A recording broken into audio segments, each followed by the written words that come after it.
Warning, names will be mispronounced by an idiot. Also, the following programs were originally aired live, long before the advent of high fidelity, and they were duplicated using a variety of means, from direct audio capture onto glass records or wire recorders, to simply placing the microphone of a tape recorder in front of a radio playing the program. I hope, however, that any variance in audio quality will not take away from your pleasure in listening to these, some of the all-time favorite shows. The following program is brought to you in living color on NBC.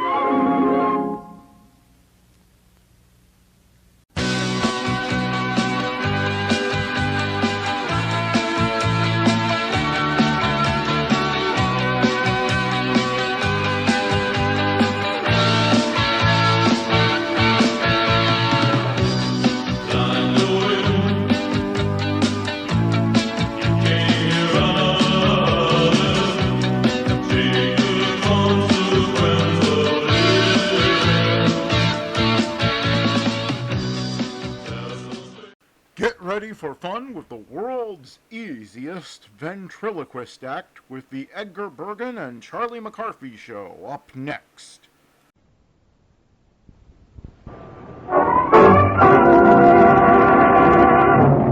The makers of Jason Sanborn Coffee, the blend that's friendship in a cup, presents Edgar Bergen, Donald Dixon, Robert Armbruster, and the Jason Sanborn Orchestra. Our special guests, Charles Lawton and Charlie McCarthy.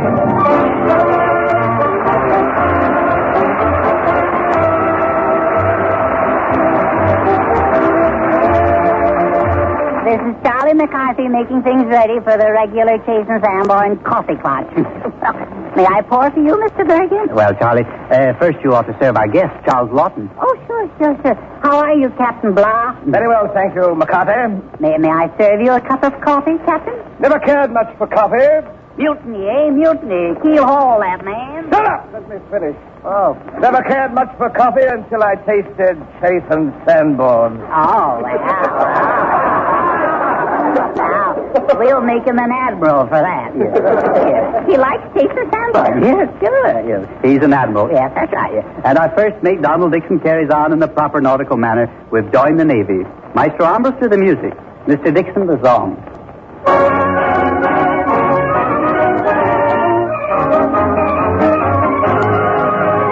Oh, the clerks and them that works and loading crates and washing plates and load the driving trucks and every tailor should be a sailor and sail away. If you've the nerve and place to serve, so quit your job and be a cop and go up the Sam down to Havana or to Savannah or Bristol Bay. From Canada down to the Philippines or any foreign shore, there's always a girl who is left behind who's been behind before. It may be Lou or Sue, it's all the same to you. From China to Peru, you've nothing to lose. Join the Navy, where the seas all wavy. Join the Navy and see the world. You can earn while you learn in the Navy, where a pal is a pal and my boy. Join the Navy, where the life is gravy, though your hair be straight or curl. When the guy is in his 20s or his 30s, it's the job to swab a deck where all the dirt is. But a job is always aces where a skirt is. Join the Navy, see the world. Join the Navy, where the seas always be. Join the Navy and see the world. You can earn while you learn in the Navy, where a pal is a pal and a boy. Join the Navy, where the life is crazy, though your hair be straight or curl. When the guy is in his 20s or his 30s, it's a job to swab on deck where all the dirt is. For the job is always aces where a skirt is. Join the Navy.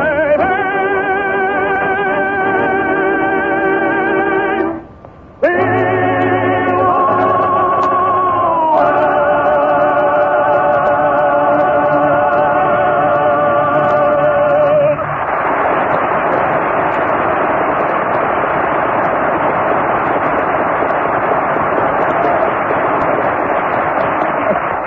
Beautiful songs, beautiful singing, huh? Yeah, beautiful, really was, yes. Beautiful day, too. Yes, yes. Why, even you, Bergen, look attractive. Is that so? Yes, yes. Well, you are in good spirits, aren't you? Yes, yes, I am. I could almost like Mr. Dixon now that I don't have to work for him. I see. Well, it was lucky for you that Donald collected the insurance on the car that you wrecked. Yes. He did what? Yes. He collected the full amount of insurance on his car. Oh, he did he? Yes. Oh, mm-hmm. Well, it seems to me I ought to come in for a split on that, huh? What do you mean? Well, after all, I wrecked it for him, didn't I? Charlie, I think you better leave well enough alone. Yeah, maybe you're right. You seldom are, but maybe you're right. You know, Charlie, I have a nice surprise for you today. A surprise? Yes. For me? That's right. Well, bust a balloon. What is it?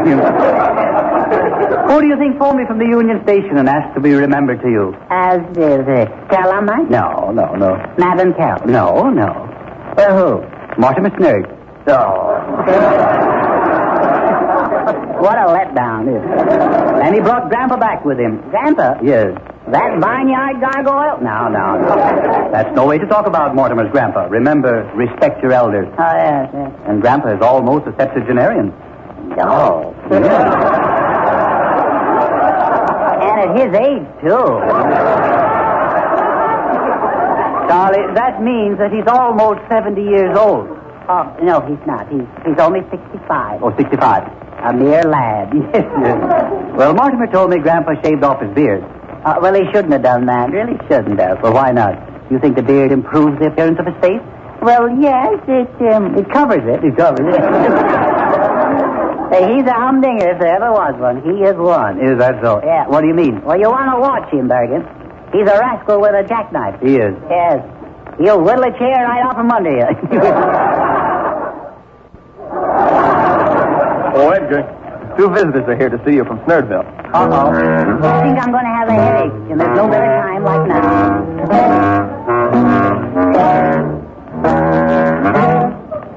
Come in, gentlemen.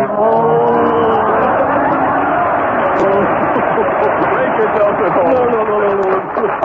Hello, Mr. Bergen. Well, hello, Mortimer. I'm here. Yes. Well, welcome back. Welcome you back. Yes. Well, you're here. Oh, yeah. Mr. Bergen? Yes. What do you think I brung from Snurdville? I know, your grandpa. Yep. Now, aren't you going to introduce him to Mr. Dixon? I say, aren't you going to introduce him to Mr. Dixon? Oh, sure. Yes. Introduce him. Yeah. To Mr. Dixon. Yeah. How do you do, Mr. Dixon? No. No, introduce Grandpa. Oh, yeah. Mr. Dixon, this is Grandpa. Grandpa. Yep, that's who it is. Yep. Well, tell him Grandpa's last name. Grandpa's last name. No. Oh, yeah, his last name. Yes. Last name, it's Grandpa. Shucks, I don't believe I ever heard it. Why, my last name is Snurd, isn't it, Whit? Oh, yeah, that's what it is, yeah. Mr. Dixon, this is Mr. Snurd, you nitwit. No. Just Mr. Snurd. Yeah, Mr. Snurd, Snurd? Well, that's the same name as mine, ain't it? Maybe we're kinfolks, huh? Why, sure we are. I'm a grandpa. Well, I'm glad to know you. Why, you darn fool, I come out here with you. Oh, so you did. Small world, ain't it? Well, anyhow, I'm glad to know you too, Grandpa. Well, just call me Hosmer, Sonny. Down at the creamery, the boys call me Hank. Say, ain't I seen you on the end of a quartet somewhere, Smiley? I'm afraid not. Say, Mr. Dixon, were you ever in Snurdville? No. When? Oh, what do you? Edgar, if you'll excuse me, I think I'll split that head with you. You sound stupid to me. Say, there's sickly a lot around around here. All look kind of peaked. Say, who's this little shrimp? Well, Grandpa, that's our conductor, Robert Armbruster. Mr. Armbruster and Mr. Snurg. Ah, howdy, Stubby. Tom, Grandfather John, delighted no end. Talks like he's been plowed under. Say, you know, Mr. Armbuster, I lead a band, too. Oh, what orchestra do you conduct? Well, I'm the head of the Snurdville Slide Horn Fire and Police Band, and when Lem Cruthers has trouble with his plate, I do the flute obligations. Don't I, Mort? Yep, he does. Yep, he sure does. Grandpa is the official train meter, too. Oh, does he meet all the trains that come to Snurdville? No, just the ones that stop, that's all. Well, anyway, it's nice to have him here. Yep, say, Mr. Bergen. Yes. I brung you something. You did? Well, all the way from Iowa. Well, now, that's nice. Yep. What is it? It's a snowball. A snowball? Just sort of a novelty, you know. Yes. Sort of a memento, souvenir. Yes. I got it right here in my pocket. Oh, a snowball in your pocket? Yeah. Guess it must be in this pocket. Oh, doggone. What's the matter? Oh, been robbed.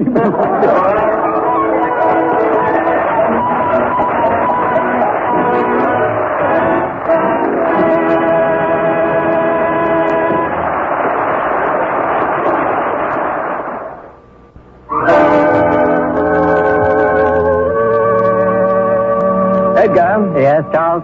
I've been watching McCarthy tonight. It seems to me that boy's growing up to be a little rowdy. You don't mind my saying so, boy? No, not at all, Charles. There are times when I think you're right, too. Have you never tried the civilizing influence of beautiful stories on him? No, Charles, I haven't. Well, for a long time I've wanted to read, Charlie, the children's stories of Hans Christian Andersen. My favorite story is a little match girl. You know, her misfortunes might make an impression on Charlie. Mm-hmm. Oh, that's the story of the little girl on New Year's Eve, isn't it? Yes. No? Yes. It was terribly cold. It snowed and was already almost dark, and evening came on, the last evening of the year. In the cold and gloom, a poor little girl, bareheaded and barefoot, was walking through the streets. In an old apron, she carried a number of matches and a bundle of them in her hand. No one had bought anything off her all day, and no one had given her a farthing. Shivering with cold and hunger, she crept along, a picture of misery. Poor little girl. The snowflakes covered her long fair hair, which fell in pretty curls over her neck, but she did not think of that now. In all the windows, lights were shining, and there was a glorious smell of roast goose. Yes, she thought of that. In a corner formed by two houses, one of which projected beyond the other, she sat down, cowering. She'd drawn up her little feet, but she was still colder, and she didn't dare to go home because she'd sold no matches and did not bring a farthing of money. From her father, she would certainly receive a beating, and besides, it was cold at home, for they'd nothing over them but a roof through which the wind whistled, though the largest rents had been stopped with straws and rags. Her little hands were almost benumbed with the cold. A match might do her good, if she could only draw one from the bundle and rub it against the wall and warm her hands at it. She drew one out. How it sputtered and burned. It was a warm, bright flame, like a little candle when she held her hands over it. It was a wonderful little light. It really seemed to the little girl as if she sat before a great polished stove with bright brass feet and a brass cover. How the fire burned, how comfortable it was. But the little flame went out. The stove vanished, and she had only the remains of the burned match in her hand. A second was rubbed against the wall. It burned up, and when the light fell upon the wall, it became transparent like a thin veil, and she could see through it into the room. On the table, a snow-white cloth was spread. Upon it stood a shining dinner service. The roast goose smoked gloriously, stuffed with apples and dried plums. And what was still more splendid to behold, the goose hopped down from the dish and waddled along the floor with a knife and fork in its breast to the little girl. Then the match went out, and only the thick, damp wall was before her. She lighted another match. Then she was sitting under a beautiful Christmas tree. It was greater and more ornamented than the one she'd seen through the glass door at the rich merchant's. Thousands of candles burned upon the green branches, and colored pictures, like those in the print shops, looked down upon them. The little girl stretched forth her hand towards them. Then the match went out. The Christmas lights mounted higher. She saw them now as stars in the sky. One of them fell down, forming a long line of fire. Someone is dying, thought the little girl. For her old grandmother, the only person who had loved her and who was now dead, had told her that when a star fell down, a soul mounted up to God. She rubbed another match against the wall. It became bright again, and in the brightness, the old grandmother stood there, clear and shining, mild and lovely. Grandmother, cried the child, take me with you. I know you'll go when the match is burned out. You'll vanish like the warm fire, the warm food, and the great glorious Christmas tree. And she hastily rubbed the whole bundle of matches, for she wished to hold her grandmother fast. And the matches burned with such a glow that it became brighter than in the middle of the day. Grandmother had never been so large or so beautiful. She took the little girl in her arms, and both flew in brightness and joy above the earth, very, very high. And up there was neither cold, nor hunger, nor care. They were with God. But in the corner, leaning against the wall, sat the poor little girl with red cheeks and smiling mouth, frozen to death on the last evening of the old year. And the New Year's sun rose upon the little corpse. The child sat there stiff and cold, with the matches of which one bundle was burned. She wanted to warm herself, people said. No one imagined what a beautiful thing she had seen, and in what glory she had gone in with her grandmother to the New Year's Day.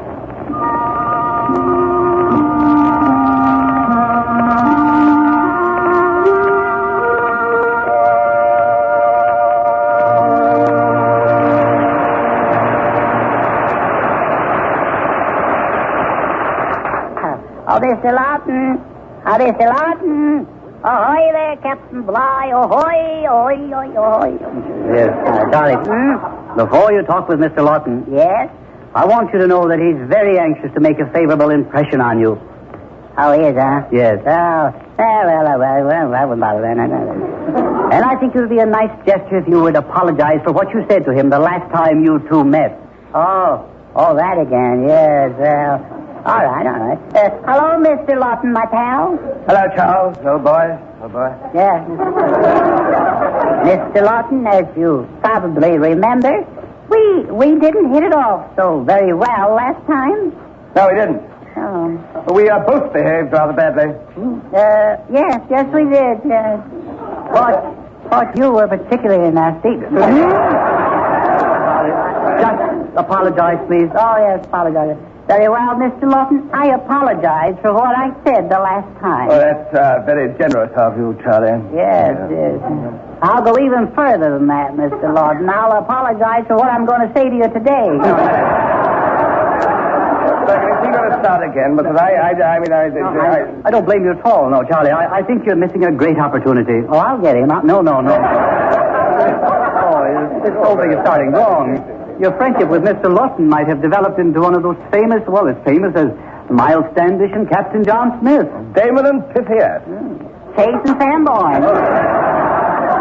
Shut up with that stuff. See, he starts it all the time. I don't know. I don't seem to have disagreements with anybody in my stage and picture work, but every time I come to this broadcasting studio, this sort of thing happens. Yes. I'm just set up the tea. Well, I know. I tell you, Mr. Lawton, it just may be, it just may be that you just don't have anything to offer the radio. I've got other jobs, and I've got other things to look after. I've got my reputation to look after. I can't stand yes.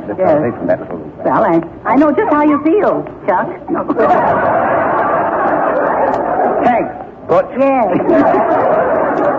I don't know why you feel that way about radio. I have no trouble, personally. I do my stage work, my radio, and my pictures, you see. Yes, I saw that last picture you made. Yes. Yes. Yes. Yes. Well, I can explain that. Yes, and the love of Mike, too. Yes. Well, you see, I wasn't enjoying good health. I was sick all through the picture. Yes, so was I. Mr. Lawton? Yes, old boy? Is it true, Mr. Lawton, that you played the Hunchback of Notre Dame without any makeup? Why, you nasty little snitch! Gesundheit. Charlie, you know very well that isn't true. Yes, somebody told me that. Who told you? Well, I'm saying I don't talk. I just don't You say. see, Edgar, he's lying again. It's about time I told him my little story. The story with a moral to it. A moral? Yes. Mr. Lawton, why do you have to go out of your way to make yourself disliked? I'm not disliked. Well, Somebody loves me. did hurt him feelings? Maybe I was a bit oversensitive about it. Oh, shut up. I can't figure him out. Mr. Lawton, what about that story you're going to tell me? Oh, yes, a story. Well, Charlie, this story is a great classic. It was written by Aesop. Aesop? Aesop. Milksop, I suppose. No, not Milksop, Aesop. Aesop, and a piece of catsup. Da-da-da-da-da. Boom, boom, yeah. One of Aesop's fables. Aesop's fables, yes. Haven't read any of his stuff recently. Well, this story's over 2,500 years old. You tell. Yes. You sure dig 'em up, don't you? Well, I hope you have a new switch on it. A new switch? I wish I had an old switch on you. I'll turn you over my knee and spank you. And it'll hurt me more than it'll hurt you. You ain't kidding. I said it. I heard it. Well, I'll tell you the story. Once upon a time... Family salesman, it's connected in. Shut up, Ralph. Once upon a time, there was a little shepherd boy. What's his name? I don't know. What did he do? Tended his flock. His flock of what? Sheep. Someone's got to watch the sheep, you blithering idiot. Or why? Otherwise, they'd run away. Oh, would they? Sheep are very dumb, aren't they? Yes. My lamb.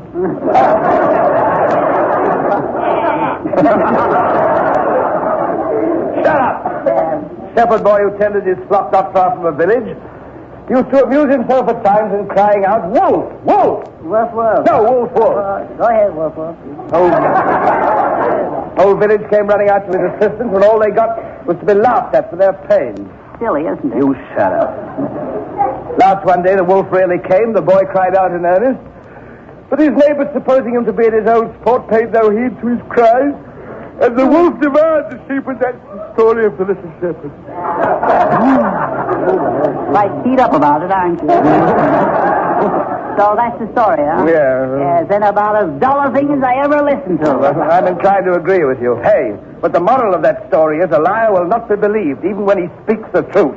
Oh, I don't know. I believe you. Look, I'm awfully sorry, but look here, Bergen, I can't stop you. I can't do anything with him. You're welcome to him. Thank you. As for you, I'm sorry you ever met me. Hope I never see you again. It's a date. Oh, I hate that man. I don't know why I hate him.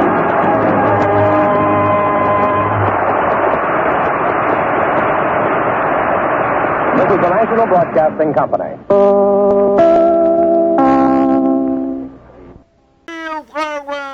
From the sound of music. And Bing Crosby is up next. The Kraft Music Hall with Bing Crosby, John Scott Trotter and his orchestra, the Music Maids and Lee, Yuki, the Charioteers, and our two glamorous gals from the cinema, Lucille Ball and Marilyn Maxwell. And here's Bing Crosby. There'll be a hot time in the town of Berlin when the Yanks go marching in. I'd like to be that boy, spreading some joy when they take old Berlin. There'll be a hot time in the town of Berlin when those Brooklyn boys begin to take the joint apart and tear it down when they take old Berlin. They're gonna start a row and show them how we paint the town back in Kokomo. They're gonna take a hike through Hitler's Reich and change the high to what you know, Joe. There'll be a hot time in the town of Berlin when the Yanks go marching in. You could never keep 'em happy down on the farm after they've taken Berlin. There'll be a hot time in the town of Berlin when the Yanks go marching in. Oh, what a jubilee there's gonna be when they take old Berlin. There'll be a hot time in the town of Berlin when the Brooklyn boys begin to take the joint apart and tear it down when they take old Berlin. They're gonna start a row, show 'em how we'd paint the town back in Michigan. They're gonna take a hike through Hitler's Reich and change that heart to give me some skin. There'll be a hot time in the town of Berlin when the Yanks go marching in. You could never keep 'em happy down on the farm after they move in. Get in the groove in. Oh, after they've taken Berlin.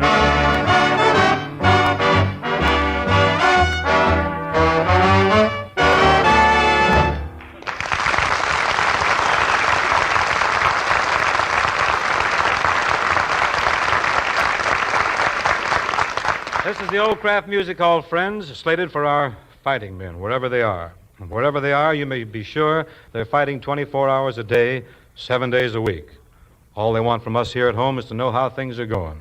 So get on that V-mail job and get out at least one V-mail letter a night to those men who really know how welcome a letter from home can be. But getting back to the Old Craft Music Hall, we're really chock full of charm this fine March evening, featuring not only the glamorous Lucille Ball of the cinema, but also the lovely Marilyn Maxwell. Entered in the KMH Stakes for the 5th consecutive week, Marilyn is practically one of the family, our youngest. Bing, do you think everyone around here really thinks of me as the youngest member of the family? Practically. Well, then that must be the reason everyone wants me to sit on his lap. Practically. Does everybody around the Craft Music Hall think of everyone else as a member of the same family? Absolutely. Hey, I'm back. Practically. Well, that's what I came to speak about. Yeah? I'd like to move into your house. The one that burned down? Nice sweet bed. No, the new trap. Like to move in. Move in? Yeah, I'd like to live there. I'll help around, of course. Well, fortunately, Yuki, I don't need help. You're bragging. Oh, no.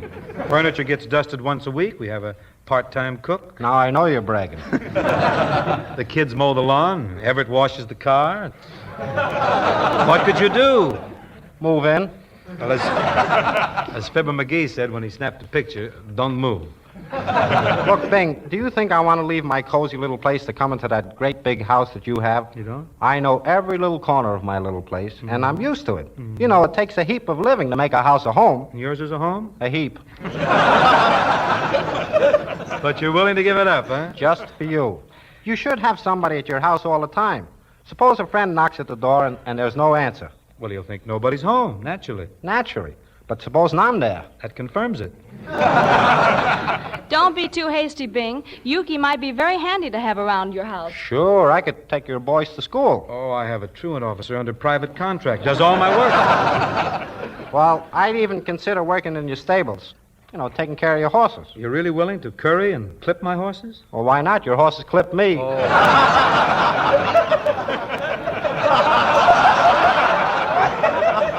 Oh, no, it'd be a tough grind, Yuki, taking care of Bing's horses. You'd have to be on the job at 5 o'clock in the morning. Is that when they get up? That's when they get in.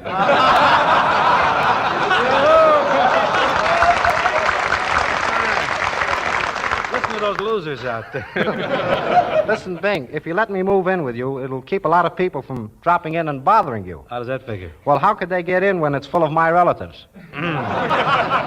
Frankly, Yuki, if I were after house guests, I'd rather have John Scott Trotter around the house. Yeah, but could you get the house around Mr. Trotter? Well, That's none of my business, Uke, but personally, I don't think you could be any help to Bing. I can, huh? No. Well, listen, I wasn't going to mention this, but I was the guy that built Sinatra. Oh, you built Sinatra, huh? Yeah. Sort of ran out of material, didn't you? Look,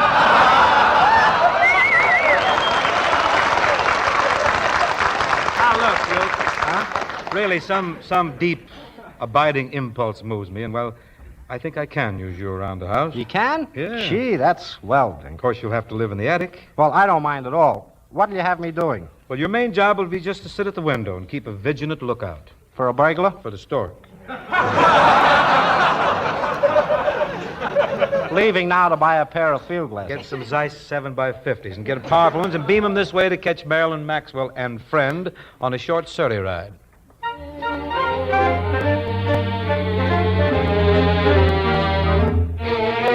Chicks and ducks and geese better scurry when I take you out in the Surrey. When I take you out in the Surrey with the fringe on top. Watch that fringe and see how it flutters when you drive them high-stepping strutters. Nosy pokes will peep through their shutters and their eyes will pop. The wheels are yellow, the upholstery's brown, the dashboard's genuine leather. With isinglass curtains you can roll right down in case there's a change in the weather. Two bright side lights a-winking and a-blinking. Ain't no finer rig eyes a-thinking. You can keep your rig if you're thinking that I'd care to swap for that shiny little Surrey with the fringe on the top. Did you know the fringe was made of silk? Wouldn't have no other kind but silk. Has it really got a team of snow white horses? One's like snow, the other's more like milk.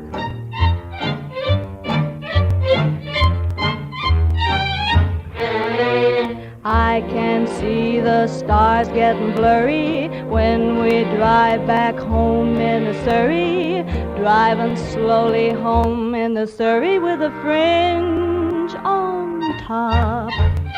I can feel the day getting older, feel a sleepy head on my shoulder, nodding, drooping close to my shoulder till it falls kerplop. The wind will whistle as we rattle along, the cows will moo in the clover.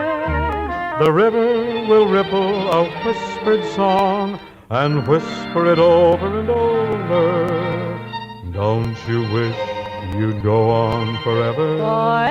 Don't you wish you'd go on forever? Don't you wish you'd go on forever and you'd never stop in that shiny little Surrey with the fringe on the top?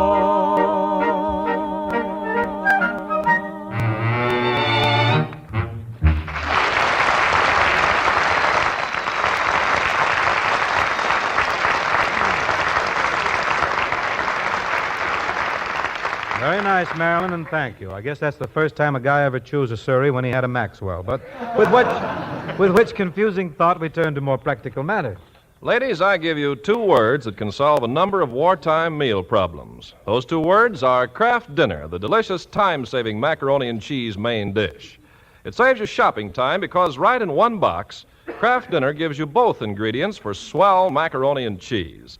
It saves you cooking time, for Kraft Dinner macaroni and cheese cooks in just 7 minutes. It saves you ration points, and Kraft Dinner helps you stretch high-point foods. For although Kraft Dinner macaroni and cheese is a fine main dish all by itself, you can add a little meat, for instance, and have an extra hearty dish. So let Kraft Dinner help you. Get the box with both ingredients for quick macaroni and cheese soon. Get Kraft Dinner.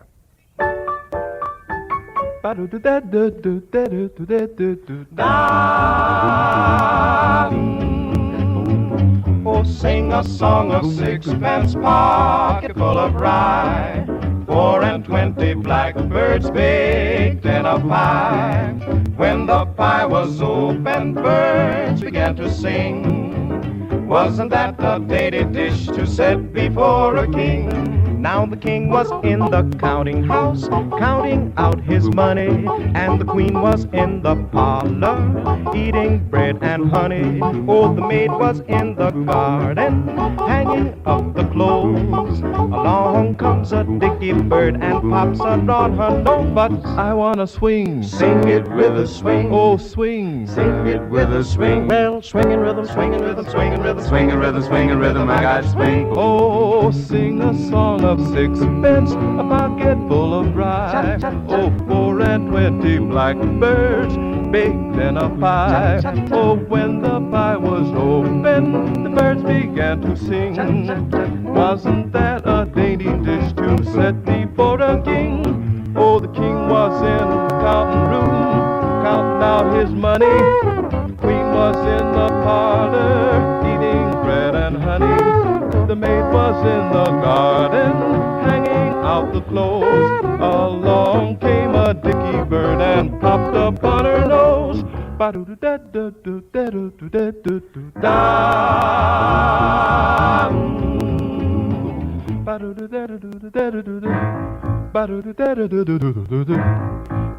Sing a song of sixpence, just a pocket full of rye. Just a bucket full of rye.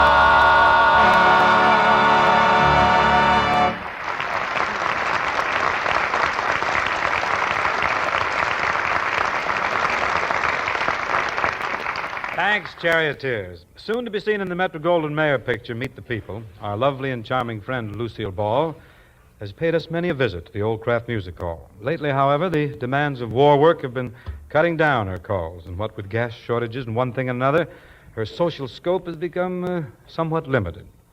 Tell me, Lucille, just how are you finagling a little fun and frivolity these days, hmm? Well, being there's not much fun, I guess I'm no different from any other woman who sees what has to be done and goes ahead and does it. Meaning you're busy filling in for a man. No, hunting for one. Is the hunting good? Hmm? How are we doing? No kidding, Bing. I don't think this idea of replacing men will ever go over very big with women. Why not? Well, what woman thinks anything will ever take the place of a man? Ah, yes. And vice versa, may I say. But there's plenty of work to be done. Where are the men coming from? Well, you're doing your share, raising those 4 boys. Just what exactly are you doing?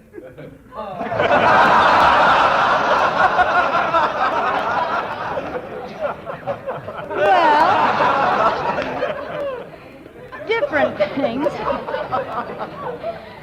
Different things, Bing. I'm even toying with the idea of driving a cab. Me too. Lots of women are driving cabs because of the shortage of men. Yeah, that could lead to a shortage of cabs, too. I don't think that cab driving's for either of you two gals. You're particularly not the type, Marilyn. You definitely don't belong in the front seat of a taxi. What about me? You? Can you handle a tire iron? If I had one, I'd show you. No kidding, Lucille. There's a very definite niche in the war economy for a girl like you. It's a job that demands loads of intelligence, courage, and initiative. A job that you can hold even after the war is ended because you'll be the first woman with your foot in the door. And you'll be definitely releasing a man for active duty. Soldier, sailor, marine. Brush salesman. That you should do, Lucille. Why, I can see you now on your first training trip with your instructor. The very salesman you're going to release for active duty. As you walk from house to house singing your outfit's fight song. Oh, what do we do when we sell the brush? We march, we march, we march. Oh, what do we do when we get the brush? We march, we march, we march. The fellow who's peddling magazines is peddling on a bike. But what do we do when we sell the brush? We hike, we hike, we hike. Yeah. Nice key. Come now, we shall approach this first door together. And remember, never take no for an answer. All That's right. the rule. Okay, shall I ring the bell? That's combat tactics. You ring. Oh, you have a fine ring. Thank you. Now I make the approach, and while I'm talking, you get out the samples, because we never take no for an answer. That's the rule. Yeah. Howdy, friend. We have here... No. Well? That's the exception that proves the rule.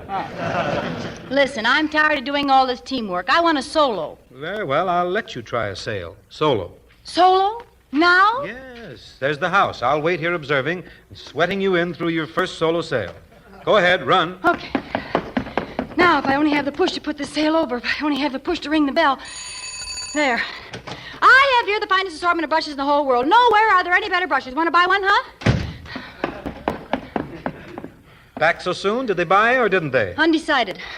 Oh, you should have stayed to clinch the sale. Yesterday, I made a call at the home of that radio comedian. You did? Bob Hope, yes. I got to Mr. Hope personally. Oh. And I stood on his porch talking to him for over 40 minutes. What happened? Oh, he told me a lot of horse jokes. Bing,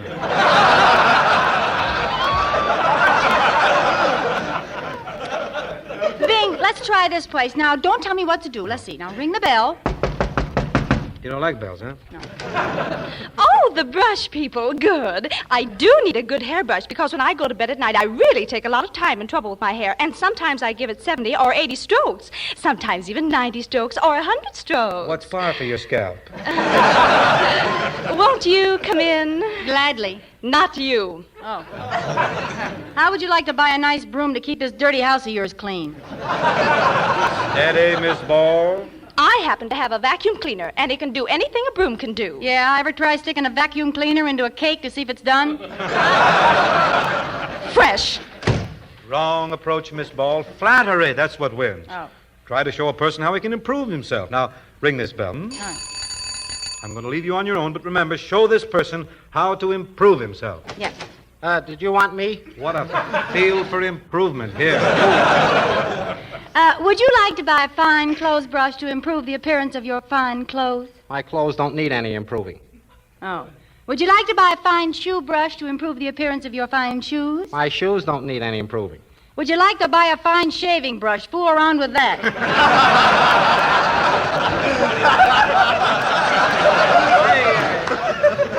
Why don't you show him the special for this week only, Miss Ball? Well, it's a combination toothbrush and eye cup. What's that for? Eye teeth. Wise guys, eh? Maybe that little man's neighbor would like some brushes. I like these two-family houses. Saves a lot of walking. Only one stoop. Well, wait till you see who answers the bell. Well, howdy! See what I I saw you coming. What you want? Can we interest you in some brushes? What say? Would you like to buy some brushes? Oh, you're buying brushes. Well, that's fine. Hey, Mirandy, bring out the old brushes if people here wants to buy them. Oh, easy. Wait a minute, mister. We're not buying them. We're selling them. Well, of course I'll sell them. How much you paying? Hey, let's get away from here. This is getting tough. Yes, it's sometimes difficult when a person's hard of hearing. I don't suppose he even realizes his handicap. No. No, but it sure comes in mighty handy when there's a salesman around. Well, come on, let's keep moving. What do we do when we get the brush? We march, we march, we march. The brushes we sell pay our income tax, a tax that's as stiff as starch. And when are we paying this income tax? In March. Ouch! March. Ow! March. We're cooked.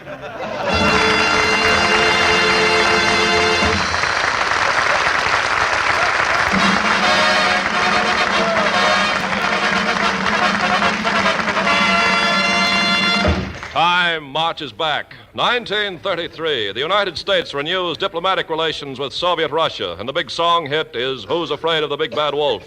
1933. Money is scarce, and many a young man strolling home from a movie with his girl can be heard to say, You don't mind walking, do you, honey? Shame on you, Harry. Of course not. You know I don't. It's kind of fun, isn't it? Uh-huh. Some girls might not like walking in the rain. Well, Greta Garbo likes it. Well, she likes to be alone. I'd rather be with you. Sure, you don't even know Garbo. Are you getting wet? A little. It was awfully smart of you, Harry, to bring your umbrella. Yeah, it's too bad you haven't got one. Well, couldn't we both get under yours? Yes, let's close in here. Now, isn't this more cozy? Yeah, it's just like your sofa the night the roof leaked.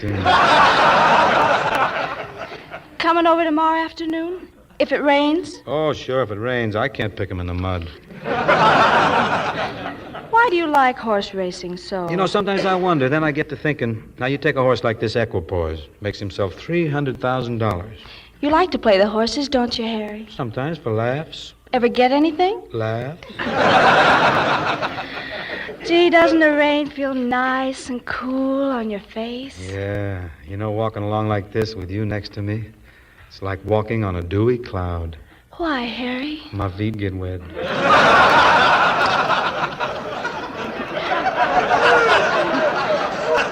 Don't know why there's no moon up in the sky. Stormy weather. Oh, say, Harry, have you heard that new tune? Which one? Learn to croon if you want to win your heart's desire. Sweet melodies of love inspire romance. You sound just like him. Oh, that guy's easy to imitate.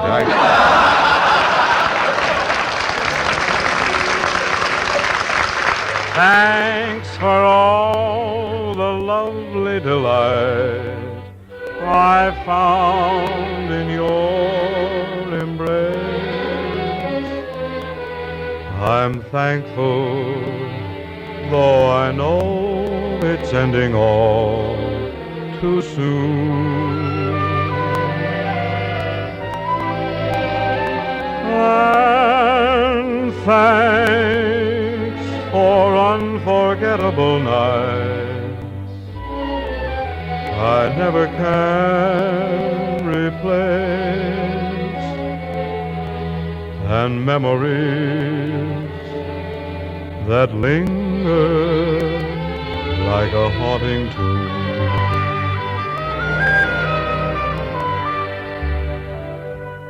It is better to have loved you, dear, and lost, than never to have loved at all. Yes, it's better, for no matter what the cost, I held the world in sway, emperor for a day. And thanks again for taking me on the road to paradise. We lost our way, but still I must convey my thanks.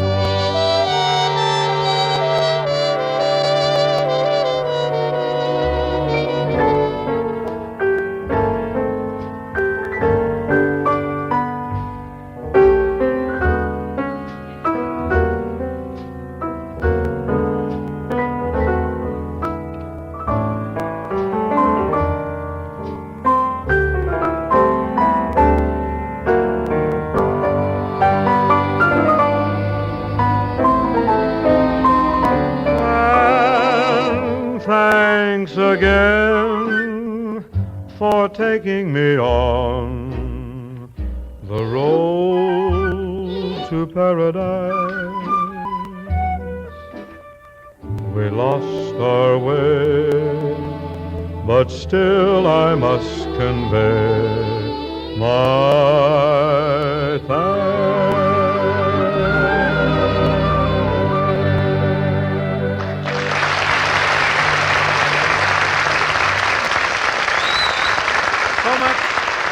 For our notes on 1933. We turn now to some notes for 1944. By my watch, I see that it's been just about 7 minutes since Bing and Lucille were ringing their last doorbell. And those 7 minutes have rushed by. But do you ladies know what you could have accomplished in those brief minutes if you'd had a package of Kraft dinner in your hand? By now, you'd be ready to dish up some swell macaroni and cheese for the folks. Yes, ma'am, Kraft dinner gives you both ingredients for a delicious macaroni and cheese main dish that you cook in 7 minutes by the clock. There's a special macaroni, and there's plenty of Kraft grated to sprinkle cheese flavor through and through. In a hurry, Kraft dinner gives you fluffy, tender macaroni with lots of good cheese flavor. Think what that can mean to you when you get home late.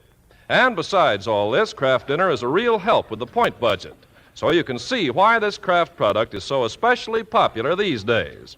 Let it solve some of your wartime meal problems. Just be sure to buy the box with both ingredients for speedy macaroni and cheese. That's Kraft Dinner.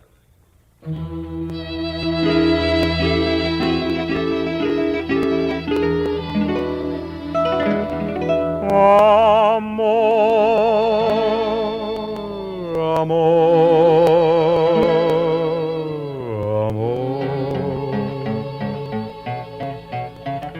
This word so sweet that I repeat means I adore you. Amor, amor, my love. Would you deny this heart that I have placed before you? Can't find another word with meaning so clear. Lips try to whisper sweeter things in your ear. Somehow or other, nothing sounds quite so dear as this soft caressing word I know. Amor, amor, my love. When you're away, there is no day, and nights are lonely. Amor, amor, my love. Make life divine. Say you'll be mine and love me only.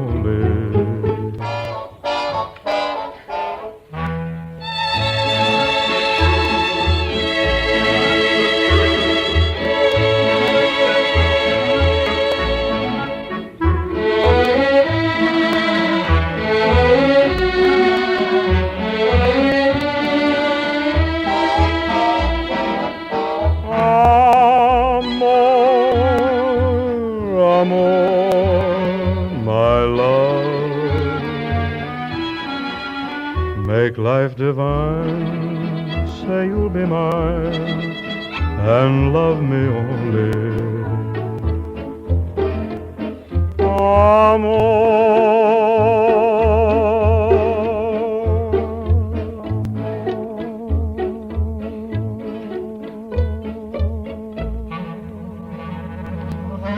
That's the entire Kraft Music Hall for this Thursday evening, friends, but we're all going to be back next Thursday, same time, when we're inviting our friend George Murphy to join up with us. Between now and then, make a list of all the guys you know who are offshore fighting a war. Write a letter to every one of them and shoot it out V-mail.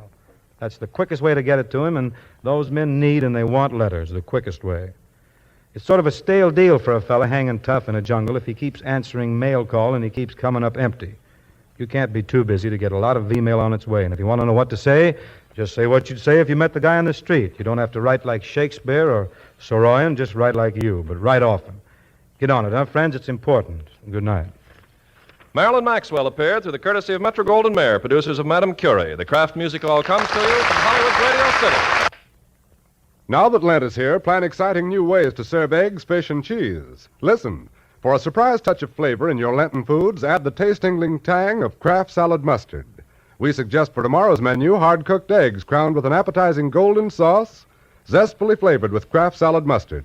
They're delicious. For an even zippier touch of flavor, buy that other Kraft mustard with horseradish added. Put Kraft mustards on your shopping list tomorrow. The Seal Test Village store will follow immediately over most of these same stations from Hollywood. This is the National Broadcasting Company.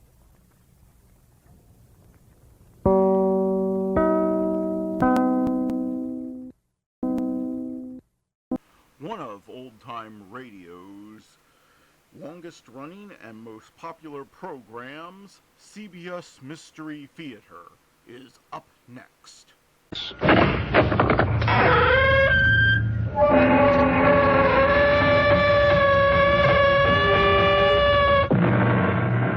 Come in. Welcome. Welcome to Mystery Theater. I am Hyman Brown with another tale of the macabre. Macabre suggests the dance of death. Death is a skeleton who leads others to the grave.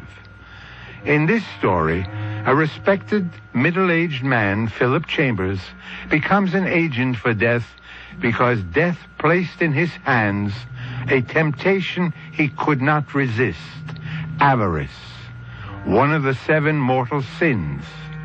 In the short space of 3 days, avarice, an almost physical greed for wealth, brought terror and disaster to this man and to his family. Who are you? Where is it, Mr. Chambers? What are you doing in my basement? How did you get in here? Let's have it, Mr. Chambers. You don't want to get hurt, do you? This is a real gun. I've used it before. I know how to use it. Let him have it, Nick. Let's get out of here. Not until Mr. Chambers turns it over to us. How about it, Mr. Chambers? What is it you want? The money. 80 grand. It's ours. And you've got it someplace down here. Now turn it over, or I'll blow your head off.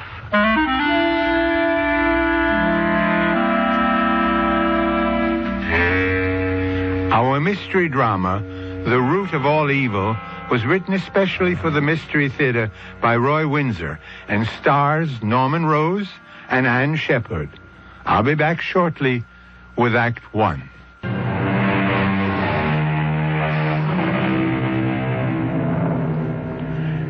Philip Chambers and his wife Laura live in a small colonial house in Morris Manor, a village 30 minutes from New York. Its streets are tree-lined and quiet. Families take pride in their homes and land. It's a wealthy village, and most families have gardeners, but not Philip Chambers. He's an organic gardener who enjoys grinding up all kinds of refuse for his compost heap and returning it to the soil of his acre of land. And that's where the trouble began. One Sunday morning at breakfast, in their kitchen. Now, Phil, please don't run that shredder of yours before 9 o'clock. Some people like to sleep on Sunday morning. I know. I'll slick up the kitchen, and you'll be back in time to clean up for church. You want the eggshells? Certainly. What have you done with the scraps?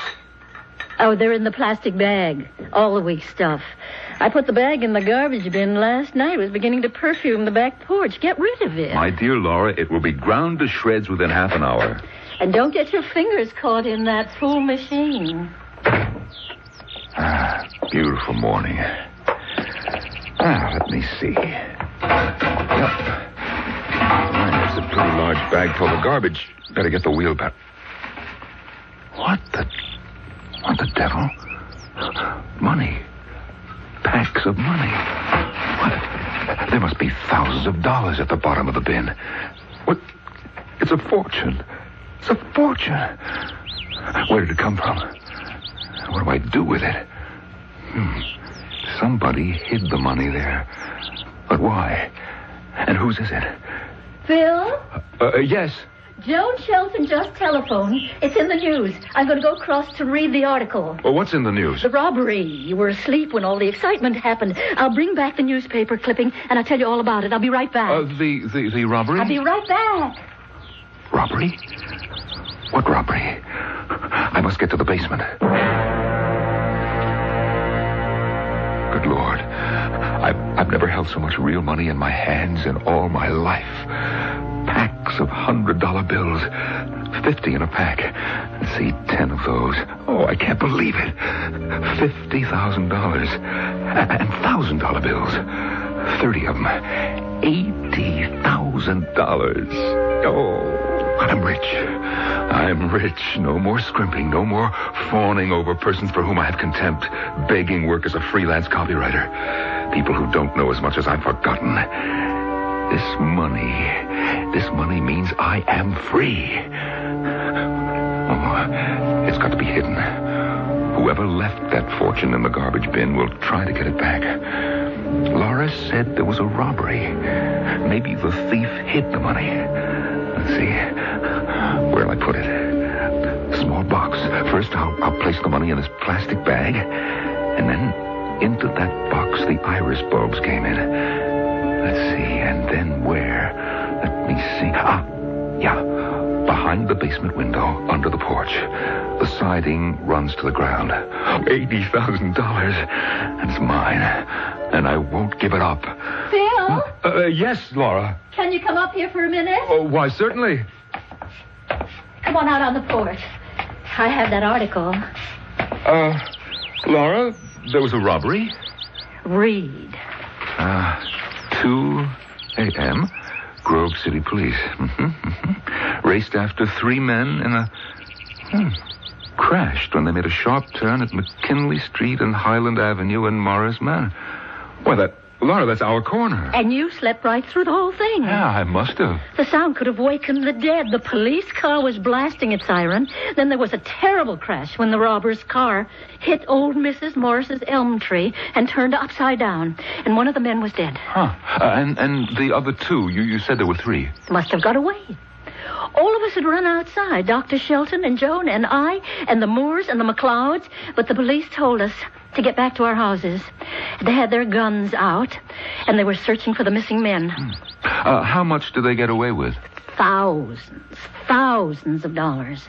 As much as 75 or 80,000. They tied up the night watchman and broke into the Grove City Federal Bank. Some alarm went off, so the police reached the bank just as the robbers jumped into their car, and they came tearing along this way. The police were right after them. You know, that was a nice elm tree of Mrs. Moore's. Is that all you've got to say? That was a nice elm tree of Mrs. Moore's? This is the most exciting thing we've had around here since the Hurricane Esther, and you're worried about Mrs. Moore's elm tree. You got no adventure in your soul, Phil. That's all right. You did have. Now the 2 of us are staid old middle-agers getting by and letting the world go by. I suppose so, Laura. Oh, you're not offended, Phil. No, of course not. My future's behind me, I'm afraid. No, it's not. You've done so much. You've written so many great advertising campaigns. Your skill hasn't worn away. You'll see. I'm certain it'll go well tomorrow. I hope so. But, Laura, face it, I'm 55. My lunch date and interview tomorrow is with a 26-year-old girl, almost fresh out of college. Laura, I'm old enough to be her father. Why would she want to employ me? I'd be an embarrassment to her because I know too much. I don't see why. Well, you have to finish with your shredding, and I've got to dress for church. Well, I decided not to use the shredder this morning. Oh, not enough garbage and refuse? Oh, no. All the excitement about last night has unnerved me. I'll get to the shredder next week. I'll be out of the shower in a few minutes. Well, don't hurry. I have some things to do in the basement. Oh, look, I've asked Dr. Shelton and Joan to come by at 6 for cocktails on the porch. All right? Huh? Oh, sure, it's fine.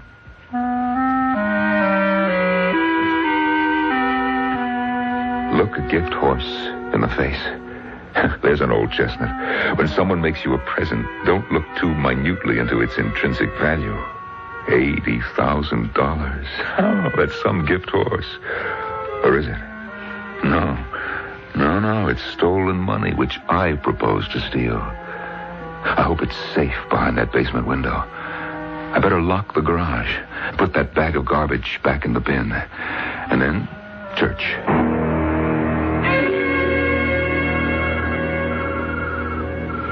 Paul, the glass is empty, Doctor. Oh, 2 is my limit on a Sunday night, Laura. Joan? Oh, all right. I'm not operating at 7 in the morning. Phil? Phil? Oh, yes, dear. Joan would like a refill. Your mind's a million miles away. Oh, I'm sorry, Joe. Now, that was with water, right? Please. Paul, what do you think, really? I mean about that robbery and the disappearance of the 2 men. Well, after looking at the car, Laura, I wonder how they came out of the accident alive. But they did. It's remarkable. And they disappeared with all that money. Almost $100,000. Oh, not quite that much, but a small fortune. How could they have escaped the police? Maybe they're still hiding right in this neighborhood. Here's your drink, Joan. Thank you. They could be in hiding. Don't you think so, Paul? I can't imagine where. Someone's basement or attic. The Waynes are away for the month. Yes, they're at Candlestick Lake for a month. Well, surely they notified the police that they'd be away. Are there other vacant houses in the neighborhood, you know? Yeah. The Murrays went away for the weekend to visit their son at camp. So it's possible that the thieves could be hiding right around here. Well, my guess is that they stole somebody's car and got themselves lost in the city.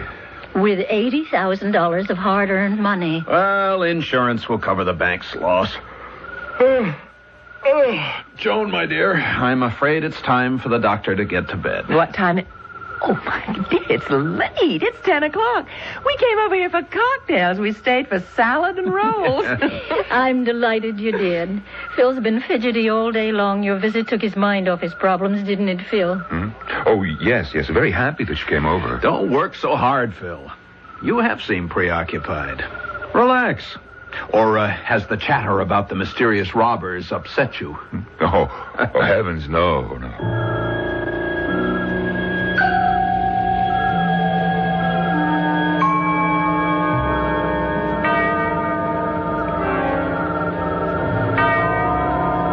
This is the house? Yeah. Hold the light. When I get the cover off, stick the light inside the can, way in. And then turn it on. Okay. Creepy out of here. Flash the light in the bottom of the can. See anything? No. Scrounge around. It's not there. It's gotta be there. Somebody beat us to it. What dirty... Shut up. Mike dead and 80 grand gone. Someone's got it. Maybe the garbage... Don't be stupid. There's no garbage pickup on Sunday. Well, maybe the people in the house seen it and called the fuzz. Maybe. Or maybe they kept it.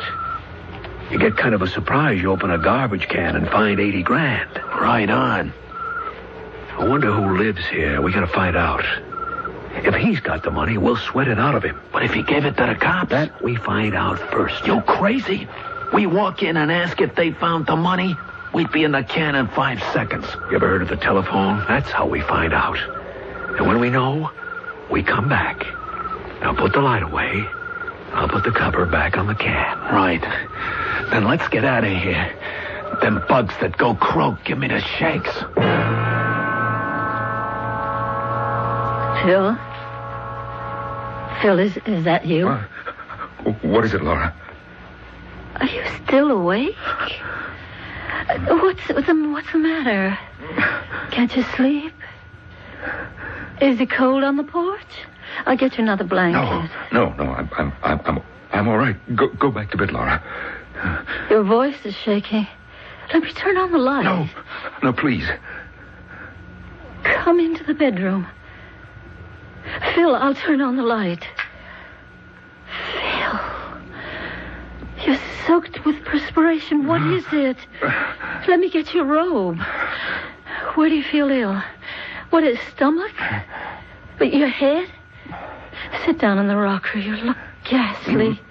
Laura, maybe if I had a brandy. I'll telephone Paul Shilton. No, please. He's operating at 7. I'm just going to chill or something.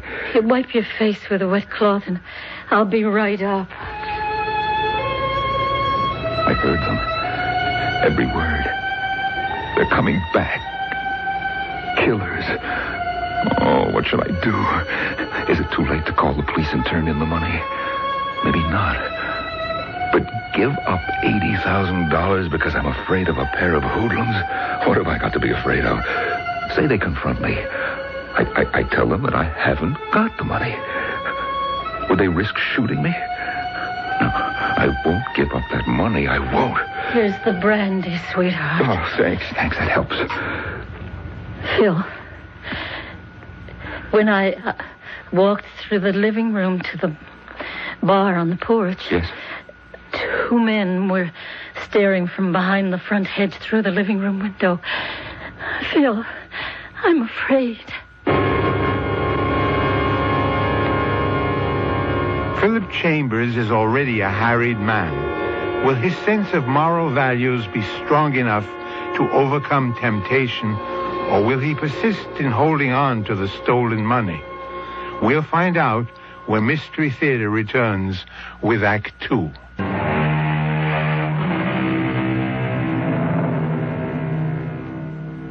Philip Chambers and his wife Laura somehow got through the remainder of the night. After Laura's fright about seeing two men stare through her living room windows, Philip, in a brave display, turned on the front lights and walked outside defiantly, a fireplace poker in his hand. That assured Laura, but she insisted on telephoning the police and reporting what she had seen. Then the Chambers went to bed and to a fitful sleep. The next morning, over coffee... You all right, Phil? You look pretty ragged. Yeah, I'm all right. I'd better be. I'm seeing that girl at noon and going to lunch. Mm-hmm. You taking the train? The 10:05. Darling, you're a bundle of nerves. Phil, why? You keep telling me that, Laura, and that hardly helps. Look, I wish you'd just forget about me. I've got a lot on my mind now, if you'll excuse me. I'm sorry, Phil. I'm sorry, but you worry me. Is something bothering you that I don't know about? Survival. Survival? We're not that bad off. We're doing all right. Look, I'll be in the basement. Well, I'll drive you to the train. Don't bother. I'll call a cab. But that's foolish. 1 minute you're talking about survival. The next minute you're throwing away money out on a cab. Laura, just stop talking, will you, please? So strange. Let's come over here. Go straight to Dr. Shelton. Maybe he can find out. 5, 4, 5, 7.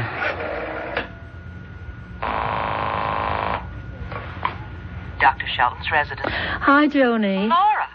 Yeah. Look, when does Paul get home from the hospital? Well, this is Monday, and he operated early. I say, he ought to be home by 4. Why? Something wrong? I think so. But I don't know. It's Phil. Joni, tell you what. He's taking the 10:05 to the city. Can you come over at 10:30? I'll be back then, and I've got to talk this out. Of course. You sound serious. I am. Will you come over? Of course. I'll see you at 10:30. There. That ought to be safe. Who'd think of looking behind a basement window and under the porch? Oh, I got the shakes. Why don't I take the money with me into the city? I could leave it in a locker at Grand Central. If the police find the money in my possession. Oh, no, I've got to bluff my way out of this. $80,000 dropped into my hands. I can't give it up. Now, look, I mustn't be afraid. Oh, my stomach keeps turning. I still have that lunch meeting. You look as if you hadn't slept a wink last night, Laura. I didn't.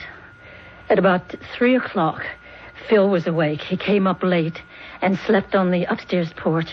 I heard him stirring. So I checked on him. He was covered with perspiration, shaking like a leaf. And how was he this morning? Well, he looked exhausted, but he didn't have the shakes. He was all right when I dropped him at the train. Well, he has that important lunch today, doesn't he? Could that be it? It could be, but I don't think so. Phil's had summit meetings before. No, it's something else. I can't find out what it is. Maybe Paul can. Maybe. Paul's not a psychiatrist. Yes, He's I just know, but he's a doctor, and Phil might confide in him. Besides, Paul's his best friend. But Phil wouldn't say what was bothering him. No. When I persisted in my questions, he said survival. Well, that's odd. What did he mean? Continuing to live, to stay alive? I think it has something to do with the robbery of the Grove City Bank. Oh, Lord, for heaven's sake, Yes. why? What's that got to do with Phil? Well, ever since I mentioned the robbery to him, Phil seemed distracted. When he read the article in the news, he grew tense. He began to perspire. I didn't think anything of it at the time. But since what's happened, I've been trying to reconstruct Phil's behavior. I think it springs somehow from the robbery. I've never been so frightened in my life. Laura? I went down for brandy when he felt so badly. I didn't switch on the lights. I walked down the stairs from the bedroom and across the living room toward the porch. And that's when I almost screamed. Good heavens, what happened? 2 men standing behind the hedge in front of the living room windows and looking in. What? Looking through your windows? You think that the stolen money was or is somewhere around your property? I don't know what to think. Have you told the police? I telephoned them last night, and they sent a prowl car to snoop around. Well, did you mention your theory to the police? I mean, about the money being hidden somewhere around your house? No. First, it sounds far-fetched. Second, I've got a feeling that somehow it concerns Phil. How could it concern Phil? You mean he may know where the money is hidden? I don't know what I mean, Joan. Talk about imagination. Laura, you're as bad as Phil with his talk about survival. He has a bad case of nerves and... Survival? He said he was worried about survival. Now, isn't that the word you said? Yes, that's the word he used. I thought he meant our survival. But what if he meant he was afraid, literally, of his own survival? That would mean he knows something about the robbery that he's not telling. But you don't believe that he found the money, do you? I don't know. But if he did, knowing Phil, the kind of man he is, he'd just have called the police. No question about it. And he would have told me. Oh, excuse me. Back doorbell. I'll be right back, Joan. Take your time. I'll be out on the porch. Good morning. I'd like to read the water meter. Oh, down the steps to the basement. And watch your head. The ceiling's low.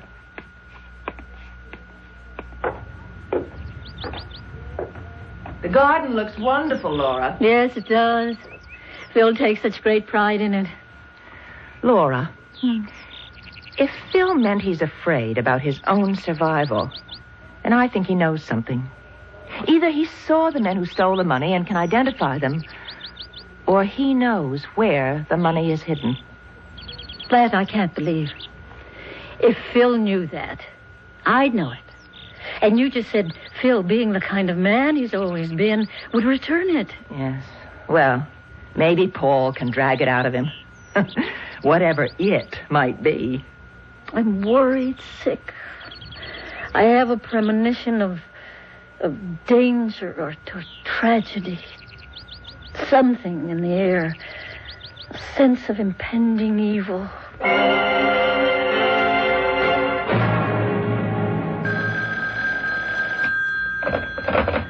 Hello. Laura, something's occurred to me.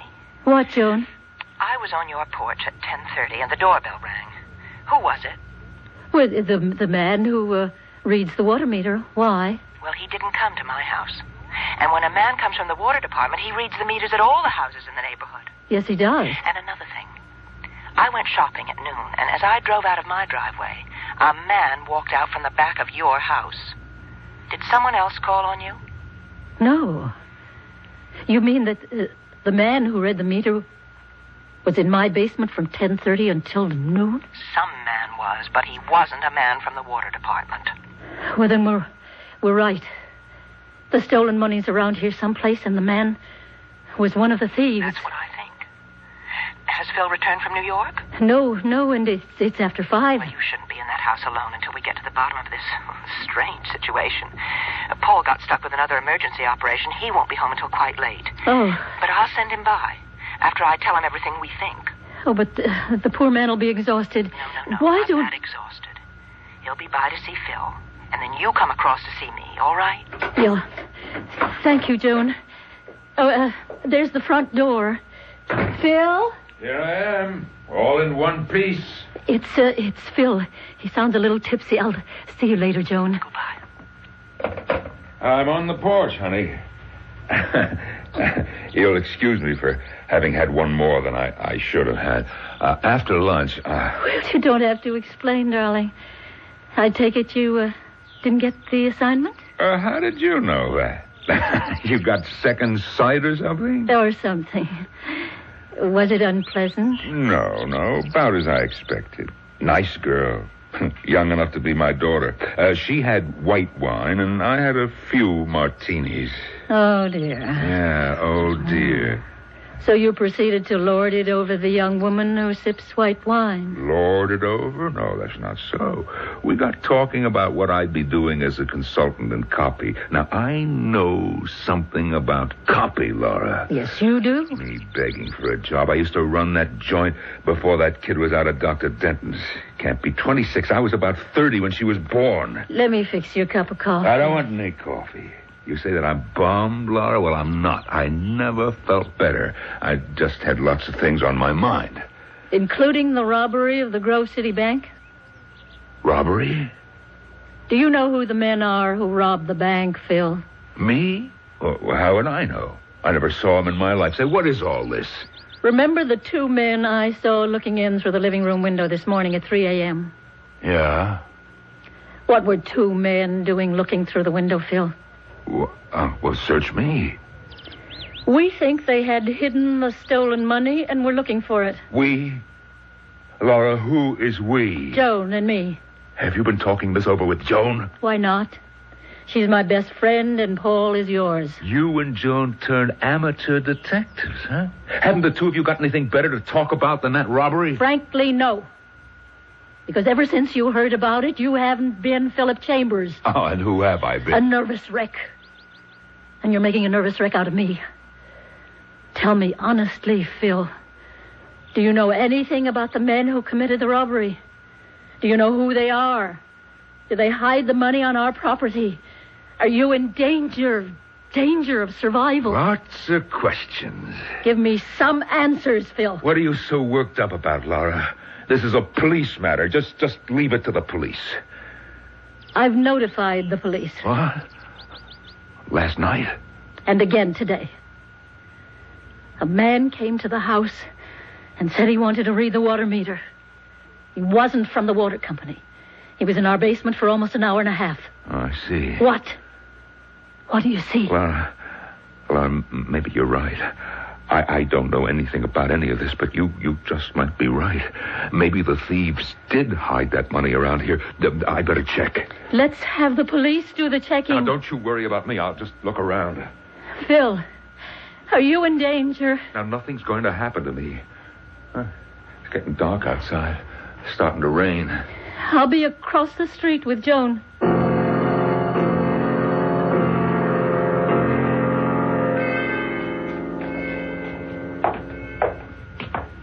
Hello, Mr. Chambers. What?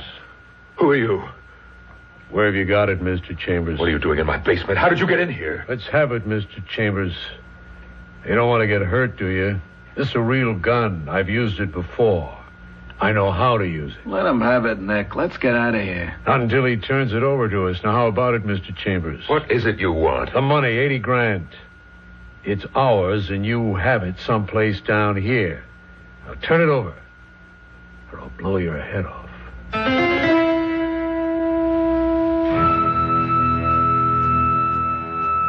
Avarice is like quicksand. Once you've taken the first risky step, you cannot save yourself from its grasp. Philip Chambers may lose his life unless he gives up what is not rightly his. He has everything to lose, nothing to gain.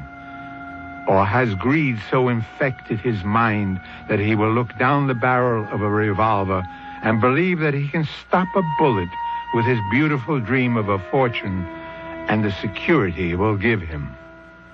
Mystery Theater will return shortly with Act 3.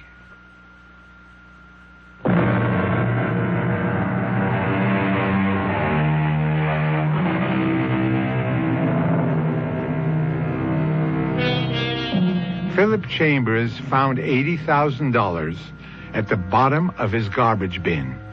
Despite a lifetime of ethical exactitude, Mr. Chambers didn't hesitate a minute before deciding that fate had dropped a rich token into his deserving hands. He kept the money stolen from the bank in Grove City, but the thieves also want the money. I'm waiting, Mr. Chambers. I don't know what you're talking about. And I want you out of here. He's gonna be tough, Stud. You want me to soften him up? Not yet. Stud here is pretty good at making a guy talk, Mr. Chambers. Now, we don't want to hurt you, so just turn over the money and we'll run along. I haven't got your money. We're wasting time, Nick. You got it all right. We hid it in the garbage can last Saturday night. You found it Sunday morning and hid it, because when we came back for it, it was gone. Now, where have you got it? If you think that there's money down here, you're crazy. If there were, why didn't you find it? You were down here for an hour and a half this morning. I'm getting impatient, Mr. Chambers. If you don't turn over that money in 1 minute, Stud will go to work on you. You wouldn't get away with it. You think I'm going to stand here and do nothing while that gorilla comes at me? Now, look, I've got a pair of pretty good fists, and I'll yell my head off. Oh, let me get at this guy, Nick. Hold it. I have a better idea.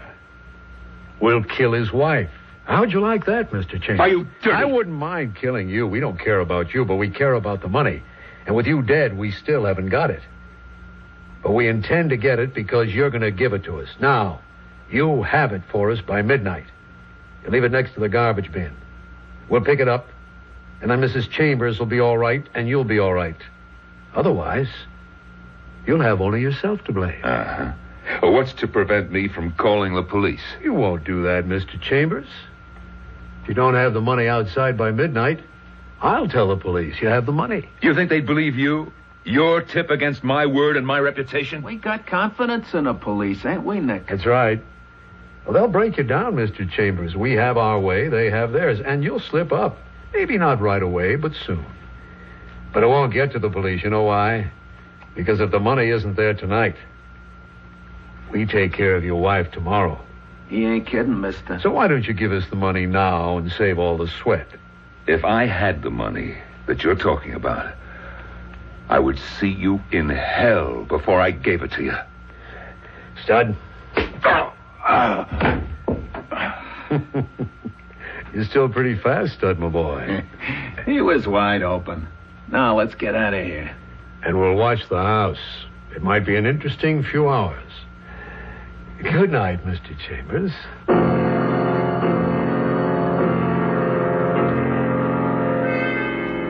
Laura, it's inconceivable to me that Phil might have all that money. Phil. My impression is that Phil's the kind who always returns the change if a waiter's made a mistake. He is. But, Joan, imagine having not change, but $80,000 in your hands. No, Phil's always been scrupulously honest, but he thinks about money all the time. The expenses. Where's the money coming from to pay them? He reviews our situation almost every day. Well, that's fear. Sure, of course it is. But he's only 55. We have money. Not much, but enough to get by on. So once in a while, Phil manages to relax. Not for long. There's always an unexpected expense. It throws his calculations out the window, and then he starts to fret. And when he frets, he begins to feel sorry for himself. I never realized he was that upset. Well, he'd never show it to his friends. He's too proud for that. Imagine what he must have felt when a fortune drops into his hands. You've convinced yourself that Phil does have that money, haven't you? Well, it's the only explanation I can give for his weird behavior. If anything happened to Phil... I know. Wait a minute. I think I hear the car. If it's Paul, we'll send him across the street to Phil right away. Oh, give the poor doctor a few minutes to relax. He can relax after he questions Phil. Then maybe all of us will be able to relax.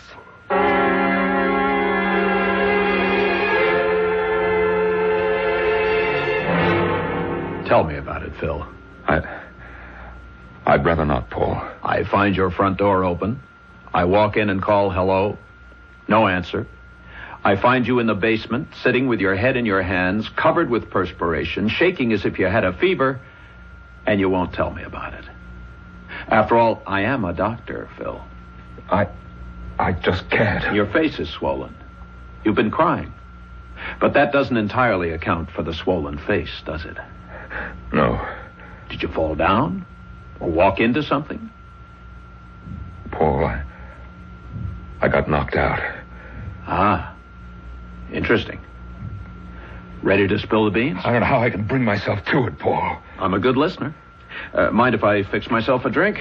No, of course not. Forgive me for not offering you one. You want one? Yeah, a small one. I had enough at lunch and this afternoon to shrivel my liver to the size of a raisin. Mm-hmm. And what was your excuse? Well, I didn't get that consultant's job. Here you are. Yeah, thanks. Well, that's hardly the end of the world, Phil. No, it isn't. Imagine being interviewed or approved of by a 26-year-old girl with stringy hair and no brassiere. Gee, I felt like a captive of the youth army. So it wasn't the lunch and the unpleasant interview that put you into a stew? Oh, no, it wasn't unpleasant, just stupid. So your annoyance drove you from lunch. Where? Biltmore Bar? Your club? Yeah, the club. I sat at the bar and the bartender listened. Poor man. Here's to all bartenders, the unlicensed psychiatrists or priests to an unending line of confessors. All right, my friend. Stop beating around the bush. Do you have that stolen money? Yes. We thought so. I found it. Sunday morning in the garbage bin. I was going to use my shredder, so I went to the garbage bin and... Well, there it was. And you decided to keep it? $80,000. Paul, you don't know what that could mean to me and Laura. Sure I do. Fear, guilt, self-destruction. Look what's happened to you, Paul, in just 24 hours. You're a bundle of nerves. You lost the possibility of a good job, and you've been knocked on your can by a hoodlum who probably wouldn't hesitate to shoot you down like a mad dog. Oh, they mean business, Paul. I don't doubt it. Where is the money? Well, it's in a box, wrapped in a plastic bag, behind that basement window that opens out onto the porch. Get it for me. What? Bring me the box of money. You? Me. I want it, and I want it now. I'll get my car and turn the money into the police. Oh, but Paul, what'll they think? You see, I've held out on them. Laura will be disgraced. I can't face my friends after they hear that I held the money for 2 days. I'm your friend, and you faced me. The others don't need to know. I found the money in my garage. Oh, I don't know, Paul. These are tough guys. They may try something on you. You mean mug me? Or worse. They said they'd be back for the money at midnight. If it wasn't outside by the garbage bin, they'd get Laura. Dirty thugs. Oh, look, maybe I should do what they asked. And let Berman like that get away with an $80,000 theft. Never. That money belongs in the hands of the police and then the bank. You get the box. I'll get my car. And don't dawdle.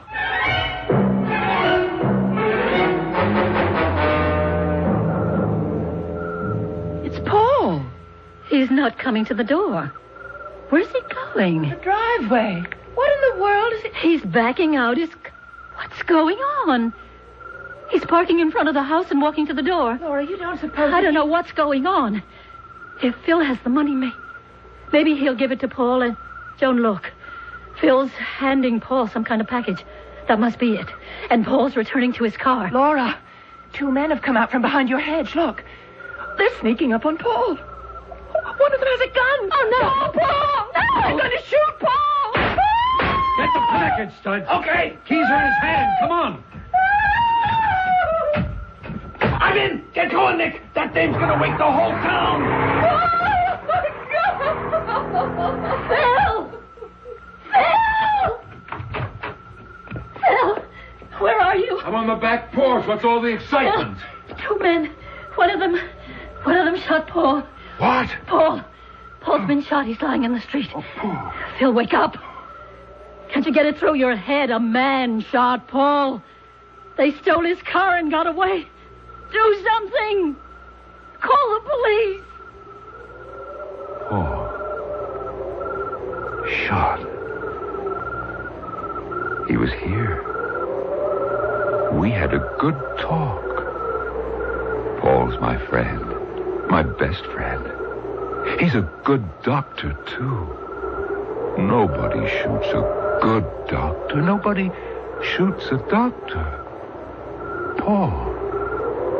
Shot. Darling, you look so odd. Your eyes, they're blank like those of a statue. Don't. He's lost his mind.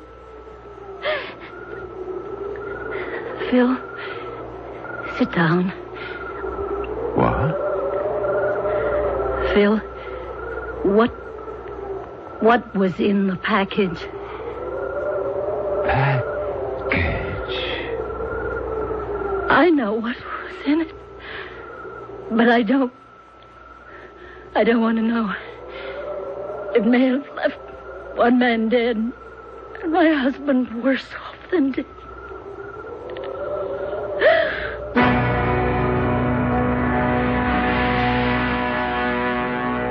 I'll be back in a moment with a final thought.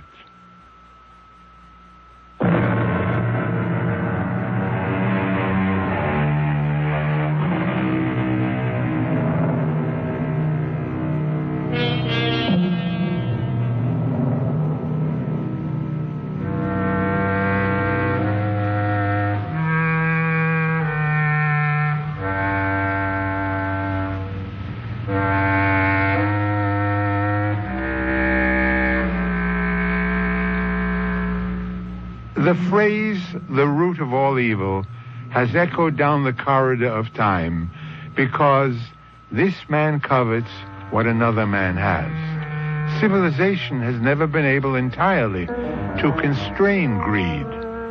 Philip Chambers almost cost his best friend his life. Almost. Dr. Sheldon had been shot in the back, but he survived. Philip, however, became an instant vegetable, and weeds overgrew his mind, choking out any hope of a return to normal life. When so well-educated a man as Philip Chambers can succumb to greed, beware.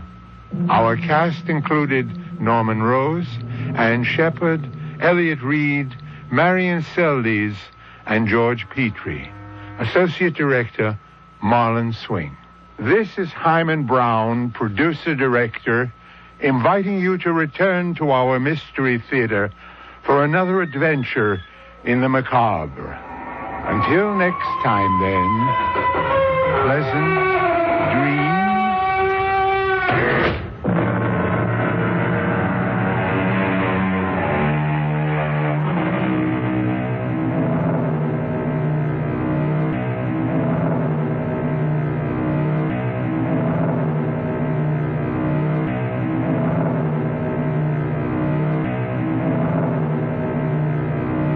Watch your steps carefully as you are about to step into the Twilight Zone on classic radio shows tonight.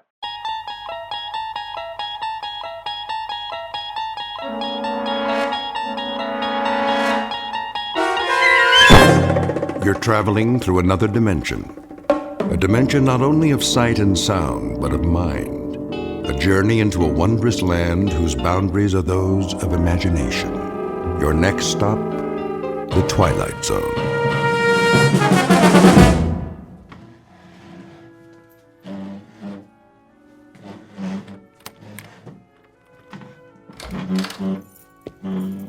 Marvin?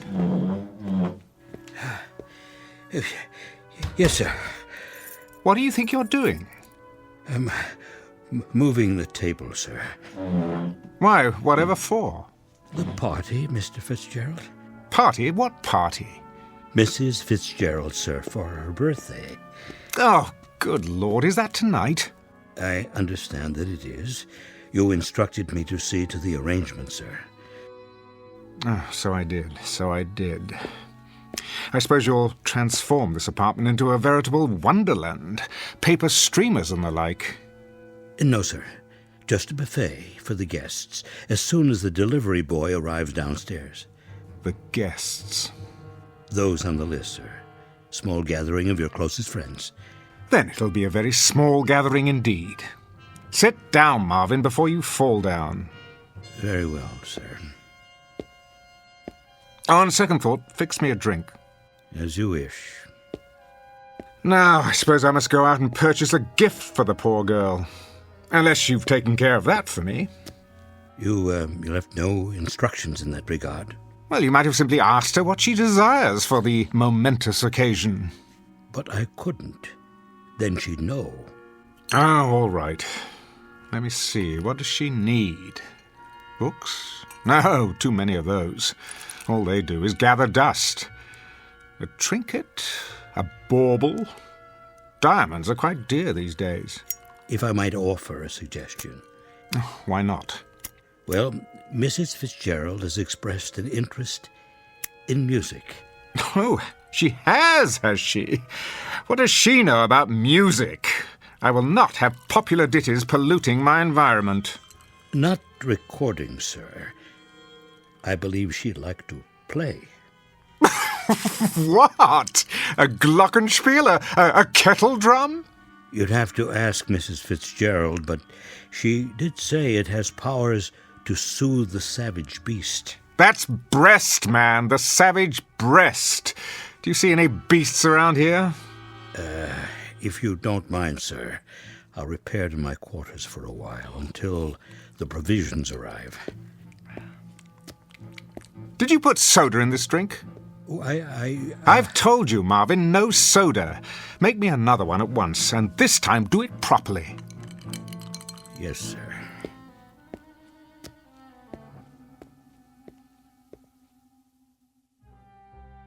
Mr. Fitzgerald Fortune, theater critic and cynic at large, on the day of his wife's birthday. If he knew what's in store for him, however, he would make it a point not to attend. Because before the party is over, an extraordinary instrument will play what might be called those old piano roll blues, an opening night that could only happen in the Twilight Zone. And now, The Twilight Zone and our story, A Piano in the House, starring Michael York, with Stacy Keach as your narrator.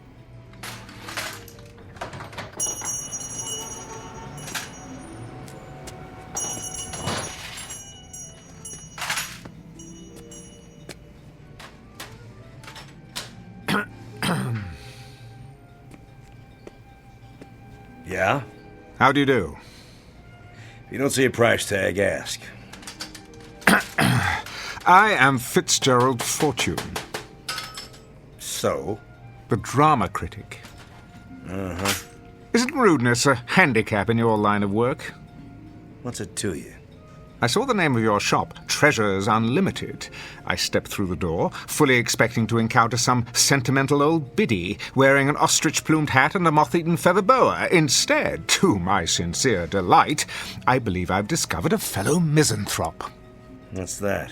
A man who despises people. I got work to do, mister. Putting up stock. And I am meant to be writing a review this very hour for tomorrow's edition. So why aren't you doing it? Life intervenes. Looking for something in particular? A gift for my wife's birthday. Well, you're in the wrong place. This isn't a gift shop. It's a junk store. Exactly. You see, my wife has the absurd notion that she wants to learn to play an instrument. Unfortunately, she hasn't a trace of talent. How do you know that? Hmm? If you've never heard her play. I believe I know my own wife. However, I've hit upon a rather droll solution to her dilemma.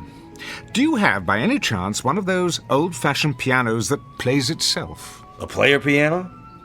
Funny you should ask. Amuse me. I just picked one up at an estate sale. Over here. It's kind of beat up, though.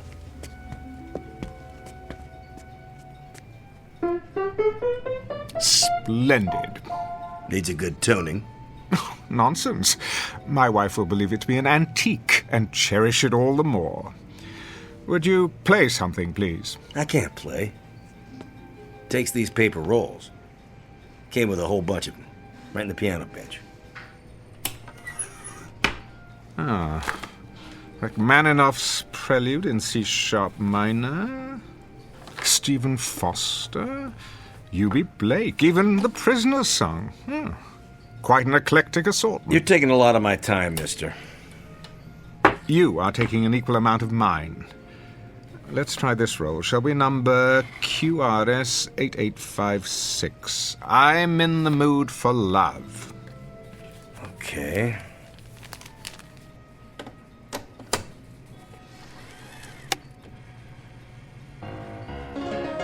There we go.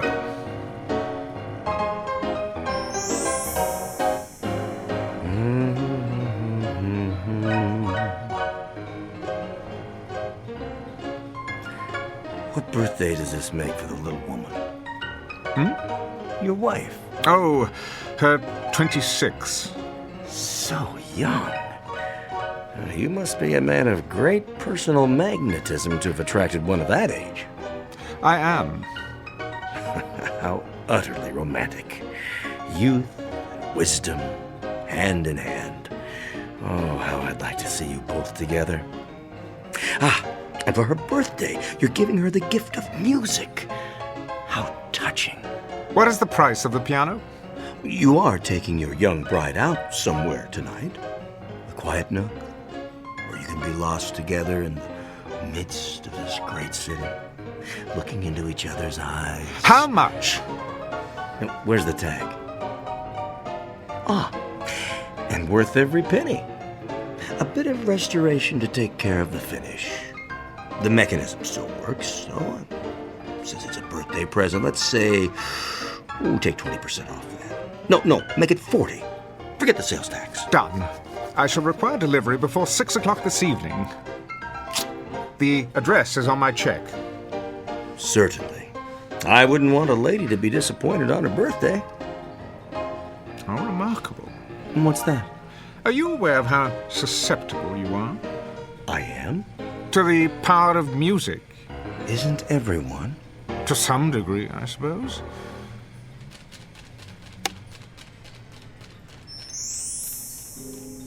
Okay. You got a sale. Now, you want to stand around all day taking my time? No, I was just leaving. Well, nobody's stopping you. There's the door.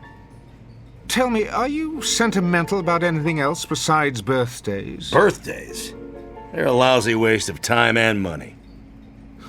It was the piano, wasn't it? Extraordinary. Good day to you.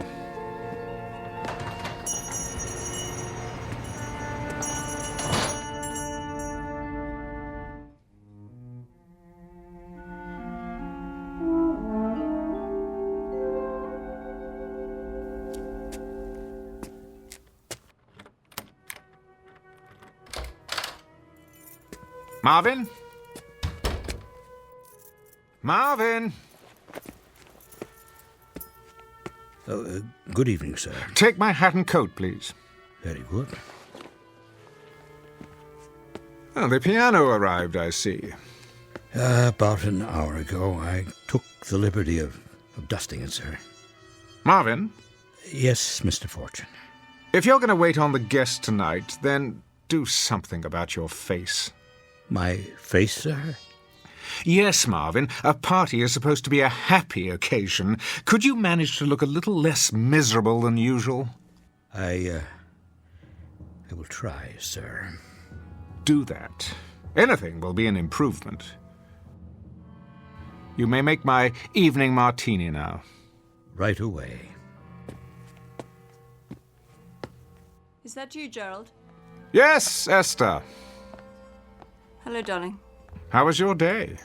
Oh, fine. The museum again with a friend. Been going there quite a lot lately. I have. You said you wanted me to improve my mind. Indeed. One can never know too much. And what else would you like me to do? Well, there is one thing. And that would be?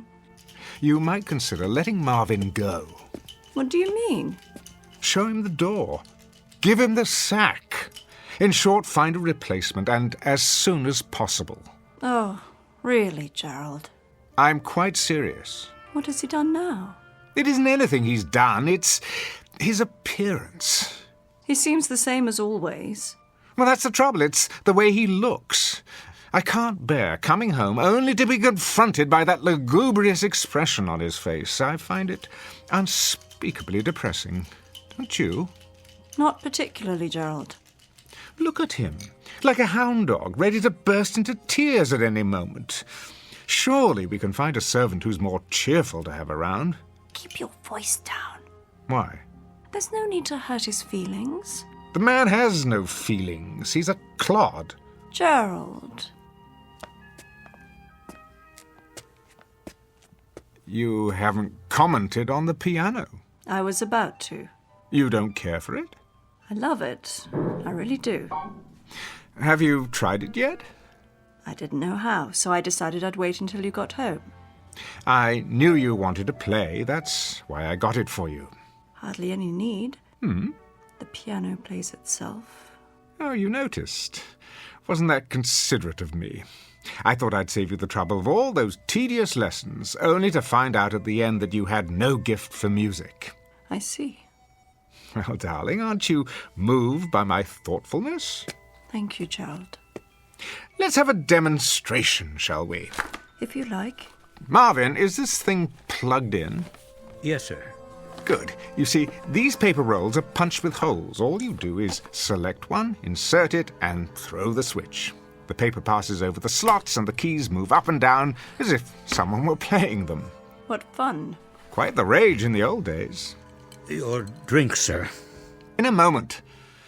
Now then, for example, here's one called Smiles. You open the panel, press it into place like this, start it on the take-up reel.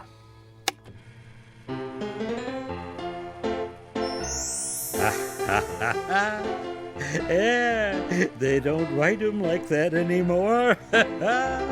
What on earth is the matter with you? Oh, nothing, sir. Nothing at all. Marvin, are you all right? I'm very well, thank you, madam. Oh, but you're smiling. Am I? You most certainly are. That's probably because I'm happy. Have you been drinking my martini? No, sir. Well, then what do you have to be happy about? Everything, sir. I make good money, got a nice place to live, my health, money in the bank. I like my job. Well, you can't. I treat you atrociously. Oh, you don't bother me, Mr. Fortune. You tickle me. What? Oh, yes. Sometimes it's all I can do to keep from laughing out loud when you have one of your tantrums.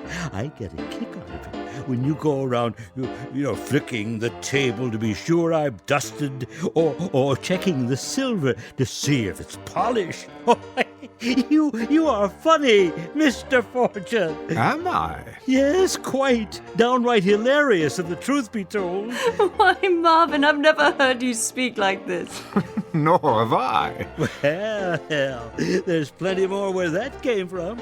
I've got 1 million of them, sir. 1 million of them. Well, out with it, man. You're quite the comedian today.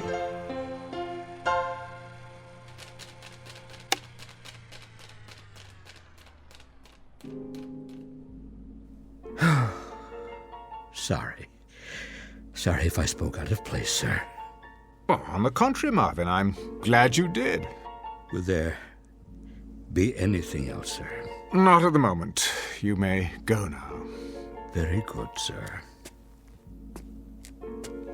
What a strange thing to happen. Wasn't it, though? An odd moment for us all. Most definitely. Who'd have thought that behind that gloomy exterior the man was concealing a sunny nature? I can't imagine how it happened. I believe I can. I'd say it was because of something extraordinary that has come into our lives. Something absolutely extraordinary. So, what really happened, Gerald? Marvin behaved so strangely a moment ago, and then he stopped, suddenly. Well, perhaps it's not so strange after all. I've always believed that we have two faces, the one we wear and the one we keep hidden underneath. The problem has been to find some method of revealing that hidden face. I suppose it helps if you know what particular hidden face you're looking for. But now it appears that I, at least, have the means. I don't understand, Gerald, and I'm not sure I want to. See you in a while. Esther, wait. Let's try another one. I have to get ready. No, not yet. Let's play something a bit more intense. Some other time. Bear with me, Esther. An experiment, if you will.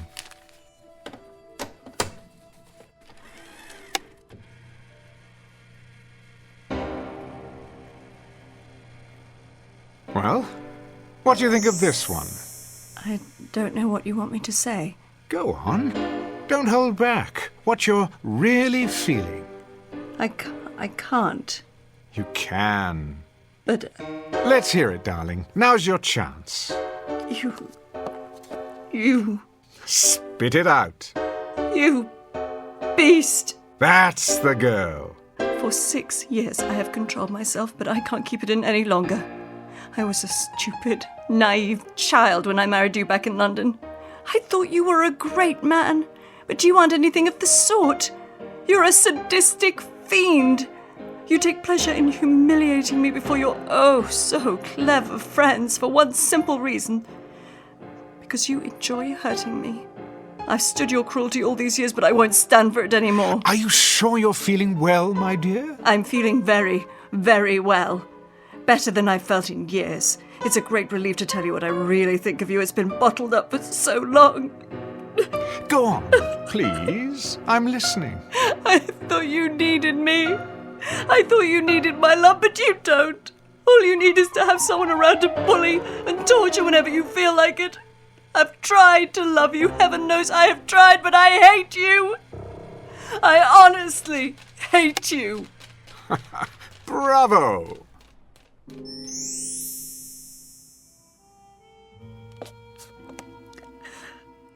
I'm terribly sorry. May I congratulate you on a remarkable performance. Had it been on stage, my dear, I would have given you a superlative review. I don't know what possessed me. I do. That was your hidden face. I've suspected for years that beneath your unemotional facade, you were an hysterical little girl, and I was right. But how? Haven't you seen what's in the record shops these days? There is music for every conceivable occasion. Music for a rainy day, music for a romantic dinner, music to read by, music to dance by, music to dream by, music to do everything under the sun by. Could it be that this anachronistic old piano, the product of a more sensible time, has provided music to help us expose our hidden selves by?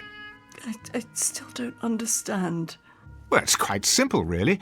Marvin was hiding his inherently happy nature, which was revealed when he heard happy music. You were concealing hysteria, and when you heard hysterical music, you couldn't hide yourself either. You mean the piano? That's exactly what I mean. I seem to have bought you a more interesting birthday present than I imagined. A kind of sonic lie detector, if you will. I wonder what other people are hiding. Our friends, for example. Gerald, please, promise me not to play the piano at my party tonight. I mean, to let it play itself. I promise no such thing. I wasn't looking forward to the festivities, but now I believe we may be in for a most amusing evening.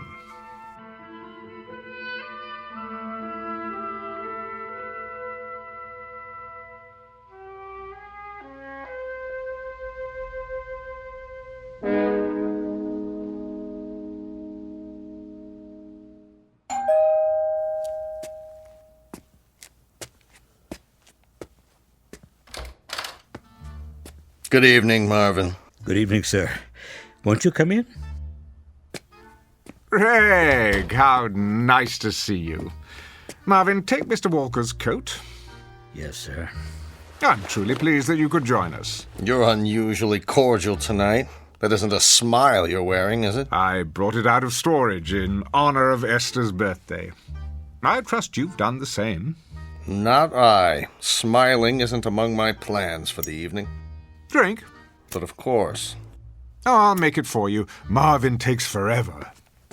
I'm delighted to hear that you share my distaste for birthdays. Birthdays, anniversaries, and certain holidays I overlook whenever possible. They imply some degree of human involvement, the sort of thing I'd rather avoid. Is that true? I've been given to understand that you're something of a ladies' man, quite thickly involved, in fact. You've been misinformed. Have I? I'm much too selfish to fall in love. And you're miserable. Admit it. Not in the least. I value the peace and quiet of my bachelor's existence. It lets me write my plays without interference from anyone. How is the new play, by the way? Brilliant. Unfortunately, you'll never have the opportunity of panning it, as you have my other plays. No? Why not? It won't likely be performed anytime soon. I thought you said it was brilliant. Oh, it is. But I'm locking it away with orders that it not be produced until after my death. You see, it concerns a romantic triangle, and the three principals are rather well known. That shouldn't matter. Not if it's a good play. I'd rather not hurt anyone. I'm old-fashioned that way. Ridiculous. A great play is worth any amount of pain to any number of people, least of all three. Not these three. Sorry, old man, my mind's made up. Well, I'm sure you'll do as you see fit, as usual, regardless of anyone's opinion. For better or worse, I'm afraid. Where's your better half, by the way? Still at the makeup table, trying to obliterate the last few years of her life with powder and paint. Come, I'll show you a toy I found for her.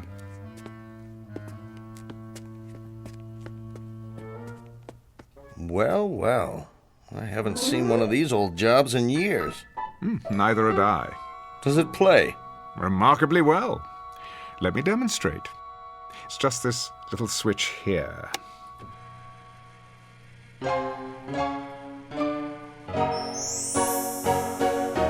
Isn't that something? Romantic, wouldn't you say? Is Esther pleased with it? She hasn't expressed any great enthusiasm. That doesn't sound like Esther. Has she heard this particular song? Not yet. Be sure to play it for her. She'll understand. Understand what? What you tried to do for her. Usually she's so grateful for any small sign of affection. I think that's one of Esther's most lovable qualities. Is that right? Her ability to accept a bouquet of daisies as if they were the rarest of orchids. I remember once I gave her a small turquoise ring. It didn't cost much. You gave her a ring? Yes. She accepted it as if it were the Hope Diamond. Turquoise ring? Oh, yes. She came home from a trip with it. She'd been to Mexico City. But I seem to remember that she went alone. What? Oh, she did. Strange how we ran into each other down there. Stranger still that Esther never mentioned it. Would you call that rather an odd coincidence? Not really. Jerry, has it ever occurred to you that I'm deeply in love with her? My dear Gregory, you are about as capable of passion as a head of lettuce, and Esther could not rise beyond the level of a cast-off shoe. Don't speak of her that way. I will speak about her any way I please. She's my wife, or have you forgotten that? She may be, but you don't know her at all. Esther is full of love. Is she? Her skin is warm and soft as velvet. The scent of her is enough to drive a man wild, and her hands are so gentle, sweet to kiss and to hold. She is honey and gold and summer days and singing and the feeling of being together. Gerald, no, turn it off.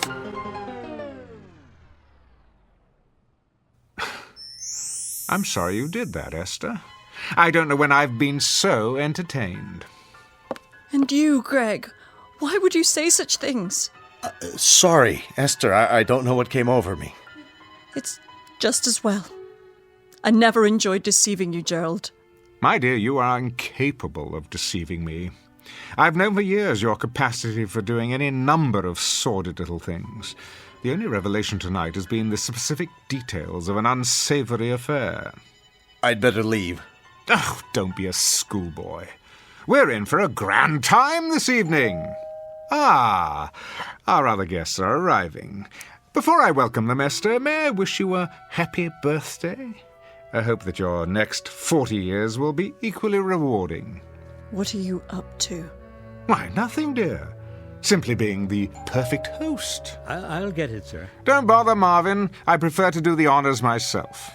Jerry, please don't play the piano again tonight. It's not something to fool around with. I'm not fooling around with it, Esther. I'm using it with deadly accuracy. Hi there, Jerry. What happened to Marvin? Here, Miss Moore. Good evening. Marge, dear, do come in. Marvin will take your wrap. Well, don't just stand there, Gerald, devouring me with your eyes. I know what's on your mind. Oh, kiss me, you fool. Like this? Oh, that's better.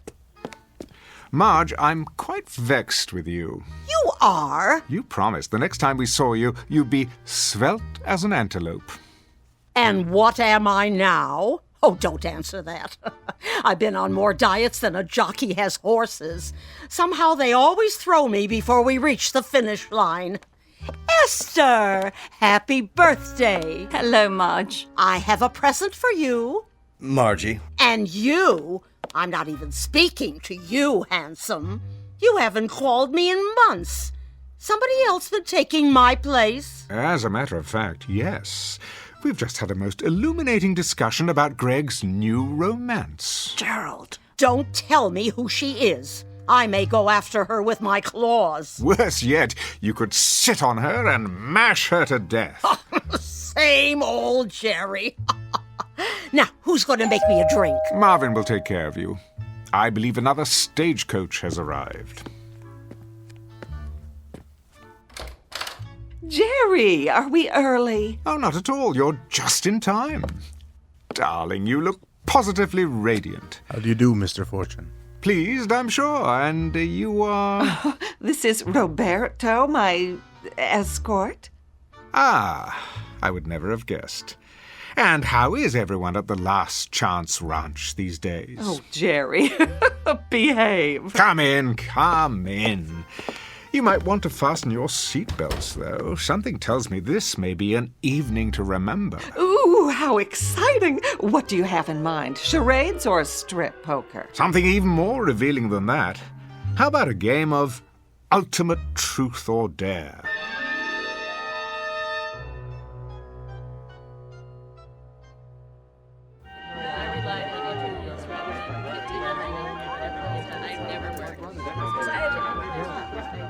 Pick up the empty glasses, will you, Marvin?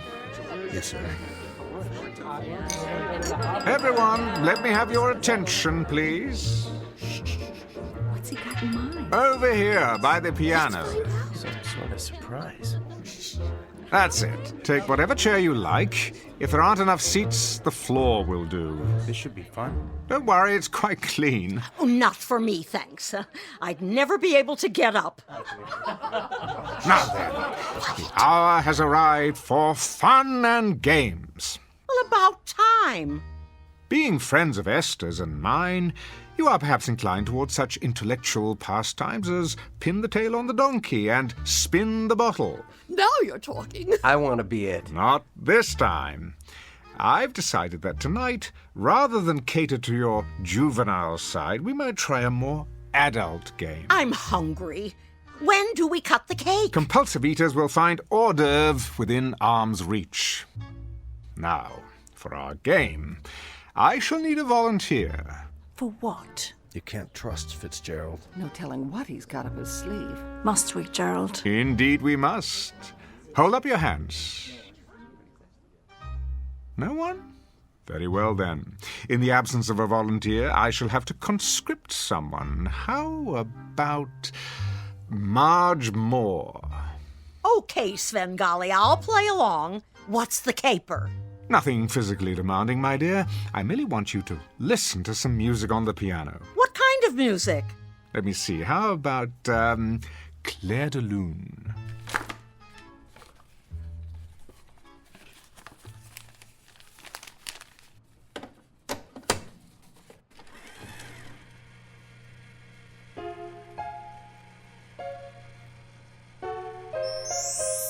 Isn't that beautiful?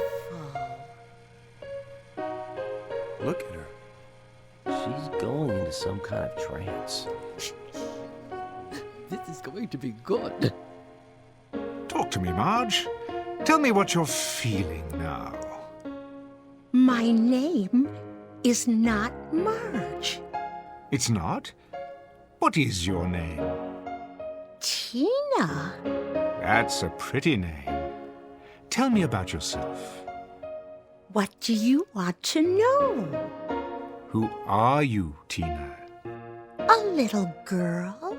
And what do you like to do, Tina? I like to dance. Good girl. Would you like to dance for us, Tina? All right.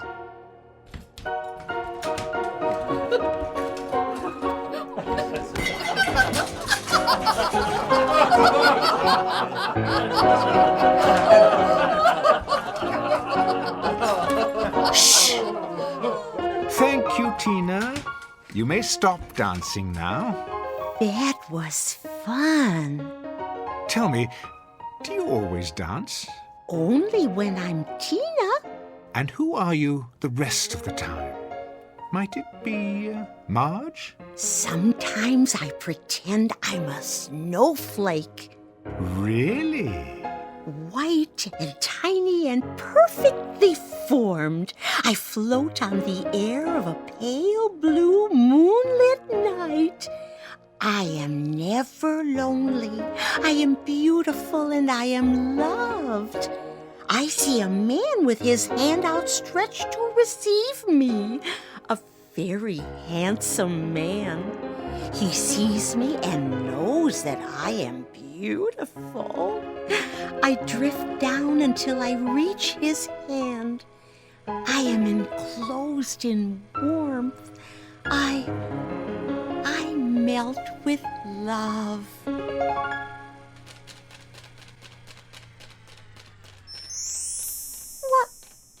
What? Where am I? Never fear. It's all in fun, my dear. What have I done? Nothing. Only an amusement for our guests. Why? Because I asked you. You were very compliant. But why me? Now, I chose you because I thought you could take a joke. Jokes are supposed to be funny. You think I'm funny, is that it? Not at all. Jerry, haven't we had enough of the piano? Not quite. I thought we'd perform one more listening test. For what possible purpose? To call forth the person who lives within someone else. And who might that be? Oh, I've been trying to make up my mind. What would be entertaining? A politician? A poet? A Broadway producer? Alas, I fear that there are none in our midst. Still, we must go for the big finish. So before the curtain falls, why not hear from the devil himself? What? Gerald, please. The only question is, in whose breast does he reside? No one here, surely. This is ridiculous. Is it? Where's your spirit of scientific inquiry? There's nothing very scientific about this. A cheap parlor trick to embarrass people. Easy, Greg. We're all friends here, aren't we? Nonetheless, I doubt that I shall get a suitable volunteer, but it doesn't matter. Esther, put this roll on the piano. What is it? Faust. If there's a devil among us, we'll know it soon enough. I don't think I like this. Why not? Are you the Prince of Darkness? Hardly. Then bear with me a moment longer. It might be edifying, a process of elimination, if you will. Esther, the piano. But... Now. Very well. And you thought this would be a typical birthday party. I think we'd better be going. Oh, but the game's not over. I think it is. Really? It's late. Just another minute, you'll see. It'll be worth it. Don't. I have to. Not that role. Something else. Greg, thank you. You've just given me an idea. Esther? Yes? We're waiting. Here, it's ready.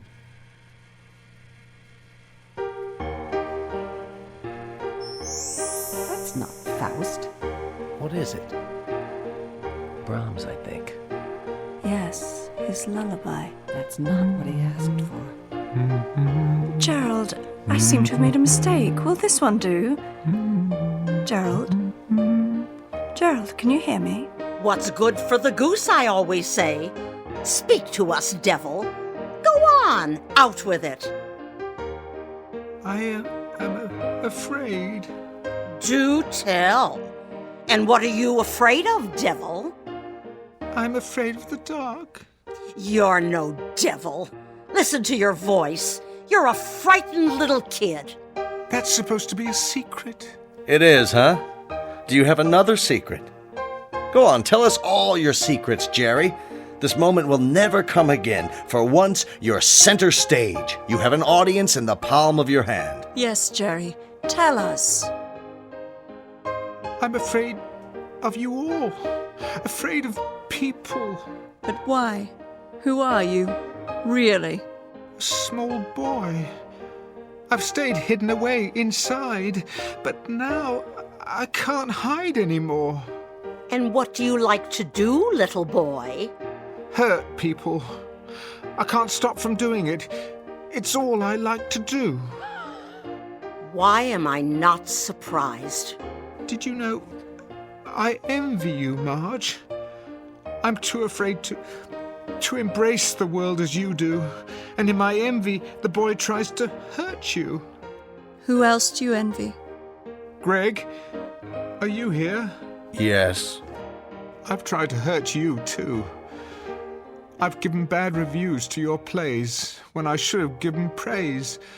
I've coveted your talent because I had none of my own, and so I hurt you in every way I could. For once, I have to agree with you. I think we'd better go. I think that's a good idea. Thank you all for coming. Yes. I'll call you. Take care, Esther. We love you. I'm sorry you had to see this. Good luck. Esther, I've hurt you most of all. You came to me with love, but I couldn't accept it because it frightened me. I never learned how to return love except as a child does, with shrieks and blows and indifference. It must have been very, very difficult for you. Good night, Esther. Call me if you need me. But I do. Wait. Where are you all going? I don't want you to leave. Come back. Esther, come with me now. Will you do that? Yes. Yes, I will. Let me get my coat and purse. Don't leave me. If you do, I'm going to be very, very naughty. Ready? I'm ready. No! No, please! They were laughing. I'm sure of it. Nobody laughs at me. I'll show them. I'll show them all. See, I'm being bad. Very, very bad. Stop that hideous music. Make it stop!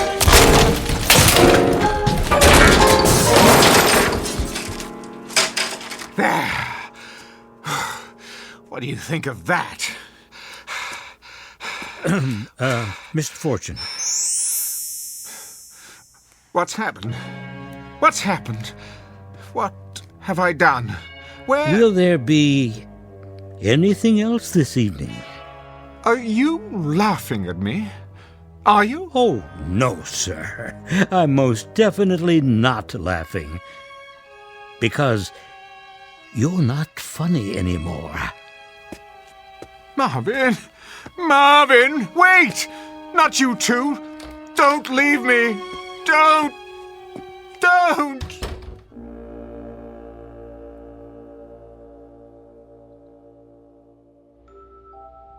Mr. Fitzgerald Fortune, critic, man about town, and cynic at large, whose wit shows no mercy at all for those who cross his path, which means the rest of the world.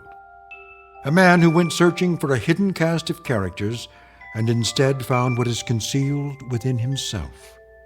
As the house lights dim just off the Great White Way at an empty theater in the Twilight Zone.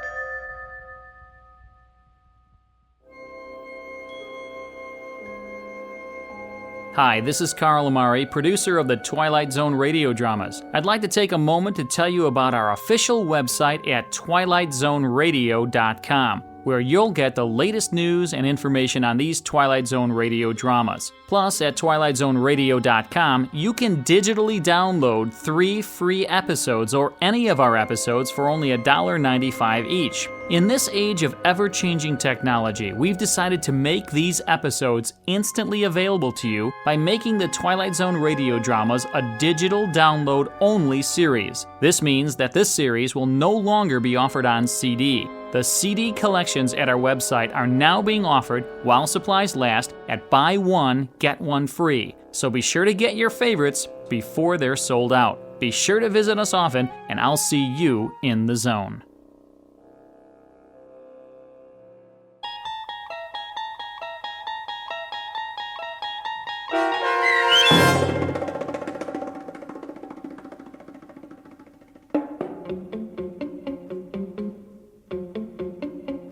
A Piano in the House, starring Michael York, with Stacy Keach as your narrator, was adapted for radio by Dennis Etchison and written for The Twilight Zone by Earl Hamner Jr.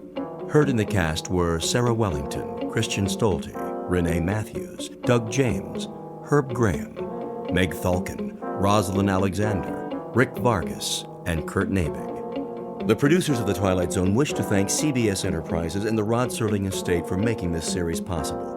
This copyrighted radio series is produced and directed by Carl Amari for Falcon Picture Group. Sound design and custom Foley effects for The Twilight Zone by Cerny American creatives Bob Benson, Craig Lee, Michael Slaybach, and Matt Sorrow. To learn more about the Twilight Zone radio dramas and to contact us, visit our official website at twilightzoneradio.com. Doug James speaking.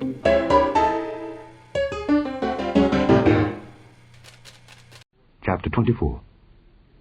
And when Balaam saw that it pleased the Lord to bless Israel, he went not as at other times to seek for enchantments, but he set his face toward the wilderness. And Balaam lifted up his eyes, and he saw Israel abiding in his tents according to their tribes. And the Spirit of God came upon him. And he took up his parable and said, Balaam the son of Beor hath said, and the man whose eyes are open hath said, He hath said which heard the words of God, which saw the vision of the Almighty falling into a trance, but having his eyes open. How goodly are thy tents, O Jacob, and thy tabernacles, O Israel. As the valleys are they spread forth, as gardens by the river's side, as the trees of lign aloes, which the Lord hath planted, and as cedar trees beside the waters. He shall pour the water out of his buckets, and his seed shall be in many waters, and his king shall be higher than Agag, and his kingdom shall be exalted. God brought him forth out of Egypt. He hath as it were the strength of an unicorn. He shall eat up the nations his enemies, and shall break their bones, and pierce them through with his arrows. He couched, he lay down as a lion, and as a great lion.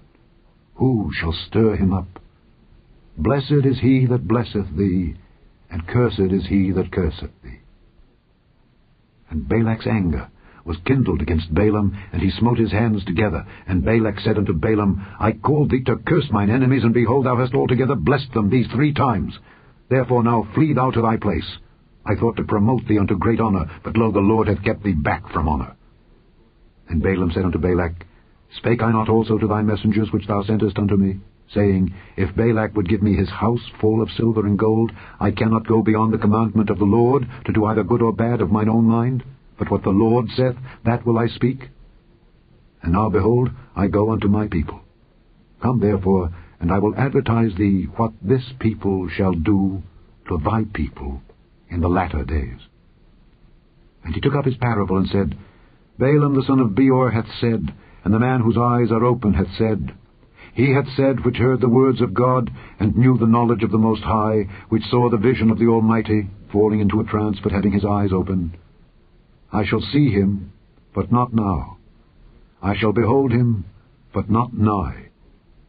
There shall come a star out of Jacob, and a scepter shall rise out of Israel, and shall smite the corners of Moab, and destroy all the children of Sheth. And Edom shall be a possession. Seir also shall be a possession for his enemies, and Israel shall do valiantly. Out of Jacob shall come he that shall have dominion, and shall destroy him that remaineth of the city. And when he looked on Amalek, he took up his parable and said, Amalek was the first of the nations, but his latter end shall be that he perish forever. And he looked on the Keenites, and took up his parable, and said, Strong is thy dwelling place, and thou puttest thy nest in a rock. Nevertheless the Keenite shall be wasted, until Asher shall carry thee away captive. And he took up his parable, and said, Alas, who shall live when God doeth this? And ships shall come from the coast of Kittim, and shall afflict Asher, and shall afflict Eber, and he also shall perish forever. And Balaam rose up, and went and returned to his place, and Balak also went his way. Roy Rogers, Dale Evans, and Gabby Hayes bring both justice and music to the West in The Roy Rogers Show. Up next. P-O-S-T! P-O-S-T. Post, the cereals you like the most, brings you The Roy Rogers Show, starring the king of the cowboys himself, Roy Rogers. It's roundup time on the double R bar. So saddle your horse, 'cause it's all right for. The Double R Bar Ranch transcribes stories and songs of the real West with the whippoorwills, the wisest trail scout of them all, Jonah Wild, played by Forrest Lewis, the Queen of the West, Dale Evans, and in person, the king of the cowboys, Roy Rogers.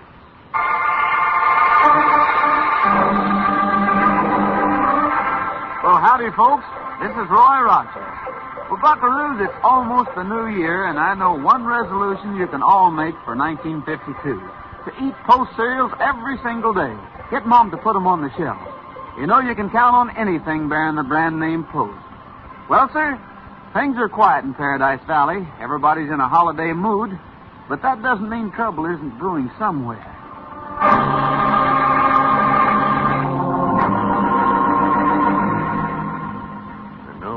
Like that, drawing $700 out of the bank. Oh, you don't, Manson.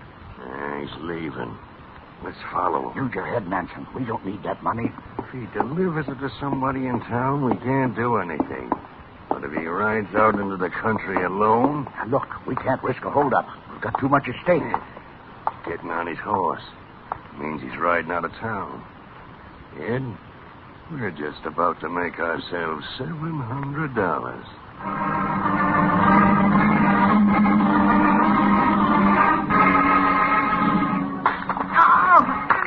Stop it, Manson. Get Stop that money, Paul Norris. You kid him. We don't want any killing against us. Well, that wasn't smart. We haven't left a trail all the way across the country. Yeah, we're not leaving a trail here either. Well, the old guy got a good look at us. Once he gives the description, the law will know we're in this territory.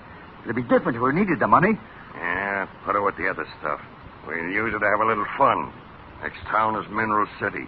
And there we cross the border. And the law can't touch it. Yeah, I hope we get there. We'd probably better rent a room in Mineral City.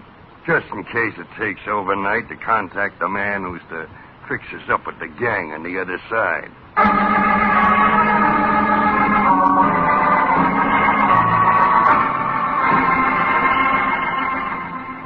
Well, let me see if I have a room. Oh, here's one. On the second floor. How's that? Oh, fine. We'll take it. Will you sign the register, please? Sure. I'll sign it. You take the key. Yeah. Right up the stairs at the end of the lobby, and then turn to your left. Thanks. You ready? Uh-huh. Here you are. Hope we can get out of here this afternoon. We can, if we have any luck. Best thing is to clean up and go looking for the fellow we're supposed to see. Dale watches Manson and Norris as they go toward the stairs. The one, a huge, bear-like man. The other, small, mean, despite his efforts to make himself agreeable. The hotel is quiet for several hours. And at the end of that time, another visitor appears in the doorway. Dale, Miss Evans. An old man, bruised and bleeding as though he'd been beaten unmercifully, staggers toward her. Dale, call the sheriff. What is it, Bill? What on earth happened? I feel sick. Oh, Bill, you're more than sick. You're hurt bad. I ain't got the strength to get to the sheriff's office. Well, here, let me help you. Come on, sit down here in this chair. Oh, don't bother. That's how I'm feeling. Just call the sheriff. We're going out for a while, miss. We leave the key on the desk. All right. Come on, quit staring. Come on, Norris, come on. Bill Palmer, his blackened eyes swollen so much he can't see, does not recognize the two men. but he hears their voices. The voices sound familiar. Dale, those two men, I think I know them. By now, the owners of the voices, the two outlaws, are at the front door. They open it. As they step through, they start past two other men just entering. Howdy. Afternoon. Say there, ain't you Feathery Fred, once in the United States Cavalry? No, I'm not. Never heard of the man. Come on, Norris. Yeah, don't get your pug-nosed about it, stuck up. Feathery Fred was a darn nice feller, except for his one oddity. Not knowing how close they've come to real trouble, the outlaws continue on into the street, while Roy Rogers and Jonah Wild enter the lobby. Roy, we need some help here. What kind of help, Dale? Feathery Fred was a private in the same cavalry troop as me for 38 years. Well, what's the matter with you, Bill? Two of them. Two men tackled me on the trail. They didn't say a word, just jumped me and started hitting. I tried to fight back, but it wasn't no use. There was two of them. One wasn't so bad, but the big fella, he was like a roaring bull. They got my payroll, $700. Convolution. Thought I glimpsed him walk through here a minute ago, but I guess I'm mixed up. Been hit too much. Did you ever see him before, Bill? No, I seem to recall their names, though. Big fella was Manson, and the other was Norris. Say, Roy, them fellas we met coming in. Not Feathery Fred, the other one. His name was Norris. Well, they got a room here, but they're not registered by those names. That doesn't mean much, Dale. Take care of Bill. Joan and I will be right back.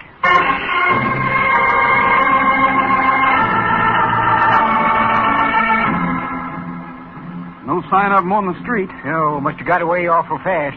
If they saw Bill, they had a reason for getting away fast. I guess we'd better get the sheriff and have him talk to Bill.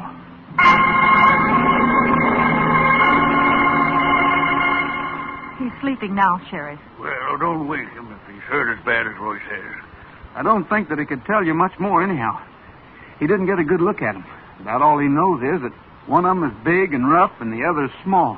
It could have been that pair that you and Jonah met when you came in, Roy. Well, the big fella looked just like Feathery Fred, Sheriff. Well, I don't know how Feathery Fred looked. Well, he looked just about the same as any other human being. And I don't want to know. Oh, you don't, huh? Well, you ought to learn. Bill said the names were Manson and Norris, huh? That's right. Feathery Fred, my old buddy. Roy, half the country's on the lookout for those two. They've been identified as head of a gang that specializes in handling stolen stocks and bonds. Law officers have been warned they're heading for the border to dispose of some loot. It's funny they'd pulled a hole up then. Not necessarily, Dale. They may have needed cash to tide them over until they can sell their bonds and stock. I'll see if I can find Reenie Egan. He may be mixed up in this. Oh, he's mixed up in everything. Anybody want to guess why Feathery Fred never had to get a haircut? No. Egan has a reputation for harboring fugitives and knowing how to smuggle them across the line. But if I can't get anything out of him, I'll have to head for the border. Sheriff, you hunt for Egan. We'll take Bullet and see if we can trail these two rattlers. You can't. If they get across the border, your authority wouldn't be worth much there. But our guns can talk anywhere.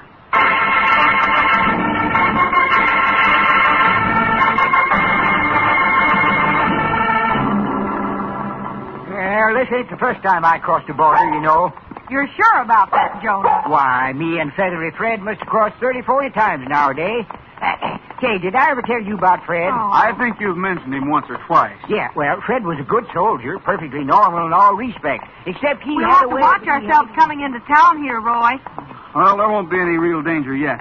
But, of course, there are a lot of known gunmen from our side of the border taking refuge here. Yes. Well, one thing about Fred's peculiarity now, it took him a long time to dry out whenever he got wet. But he was warm, even on the coldest nights. Never had to use a sleeping bag neither. I say never had I to hope use the a sheriff sleeping bag. finds Reenie Egan. It might go a long way towards running these rattlers down if he does. Ignoring me. Completely ignoring me. It might just happen that we'd get enough on Egan this trip to put him where he belongs, Roy. He's gotten away with plenty in his time. Now, I tried just once more, and if they don't listen to He me... sure has, Dale. There was one sergeant, you know, that just couldn't stand Feathery Fred. He sneezed every time Fred come into the parade ground. But then, of course, this sergeant couldn't use a pillow for sleeping on, neither. This is the main street up ahead. No, dadgummit. Hold it. Hey, that's Egan coming out of the building down the street. Let's go after him. No, wait right here. Get off your horses and stand beside him so he can't see you when he passes by. I'd much rather find out what he's doing up there than get my hands on him right now.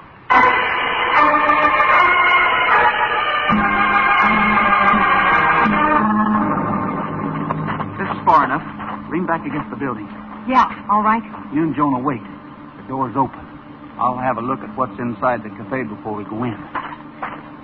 Roy walks to the open door, takes a quick look into the cafe. It's dark inside. So dark that Roy can't make out the faces of the men who are there. But he does see enough to know there's quite a number of men gathered about one of their companions, listening silently as he speaks. Egan said as quick as he saw Rogers, he headed back, knowing Rogers had come here to get Norris and Manson, nothing else. We gotta protect them two. He told me what Rogers looks like, so we won't make no mistake. We'll get the right man. The men continue to listen silently. Roy knows they're killers planning to do their job. He motions quietly for Dale, Jonah, and Bullet to come to his side. We've come to the right place. Egan told the men in there that they were to protect Manson and Norris. Then Manson and Norris have to be here. Well, I wish Feathery Fred was around to go through that door with us. I'll go alone. No, you won't, Roy. We're in this with you. Listen, from what was said, I don't believe Egan told them we're together. So you wait outside with Bullet. If I get into more trouble than I can handle, and only then you come in, Jonah, and bring Bullet with you. But, Roy... You and Bullet go after me for all you're worth. Make out like you're helping them. That's the only chance we'll have of coming out alive if trouble develops in there.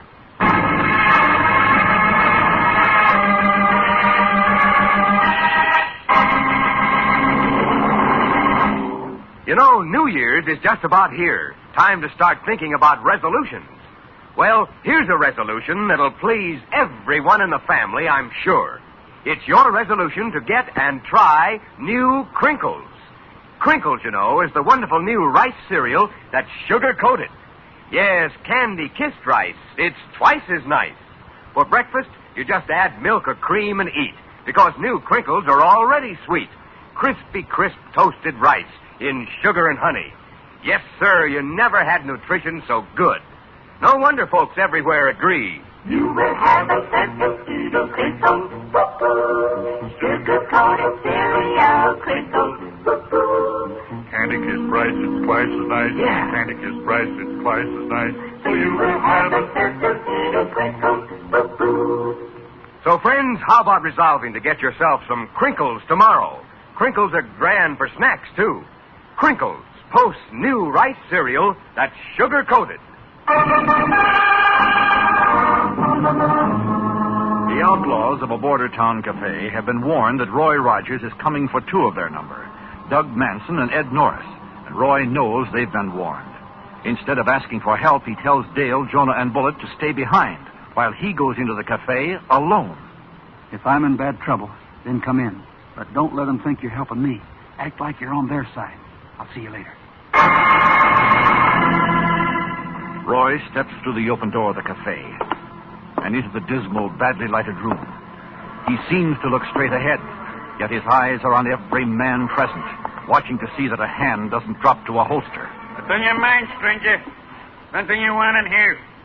Roy halts at the sound of this voice. The men turn on him. They wait to see what he'll do. The battered, unshaven faces reflect a warning of the trouble that will come should Roy make one false move. I asked you a question. What do you want in here? I'm just looking around, sightseeing. Move to the left. Cover from all sides. Sightseeing, eh? Look, we know who you are and what you want.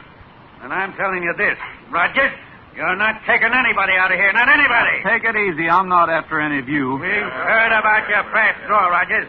But this time you're up against somebody who's faster than you are. I got a gun. He's harmless, but don't kill him here. There may be people on the other side who know where he's gone. Roy steps to the side, keeps his back to the wall. The leader, the man who defied Roy, comes in close. Roy's hand whips out. The leader staggers. Roy slashes again. The leader goes down. The gang comes at Roy from both sides, using chairs, gunmen, fists. Roy fights hard, but no one man could take this many. Roy feels his knees begin to buckle. The gang senses that he's going down. They surge forward against this man who fights alone. Hey, wait a minute. Who you got there? Come on now, let it through, boys. Stand aside. They've got the man we want. Yes, I thought so. Well, you folks ain't taking in Rogers.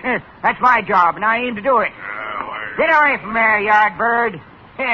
So your name is Roy Rogers. Keep away from me. You'll not take me either. Rogers, you asked for this. Go on, Bullet. Get him, boy. Get him. There, that's it. Don't show him no mercy now. Get away from me. I'm I'm finished. Yeah, hold it, dog. Hold it. Oh, you hombres, stay away from this dog. Now guard him for a second, Bullet. What happens now, Jonah? Yeah, I ain't sure, but I'm going to try something. Sergeant! Where's the sergeant with this detail?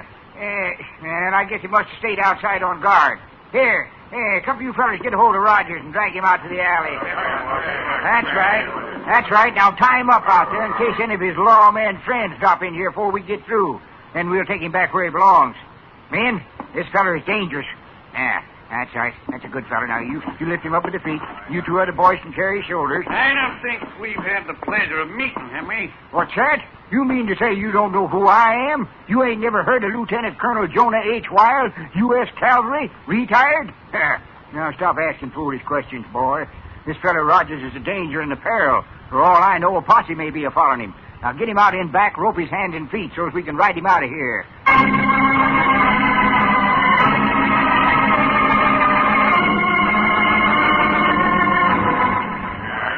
All right, he's up. All right, thank you kindly, boys. Now, if you'll help me carry him to our horses, I'll take him off your hands. I won't. What's that? Don't you know better than to argue with the lieutenant colonel? You ain't taking Rogers away until we know more about you. We don't want to be tricked. Maybe we'd better tell them who we really are. Yeah, maybe you have. Well, the young lady's my daughter. Her grandfather was a two-star general. How about you? Well, now, this is an insult to my reputation, but I'll tell you. You heard of the lieutenant colonel, ain't you, who disgraced his profession by forging his own discharge papers? Now, don't tell me you're so unwell read. You ain't. Well, yes, I think I heard something about it. And I'm that lieutenant colonel. Now, I'm in the business of raising checks and bonds right now. I come down to meet a pair of mighty nice fellers named, and I won't tell you their names. I don't know you well enough. But they've got some $100 bonds that they'd like to have made worth 1,000. Norris in the Manson with to meet somebody here. Yeah, that's the fellas. Do you know them, too? Help me get Rogers over at the horses before a posse rides in, will you? I got to be shucking him before I meet Norris and Manson. Give me a hand, boys. If he'll do away with Rogers, we're that much ahead.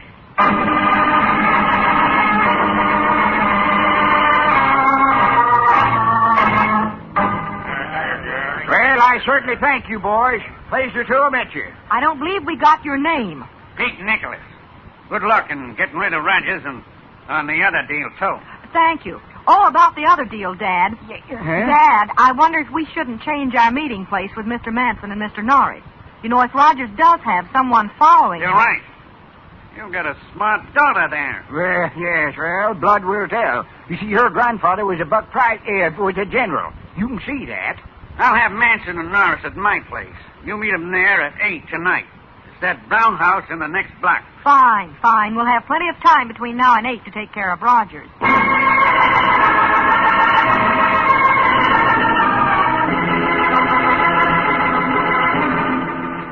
I've sure got to hand it to you two. You talked us out of a mighty bad spot. Yes. Jonah, are you getting a cold? No.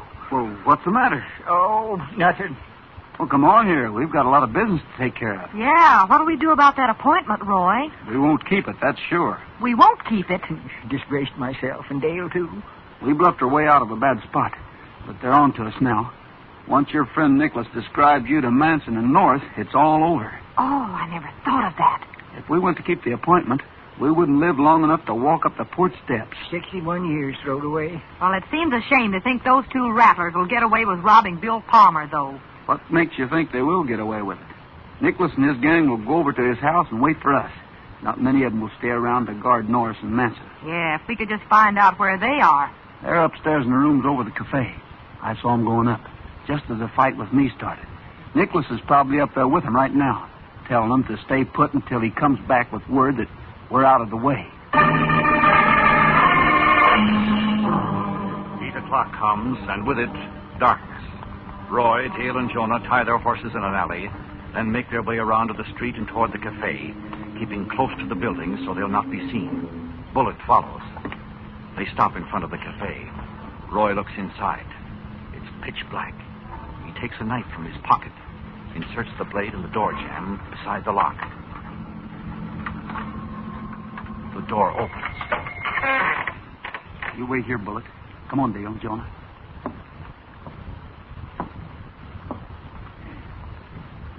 Here at the stairs now. Careful now. There's a light on up there. Yeah, I know.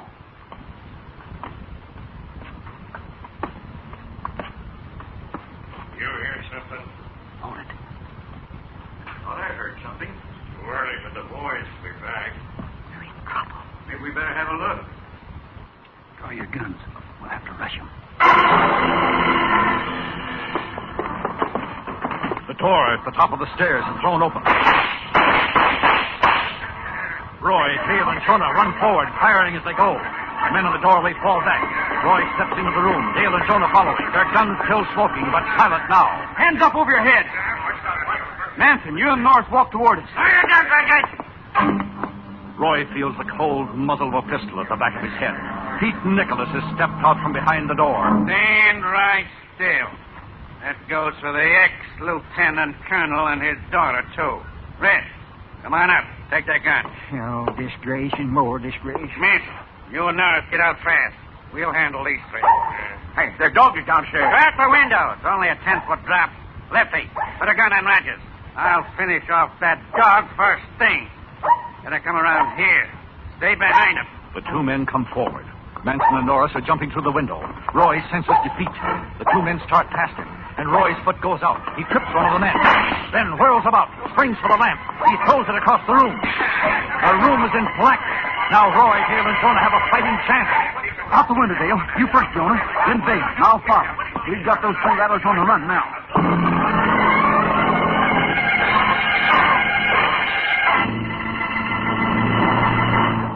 Friends, how about doing yourself a favor and trying wonderful new Crinkles real soon?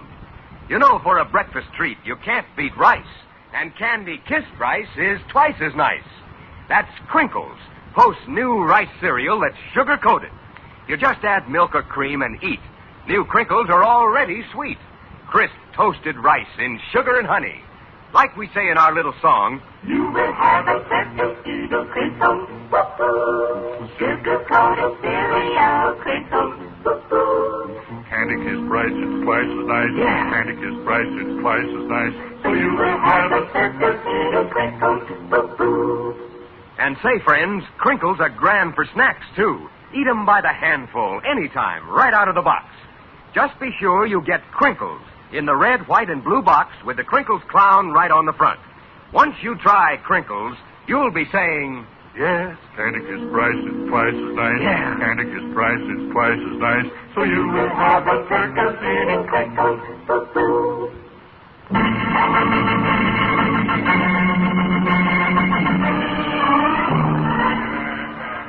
You all right, Dale and Jonah? Sure. Bullet, come on, boy. Dale, you didn't see which way Manson and Norris went, did you? No, I didn't. I'd sure like to get my hands on them two polecats. Come on, Bullet. What's the matter with him? He's found something behind that wagon. Yeah, and it's something human. Take him, Bullet. That's it, fella. Hold it, Bullet. Hold it. Bargain, boy. Well, if it isn't our two friends. Ruined my whole career. All right, Manson. Stand up. You too, Norris. Well, if it hadn't been for that dog, If it hadn't been for that dog, we might have had to shoot it out. You got the stocks and bonds with you? Norris is carrying them. Hand them over. How about Bill Palmer's money? I've got that. Most of it, anyhow. Let's have it. And then you can make a choice. Either go to jail here or wait for the American authorities to get you out. Or cross the border voluntarily. I'd advise you to cross voluntarily. You'll save everybody, including yourselves, a lot of trouble.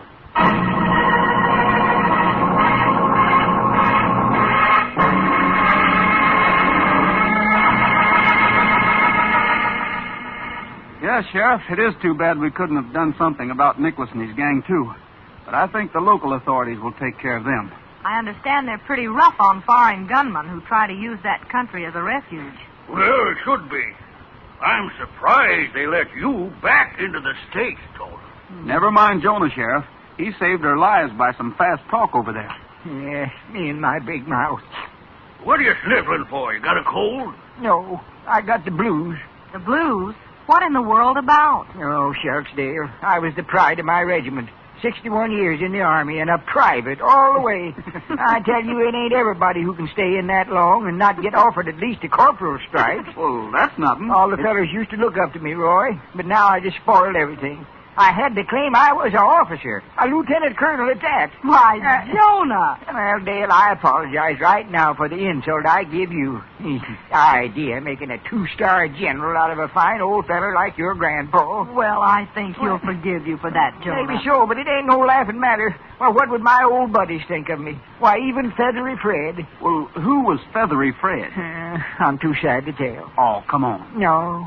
Well, this is something new. All I can say now is that Feathery Fred furnished more quills to make General Rose pens than the whole Quartermaster Corps put together. Let's go! Let's go! Now, be calm, Sheriff. Jonah was a hero today. We owe him a lot. No matter how it hurts, let's be calm.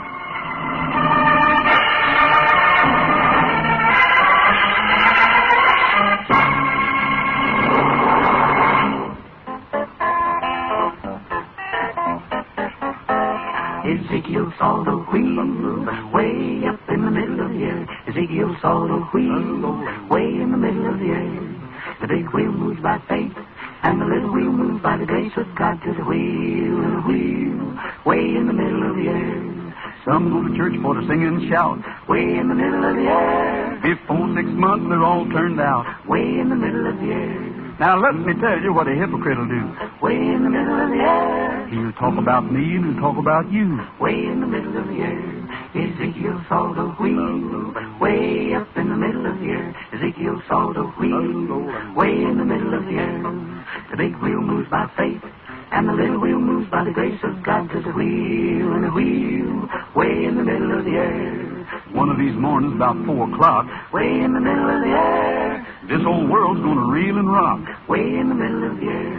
Now, if you get there before I do, way in the middle of the air. Tell all my friends I'm coming too. Way in the middle of the air. Ezekiel saw the wheel way up in the middle of the air. Ezekiel saw the wheel way in the middle of the air. The big wheel moves by faith, and the little wheel moves by the grace of God. To the wheel and the wheel way in the middle of the air. One of these mornings, bright and fair, way in the middle of the air. I'll take my wings and cleave the air. Way in the middle of the air. Now, if you get there before I do, way in the middle of the air. Tell all my friends I'm coming through. Way in the middle of the air. Ezekiel saw the wheel way up in the middle of the air. Ezekiel saw the wheel way in the middle of the air. The big wheel moves by faith, and the little wheel moves by the grace of God. To the wheel and the wheel way in the middle of the air. Look for Roy Rogers on NBC television Saturday, December 29th or Sunday, December 30th in other cities. See your local newspaper for time and station. Buckaroos, Dale and Jonah and I, and all of us, wish you the best New Year you ever had. Well, that's all for now, folks. This is Roy Rogers saying to all of you from all of us, goodbye, good luck, and may the good Lord take a liking to you. See you next week. Happy trails to you until we meet again. Happy trails to you. Keep smiling on till then. The Roy Rogers Show is brought to you by Post Cereals, each week at this same time, with the Whippoorwills, Forrest Lewis, Dale Evans, and the king of the cowboys himself, Roy Rogers. An Art Rush production transcribed, directed by Tom Hargis, script by Ray Wilson, music by Milton Charles. Featured in today's cast were Frank Hemingway, Herb Butterfield, Ralph Moody, and Bill Green. This is Art Ballinger speaking for P.O.S.T. Post Cereals. Happy trails to you. Classic British comedy is up next with The Navy Lark.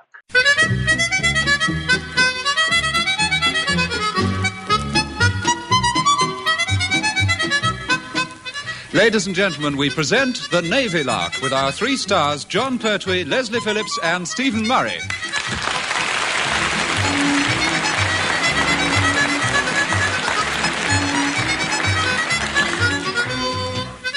When it comes to popping the question, we all have a different approach. Some chance it with their rheumatism and get down on one knee.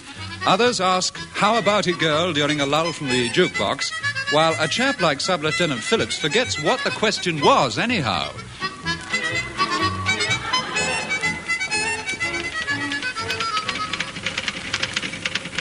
I say, Heather. I've been thinking.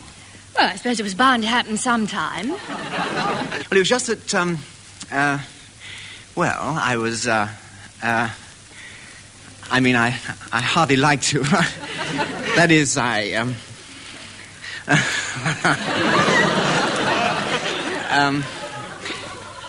Heather? Well? Yes, thank you, remarkably well. I meant, well, what was the question? Question? What question? Oh, yes. The question, silly of me. I've forgotten. Oh, really? Oh, yes, I've been thinking. Now, Heather, we've known each other quite a long time now, haven't we? Yes. And we've always got on jolly well together, haven't we? Yes. Well, there comes a time when a chap,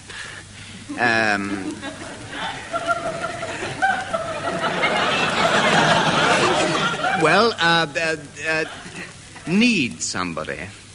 Needs somebody? Yes, desperately. I tell you, Heather, I can't go on like this much longer. Oh, but Leslie, I don't know what to say.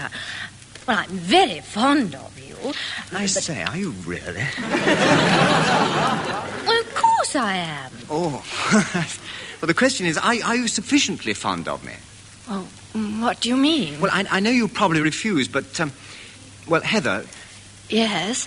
Will you sew some buttons on my shirts?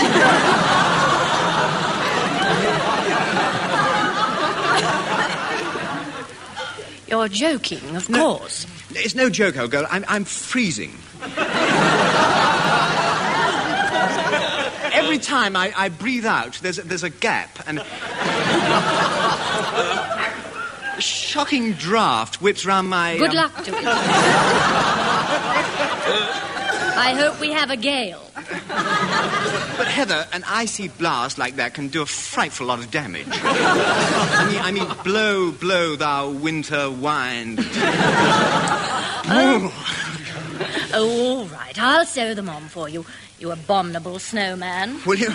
Oh, thanks awfully. I'll go and get the first dozen now. First dozen? Oh, well, there's my long winter evenings taken care of. I shan't be long. No, wait. You better leave it until tomorrow. Tomorrow? Do you mean I've got to go on hoisting my Shannon over my fastnet for another day? Well, haven't you forgotten the date? The captain's due back off leave today. Well, Lieutenant Commander Stanton. I didn't even know he was on leave. Well, he hasn't been here. Well, there's nothing to go by, is it? As a rule, he's either out fishing or mucking about with mud looking for worms. Well, do you think you ought to tell number one that the captain's liable to pop in for a minute or two? After all, they've never met. Oh, it doesn't matter. If they bump into each other, they can count the rings on each other's sleeves and figure it out for themselves. Oh, no, perhaps you're right. I'll tell him straight away. Well, there's number one anyway. Coming. You buzzed, sir? Good gracious me, is the outer office on fire, Mr. Phillips? No, sir, why? Well, I've never got your perky little titfur to come round that door in less than a dozen zuzzies since I got here. Oh, no, sir, that's not quite fair, you know. I mean, I once did it in 11. 12. Although I'll admit one dead heat. As I zizzed, you shot in like a cork out of a bottle and fell flat on your... perky little titfur. Yes, precisely. By the way, sir, there's something I wanted to tell you. Well, it'll have to wait. Mr. Phillips, why wasn't I told that the captain returns from leave today? Hey, well, that's a funny thing. It just so happens that I was about to... And don't pretend you were just about to tell me, because it's too late. Very remiss of you. Yes, but I... Never mind the excuses. Now then, what was it you wanted to tell me? Oh, yes. Me? Tell you, sir? Oh, yes. Heather's going to sew some buttons on my shirt, sir. Is she really? I'm delighted to hear it. I've noticed that whenever you remove your jacket, it only needs a slight draft for you to resemble a regatta in full sail. It's a great relief, sir. Yes, quite. Although she won't be able to tackle them for a week or two yet, will she? Why not, sir? Well, she's got to sew all mine on first. Hello, number one here. Jetty guard here, sir. Able Seaman Goldstein. There's a rum-looking rowing boat heading this way, sir. I beg your pardon? Seems to be drifting, sir. There's a chap in a fishing hat sitting in the stern, fast asleep. What? He's not wearing a naval uniform, is he? Hang on a minute, sir. Guess who, sir? Lieutenant Commander Staunton. Bullseye. Shall I poop off a couple of rounds to wake him up, sir? Oh, certainly not, Goldstein. We shall come down to the jetty at once. Aye, sir. If the tide brings him in, I'll grab him and hold him till you get here. Yes, you do that. Goodbye. The captain's bag, sir? Well, vaguely. For some reason, he appears to be drifting in a rowing boat offshore. Oh, I can tell you the reason, sir. What? He's lost his oars. He always does. Gracious me, how careless. Costs us about 30 pairs a year. Well, wouldn't it be cheaper for him to have an outboard motor? Oh, not really. He's lost 5 of them. Yeah. Well, I'll get down to the jetty, and in the meantime, you better chase the chief out of the stores in case we have to salvage the captain with the launch. Aye, sir.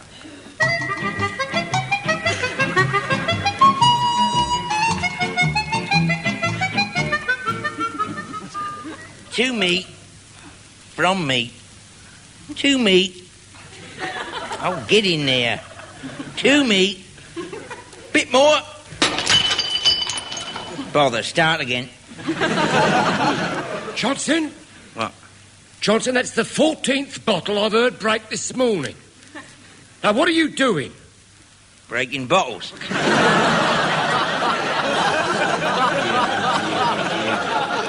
I know you're breaking bottles, you ham-handed, fumble-fisted, lumbering great elephant. What are you trying to do? I'm trying to put a ship in the bottle, see? Look, Johnson. That's me. Oh, no, it's you. You haven't got it quite right, have you? Haven't I, Chief? No. Look, a model of Victory in full sail ain't going into a tonic water bottle unless you lower the masts first, you clot. You're pulling my leg, aren't you, Chief? And what makes you think I should wish to be so bold with your lower extremities? Because they're made of pipe cleaners.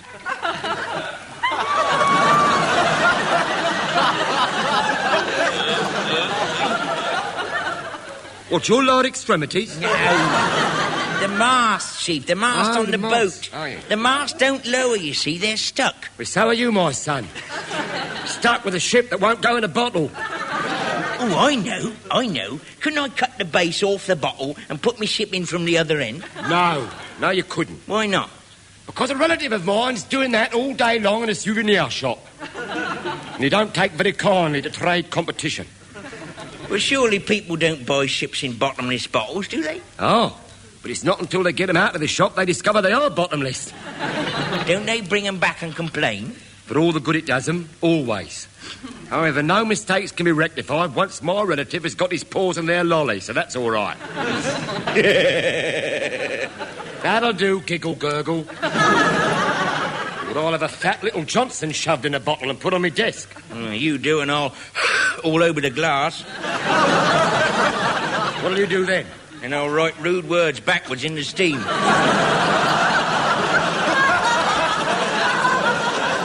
Don't you dare, Johnson, don't you dare. But it... Ah, there you are, Chief. Have you seen Mr. Phillips anywhere? No, sir, he hasn't been... Eh? You're here, sir. What? Oh, so I am.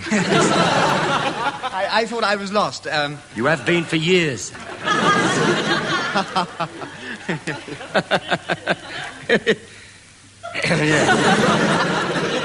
Number one wants us all down at the jetty at once. What, has he fallen in? Yeah.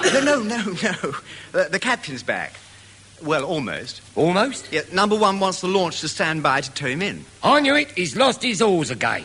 If only he'd hold on to one. It would cut down the losses a bit, wouldn't it? Well, he did once, sir. And he punted his way back from Southsea like a gondolier who hadn't passed his test. You know, I took out a girl punting on a river once. Really, sir? Did you enjoy it? Rather. She was jolly good at it. She was? What did you do, sir? Lean back with your parasol and munch the odd grape or two? Well, of course not. I was navigating. Cool. Stone me. I bet that arms didn't half ache by the time you found the way back. Well, I don't know about that, Chief, but the hire of the punt came to £23.10. How much? £23.10. Cool. I reckon the bloke who hired the boats out was pleased to see you back. Do you know, I believe he was, actually. He's a nice chap. Had a little shop where he used to sell ships in bottles. Oh. How gay. Here, what you say, sir? Yeah, it's funny that. I bought one, but the bottle hadn't got a bottom in it. Oh, what a shame. It's strange, you know. I never noticed until I got outside the shop. Nice chap he was. You know, not unlike you to look at. Me? Oh, purely an optical delinquency, sir, for which I have an explanation. I wish I could remember the name over the shop. Oh, no, you don't, sir. No, you wish... Partridge? No. Port? No, Pert, no. Pert? No, Mr. Phillips, the captain. Mr. The captain. Which... will you tell him to go... Oh, yes, Lummit, the cat... Yeah, quick, we better get down to the jetty at once, at the double.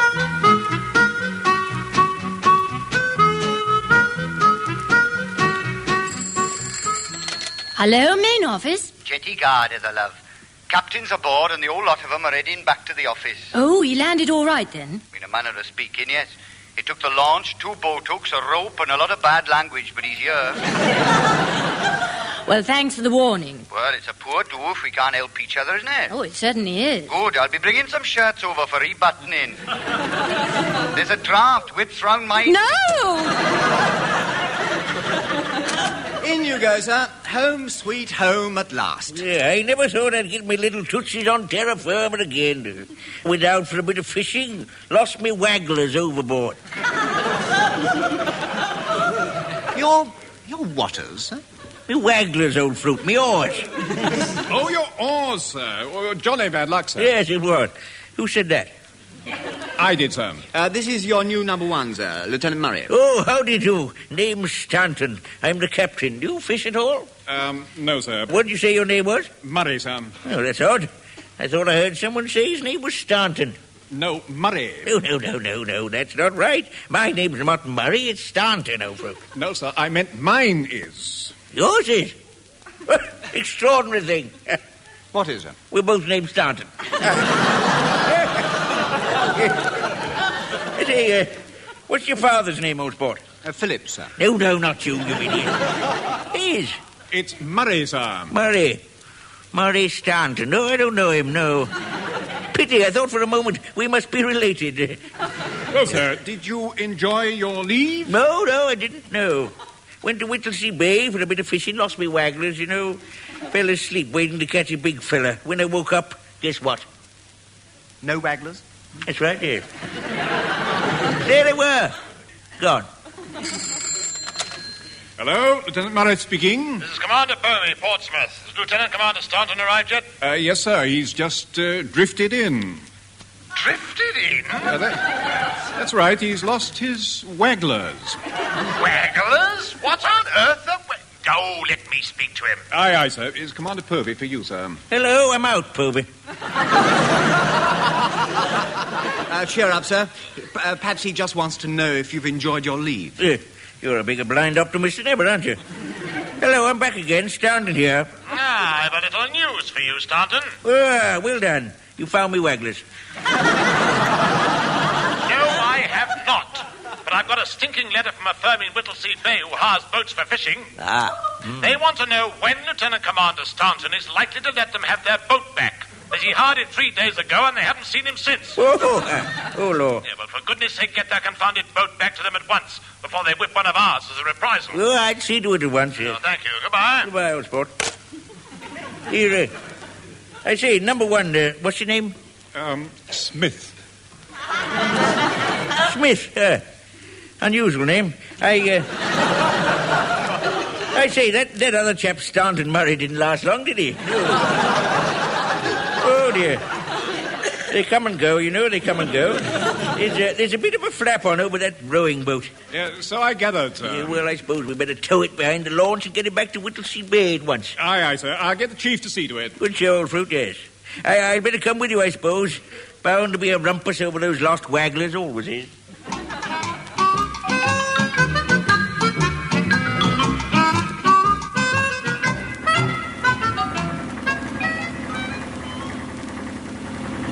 Left hand, ever so slightly down a bit. Left hand, ever so slightly down a bit, it is, sir.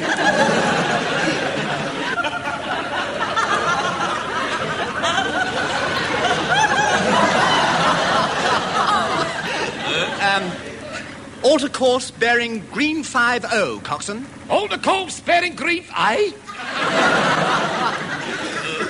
Don't ask me what it means. I read it in the book once. Oh, well, in future, sir, I should stick to memoirs of a frightened fan dancer. Or the selected works of Edgar Allan Poe, sir. Eh? Why? Why? Well, if you start dabbing in navigation literature, sir, we shall never know where we are. Oh, I see, yes. That's quite a thought, isn't it? What's the thought? Where are we? Well, we should be just off Whittlesea Bay, sir. I say, are we really? My word, this bearing green 50 nonsense really works, doesn't it? Well, hardly, Mr. Phillips. If the chief has taken any notice of your navigation orders, I calculate we should be off the coast of Holland. Hey?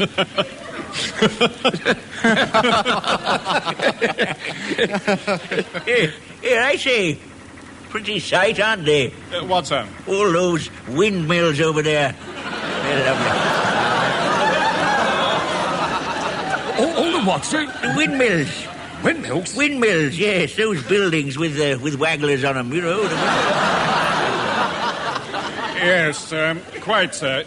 Chief. Yes, sir? Have you or Mr. Phillips any idea what those pretty windmills are doing in Whittlesea Bay? Carnival nights? You know, it's odd, isn't it? And they must have put them up overnight. I wonder why. It's strange, isn't it? Have you noticed the countryside at all? Yes. Sort of flat, isn't it? Must have been a deuce of a job levelling out all those hills that used to be there. Mr. Phillips, there is one other possible explanation. Huh? What's that, sir? This is Holland. It is, huh? What's Whittlesea Bay doing in Holland?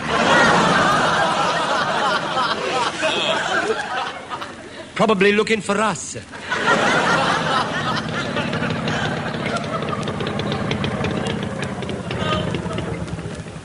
Chief? Sir? What have you stopped engines for? Well, I didn't have much choice, sir, without the juice. Well, then you should have brought some more. I mean, you should know what I'm like by now. Yes, sir. I do know, and if I'd put so much as one more pint of fuel aboard before we'd started, we'd have gone down like a stone. Plaster me poop deck. It never fails, does it? What's that? Lovely spot for fishing like this. Haven't got me rods with me. What now, sir? Well, I suppose we'll just have to make a signal to Pompey for assistance. Aye, sir. I'll see to it at once. Tell them we haven't lost our wagglers, but we're stuck just the same.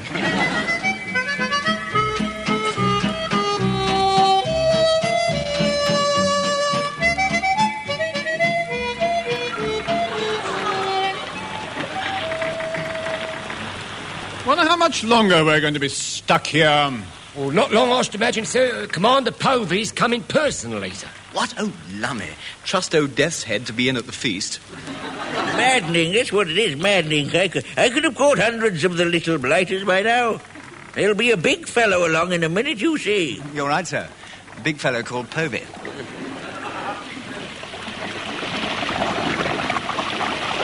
Hey, what's going on? We're rolling a lot, aren't we? Positive cha-cha-cha, sir. Yeah, it's the big fellow surfacing, that's what it is, yeah. The word's gone round down there, that's what it is. Silly old fool left his rods behind. Let's all take the mickey. That's what they're saying down there. Stone me, it is a big fellow. Look out!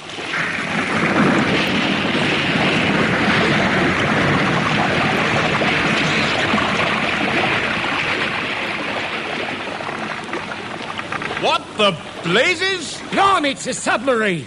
What do you say? A submarine, sir. Oh, chuck it back. Cod's where I'm at.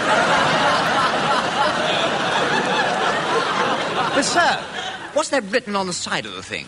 You know, it's not English, is it? No, it's probably Dutch for this way up, sir. Oh, of course it is. Quiet. I think the captain's going to say something. Achtung! Achtung! Achtung! Bless you.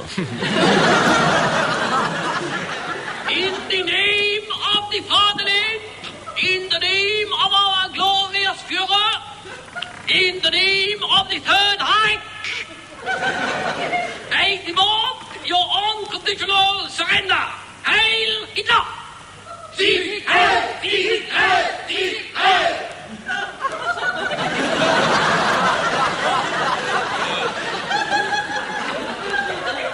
What a funny lot. Good heavens, it's a U-boat. Do you think we should tell him the war's over? This guy at Kammer is a bit of a shock to the poor Bosch, isn't he? He's got to know sometime, hasn't he, sir? That's what my father said to my mother.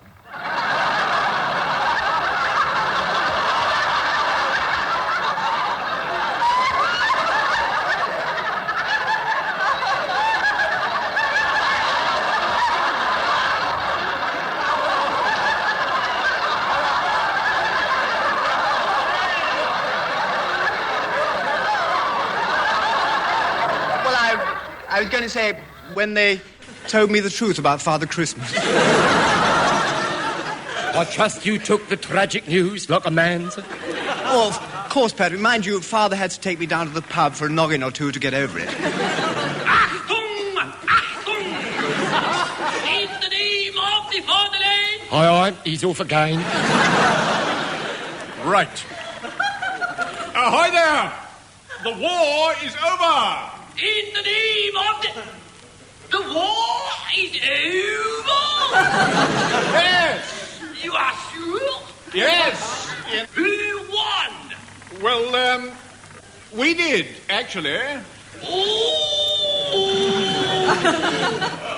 Kamerad! Then we surrender in the name of the Fatherland! Oh, belt up, Borman! What have you built up? What having to think? Well, it's a bit of a poser, isn't it, gentlemen? We seem to have got a water bus full of prisoners. But the war is over. Kamerad! Look, don't tell us, Mr. Phillips, sir. Tell him. This is ridiculous. How can they have kept going all this time? Well, they must have been getting supplies from somewhere, sir. Chief, you haven't been sort of, no, they're complete strangers to me, sir, so help me, I've never set eyes on the Bath buns. it was just a thought. Pardon. Granted. Anyway, what in Goebel's name was that? It's a destroyer. It must be old Thunderguts. Ahoy there! This is Commander Povey. It is. Ahoy there! Kamerad! Who said that? Wait for it, lads. He'll spot the U-boat any minute now. Number one! This is it. Sir? Number one! What on earth have you done this time? Bag the U-boat, sir! Kamerad! Oh, belt up, Fritz! Don't call us, we'll call you! Here, number one. What's that long, wet boat thing doing out there? It's parked, sir. Oh, lost their wagglers, I suppose. Hi there. I'll take you all in tow back to the island. We'll sort this out there. Aye, aye, sir!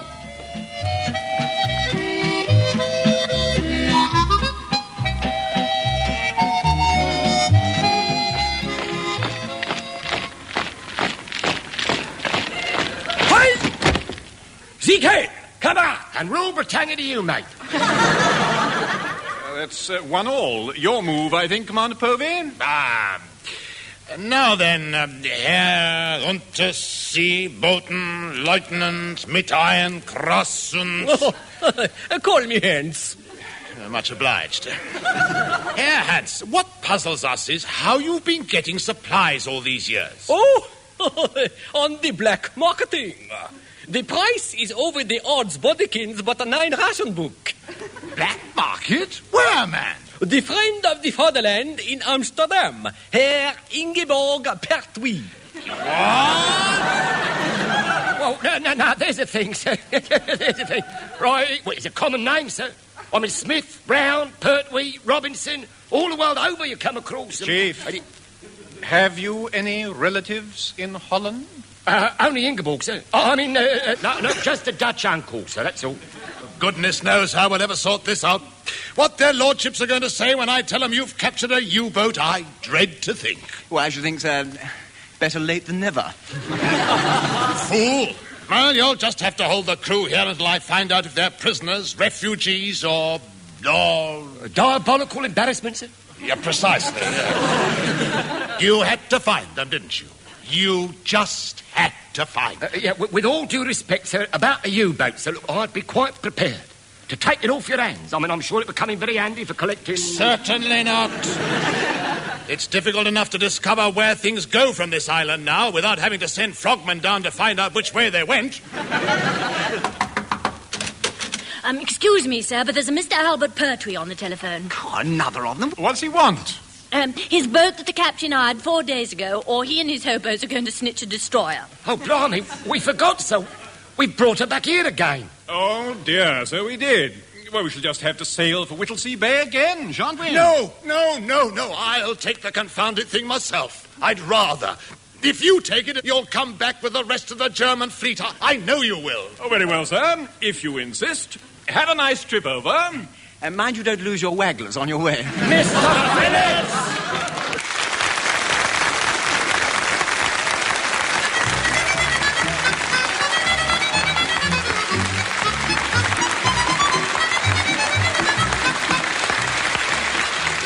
And that was John Pertwee, Leslie Phillips and Stephen Murray working their passage in The Navy Lark, written by Laurie Wyman. John Pertwee was the chief petty officer, Leslie Phillips was the sub-lieutenant, Stephen Murray was the number 1. Commander Povey was played by Richard Caldecott, Lieutenant Commander Staunton was Ronnie Barker, Goldstein was Tenniel Evans, Heather was Heather Chasen, and Hans was Michael Bates. The recorded program was produced by Alistair Scott Johnston.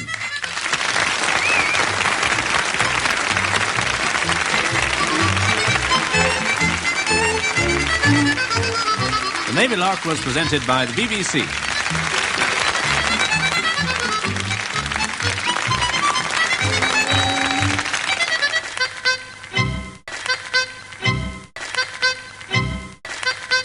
Hey, man, how about we check in with Fibber, McGee, and Molly next? That sounds good to me. The Fibber, McGee, and Molly Show.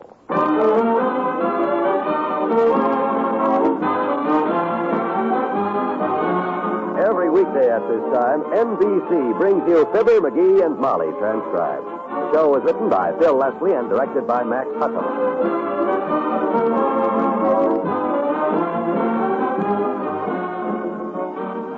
Fibber and Molly will be with you in a minute.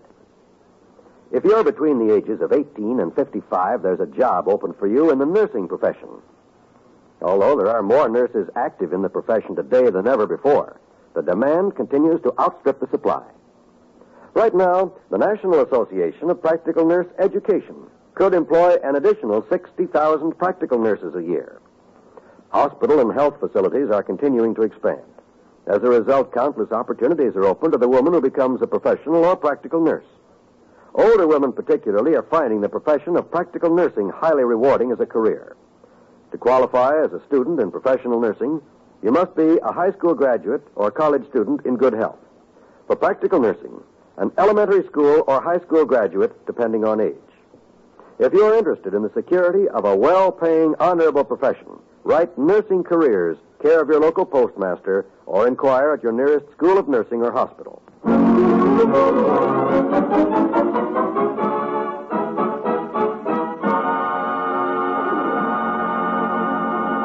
This is a sad moment at 79 Wistful Vista. Because here in the living room, waiting for the verdict of the surgeon, the tree surgeon, On the fate of the old oak tree in the front yard, we find Fibber, Magee, and Molly.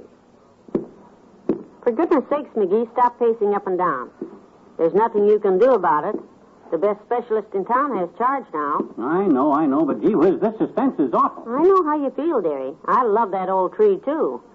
I love every scar on it. Yep. And the holes you bored in the trunk for maple syrup before you found out it was an oak. Ah, the memories. Well, brace yourself, kiddo. Here's the bad news. Come in. Hello there, Molly, and good day to you, Blue Jaw. Oh, hello, Doc. Hello, Dr. Gamble. Sit down. Hey, what's going on here? You two look like you'd just gotten an eviction notice. No, nothing like that, Doc. It's just that we're expecting some bad news. The doctor's here. Dr. Beechwood. Dr. Beechwood, I don't believe I... Wait a minute, what is this? By George, this is a fine thing after all these years. Where is this Dr. Beechwood? Out in front, Doc. Up in the tree. Up in the trees? Sure knows his business, too. He shinnied up that big round trunk like a salmon up the Columbia. I see. Some emergency arose, so instead of calling old Doc Gamble, you consult a stranger. He takes one look at Leatherhead here and goes out and climbs a tree. Well, I hope you'll all be very happy together. I'll be running along. Hey, wait a minute, Tallow Tommy, wait a minute. You don't understand. He's a tree surgeon, Doctor. What? A tree surgeon? Yeah. Oh. Well, I'd like to meet this doctor. Oh, dear, I hope he says he can save it. Keep a stiff upper lip, Molly. There's still hope. Come in. Well, I've finished my examination, Mr. Magee. Am I intruding? Not at all, Dr. Beechwood. We'd like you to meet an old friend of ours. Dr. Beechwood, Dr. Gamble.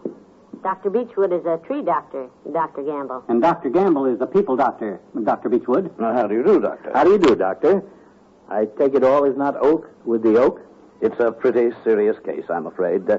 Tell me, Mrs. Magee, has this tree of yours any history of Dutch moth, any childhood diseases that you know of?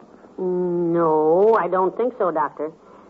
Though, as I recall, it had a bad attack of woodpeckers in 1937. Oh, woodpeckers. Well, Then in 1949, we noticed the leaves didn't come out on it, Doc. Every year we keep thinking it'll bud in the spring, but it don't. So we're getting worried. Do you think, Is there any hope, Doctor? If you good people would be so kind as to leave the room for a moment, I should like to consult with Dr. Gamble.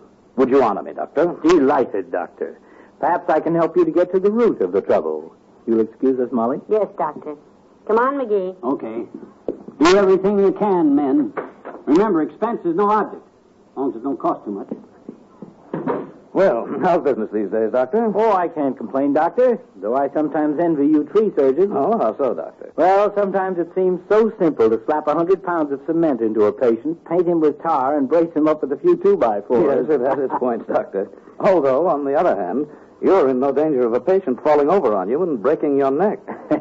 Well, incidentally, Doctor, how about the oak tree out front? Does it look bad? Oh, that's not a tree, Doctor. That's a perpendicular stack of firewood.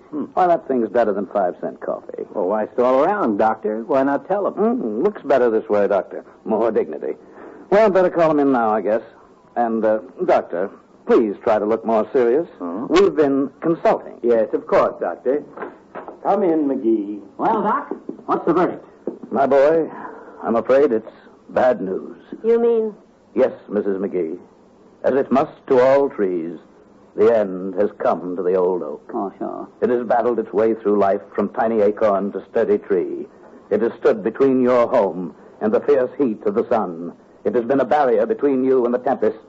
But now, the birds must seek another resting place.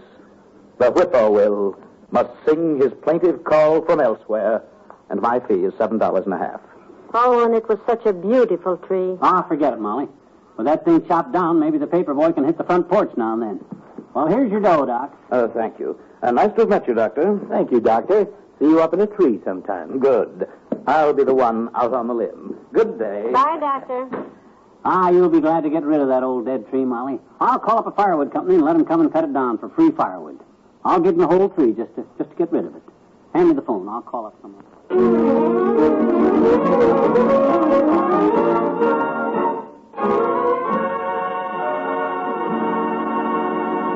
There's more fun with the McGees shortly. The word research has become pretty familiar to all of us in the last 10 years or so. But have you ever stopped to think what research, especially medical research, means to you personally? Without research, we would have no penicillin or any of the other wonder drugs. Research is also the most important weapon in the fight against mental illness. And mental illness today afflicts more than 9 million people. Already research has opened up leads for preventing many mental illnesses, and research has shown us speedier and more effective ways of helping mentally sick people to get well.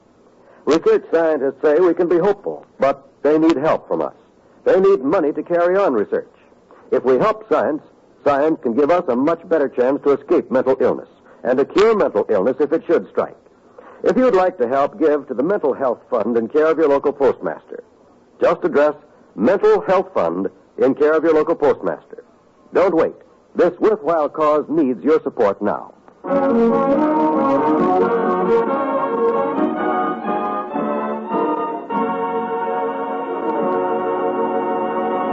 What you mean you're not interested? You're in the firewood business, ain't you? Oh, dear. Well, maybe you don't understand me, Bud. I says I got a well-dried oak tree in my yard with 8 or 9 cords of prime firewood in it, and I'm giving it to you free. All you got to do is cut it down and cut it up, and hello? They're not interested either. No. I'll check them off the list. That's the last one. My gosh, I don't know what's the matter with them firewood guys, the lazy bums. Say, we have a fireplace, you know. We could use some good firewood. Grocery boy! Hello there, kids! Put them on the sink, Mr. Oldtimer. Like I say, Magee, that tree would make a fine stack of wood for next winter. We could just... Exactly. Make a wonderful stack of wood. That's what I've been telling these guys on the phone, but you can't even give things away anymore. What are you giving away, Johnny? I'll take it. What is it? A tree. That big tree in the front... Oh, no, thanks, kids. I got a tree. 2 of them, in fact. Really? Very interesting trees, too. Bought them at the bond time. Shoe trees, they call them. Something new, I guess. Shoe trees? Oh, well, that's not the kind of a tree. Got them set out in the backyard, kids. Kind of disappointing, though. I've been watering them every day for a month, and they ain't grown a shoe so far. Wrong kind of soil, I guess. Yeah, that's probably it. That's what my girlfriend Bessie said, anyways. Say, how is Bessie these days? Haven't seen her lately. Oh, she's just fine, daughter. Got herself a new job this week and made her head grease lady down at the bus barn. Head grease lady? That sounds like an important job. Was, Johnny, and she loved it. Yeah? Got fired the first day, though. Fired already? Oh, you know how some people are, kids. Just can't be trusted with a gun. You put a grease gun in Bessie's hands, and she went kind of trigger-happy on him. Trigger-happy? Went around all day, chuckling to herself and shooting grease into everything that squeaked. She was getting along fine till the boss showed up. What happened? Well, the boss had one of them high, squeaky voices. You know, that sounds like a tomcat swinging on a rusty gate. As soon as he come in, he started hollering orders. Yeah. Well, sir, when Bessie seen that open mouth and heard them squeaky noises coming out, she got a kind of a glazed look in her eyes, raised the gun, and put 4 pounds of transmission lube in him before he could clap his teeth shut. Heavenly days. Seemed kind of like that oiled up his vocal cords, and they claim later that he blistered the paint off the ceiling when he fired Bessie because... Say, am I boring you, Johnny? Well, frankly, yes. I've got a problem I'm trying to figure out, and I find it a little hard to concentrate. It's that big oak tree in the front yard, Mr. Oldtimer. It has to come down. You need some firewood? Because I'm giving that complete tree absolutely free. Including a rubber ball and 2 birds' nests in the top. To anybody that'll come in here and cut it down. There's $75 or $80 worth of firewood in that tree, enough to last you the rest of your life. If you don't take too good care of yourself, and you'll be sure to get... He's gone. I can't understand it. The way people in this town act, you'd think cutting down a tree was a lot of work or something. Isn't it? Why, of course not. Let me see. Who else can I call? Well, you've tried all the fuel companies. Yeah, and I offered it to the phone company for telephone poles, and the match company wasn't interested. What about that toothpick factory down at 14th? No, I called them, too. They already got a tree. They just bought it in 1943, so they got plenty of wood left. It sure would make a nice stack of logs for the fireplace. I even went so far as to call a tree removal company, they call themselves. You know what they wanted? What? They wanted to charge me for it. Them, charge me for all that firewood. $60 they wanted to take that tree down. Pretty steep. Well, there's only one thing left to do, I guess. Yep. Seems to me the only way out. Good. Nobody else wants it, and I'm certainly not going to pay $60 to have it cut down. Well, maybe I could. No. I guess this is the only way out. Don't rush into it now. I'm not. My mind is made up. There's only one thing to do about that dead oak tree, and I'm going to do it. Good for you. You want me to get your old clothes for you? No, sir. Get me the evening paper. Paper? What are you going to do? Only thing I can do, Molly. Let that oak tree sit there. What? My gosh, I tried all over town. You saw how scared of work everybody is. Maybe the wind will blow it down some night, and if it falls in the street, the city will have to haul it away, so the only thing to do is to let...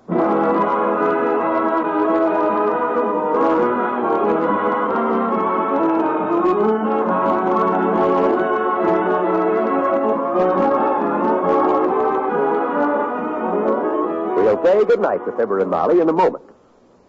This is Bill Goodwin, ladies and gentlemen. Have you heard the wonderful new features on Bob Hope's morning radio show?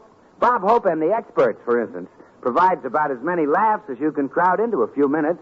Real experts like Don Loper on styles and fashions, Kitty Turmel on etiquette, and Chef Milani on cooking. They're Bob's guests and answer questions from the audience while Bob helps with answers of his own.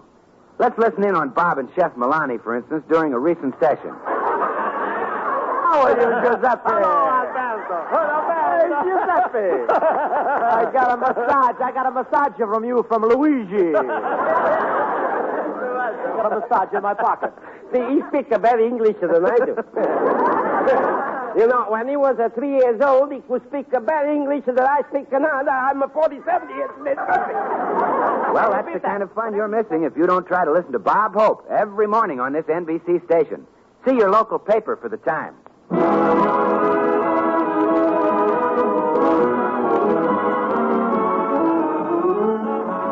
Well, of all the gall. By George, they got a lot of nerve. Who, McGee? What's the matter? Who was on the phone? That was the City Hall, Department of Public Welfare. Yeah? Seems that tree doctor turned in a report that we got a dead tree on the premises. And the city has ordered me to take it down. Can they make you? Yes. What are you going to do? We'll worry about it tomorrow. Good night. Good night, all.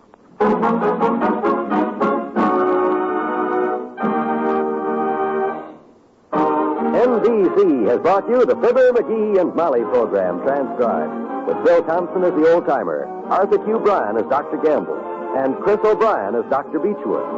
This is John Walsh telling you not to miss tomorrow night when the story of the 3 Fleas is told to teens by Mr. McGee of Fibber, McGee, and Molly.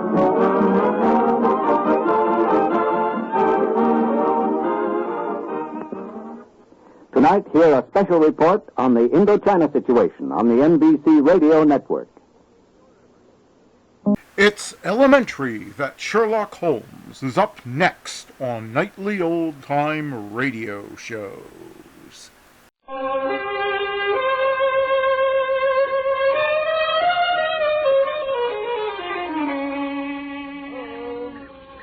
Over here. I found him. Oh, well done, Watson. Yes, there's been an accident. Huh? Here he is.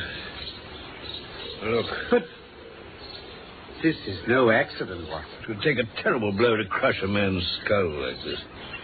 The poor fellow's been brutally murdered. My medical training had given me some preparation for the many faces of death. And on several investigations with my friend Sherlock Holmes, I had reason to be grateful. My name is Watson, Dr. Watson, so often privileged to share the adventures of Sherlock Holmes. I will tell you what happened in the case of the Priory School. We had some dramatic entrances and exits upon our small stage at 221B Baker Street, Sherlock Holmes and I, but I can't recollect any as sudden and startling as the first appearance of Dr. Thornycroft Huxtable, M.A., Ph.D., etc., etc. His card seemed too small to carry the weight of his academic distinctions, but he himself was large and pompous, the embodiment of high position and solidity. But this impression lasted little longer than his greeting. How do you do, gentlemen? I am very... Oh, great heavens, Holmes. Let's see... well, the old remedy's the thing here. Brandy and water again? Great believer in it. Usually does the trick, you must admit. Oh, I do. Ah, he's beginning to stir. Return ticket from Mackleton in his watch pocket. That's in the north. He must have started out early. Steady, Holmes. It's coming round. Only curiosity, Watson. Mr. Holmes, do forgive this weakness. Oh, it's nothing, Doctor. Here, let me help you into this chair. Thank you. You are very kind. There you are, sir. Mr. Holmes, it's absolutely imperative that you come back to Mackleton with me by the next train. Oh, I'm afraid that's quite out of the question. Mr. Holmes, have you heard nothing of the abduction of the Duke of Holderness's son? Holderness? The former cabinet minister? Exactly so. The Duke of Holderness committed his only son, young Lord Saltire, to my charge. Little did I know it was the prelude of the most crushing misfortune of my life. Pray go on with your account, Dr. Huxtable. Of course. Well, the boy arrived on May the 1st. A charming youth, but I venture to say far from happy at home. His parents separated, you know, not long before the boy came to me. Yes, I remember that. The Duchess went to live in the south of France, didn't she? That is so. The boy's sympathies were very much with her, I gather, but he had to remain with his father. Anyway, he settled down at the Priory at once. That's good, then. Yes. Well, he was found to be missing first thing last Tuesday morning. His bed had been slept in, and he obviously got dressed in his usual school suit. When the alarm was raised, I at once called the roll of the whole establishment, boys, masters, and servants. It revealed that Lord Saltire hadn't disappeared alone. No? No. Edgar, the German art master, was missing also. Ah. His bed had also been slept in, but he seemed to have gone away partly dressed. His shirt and socks were lying on the floor. His bicycle was missing from the shed. Surely there's an official investigation afoot. Yes, though only locally. It has proved completely disappointing so far. The whole affair has been handled deplorably. I quite agree, sir. But I am not to blame. I knew of your reputation and wanted to come here at once, but His Grace would not countenance it. Actually, Holderness Hall is quite close to the Priory School, and at first we all thought that the boy must have gone there. Some sudden burst of homesickness, you know. It does happen. But the Duke was as surprised as we were when he heard the news. Had the boy a bicycle? No. Was any bicycle missing other than the German's? No, none. I see. Did anyone call to see the boy on the day before he disappeared? No. Did he get any letters? Yes, he did get one letter from his father. How do you know it was from his father? The coat of arms on the envelope and His Grace's handwriting, it is easily recognizable. Had the boy ever had a letter from France? From France? Why, no. I should have remembered that. You said, though, that the boy's sympathies were with his mother. Who told you that? I had a confidential talk with His Grace's secretary, Mr. James Wilder. I see. Mr. Holmes, I shall have to be leaving for Euston. I must get back to the school at a time like this, you understand. We shall be leaving for Euston, Dr. Huxtable. Ah, capital. You, I, and my friend Watson here. This case of the Priory School has some singular features, yet it should be capable of solution. If the scent isn't too cold around your door, Dr. Huxtable, perhaps two old hounds like Watson and myself may get a sniff. Well, gentlemen, this is the Priory School. Roberts, these gentlemen's coats, if you please. Very well, Dr. Huxtable, sir. Sir. Yes? The Duke is here, sir. Oh. His Grace is in the study, and Mr. Wilder's with him, sir. He seems rather upset. Oh, dear me. Then I must see them without delay. Come, gentlemen, and I will introduce you at once. Oh, yes. Well.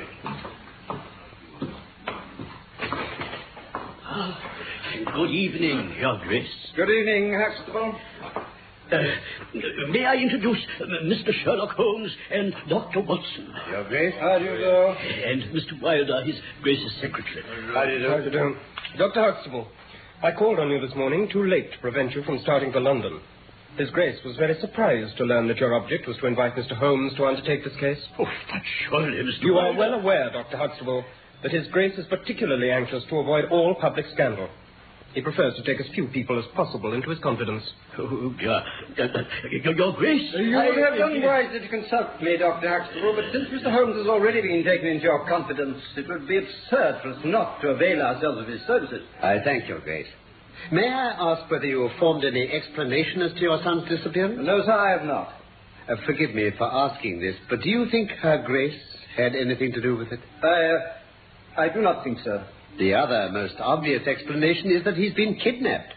Have you received any demand for ransom? No, sir. Your Grace, your son received a letter from you on the day this incident occurred. Was there anything in it which might have induced him to run away from here? No, sir, there certainly was not. Did you post that letter yourself? I beg your pardon. Mr. Holmes, His Grace is not in the habit of posting letters himself. This one was laid with others on the study table for me to put into the post bag. I see.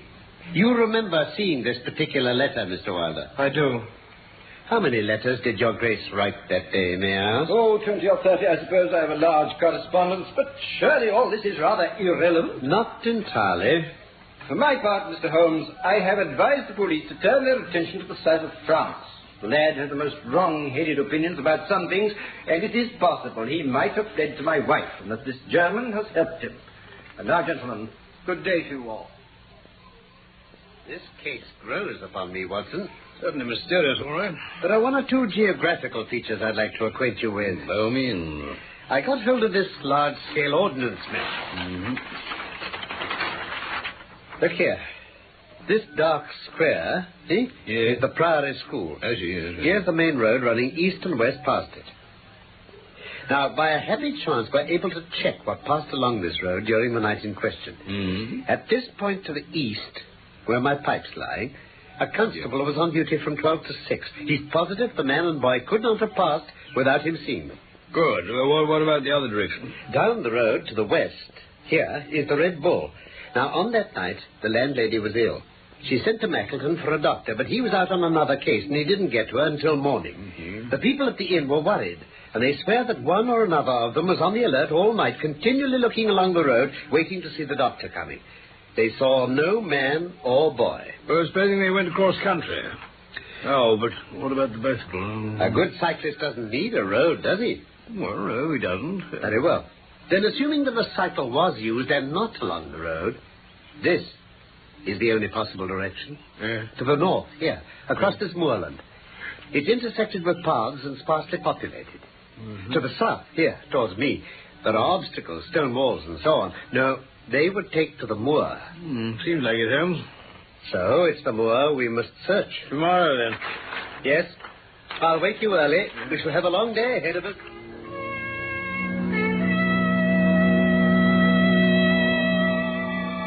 Hello, hello, hello. What have we here? Have you found something, Holmes? Oh, I see. A perfect bicycle tarmac.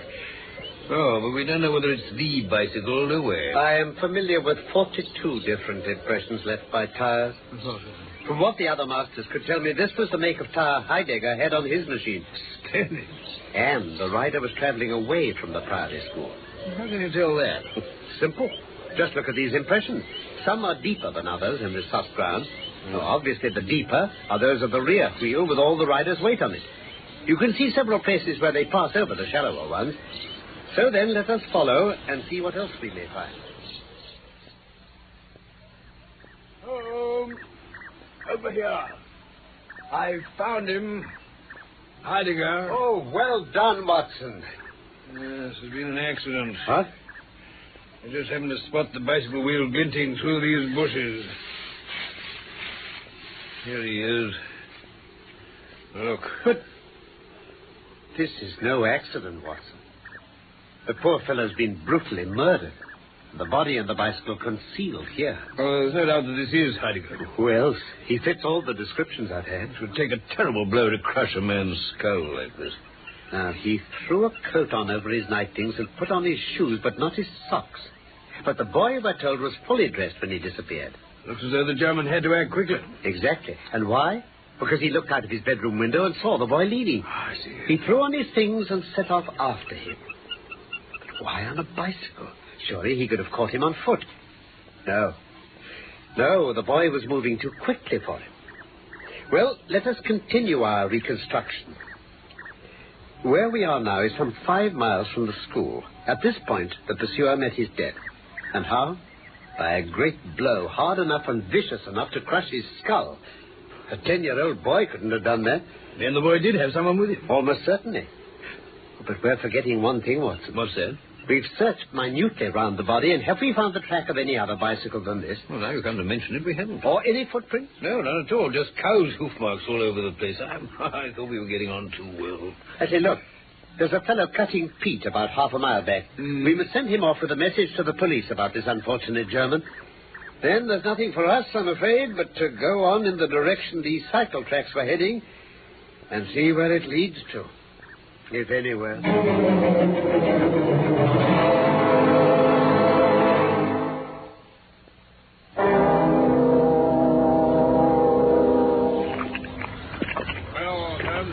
Never so glad to steer in ahead of me. I'm inclined to agree with you, Watson. The fighting cock, from the look of its signboard. I've had vision for the square meal ever since we left those cycle tracks. I say, Holmes, what's the matter? It's not very lame, Will. I must have twisted my ankle, Watson. Loose stone just now. Poor fellow. Be all right in a minute or two, perhaps. I'll take a look at that when we get indoors. Here, come on, take my arm. Oh, thank you. Ah, this must be the landlord. I hope his food looks more savory than he does. Good day, Mr. Reuben Hayes. I suppose you haven't such a thing as a carriage in your stable? No, I have not. How do you get my name so pat? It's printed on the board above your head. Ah. Oh, by the by, I twisted my ankle just up the road there. I can hardly put my foot to the ground. Don't put it to ground, then. But I can't walk. Well, then, up. I could just manage a bicycle with 1 foot, I think. I pay a sovereign a hour. Ah? Where do you want to go? To Holderness Horse. Oh? Are you pals of the Duke, then? Well, we have news of his son for him. You're looking for the lad, are you? We were, but he's been seen. Where? In Liverpool. They expect to get him any time now. Oh, well, that's good news then, isn't it? Now, surely you can help my friend in some way. He can't walk on like this. I happen I can. You got a bicycle for him? No, haven't got no bicycle. Yeah, I tell you what, though. I'll let you have 2 horses to take you as far as the Hall. It's only a couple of miles. Capital. And now I think we'll have something to eat, if you'll be so kind. Right, gents. First door on the left as you go in. I'll just go and see what I can find for thee. Thank you. Now, come on, Sam. Lean on me as heavily as you like. Thank you. Well, here we are. Good. And thank you for your comfort and aid, Watson. See, my ankle is better already for your sympathy. Oh, Holmes, what game are you up to now? I could have sworn there was a very nasty strain. Well, I thought if our landlord had a bicycle, I should like to have a look at it. All he seems to have is a couple of horses. Watson. What? Cows, Watson. Cows? Did you see any on the moor? No, I didn't. Nor did I. Well, then. But there were hoof marks all over the place where Heidegger was killed. That's right. I thought at the time funny place to have cows milling around, but you never know. There were cow hoof marks, weren't there? Oh, yes. Quickly, Watson, before he comes back. We must nip round to his stables and see what we can see. The stable. Righto. Now, don't forget about the limp, though, Holmes. The noble steeds he's going to harvest. Shaggy looking brute. Let's have a look at his hoof.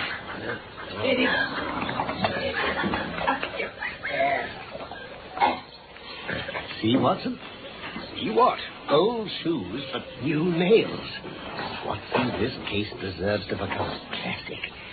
All right. Holmes, look out. Landlord's coming. Hey, you! You infernal swine! What are you doing there? Why, Mr. Reuben Hayes, one might think that you were afraid of our finding something out. Now, look here, mister. I don't care for folk poking about my place without leave. The sooner you pay your score and get in your way, the better I'll be pleased. Now, look here. All right, Mr. Hayes. No harm, then. We've been having a look at your horses, but I think I'll try to walk after all. It's not far, I believe. Watson, we were getting warm at that inn, as the children say. We get colder every step we take away from it. No, I can't possibly leave it. I must take another look at the place in a less obtrusive way. All right. Up on this bench will do, I think. That's better. Hello. What have you seen? There's a fellow on a bicycle coming from the direction of the hall. Yes, he's moving, too. Get down behind this bramble. Quick. Go. Ow. Let's see who it is.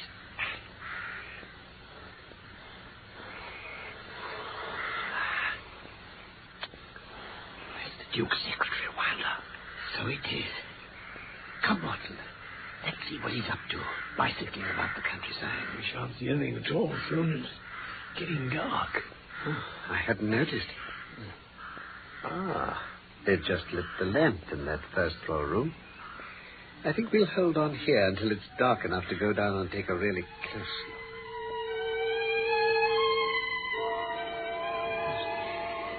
I can't understand all these arrivals and departures. First Wilder on his bicycle, and then a pony trap rushes off towards Chesterfield. Then another gallops up here to the inn. Watson, I want to take a peek through that first floor window. Do you think you could make it back for me? Right, up you go. Right. Steady.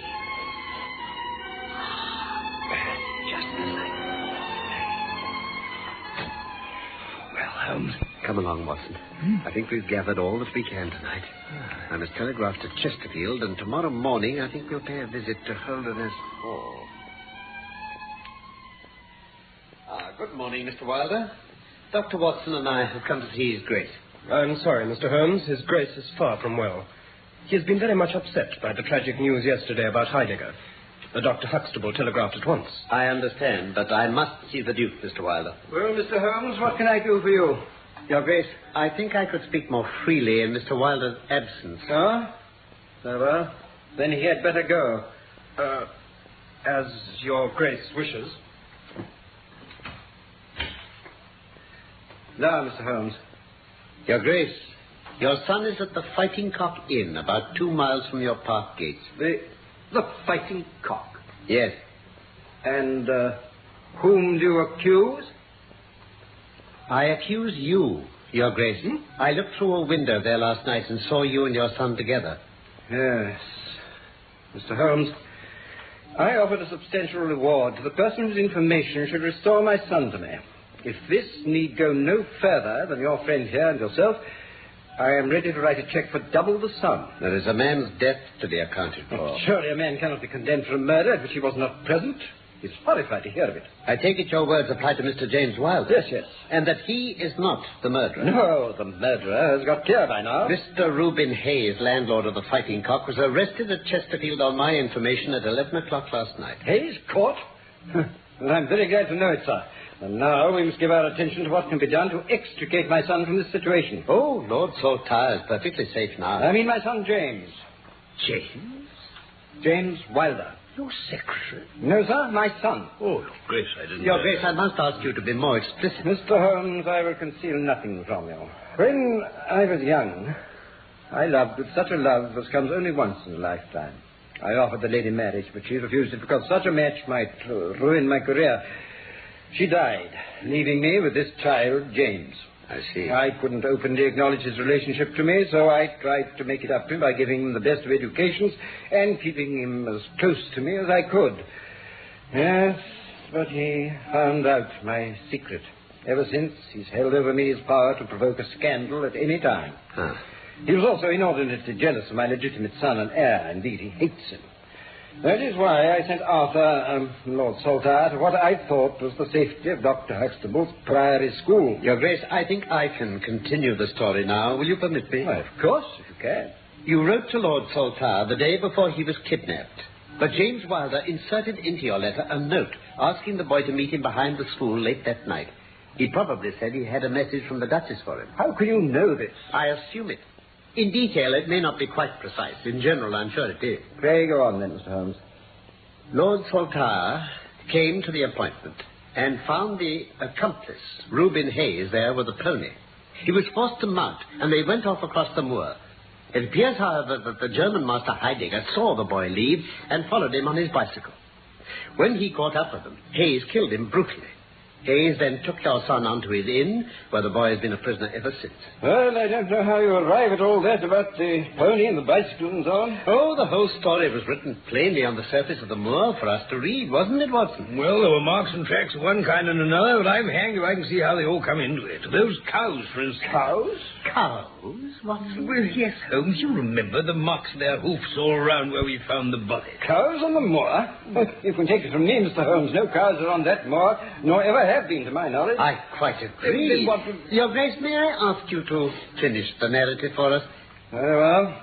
James was quite unnerved by the death of the German master. He told me where Arthur was held, but begged me to keep his secret until he could find a way of, well, clearing everything up. You agree? On condition that I should be able to go and see Arthur for myself after nightfall. James at once rode off on his bicycle to tell Hayes. Ah, yes. Dr. Watson and I saw him at the inn. Hayes lost no time in making off in his trap. I went there some time afterwards, and I gather you saw me with my son. Just so. Well, Mr. Holmes, I've told you all I can. I've been frank with you. Please be as frank with me. I will. In the first place, Your Grace, I'm bound to tell you that you've condoned a felony and aided the escape of a murderer. I'm ready to take all the consequences. Oh, I'm not here in an official position. And there's no reason, so long as the ends of justice are served, why I should disclose all I know. Hayes will be hanged, never doubt that. As to your son James, I would warn your Grace that his continued presence in your household can only lead to misfortune. I understand that, Mr. Holmes, and it is already settled that he shall seek his fortune in Australia. Then my friend Watson and I can congratulate ourselves upon several happy results from our little visit to the north. Yes, indeed, Holmes. Mr. Holmes, here is your check.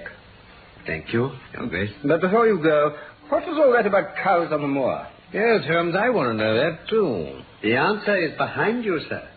I'm afraid I don't quite follow. This glass case, and the most interesting of all the exhibits inside. Oh, those. Yes, of course. Yes, they were dug up in the bed of the moat some years ago. What are they, Your Grace? Oh, they're supposed to have been used by some of the marauding barons of Holderness in the Middle Ages. They attached them to the horses' hooves. You see, they're shaped below with a cloven foot of iron, so the horses' tracks would look like cows and throw pursuers off the scent. I suggest, Your Grace, you examine them closely. I fancy you'll find a few traces of very recent mud if you run your finger along them. Yes, it's the second most interesting object that I've seen in the north. Oh, and the first?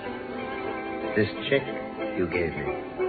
You see, I am a poor man, Your Grace.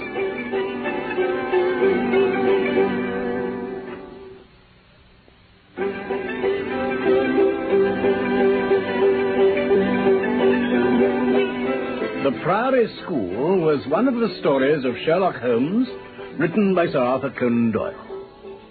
My real name is Norman Shelley. My friend Carlton Hobbs played Sherlock Holmes, and I was Dr. Watson. Michael Hardwick wrote the script for this BBC production from London. Need I say I look forward to the pleasure of your company again, and soon, for more of the adventures of Sherlock Holmes.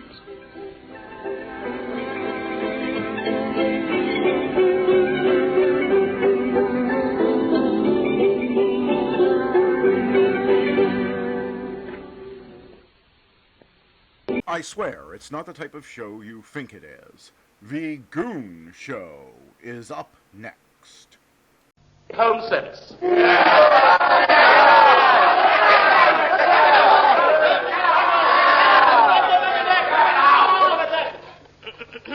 Yes? It's the Goon Show!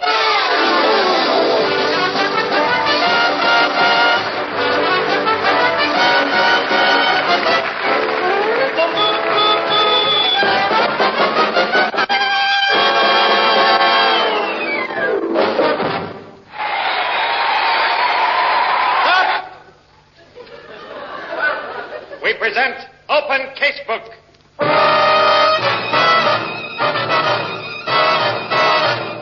Those of you who can afford newspapers will have seen the headlines. Those of you who can read will know what they meant. And if you knew what they meant... Good luck. Every day sees new progress in the march of crime.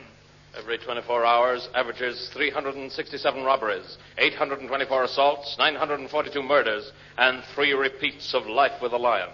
But only once in 100 years is there the crime of the century. And what was the crime of the 20th century? The Goon Show? Idiot. Oh, the crime of this century was... The Great Bank of England robbery!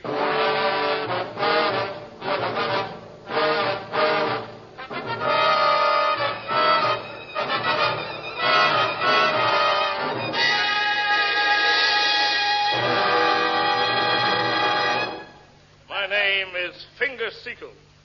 And they call me that because of my hands. I've got 4 fingers on each. Because of this deformity, I wear boots. For several years, I had been the mate of a small boat smuggling sand from Fez to the Sahara. But things got too hot, especially during the summer, and I returned to Huddersfield. I'd hardly time to drop anchor when... Seagull? Yes? Pick up the telephone. Why? I want to speak to you on it. Right. Hello? Is that you, Seagull? Yes. I'm glad you were in. This is Moriarty. Now listen, I'm arranging to burgle the Bank of England. My men are all ready. My plans are laid. Your instructions await you in a sealed samovar. The address? In the street of 1,000 dustbins. How do I get there? Go to a railway station, by a workman's cheap day return to an unknown destination. Right. Within days, I had arrived at the mysterious, unknown destination. Grimsby.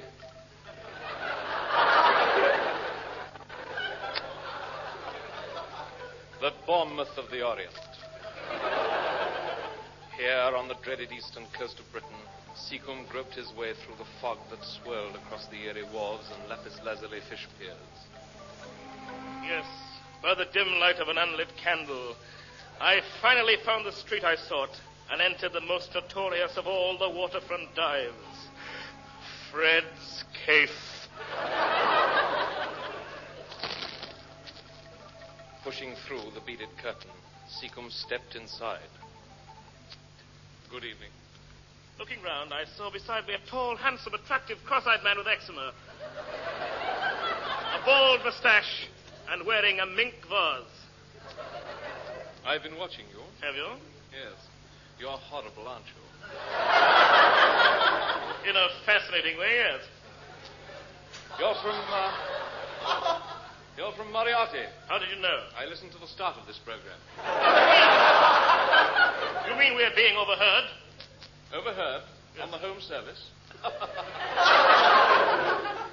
You know about the job? Yes, the Bank of England. Right. Now, Moriarty will contact you with further instructions in a cellar beneath the bank. Splendid. Now, here is the first part of the plan. You'll go to London tomorrow evening. At midnight precisely, Big Ben will go 12 times. Why? It always does. Continue. I shall. As the last stroke fades away, an inconspicuous fish van with yellow mud guards, orange wheels, and a French number plate will draw up at the back of the bank. Who will be inside? Nobody. It would be spotted right away. It's only a decoy, you understand? Gad, what a narrow escape. Exactly. Now, while the attention of the police is attracted to this van at the back, at the front... Yes. Please don't interrupt. At the front will appear 8 men in straw hats, alabaster feet, black faces, and carrying 30 Wurlitzer organs. Will they fail? Good heavens, no. Do you think we want to arouse suspicion? You've fallen everything. What part do I play? Second banjo. Now, meanwhile, unobserved, a tram will be lowered from a helicopter through the glass roof of the London School of Economics. Inside will be Major Bloodnock and 2 accomplices. How shall I tell them apart? They'll all be wearing black masks on their wrists. Brilliant! I'm glad you appreciate the subtleties of the plan. One of them will admit you through a plastic coal hole. Got everything clear in your mind? Yes. Very well. Shall we dance? Of course. Carry on.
night and that blasted Seacombe hasn't turned up.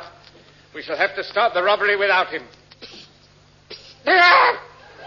What's that? What's that? It's me, Seacombe. Where the devil are you? I'm inside the pillar box. Bravo, so you were here all the time. Come on, lad, let's be having you. I can't. It's locked. Good heavens. Then what time's the next collection? 10 minutes ago. Curse it. Do you mean to tell me that you didn't get out when the postman opened the thing? Well, I couldn't see him, you see. I'm in a brown paper parcel. So why didn't the postman collect the parcel? I made a fatal blunder. What? I'm insufficiently stamped. Dear, this is going to need a genius to solve. I got the answer. Obviously, I was wrong. Oh, well, I got a key. Bravo. Open it up, then get inside and give Seacombe a shover. Okay. We see now. You key in the lock. Up, it goes. Open the door, and in we go. Ooh.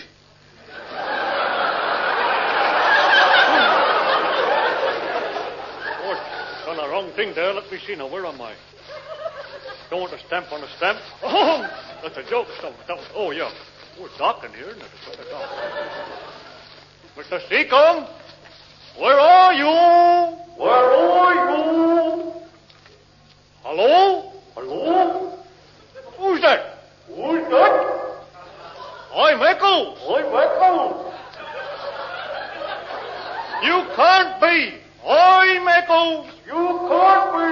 I'm Eccles. I'm Eccles, I tell you. I'm Eccles, I tell you. I tell you, I'm Eccles. I'm Eccles. I tell you. Okay, you win. You're Eccles. Okay, you win. You're Eccles. Oh, that's better. That taught him a lesson, folks. Oh, now then, I got to find Mr. Seacombe now. Let me see. Hello, Mr. Seacombe. What's right? Yep. Have you finished with me? Yep. Good boy.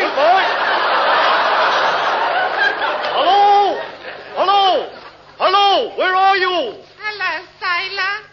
Oh. Pardon me, a lady. Oh, I think. Here, have you seen a brown paper parcel in here? Oh, you cheeky boy. Eccles, what are you doing in there? Having a good time.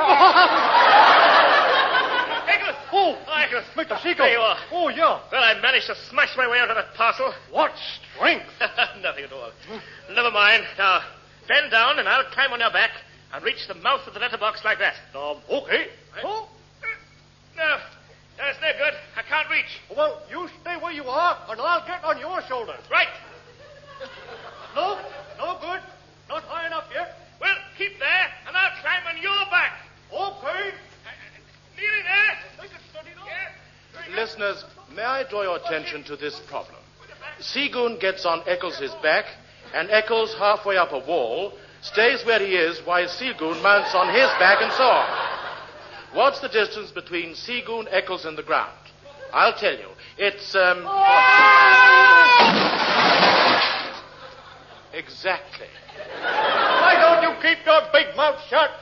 Help! We can't get out! Help! Wait a minute. I'm throwing a length of rope through the aperture. Right. Got it. Good. Now grab on and I'll pull you through. Take the strain.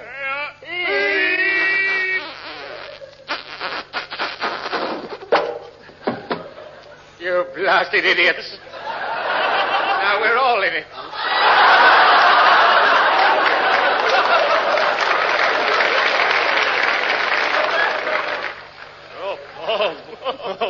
Right in it, aren't we?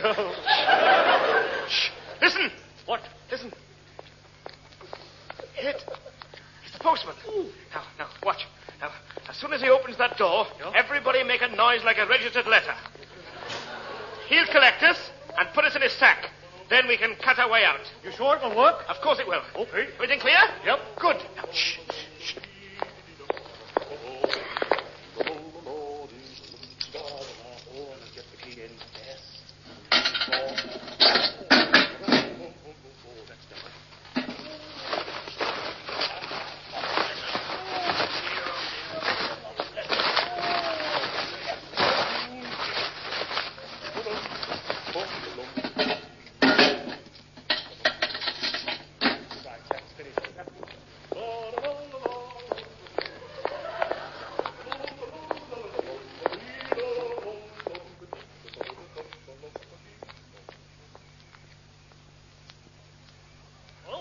what did it? Of course not. Some idiot was making a noise like an unstamped postcard. Oh.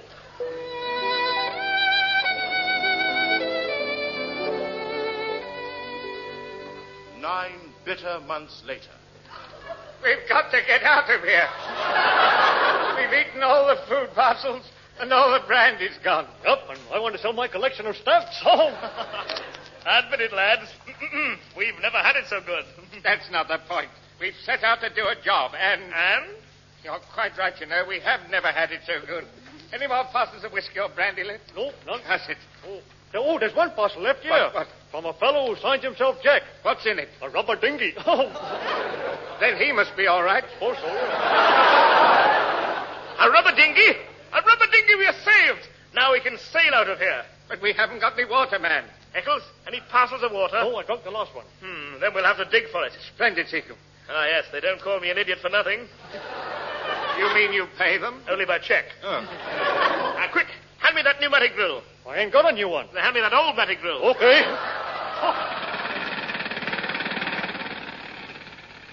For the benefit of listeners without radio sets, it should be explained that although they are unaware of the fact, Major Bloodknock and his confederates are drilling for water straight through the base of the pillar box, down to the bed of one of London's famous underground rivers, the Walbrook.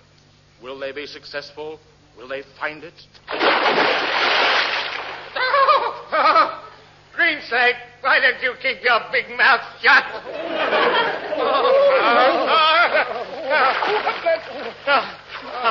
Are we all in the dinghy? Yep, we're all in there. Right. Now, we must keep a listening watch for police submarines. Eccles, switch on the Azdic. Righto, Fred. I'm not Fred. Well, I ain't Dick.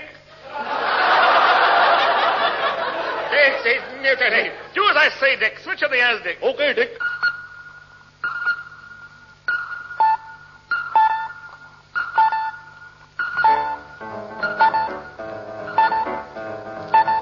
It was a night. Ooh, what a night it was. It really was such a night. The moon was bright. Ooh, how bright it was. It really was such a night. The night was alive with stars above. Ooh, when she kissed me, I had to fall in love. It was a kiss. Ooh, oh, what a kiss it was. It really was such a kiss. How she could kiss. Ooh, what a kiss it was. It really was such a kiss. Just the thought of her lips set me afire. I reminisce, and I'm filled with desire. I give my heart to her in sweet surrender. How well I remember, I'll always remember. Oh, that night. Ooh, what a night it was, it really was such a night. Came the dawn, and my heart and her love, and the night was gone. But I'll never forget that kiss in the moonlight. Ooh, such a kiss. Ooh, such a night. I'd give my heart to her in sweet surrender. How well I remember, I'll always remember. Oh, that night. Ooh, what a night it was, it really was such a night. Came the dawn, and my heart and her love, and the night was gone. But I'll never forget that kiss in the moonlight. Ooh, such a kiss. Ooh, such a night. Now she's gone, gone, gone. Yeah, she's gone, gone, gone. Came the dawn, dawn, dawn, and the night was gone. And my heart was gone, and her love was gone. But before that morn, what a night.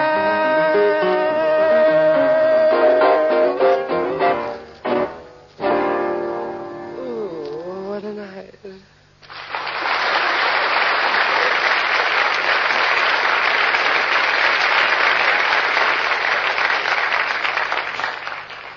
Changing course in order to avoid the music you've just heard, Bloodknock and his buccaneers soon found themselves on the upper reaches of the underground river, see Chapter 2, and directly beneath the Bank of England. All ashore now. Yep. Splendid. It's very dark, Major. Shall I strike a match? Certainly not. I know the way perfectly. Follow me. Strike a match.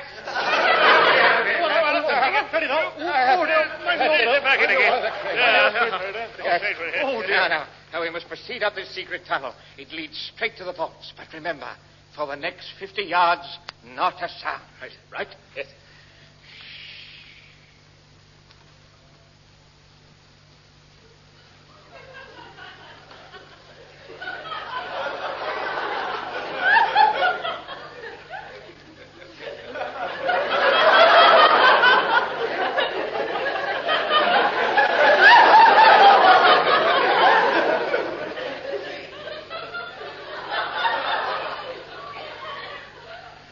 Listeners, we admit that this lengthy period of complete silence cannot be regarded, properly speaking, in the category of entertainment. But as silence is necessary to the safety of these three men, we hope you will bear with us for another few yards.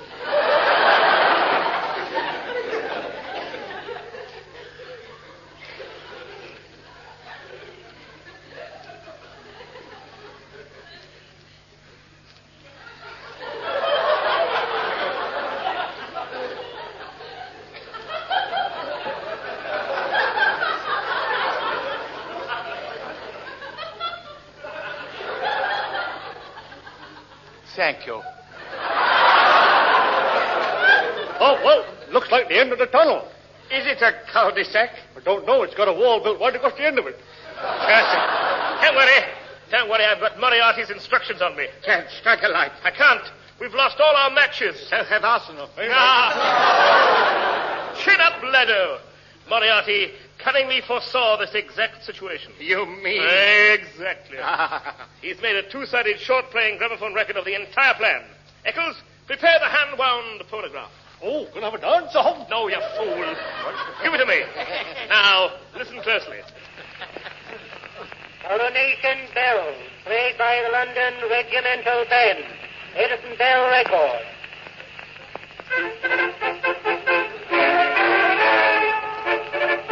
You fool, you put on the wrong record.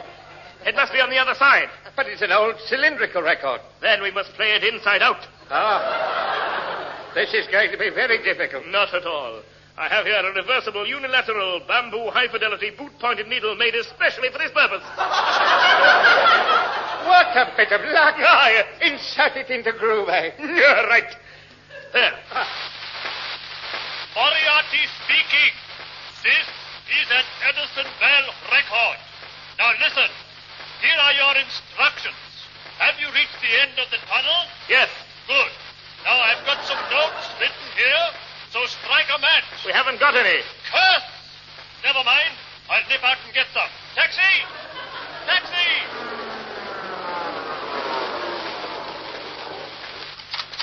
To a tobacconist's shop, quickly.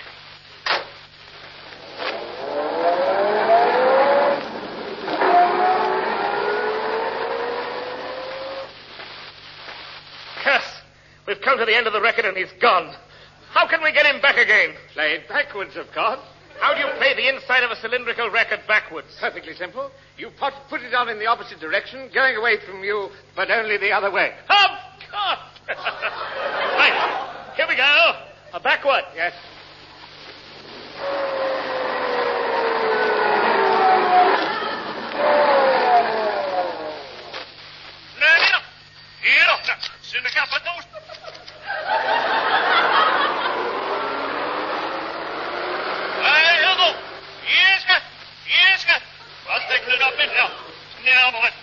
The swine was speaking backwards. How can we get in touch with him now? Hello? You fools! Moriarty, where are you? In hospital, badly scratched. You were using a flat needle. Well, what's the next move? As soon as I ring off, follow me. Right. Oh, which way did he go? Oh, Gad. We must find a way out of this tortuous labyrinth. Tap the walls as we go along. Okay.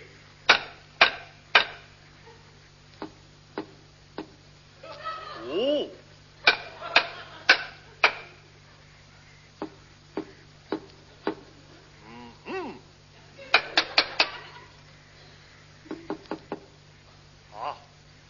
I'll get him. Hands up, those who thought he was going to go. Oh, he did.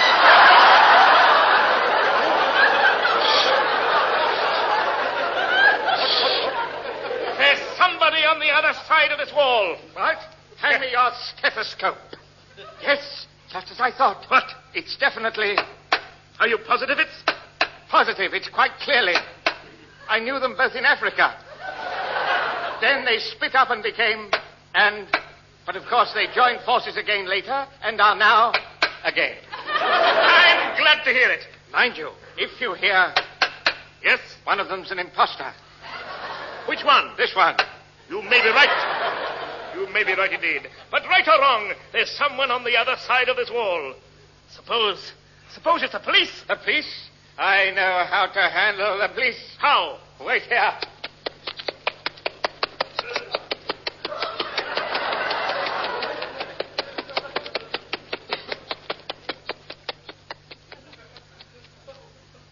And to this day, I've never seen him again. Now, the next step is to dynamite our way through the ceiling into the gold vault. Now, where's my trusted man? Blue Bottle! I heard you coming. I heard you call my etc., etc., etc., etc. Get it quick over this week as I'm late for the Leighton County High School Old Boys Football Club fish supper. Yes, it is I, Bert Churchill Weasel Blue Bottle. What do you want, my lovely Captain? As if I didn't know. Here. Plug these sticks of dynamite into the chandelier, and I'll detonate them merely by turning on the switch. I will do it, my Captain. Immediately. I shall go and...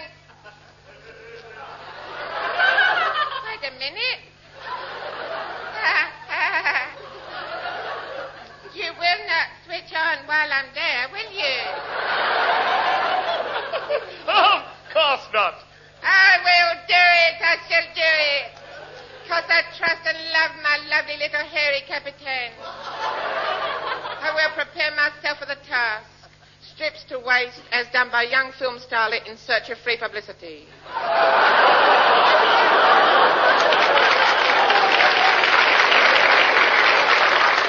Successful, of course. Exit up ladder. There he goes, brave lad. Just look at his shoulder blades rippling under that bronze skin, and the muscles knotted like shredded string. I'm up here, my Captain, and I'm plugging in the dreaded dynamite piece by piece. It's not easy work for one so fragile. It's jolly dark up here. Dark? Oh, then I'll switch on the lights. No, don't!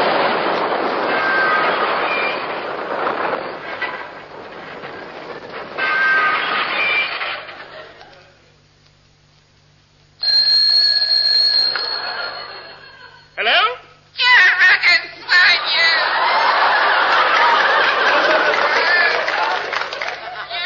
You have deaded me.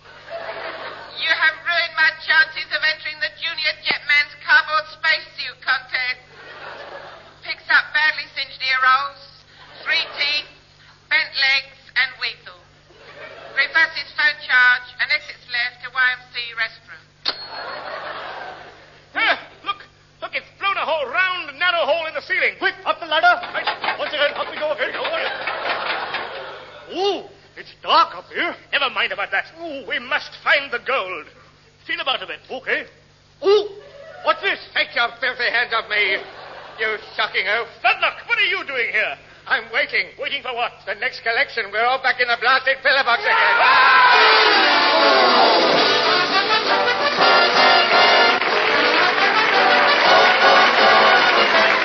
That was the Goon Show, a recorded program featuring Peter Sellers, Harry Seacombe, and Spike Milligan, with the Rellington Quartet and Max Geldray. The orchestra was conducted by Wally Stott, script by Spike Milligan, announcer Wallace Greenslade, the program produced by Peter Eaton.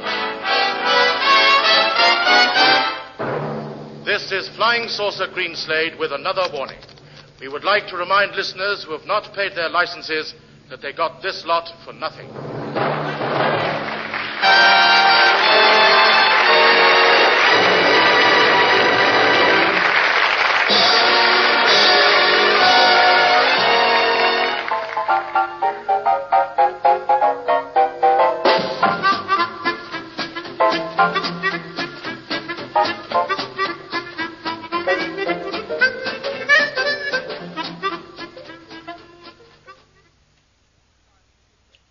Our next guest will give you the laughs. Just don't ask him to lend you money. It's Jack Benny coming up next. The Jack Benny Program, presented by Lucky Strike. And now a word of interest to smokers. For years you've heard talk, double talk, words about noses, words about throats, empty promises. Cigarette advertising is filled with them. Now this smokescreen of double talk is swept away by facts, not claims. Facts. The facts are that Lucky's fine, mild, good-tasting tobacco goes into a cigarette that's made better, that's fully packed, that has no annoying loose ends to spoil the taste. A cigarette that's made better in every way. Yes, the facts are that Lucky Strike, by a wide margin, is the best made of all 5 principal brands of cigarettes.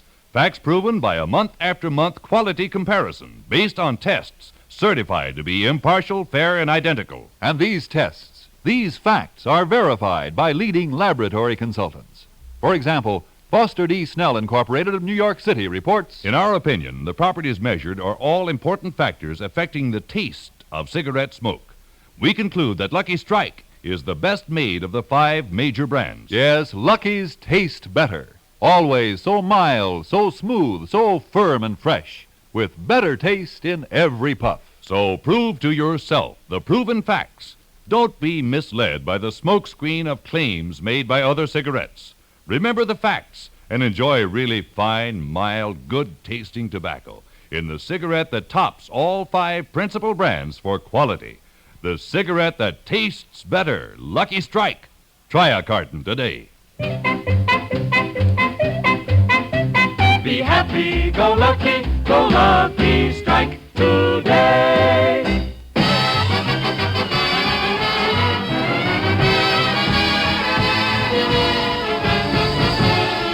The Lucky Strike program, starring Jack Benny, with Mary Livingston, Phil Harris, Rochester, Dennis Day, and yours truly, Don Wilson.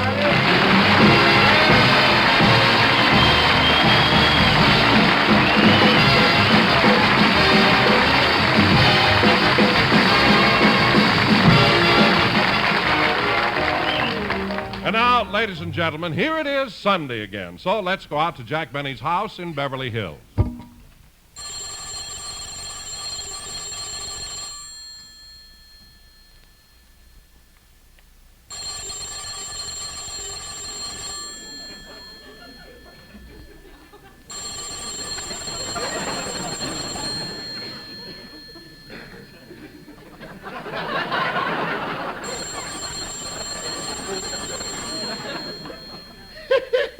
We may not be funny, but we've sure got suspense.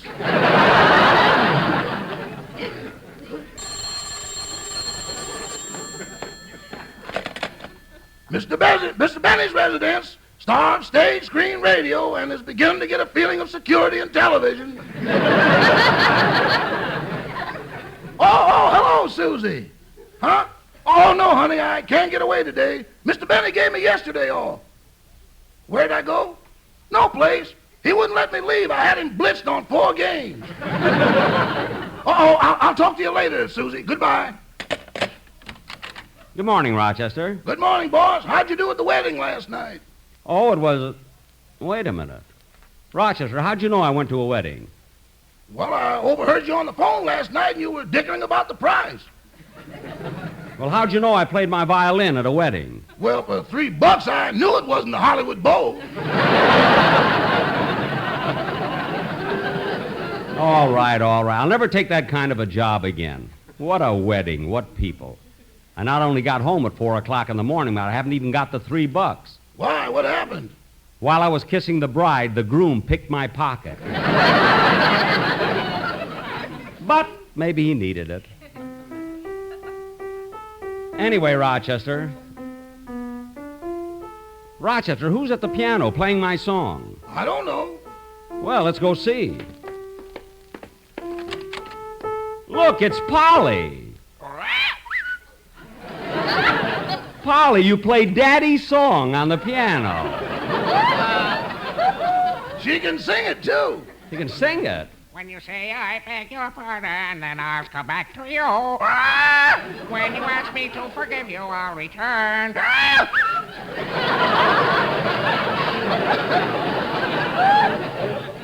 Rochester. She knows the words and music perfectly. Where'd she see a copy of my song? I lined the bottom of her cage with it.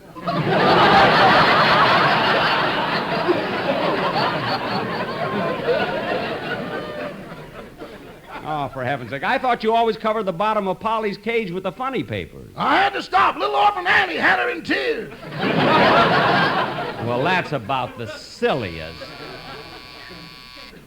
Rochester, put Polly back in her cage. I'll get the door.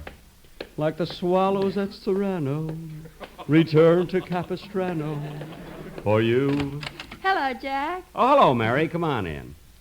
Jack, I've got to tell you the cutest thing that happened on my way over here. What? What was it? Well, it was a nice day, and I thought I'd walk. And as Uh-huh. I came down Wilshire Boulevard, I was standing on the curb waiting for the traffic. When a little fella came up to me and said, "May I help you across the street?" Uh-huh. And Jack, he was so cute I couldn't refuse. I gave him my hand, and we walked across. Then we got to the other side. He kissed me. Oh, that's cute. This little boy kissed you? What little boy? He's a jockey at Santa Anita.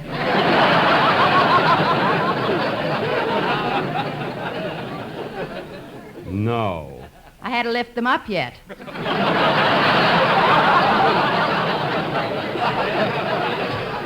Well, Mary, that'll teach you to... Oh, for heaven's sake, there's that bird again. Jack, isn't that your song? Yeah, Polly learned how to play my song on the piano. She won't stay in her cage. Rochester, get Polly back in her cage. Okay. Come on, get away from the piano. Come on, get away from the piano. Si, senor. Now she thinks she's Hosea Turby. Sometimes that bird does... I'll answer it, Rochester. Oh, how do you do, sir? Would you like to buy some magazines?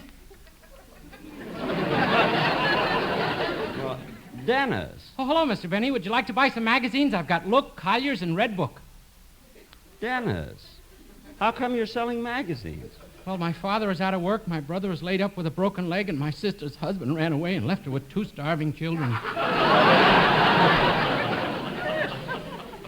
Wait a minute. Dennis, did your father lose his job? No. And your brother, he broke his leg? No.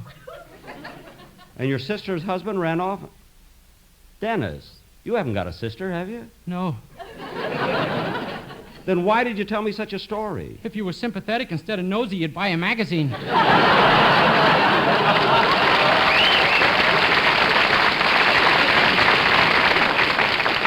Now look, Dennis. Jack, who's out there? One of the happiness boys. Look, Dennis, as long as you stop by, how about coming in and let me hear the song you're going to do on the program? Okay. Hello, Dennis. Want to buy a magazine? No, she doesn't want to buy a magazine. And I don't want to hear another word about magazines. Now, what song are you going to sing? Let me call your sweetheart. Now, cut that out! Just sing your song. Let me call your sweetheart.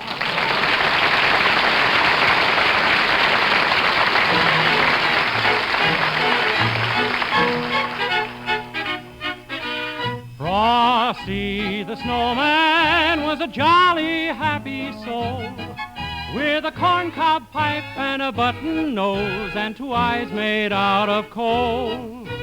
Frosty the snowman is a fairy tale, they say. He was made of snow, but the children know how he came to life one day. There must have been some magic in that old silk hat they found, for when they placed it on his head, he began to dance around. Frosty the snowman was alive as he could be, and the children say he could laugh and play just the same as you and me. Frosty the snowman knew the sun was hot that day, so he said, "Let's run and have some fun now before I melt away." down to the village with a broomstick in my hand. Let's run here and there all around the square playing catch me if you can. He led them down the streets of town right to the traffic cop. And he only paused a moment when he heard him holler, "Stop!" Frosty the snowman had to hurry on his way. But he waved goodbye, saying, "Don't you cry, I'll be back again someday. I'll be back again someday."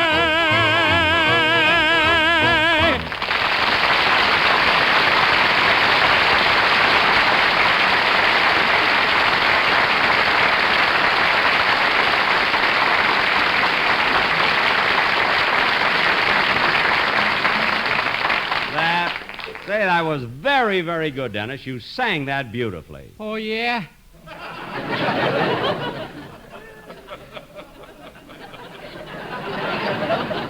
What do you mean, oh, yeah? You're just trying to be nice to me because you didn't buy a magazine. Look, Dennis, I'm not trying to be nice to you. And as far as the magazines are concerned, you didn't... Rochester, get Polly back in her cage. Okay, come on, Polly, get away from that piano. I said get away from that piano. Come on now. Rochester, what was that? Jose just laid an egg.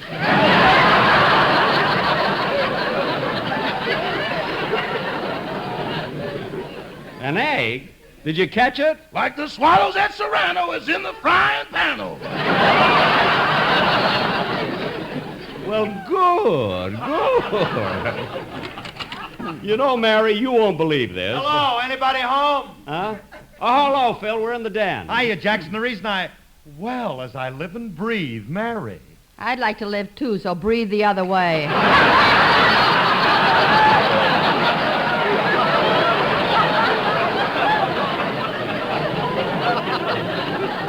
Well, Dollface. Good for you, Doll. Good. What do you want, Phil? Well, the reason I dropped over was Hello, Phil. Oh, hi, Dennis. You want to buy a magazine? Dennis! Now, why don't you go home? Now, Phil, what is it? Well, look, Jackson, after rehearsal yesterday, I got to thinking, and you said the program was too long and you'd like to make some cuts.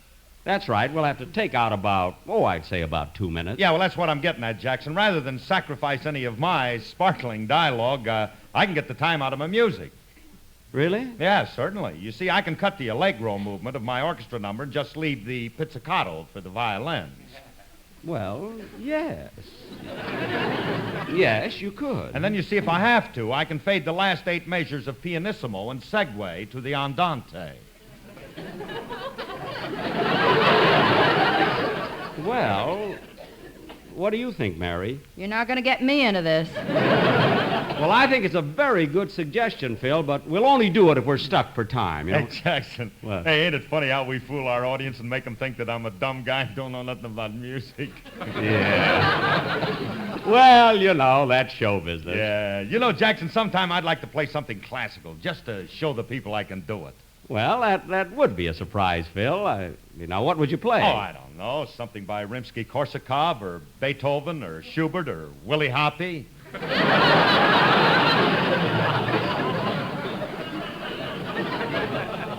Willie Hoppe? Phil, Willie Hoppe, he's a billiard champion.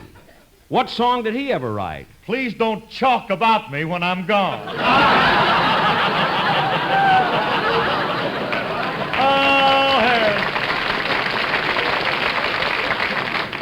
Oh, Philsy, you started out as a lousy band leader. Now you're the king of comedy, you dumb. Mary, did you hear that? I'm still sick from Let Me Collar Your Sweetheart. I don't blame you. Phil, do me a favor, will you? Take Dennis and go home. Okay, come on, Collier. Let's beat it. Okay, Clyde. So long, Mr. Benny. So long. You know, Mary, when I got out of bed, I thought I'd be able to relax today, but this house is worse than a bus station. Well, Jack, if you really want to have some fun, why don't you go to the Belmont Theater and see that new Lou Holtz-Burt Wheeler show, Merry-Go-Round? See, I got tickets to that for Saturday night, Mary, and I hear it's terrific. I'll tell you what. Let's go to a movie tonight, huh? What's playing? I don't know. Let's go down to Hollywood Boulevard and take a look. Okay. See, where's my hat? Oh, there it is. Come on, Mary. Oh, for heaven. Now, who can that be? Come in. Oh, it's you, Don. Hello, Jack. I brought the Sportsman Quartet with me. I know. Jack, were you going out? Yes. Well, I'm so glad I caught you. The boys have a wonderful idea for a commercial. Don, I've already got my hat on. I'm going But to... Jack, now, this idea is really terrific. I don't care how terrific it is. I'm not going to hear it now. I'm going out. But there's a part in it where you play your violin. I don't care... My violin? Hold my hat, Mary. What about the movie, Yasha? Well, listen. Ad-libbed a line and then blew it herself. Part of the line herself and then blew it. I've heard everything now. This won't take long. Wait till I get my violin down. Here it is. Okay, fellas, take it. LSM-MFT.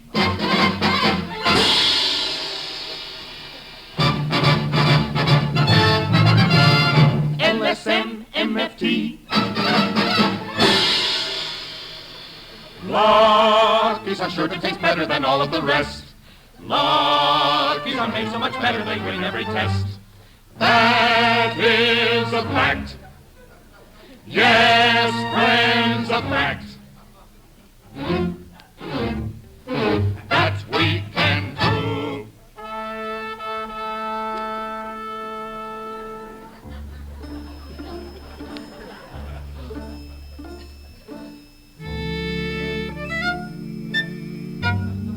Smoke a Lucky.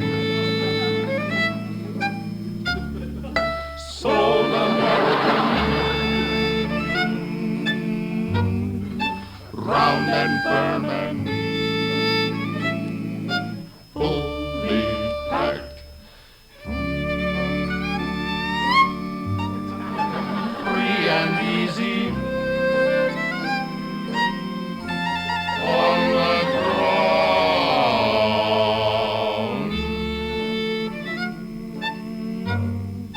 No loose ends.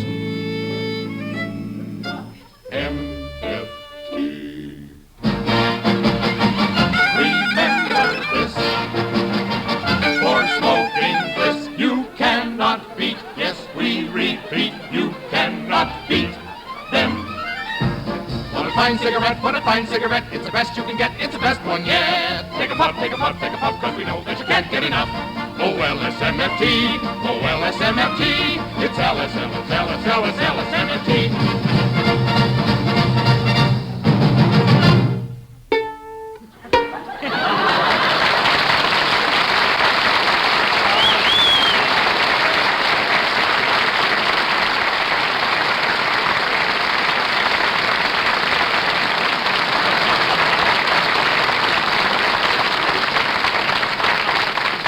Don, that number was wonderful. Thanks for putting in a spot for me.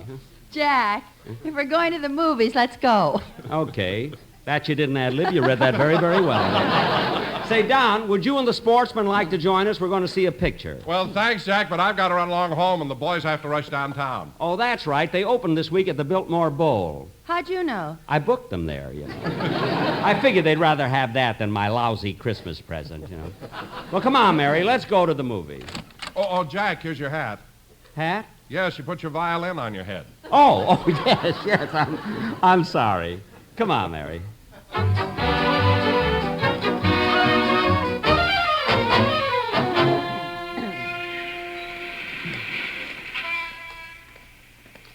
You know, Jack, Hollywood Boulevard always looks so pretty this time of the year. You're right, Mary. Santa Claus Lane is really decorated for Christmas. Oh, the air sure smells good tonight. Yeah, that rain we had really cleared things up. You know, the smog has been so heavy lately, you could almost cut it with a knife. You know, Jack, since the smog cleared away, I learned something very interesting about that 6-story building on the corner of Hollywood and Vine. What about it? It's 12 stories. No kidding. Here, Mary, let me take your arm while we cross the street. Well, Jack, you can't cross now. The light's against you. Never mind. Come on, let's go. But, Jack... Come on.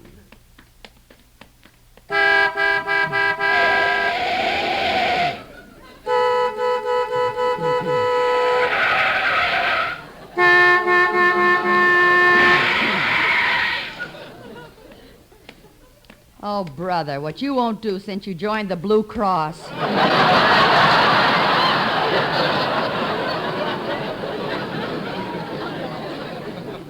Blue Cross, Blue Cross. I was in a hurry.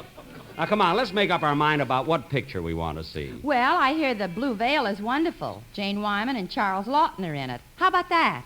Well, all right, but I'm a little peeved at Jane Wyman. You know, she's been acting so stuck up since she won the Academy Award. Well, I've never noticed any change in her. Well, I have. A couple of weeks ago, she passed me on the street, didn't even say hello to me. Well, Jack, did she ever speak to you before she won the Oscar? Well, come to think of it, no. But she could at least... Jack, look what's playing here at Grauman's Chinese. Golden Girl, and Dennis Day is in it. Oh, yes. Let's go in and see it. Okay. I'll get the tickets this time. How many, please? 2 in the balcony. I'm sorry, we don't have one. Gee, that's funny. I always thought this theater had a balcony. So did I until the smog cleared. No kidding. Yeah. Gee, I wonder what happened to all those people I sent up there.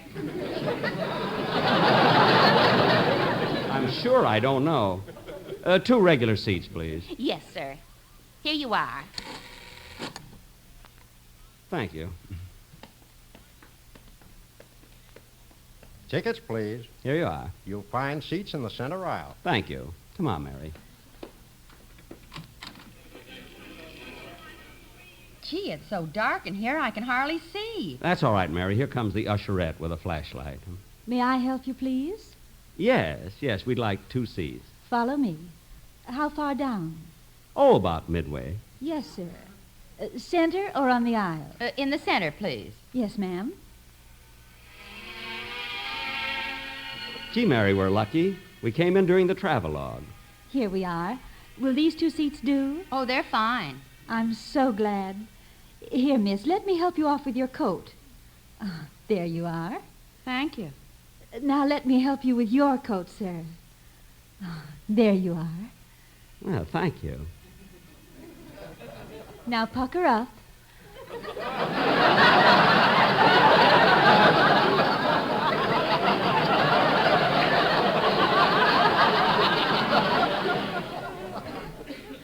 Pucker up? Yes. I'm going to kiss you. Here.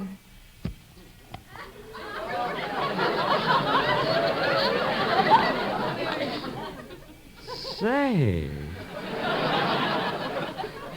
What is this? Since television, we're giving all the service we can.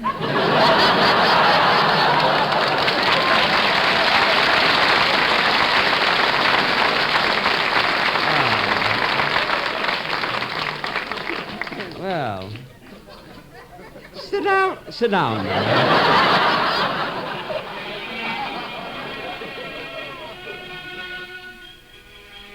And so it is with heavy heart that we say farewell to the picturesque little town of Serrano. Beautiful Serrano, from whence the swallows came.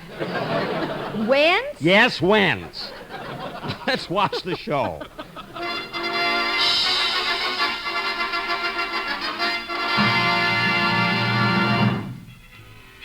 Jack, the feature's starting. Yeah, gee, this woman sitting in front of me, she's wearing such a big hat I can hardly see anything. Well, ask her to take it off. Yeah, I will. Excuse me, madam, I can't see the picture. Would you please remove your hat? No, I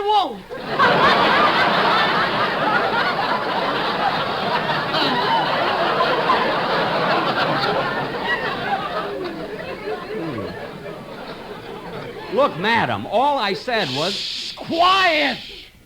Jack, that lady's voice, It sounded familiar. I know I've heard it before, but I can't seem to remember. Quiet back there! I want to enjoy my son's picture. Jack, it's Dennis's mother. Say, that's right. Well, I'm surprised that she's here. I thought she was out of town. Well, she came back. You see, the abalone diving season is over. Jack, maybe if you speak nicely to her and tell her who you are, she'll take off her hat. I'll try. Excuse me, Mrs. Day. I'm Jack Benny. Who gave you the passes? No one gave me passes. I bought my own ticket, and I bought one for Miss Livingston, too. Well, ain't you the sporty one? Now, look, Mrs. Day. Cut out that talking. Jack, let's watch the picture. Well, all right. Oh, look. There's Dennis on the screen now. Gee, he's cute. Mary, are you sure we've come to the right picture? Well, certainly. Why? Well, look at the screen. Dennis is wearing the blue veil. You're looking at him through his mother's hat. Oh. Yeah, I wish I could see. Oh, Jack, stop complaining. There's a tall fellow sitting in front of me, too. It's me, Mary. Dennis, how come you're so tall? I'm sitting on my magazines. Oh, for heaven's sake, Dennis, do you mean you've been sitting there all the time? Your mother's been fighting with me? Uh-huh. I spend my good money to see your picture, and you sit there and let your mother say the most awful... Ah, shut up!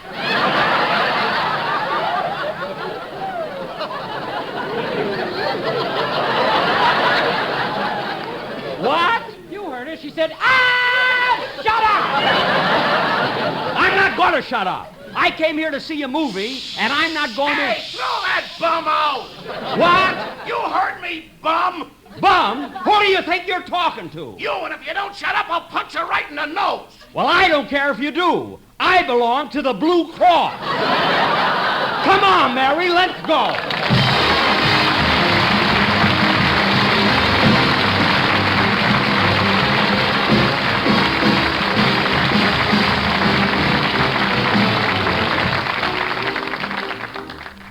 Ladies and gentlemen, your armed forces are short of 300,000 pints of blood a month, a shortage that may cost us thousands of American lives.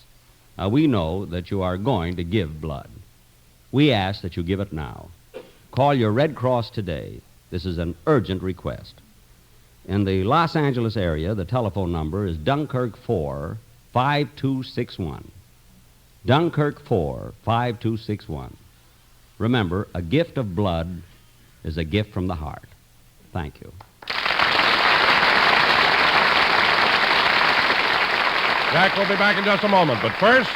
Lucky's taste better. Yes, there's better taste in Lucky Strike because Lucky's fine, mild, good-tasting tobacco goes into the cigarette that tops all 5 principal brands for quality. Lucky Strike. These are not just claims. They are facts that prove Lucky's are made better in every way.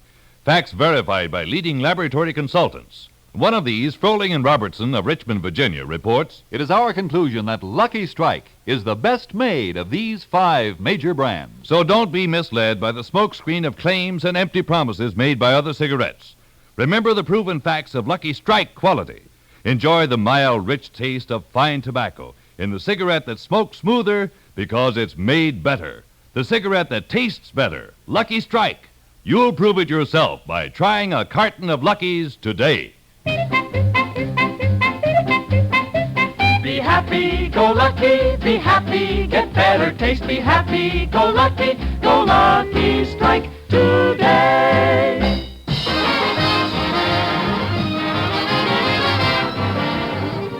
Well, ladies and gentlemen, that finishes another program, and we'll... Come in. Mr. Benny? Yes? I represent the National Radio Magazine, and on behalf of our readers, I want to present you with this award. Award? Yes, it's for meritorious service toward all the radio listeners in America. Why?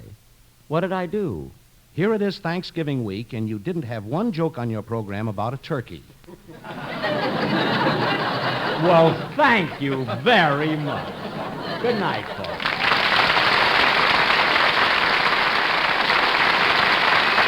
This is Don Wilson reminding you to listen to your hit parade with Guy Lombardo every Thursday night, presented by Lucky Strike. Consult your newspaper for time and station. Stay tuned for the Amos and Andy Show, which follows immediately. The Jack Benny program is heard by our armed forces overseas through the facilities of the Armed Forces Radio Service. This is the CBS Radio Network.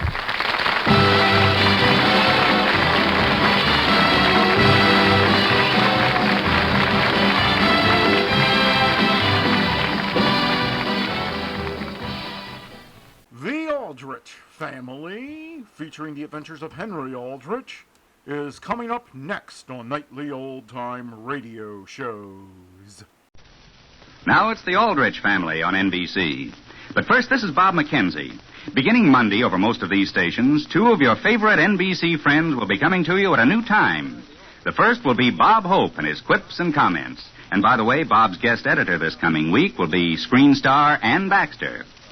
The second will be that master of the easy style, Dave Garroway. Now, a lot of us have gotten into the habit of tuning in, the boys, so check your newspaper for broadcast times and listen at the new time Monday for two of the most entertaining 15 minutes in radio with Bob Hope and Dave Garroway. Now it's the Aldrich Family on NBC.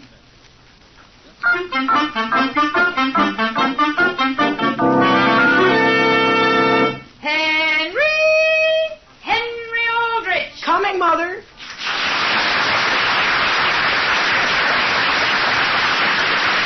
Yes, it's the Aldrich Family is transcribed, written by Clifford Goldsmith.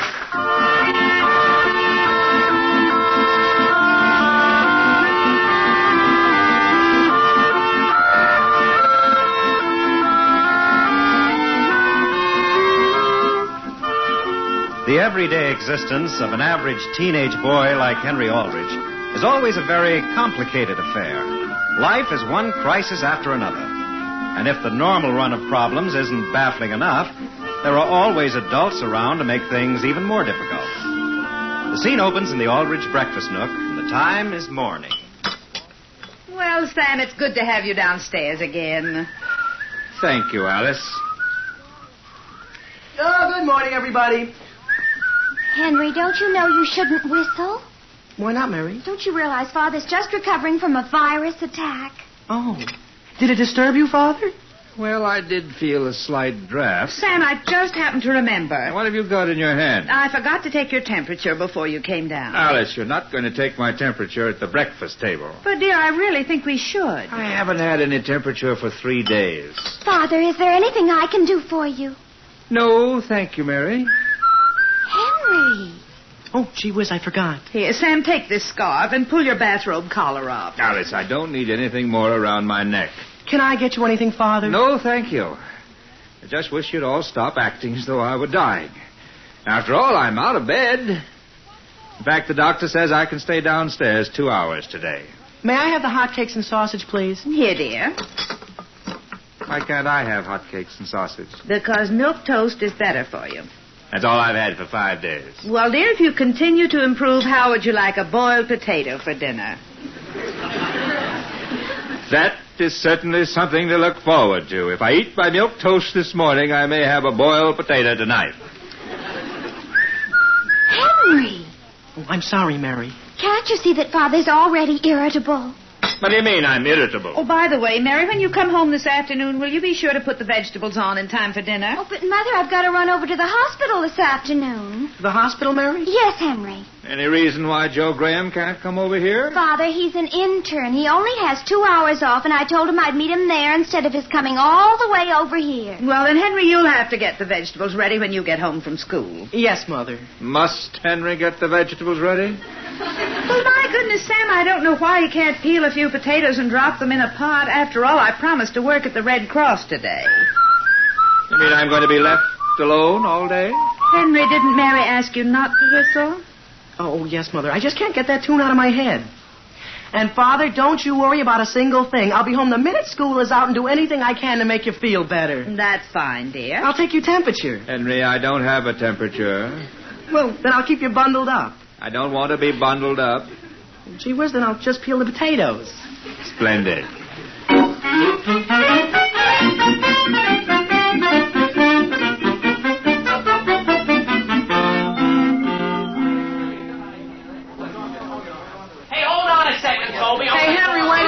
walk down the hall with you. Well, hurry up. We'll be late for biology. You done your assignment for today? Well, I sort of glanced through it, Homer, but that's all right. I don't have to know it. What do you mean you don't have to know it? Homer, I got Miss Walker's system all figured out. Now, haven't you ever noticed what she does? Sure. What? Well, she always calls on us alphabetically. That's a fact.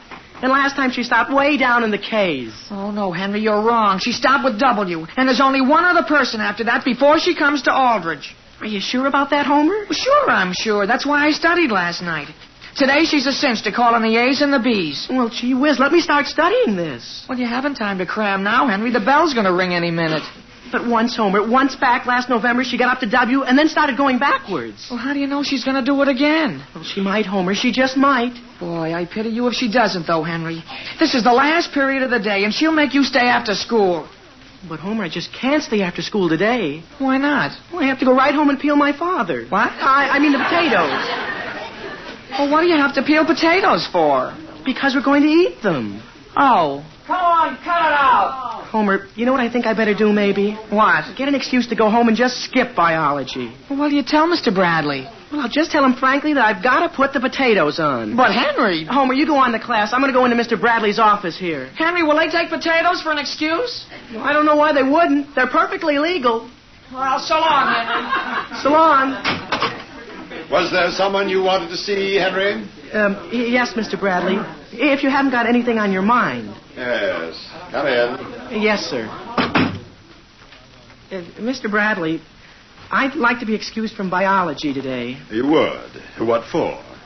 Well, I've got to help my mother get some vegetables ready. I see. You feel vegetables are more important than biology? Well, but I've also promised to get home and take care of my father.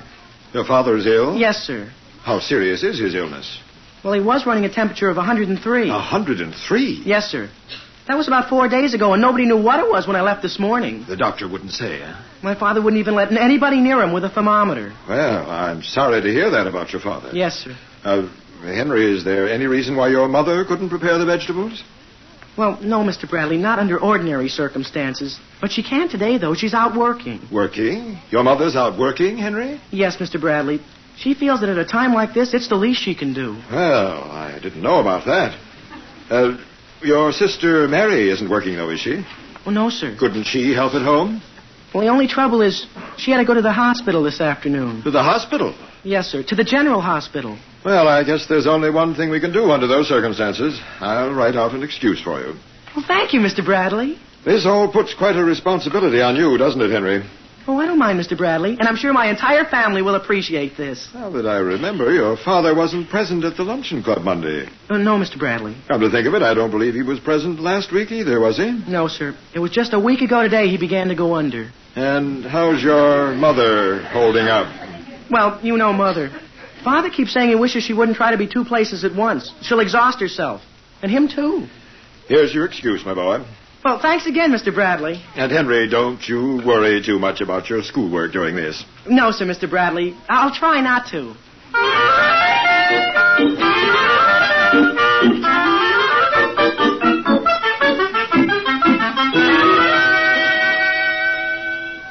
Can I get you anything else, Father? No, thank you. I have my book here. Is your pillow all right? Yes, thank you. Here, I'll throw one more blanket over you. Henry, I don't want any more blankets. Now, please let me read. Well, just in case you do want anything, I'll be right here. Now, where did I leave my knife? What are you doing, peeling potatoes right here next to my bed? I spread a newspaper on the floor, Father. You know what, Father? I saw somebody once who could take the whole skin off a potato in one long strip. Father? Hmm? Who was it? The sailor in the newsreel. He had a cat, too. A cat? Who? Who has a cat? The sailor. Henry, I'm trying to read. Oh, excuse me. You know, Mr. Bradley's a pretty nice guy, isn't he? He said he missed you at the luncheon club. Did he? Yes, sir. He said he hoped we'd all bear up under this. Bear up under what? Well, you in bed, and me peeling.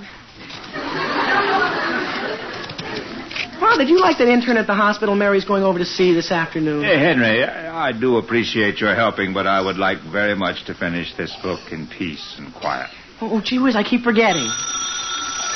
Oh, boy, there's the telephone. If that's your mother phoning from the Red Cross, tell her to stop and get some magazines on the way home. Hello? Henry, is that you? Yes, Homer. Can you come over to my house and work on our toboggan? Well, no, Homer, not this afternoon. Why not? Because I've got my father on my hands. But, Henry, if we don't finish our toboggan this month, we'll miss all the good sledding. Well, wait a minute, Homer. Hold the line. Father? Well? Father, would you mind if Homer came over very quietly for a little while? I'll be delighted if you stay downstairs. Gee, thanks, Father. Homer, you can come over here. Okay. George Johnson is here with me. I'll bring him along to help. And also Toby Smith. Oh. Well, all right, Homer. And Henry, what do you think happened in biology today? What? Miss Walker didn't even show up. She got the flu. You didn't have any class? No. Goodbye. Well, imagine that. Gee whiz.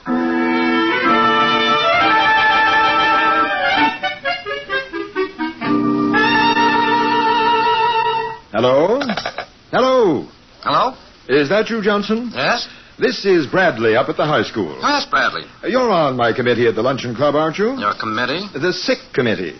Oh, yes. Johnson, I got some bad news this morning. Who is it? Sam Aldrich. He's laid up. Sam Aldrich is? And just between ourselves, Johnson, it's apparently rather serious. No. Oh, yes. In bed with a high temperature. And his wife's out working. His daughter's in the hospital. Oh, you don't say so. Yes.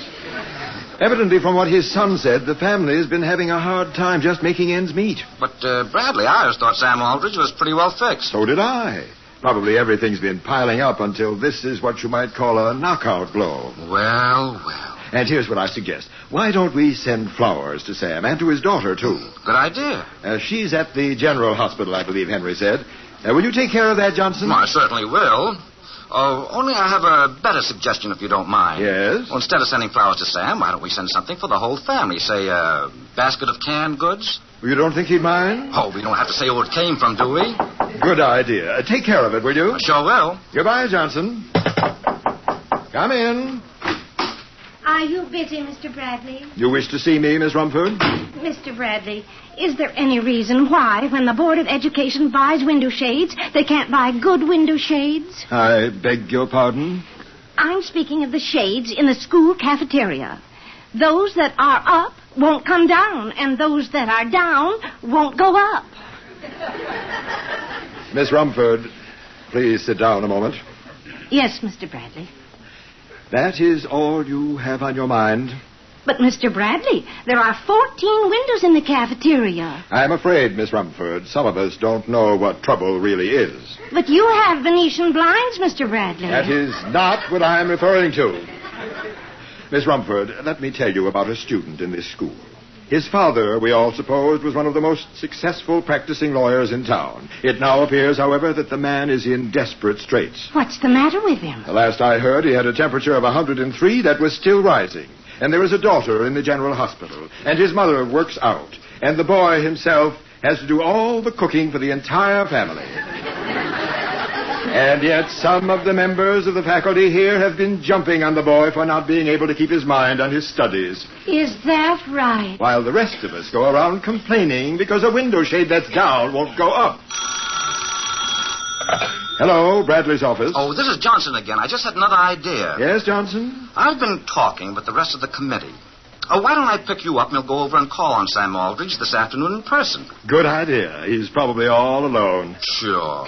We'll cheer him up a little. Right. And Bradley. Yes, Johnson? Why don't I try rounding up our barbershop quartet?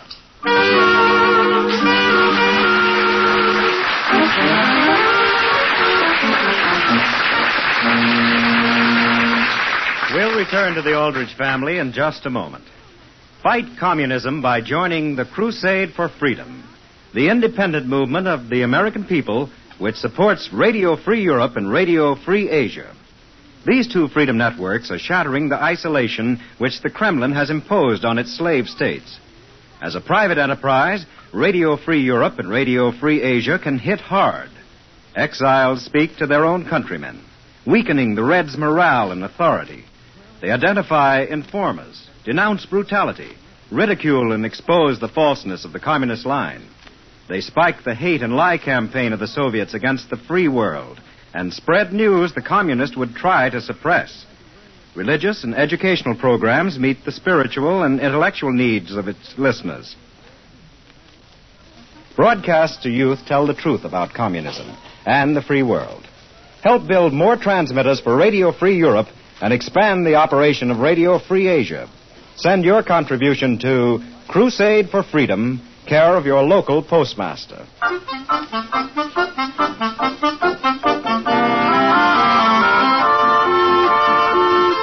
And now getting back to the troubles of Henry Aldrich. Because his mother is helping at the Red Cross and Mary is visiting at the hospital, Henry is asked to be excused from school early in order to go home and take care of his father, who's recovering from a cold. His explanations, however, have been inadvertently misleading. The scene opens in Mr. Aldrich's bedroom. Father, would you like some toast and another cup of tea? No, thank you. Are you sure you don't want any? I do not want another cup of tea. You have been very helpful, Henry, all afternoon. Suppose now you take up your potatoes and your pans and your paring knife and these tea things and that cake and this pitcher of lemonade and go downstairs and let me have a little sleep. And leave you all alone? I won't mind one bit. Oh, gee, Father, I don't think Mother would want you to go to sleep without someone right here to take the responsibility. I won't mention it to your mother. I'll tell you what I'll do. I'll find something you can thump on the floor with just in case you need me. And I wonder if there's anything here in this closet. Henry, please, just forget I'm even up here. Here, Father, which would you rather have, this umbrella or this baseball bat? I don't care, either one. Well, go ahead, tell me. After all, you're the one that's going to have to do the thumping. I said either one. Well, I guess the bat would make the most noise. All right, then, give me the bat. Well, here, I'll give you both and you can make your own choice. Now I'll just take this tray down. What was that? The top of the butter dish. Oh, well, I'll get it. It's right here by your bed. Just leave it there. Yes, sir. Now, goodbye for now. Whoops. Oh, I'll come back to that one, too. You needn't come back for it. Just leave. And if you don't look out, you're going to drop another. I got it. You don't have to worry about a thing, Father.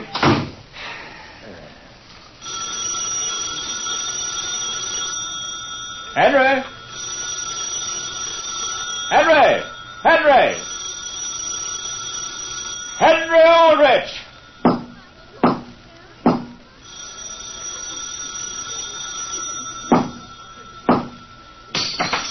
That's a fine thing. Henry! Were you calling on my phone? I was. Please answer the telephone. Oh, yes, sir. Then pick up what's left of this butter dish. Yes, sir. Hello? Hello? Who is it? What number did you call, please? Father, what number did you call? I didn't call any number. Well, I guess you called the wrong one. Operator, it's our mistake. Well, isn't that strange? Listen, Father, what do you think I found downstairs? What?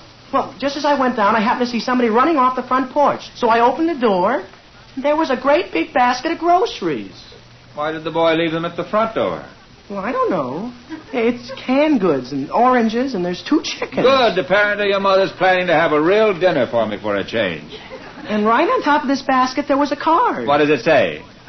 Head up, chin up, chest up, grin.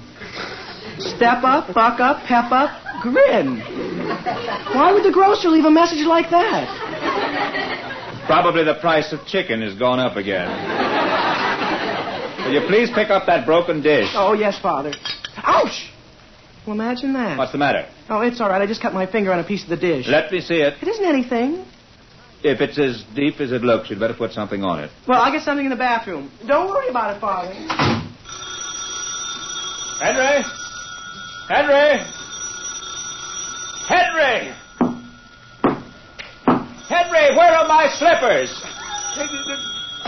Hello? May I speak with Mrs. Aldrich, please? Mrs. Aldrich isn't here. Is this Mr. Aldrich? It is. Well, this is Miss Rumford, the cafeteria manager up at the high school. Yes? Mr. Aldrich, do you suppose Mrs. Aldrich would like a part-time position in our lunchroom? I beg your pardon? It wouldn't pay a great deal, of course, but she'd get her lunch free, and after all, that would help. Will you say that again very slowly, please? Father, did you see the iodine anyplace? Henry, I'm talking on the telephone. What was that, Mr. Aldrich? I'm sorry, but my son is just hurt. Oh, isn't that too bad? My goodness, troubles never come singly, do they? What was that? Why don't I call when Mrs. Aldrich comes in from work and talk to her then? That would probably be best. Yes, goodbye. Goodbye. Father, do you realize you're out of bed? Did you find the iodine? No, sir. Come into the bathroom with me. Well, just look, Father. Come with me. Now, who do you suppose that could be at the front door? I have no idea. Go, I'll go down. Hey, Henry! Is that you downstairs, Homer? Yes, come on down. The gang's here to help finish our toboggan. Now, wait a minute.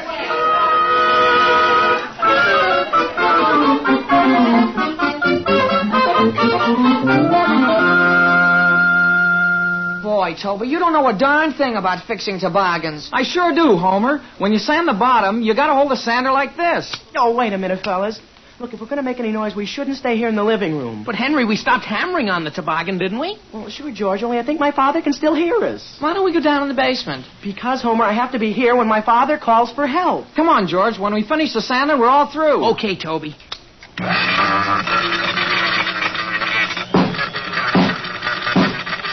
Oh, gee whiz. I'm sorry, Father.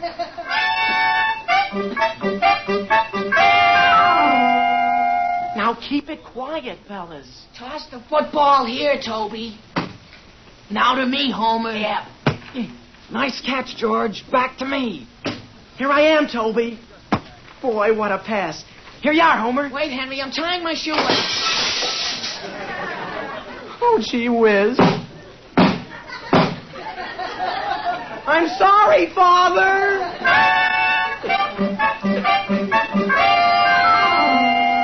Here's the rest of the string beans, Henry. Gee, thanks, George. Are we all through here in the kitchen? Sure, Homer. The potatoes are peeled, the lettuce is washed, and the string beans are strung. Where'll we put them? Oh, yeah. Toby, would you reach up in that cupboard and get that big pot? Well, I'll get it, Hen. No, you're too short, Homer. Let Toby... Oh, gee whiz. We're sorry, Mr. Aldrich. Father, did you know you knocked some plaster out of the ceiling?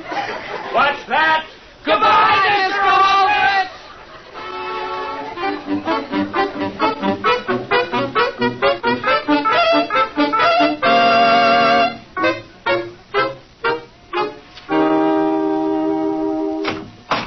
Hello there, Henry. Gee whiz, Mr. Bradley. Howdy, son.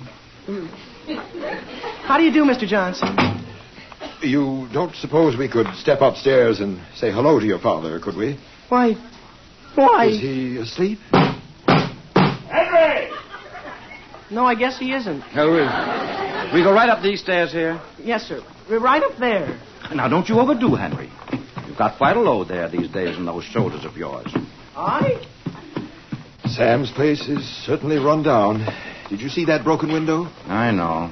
And plaster all over the floor. Henry, didn't I tell you to send those boys home? It's only us, Sam. Who? A committee from the luncheon club. Well, Johnson. Hello, Bradley. How'd you happen to come over? Just thought we'd drop in and see how you are. Well, I must have stepped on a plate here on the floor. Didn't Henry pick that up? Oh, that's all right, Sam. Sleeping dogs lie, eh? Well, sit down. No, we can't stay but a minute, Sam. Hey, don't step on that piece of toast. Yes. Thanks for the warning. You know, Sam, I can say it sincerely. You never looked so well in your life. And I feel well. I feel fine. Oh, that's keeping up the old spirits. You aren't worried, are you? Who, I? Worried? We tried to round up the barbershop quartet for you. Well, I never felt better. The barbershop quartet? Sam, why didn't you let us know about all this? Well, I figured it was one of those things. I better grin and bear it alone. Isn't that like him, Bradley? The same old Sam. Sam, they say it never rains but it pours. But remember this, it always shines afterwards. Yeah. Well, I suppose we'd better be going. Yes, Bradley. We probably tired him as it is. You've tired me? Goodbye, Sam. Take care of yourself. Well, I certainly appreciate your coming over. And don't worry, Sam. I never worry. Goodbye. There, Johnson is a man of courage. He's still young, Bradley. Vigorous. He can start all over. Say, let's go back to his room for a minute. What for? Well, no reason why I can't throw a little business his way, is there? Sam... Oh, did you leave something? As soon as you get on your feet, old man, drop into my office. I'd like to have a little talk with you. Oh, certainly. I'll be glad to give you any help I can. Hello, dear. Oh, Alice. Well, for goodness sake, Mr. Bradley. How do you do? And Mr. Johnson. Well, Mrs. Aldrich, you're looking well. And how is Sam feeling? Have a nice, quiet day, dear. Quiet isn't the word. Well, you're not used to being alone. Sam, how do you like my new coat? Oh, you bought that coat today? Yes, dear. I worked so hard I had to do something to cheer myself up. Well, Mrs. Aldrich, it's very good looking. Yes, it certainly is. Alice, where'd you get enough money to pay for it? I charged it. But look at what I brought you, Sam, to make up for it. What is it? Some travel folders. I think it'd do you a world of good, dear, if you took a trip to South America. South America? South America? South America? Yes. Alice, how could I possibly afford a trip to South America? I'd go with you. Oh, isn't that like a Bradley? No matter how things look, she's always the one to joke about it. Hello, Father. Hi, Mary. Oh, how do you do, Mr. Johnson, Mr. Bradley? Well, how do you do, Mary? Father, look at the lovely flowers that were sent to me at the hospital. To you? Yes, and it's the strangest thing. All the card said was, to a brave little girl. Probably Joe Graham sent them to you as a joke. Mary, are you home from the hospital for good? For good? How long were you there? About 3/4 of an hour. Well, isn't that fine? Why don't we all sit down? I confess I'm a little tired. You have a hard day, Alice. Oh, I wouldn't work this hard for anyone but the Red Cross. Mrs. Aldrich, did you say the Red Cross? Yes, with the war in Korea, it's the least anyone can do. Yes. You've been working at the Red Cross? I certainly have. Yeah. Yeah. Well, isn't that fine? Bradley, I think maybe we better be going. Yes. Mother, did you order that big basket of groceries down in the kitchen? What basket? I'm sure the store must have sent them by mistake. Mary, supposing you give us that basket and let us return it to the store for you. Oh, would you mind, Mr. Bradley? Somebody must have gotten things confused. Yes, somebody must have. Well, goodbye, Sam. Goodbye. Goodbye. Goodbye. Alice, I don't know what to make of all this. Make of what, Sam? Mother, Father, what do you think's just been delivered? What? A ton of coal. And there's another poem with it. I didn't order any coal. It's from the Centerville Luncheon Club. Sam, will you please tell me what's going on here? And will someone please tell me why those two men acted as though I'm dying? That's what I say. This afternoon when I went into Mr. Bradley's office, he didn't even know you'd been sick. Henry, when you went in there, what did you say to Mr. Bradley? Nothing. I just told him I had to peel the potatoes. Mother, Miss Rumford just arrived to help us get dinner. Get dinner? Our dinner? Yes, she said Father told her on the phone that Henry was hurt. Sam, what did you say to Miss Rumford? Alice, before this goes any further, get me some aspirin in an ice bag.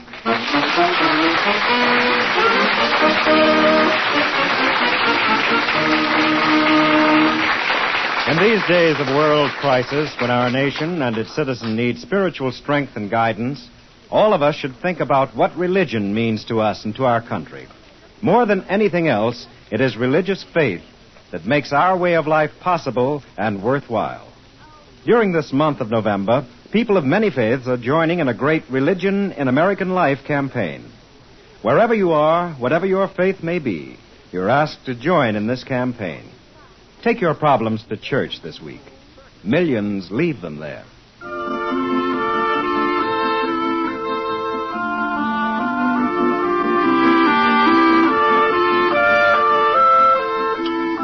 Henry, you peeled the potatoes very well. Thank you, Mother. Now, who could that be? I'll go see Father. You're tired, aren't you, Sam? That is an understatement. It's been a hard day, Alice. All I want now is a little quiet. Well, you can go to bed right after dinner, dear. Father? Yes, Henry? There are 4 men out on the porch, and one of them has a pitch pipe.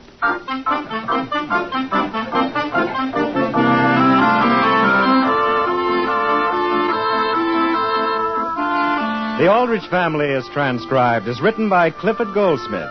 Henry is played by Bobby Ellis and Homer by Jack Grimes. Mr. and Mrs. Aldrich are House Jameson and Catherine Roth.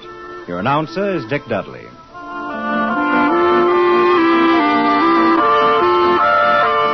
Listen again next week, same time, same station, for another sparkling half hour with the Aldrich Family. Good night, everybody.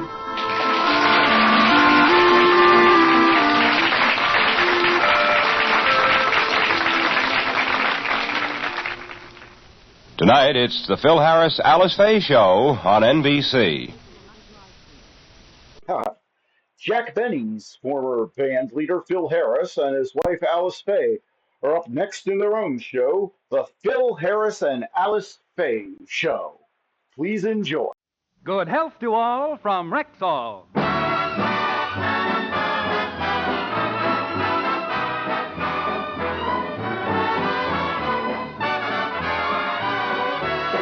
Yes, it's Sunday, time for the Phil Harris Alice Faye Show, presented by the makers of Rexall Drug Products and your Rexall family druggist.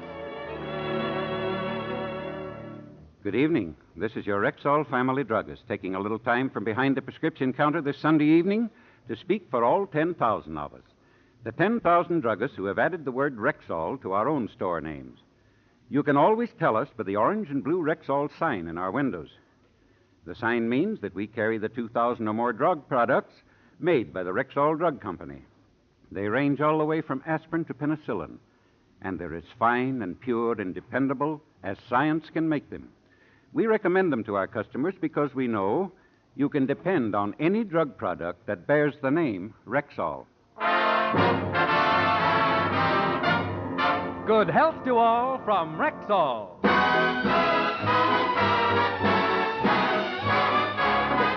And now your Rexall family druggist brings you the Phil Harris Alice Faye Show, written by Ray Singer and Dick Chevrolet, with Elliot Lewis, Walter Tetley, Robert North, Janine Roos, Ann Whitfield, Walter Sharp in his music, yours truly, Bill Foreman, and starring Alice Faye and Phil Harris.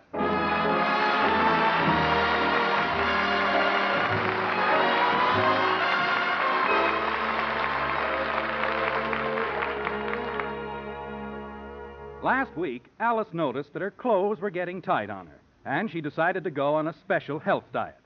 She feels the diet is not only good for herself, but also for Phil and the children. And the family has been on this imposed diet for 5 days now. Alice, do we have to eat this stuff for lunch again? What's wrong with it? Well, look at it. Raw carrots, vegetable juice, dried fruit, herbs, and celery tonic. Can I have something that tastes good like a hunk of blubber? I'm getting weak from eating this stuff. And look at the kids. They're wasting away to a shadow. Oh, stop exaggerating. This health food is good for them. Children, eat your lunch. Alice, pick up your fork and start eating. Yes, Mommy. Daddy, Yes? help me lift my little arm. Now, you see what I mean? They're weak, and no wonder. They're practically living on raw carrots. Carrots for breakfast, lunch, and dinner. Look at Phyllis. She's so weak she can hardly keep her little pink eyes open. Don't be ridiculous. Carrots will never do her any harm. Now, Phyllis, start eating. Phyllis, I'm talking to you. What's up, Doc?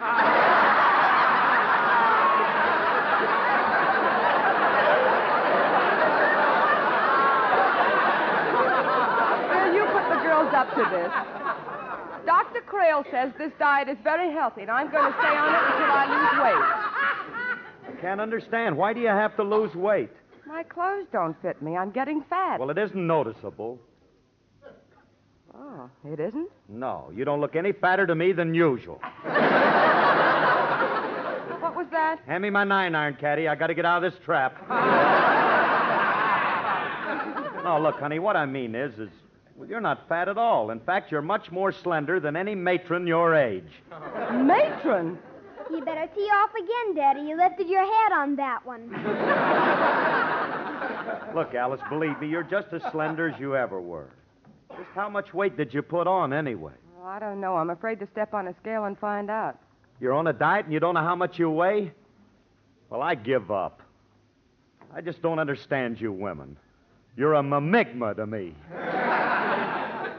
Philip, the word is enigma.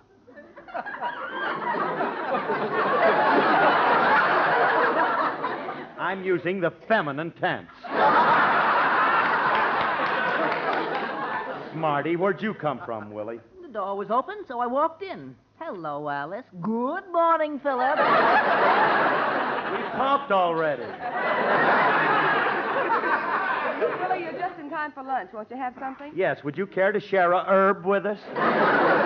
No, thank you. I just finished a delicious lunch. I had a hot roast beef sandwich with mashed potatoes and gravy and apple pie. Cut it out!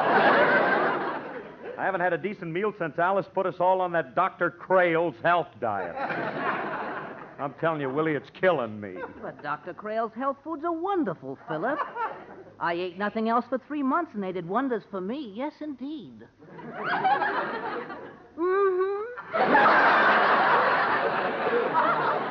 Why, you wouldn't believe it, but when I went to Dr. Crail, I was a 98-pound weakling, and look at my physique today. Yeah, 102 pounds of solid nothing. Look, if your sister wants to go on a diet, that's her business. But why do I have to go on it? Because you can stand it. You're getting a little flabby yourself. Flabby? How can you say that to me? Me, a perfect streamlined specimen of American manhood. Your streamlining is beginning to sag a little. You're getting a double chin. That ain't no double chin. It's just that my face has so much good looks, it overlaps.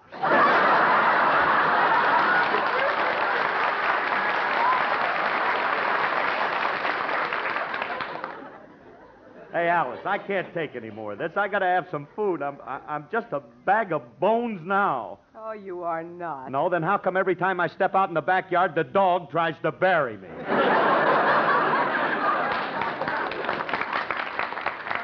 I don't care what you say. I'll go to the kitchen. There must be something in the cupboard I can eat. Not even a can of anything left. Just herbs, dried fruit, pablum, carrots. Pablum? That's the stuff Alice used to feed the kids when they were babies. How come we got baby food? I wonder if...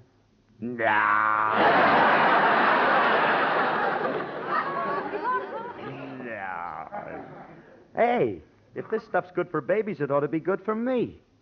I'm going to try some of it. Hey, this don't taste bad. Hi, Curly. Oh, hello, Frankie. Alice told me you're in here. What are you doing? Eating. Eating what? Pablum.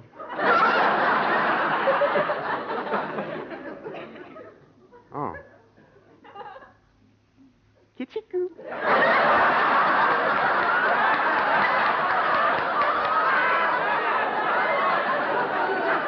Remley, stop pinching my cheek. Sit down. I want to talk to you. I don't want to bother you now. I'll come back after your 2 o'clock feeding. What's the idea of eating pablum? Well, I got to eat something nourishing. Alice is on a diet. And put me on it, too. Yeah? Look, Frankie, I'm so hungry, I'm desperate. You are, huh? Yesterday, I wrote to my congressman to see if I couldn't get in on the Marshall Plan. Looks like I got here at an opportune moment. That's what I come over to see you about. Our pal Bill Chilius is opening a restaurant tonight. It's going to be televised, and he wants stars like you and Alice there. A restaurant? Huh? With food? Yeah. Hey, how would you like to sink your teeth into a big, juicy sirloin smothered with onions? French fried potatoes and cream. Curly, stop chewing on my arm. Well, I'm sorry. Look, Frankie, I'd love to go to that restaurant opening, but Alice won't go and she won't let me go either. She says we're going to stay on this diet until she loses weight. Curly, you don't know how to handle women. All you got to do is flatter her, make her think she lost weight. Yeah, good enough. But suppose she steps on the scale and finds out she hasn't. Well, you could be prepared for that exigency. No, I couldn't. Why not? I don't know what you're talking about.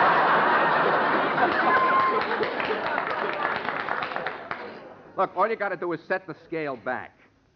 Set the scale? Hey, you got something. Yeah. Sure, set it back. Hey, look, I'll go in and fix the scale right now. Now, all you got to do is flatter Alice into weighing herself. Nah, don't worry. Don't worry. I'll flatter her into thinking she's the most slender thing that ever stepped on a scale, and she'll... What are you fellas doing in here so long? Where's Phil, Frankie? Somebody talking to me? Did somebody just come in? It's me, Alice. Oh, there you are. I didn't see you. You're so thin, you're hardly noticeable when you stand sideways. Oh, stop trying to tell me that...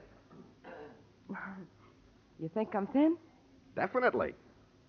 I imagine when you take a shower, if you don't stand in the right position, you don't get wet.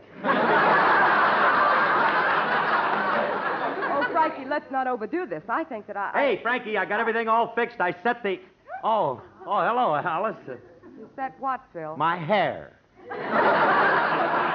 I just washed it, and it's a mass of ringlets. Yeah. Phil, you know, Frankie thinks I look slender. Certainly. So does everybody else. That's what I've been telling you. If you'd only weigh yourself, you'd see that we're right, too.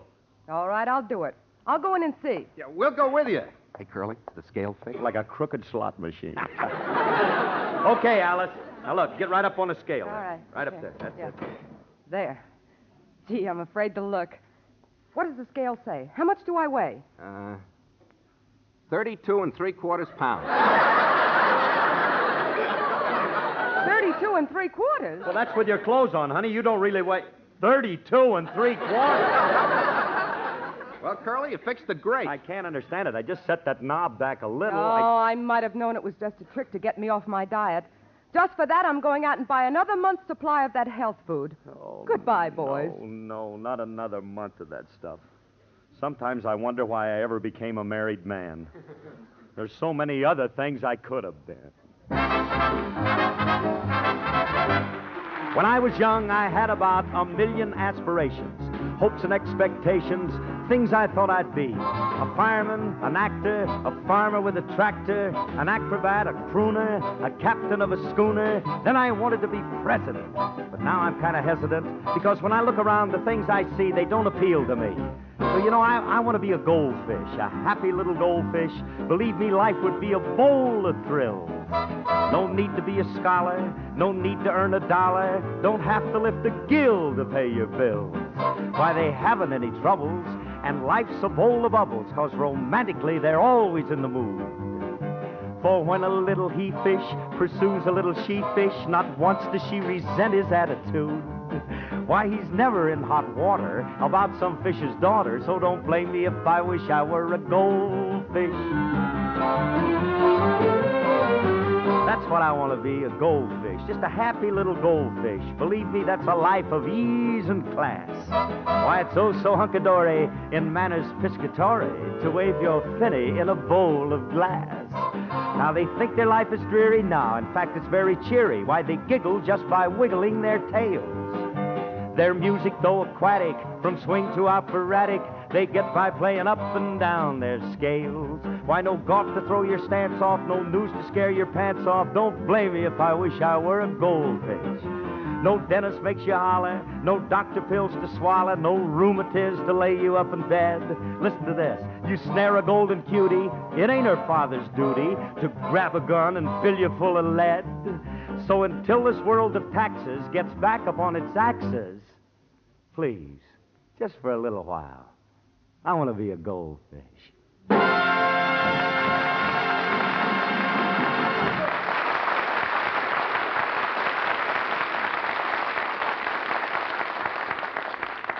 Hey, how was that, Frankie? Curly, you're right. You're from hunger.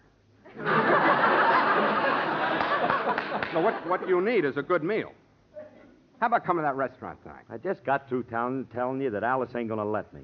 I ain't going to get a square meal again until her clothes fit her. Until her clothes fit her? That's right. I think I have a solution. Hold it a minute. Just hold it a minute now. Don't come in with another one of them extremities or strikers. Well, listen to me. Look, if we fixed Alice's clothes so that they fit her again, she'd think her weight was normal and she'd start eating. Yeah, sure. Yeah.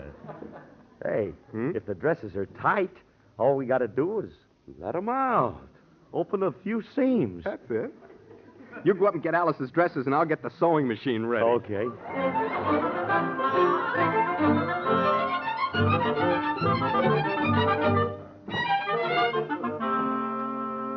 Hey, Frankie, now please be careful, will you? These are Alice's best dresses. All right, let me have them. Wait a minute, Frankie. What? Look at me. Yeah. Are you sure you know what you're doing? Don't I always? I know how to handle this stuff. First thing I do is open the seam. Just a little. Very carefully. Remley, look what you did. Don't worry. That's just the first step. Now what do we do? Baste the hem. We what? Baste the hem. You know what that means, don't you? Of course I do. What do you think I am, stupid or something? What good is it going to do to pour gravy all over the joint?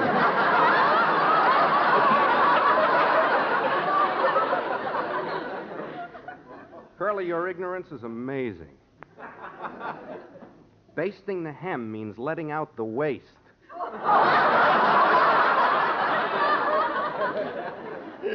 Oh, it does? Sure. I thought they called that pleating the peblum. It's the same thing. Well, how much should we let the waste out? Not much. About 5 inches. Let's make it 10 and be on the safe side. Okay. I'll stitch it up. There we go. I'll have this thing finished in no time. Do it carefully. Get a nice, straight Well, line. if it ain't Birth of the Sewing Machine Girl. Oh, darn you, Julius, you made me run the needle over my finger. Look at it. What are you laughing at? You're the first guy I ever seen with a hem-stitched cuticle. Look, Julius, will you go away? We're busy. What are you doing? We're basting a hem. Oh. If you got any time out on Tuesday, I got a bodice that needs flaring. Let's do it right now, Curly. Okay, put him over my knee and I'll flare his little bodice. What are you guys doing with Miss Faye's dresses? If you must know, she's put on some weight and we're letting them out about 10 inches. 10 inches? You mean she's that fat? This is the end of everything. My dream boat has become a barge. She's not that fat. It's just that her clothes are getting a little tight on her. You're just saying that to make me feel better. Tell me the truth. How fat is she? Now, look, Julius, Now, don't... give it to me straight. I can take it. Is her obesity obnoxious? Will you stop that? I keep on trying to... Is her who what? So that's why she hasn't been in to buy groceries lately. She's ashamed to be seen. All right. Have it your own way. She hasn't been out of the house because she can't get through the front door. Now get lost, will you? All right, I'll go. This is a severe blow. Oh, Bill, where are you? Uh-oh, it's Fatso.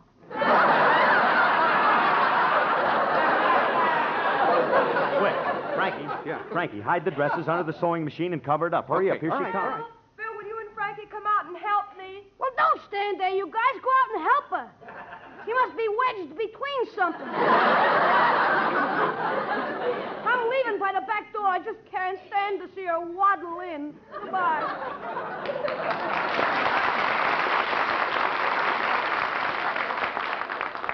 Waddle in. To hear him talk, you'd think that she was... Help me with these bundles, will you, fellas? Oh, hi, Alice. You're back, huh? Hey, Alice, did you bring home one little steak for me? No. Dr. Crale doesn't believe in steaks. Now, please, carry these bundles in the kitchen. Ah, come on, Frankie. All right. Dr. Crale doesn't believe in steaks. Dr. Crale. Guy probably eats nothing else when nobody's watching. Yeah. If Alice saw the guy eating a steak, that'd get her off of him. Oh, wait a minute.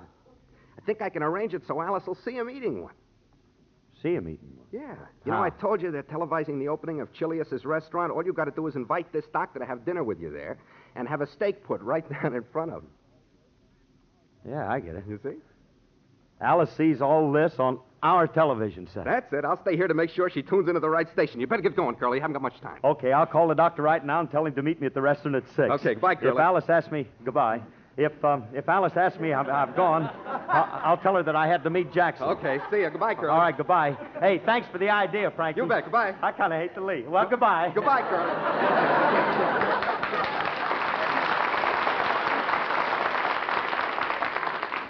Oh, great. Wait till Alice sees this doctor eating a steak. What's keeping you fellas so long? Where's Phil? Phil. Oh, Phil. He had to leave. He had an urgent phone call to go over and see Jack Benny. Oh, gee, I hope he's back in time for dinner. Yeah, well, he will be. Do you mind if I stay around, Alice? There's a television show on at 6 o'clock that I want to see. Okay. But if you'll excuse me now, I have to go and get dinner ready. Okay.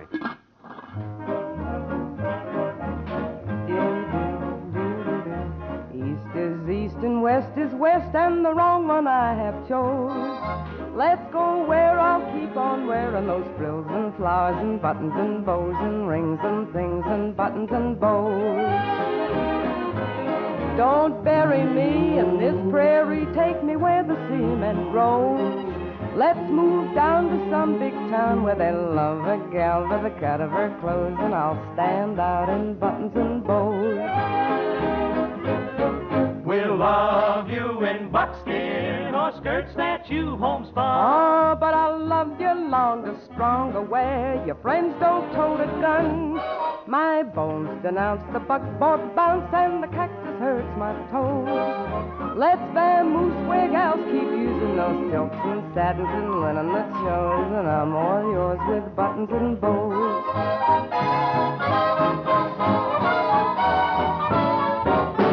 Home on the range doesn't mean a thing to me. 'Cause the city's where I feel at home, and not the lone prairie. My bones denounce the buckboard bounce, and the cactus hurts my toes. Let's vamoose where gals keep using those silks and satins and linen that shows, and I'm all yours in buttons and bows. Give me Eastern trimming, where women are women in high silk hose and peekaboo clothes and French perfume that rocks the room, and I'm all yours in buttons and bows.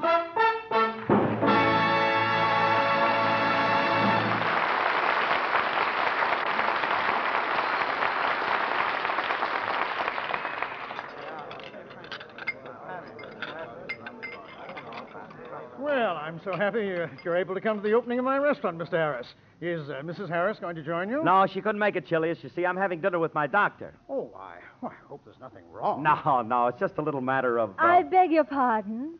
You're Mr. Harris, aren't you? Yes. Yeah. I'm Dr. Crale's associate. I'm Dr. Carlson. You're Dr. But I thought...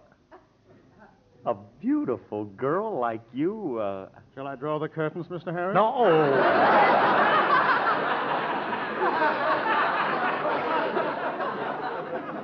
Chilius. It's not what you think. This is my doctor. Of course. Sick like that, I should be. Dr. Crale couldn't make it, Mr. Harris. I hope you're not disappointed in my being here. Well, You don't mind having dinner with me, do you? I'll force myself. Forgive me, Alice. This was thrust upon me.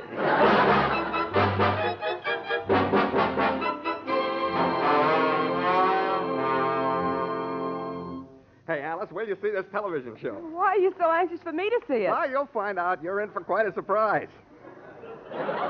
You're going to see something that'll just... Oh, good. It's coming on now. Wait till I get the picture a little clearer. There, now sit back. You're going to enjoy this, Good evening, Alice. ladies and gentlemen of the television audience. Yeah. Welcome to the opening of Chilius's Restaurant, located on Hollywood's famous strip. We have quite a few celebrities dining here tonight. I see Edgar Bergen, Ray Milland, Ida Lupino, Sonny Tufts, and Phil Harris. Phil Harris? What's Phil doing in that restaurant? Oh, Jackson must have taken him to dinner. And now, without further ado, we take our camera and microphone to our nearest table. And I see it's the well-known orchestra leader and radio star, Phil Harris, and the charming dinner companion. Hey, look, Alice, it's Curly and that's Jack Benny?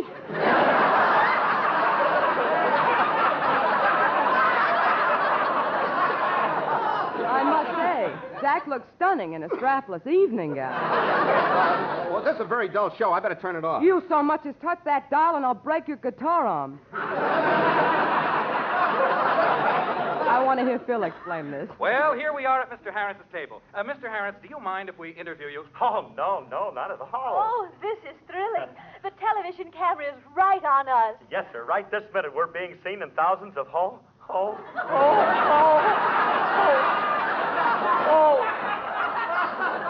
I forgot it's being televised.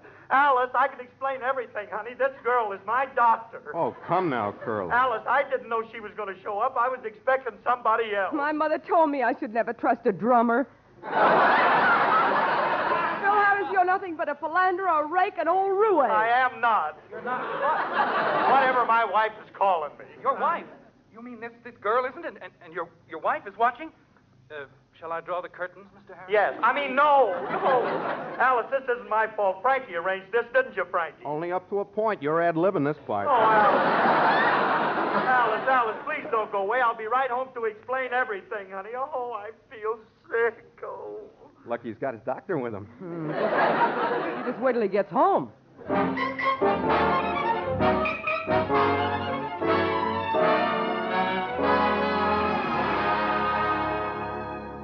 And Alice, that's the whole story. Now, please believe me. Instead of Dr. Crail showing up, he sent his assistant. I don't believe you. Oh, Frankie, make her understand. You believe me, don't you, pal? No. Alice, honey, you've got to believe me. You know I wouldn't even look at another woman. I've seen you look. Oh, Alice, honey, look, if you don't believe me, call Dr. Crail and ask him. He'll tell you that he sent her over.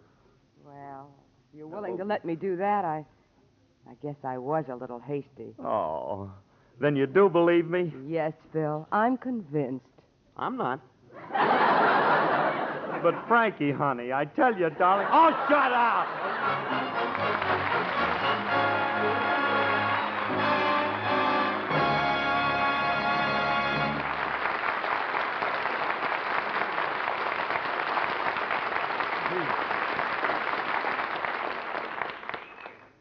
Alice and Phil will be back in just a moment.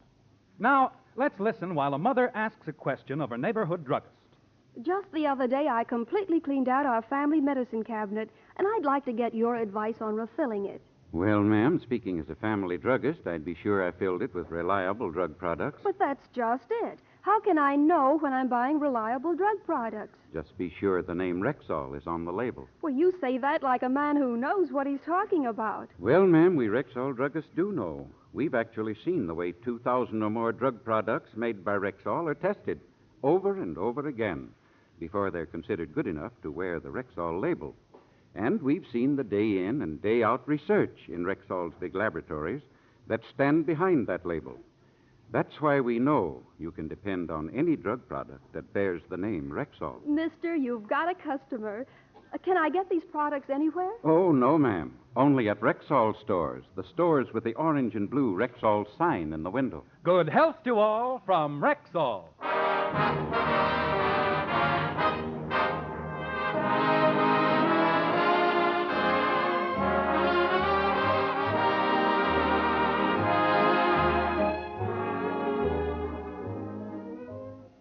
Oh, Phil, I have some news for you. We don't have to stay on that diet anymore. Well, hallelujah. And ziggity zing. Hey, you mean you lost enough weight? Oh, Phil, I never gained any. Never gained? But you said your clothes were pretty tight on you. I know, but the dry cleaner just called and said he's been trying a new cleaning fluid, and it shrank all of my clothes. Oh, no. Automatic saving is sure saving. Buy U.S. savings bonds regularly where you work, or if you're not on the payroll, where you bank. This program was produced and directed by Paul Phillips. Included in today's cast were Viola Vaughn and Frederick Tozier. The part of Frankie Remley was played by Elliott Lewis, and Julius was played by Walter Tetley. Alice Faye appeared through the courtesy of 20th Century Fox. This is Bill Foreman wishing good health to all from Rexall. Sunday is Fun Day on NBC. Stay tuned to this station for the Edgar Bergen Charlie McCarthy Show, which follows immediately. This is NBC, the national broadcasting company.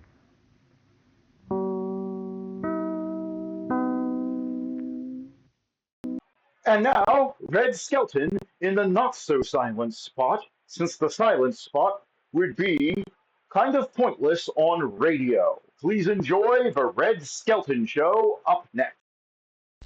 From Hollywood, the Raleigh Cigarette Program starring Red Skelton, with Ozzie Nelson and his orchestra, Harriet Hilliard, and Wonderful Smith.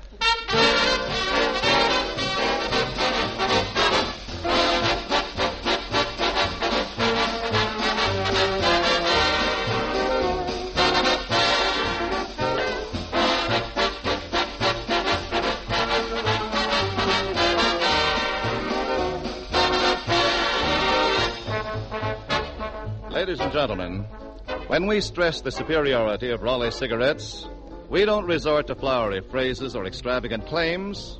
We don't have to. The proof of Raleigh's excellence is something you can see for yourself. Compare the open ends of a pack of Raleighs with any other brand, any other. You'll see at a glance that the tobacco in Raleigh cigarettes is unmistakably more golden in color. Now, it's an indisputable trade fact among experts that the golden tobaccos are choicer, more expensive, more sought after by professional tobacco buyers. And no less than 31 of these superb tobaccos, each contributing its own distinctive touch of seasoning, go into the exclusive Raleigh blend. That accounts for Raleigh's unrivaled richness, matchless taste and flavor. Raleigh cigarettes give you valuable coupons, too, redeemable for over 70 luxury premiums, including United States Defense stamps. Your own eyes and good taste will prove to you that it pays in many ways to get the pack with a coupon on the back. Raleigh cigarettes.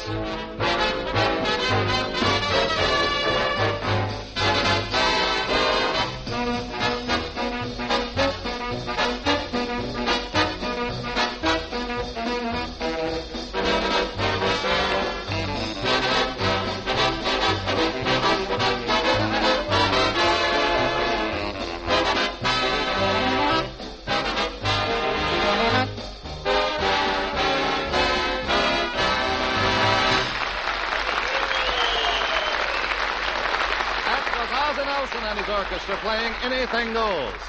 And now we bring you Metro-Goldwyn-Mayer's newest young comedian, the star of our show, who in the New York World Telegram poll has been selected as the outstanding new star of 1941, Red Skelton.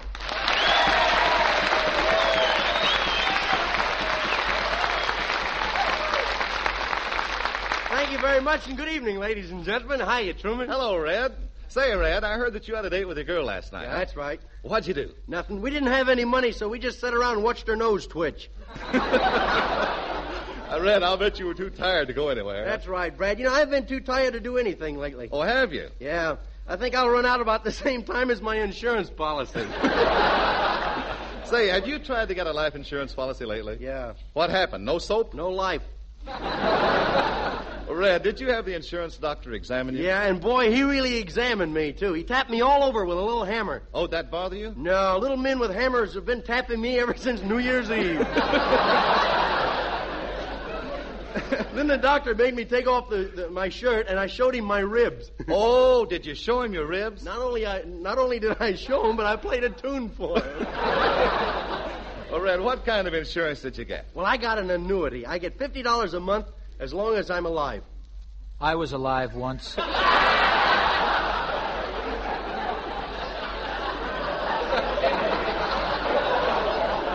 Are you sure, Ozzie?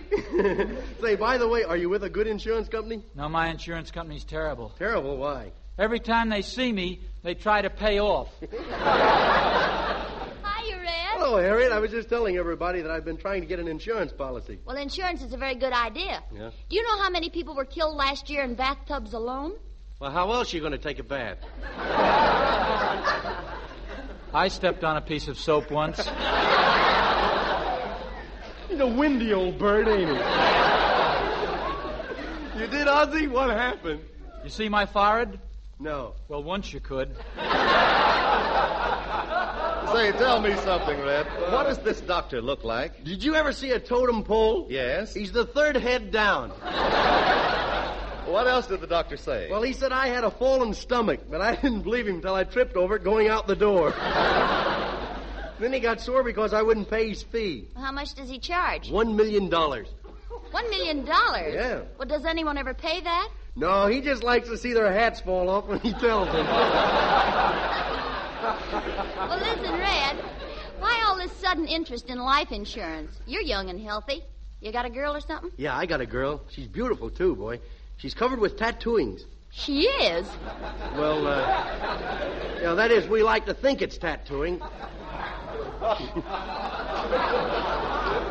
I suppose you kiss your girl goodnight every night. This is the take it or leave it lay program.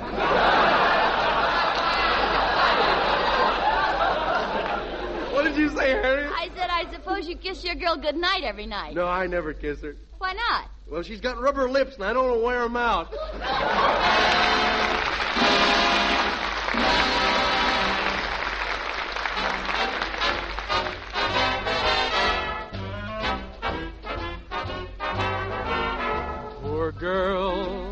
Poor girl, she had everything to live for in this world. But she fell one night in summer for a checkered vested drummer. Such is life, poor girl. Poor girl, poor girl, dreamed of diamonds and a bracelet set in pearls. But the solitaire he bought her sells at Macy's for a quarter. Such is life, poor girl. Petals fall and roses die, and dreams must say goodbye. Poor girl, poor girl, she was dreaming of a prince or duke or earl. Instead of gowns with fancy stitching, she wears aprons in the kitchen. Oh, the poor, poor girl. And here's Harriet with the same story, but a different twist. Poor girl, poor girl, she had everything to live for in this world. Though her suitor was a broker, she preferred a suit and cloaker. Oh, the poor, poor girl. Poor girl, poor girl, had the diamonds and the coats of mink and squirrel. But a ring that cost a quarter meant more than the gems he bought her. Oh, the poor, poor girl. Petals fade and roses die, and dreams must say goodbye. Poor girl, poor girl, learn the meaning of the real things in this world. Instead of Paris gown, she's itching for an apron in the kitchen. Oh, the poor, poor girl.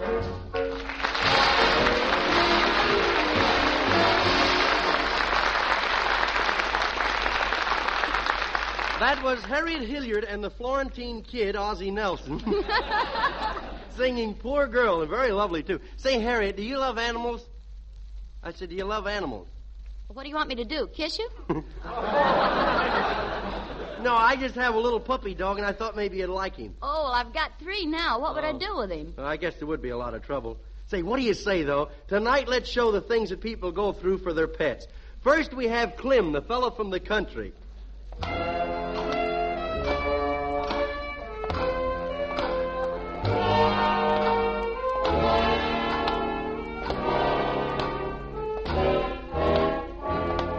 Well, here I am on my way to milk my pet cow.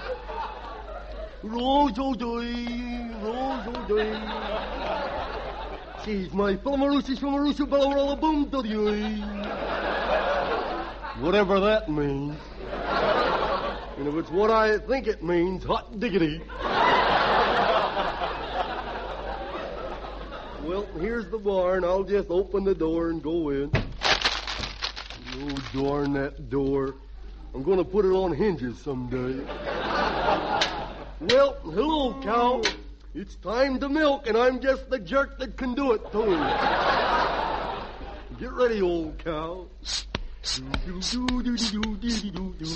Oh, be careful there with that tail slapping me in the face. Suppose I did that to you, would you be surprised? Come to think of it, so would I.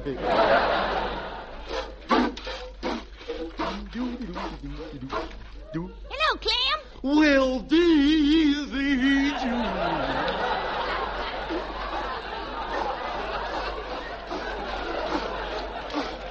What you doing, Clem?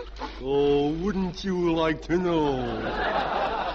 Ah, you're milking your cow, ain't you? Well, I ain't giving her a Simonized job. Say, Daisy June, I got a surprise for you. Look, I got a haircut.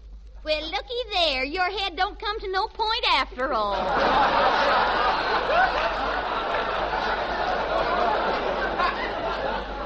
Say, Clem, what you all fixed up for? Well, I got my cow entered in the competition at the county fair today. And I'll bet she wins a blue ribbon, too. Oh, I almost forgot. Here, Clem, I thought you might be hungry, so I brung you some rock candy. Oh, rock candy, thanks. Oh, well, that tooth didn't match the others anyway. Next time, put a little more candy in and less rock, will you? Come on, Clem, we gotta get this cow to the fair. Okay. Listen, and I want you to promise that you won't flirt with no girls. Oh, I ain't gonna look at no more girls, 'cause every time I do, smoke comes out of my ears. Don't worry, you're my Valentine. I won't flirt. I'd face death for you. You'd face death for me? You? Well, then why did you run away from that rattlesnake yesterday? He wasn't dead, was he? Well, if we're going to the fair, we better get your cow into the truck. Yeah, we'd better. You need any help, Daisy June? Yeah, I must be getting old. I can't lift her no more. Here, I'll hold this carrot in the truck. Nice cow. Jump into the truck. No, not you, Clem. Well, that's the cow. We just look alike, so. Come on, I'll get the motor started.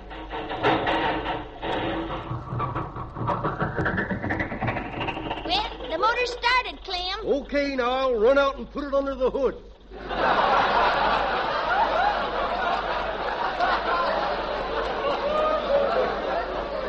Well, we're off. Gee, ain't it a nice day for truck driving? Lots of people we can crowd off of the road. Clem, Yes? there's a train. How about that? Well, don't worry about it now. Wait till we get to the crossing.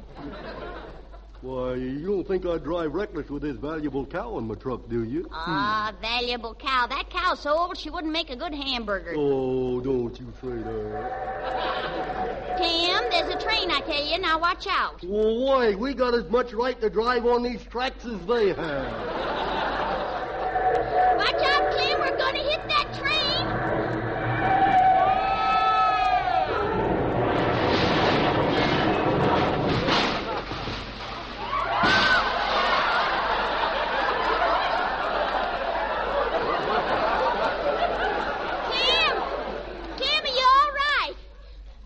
Where's your prize cow? I said, where's your prize cow? Clem, answer me. Blue ribbon hamburgers, 5 cents.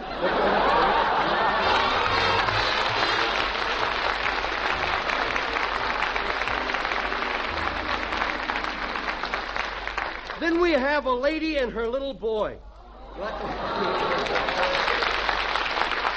all kids, he's an animal lover, and as the scene opens, we find him and his mother riding in a taxicab on their way to the bus station. So, Harriet, you be my mother, and I'll be the mean old kid. Gee, Mommy, I like riding on a taxicab. That's good, Junior. Teach is nice and go up and swingy. I would jump up and down on it. Now, Junior, don't jump up and down. You're right over the wheel. I had over the wheel? That's all right. I would just jump up and down once. Here I go, Mary.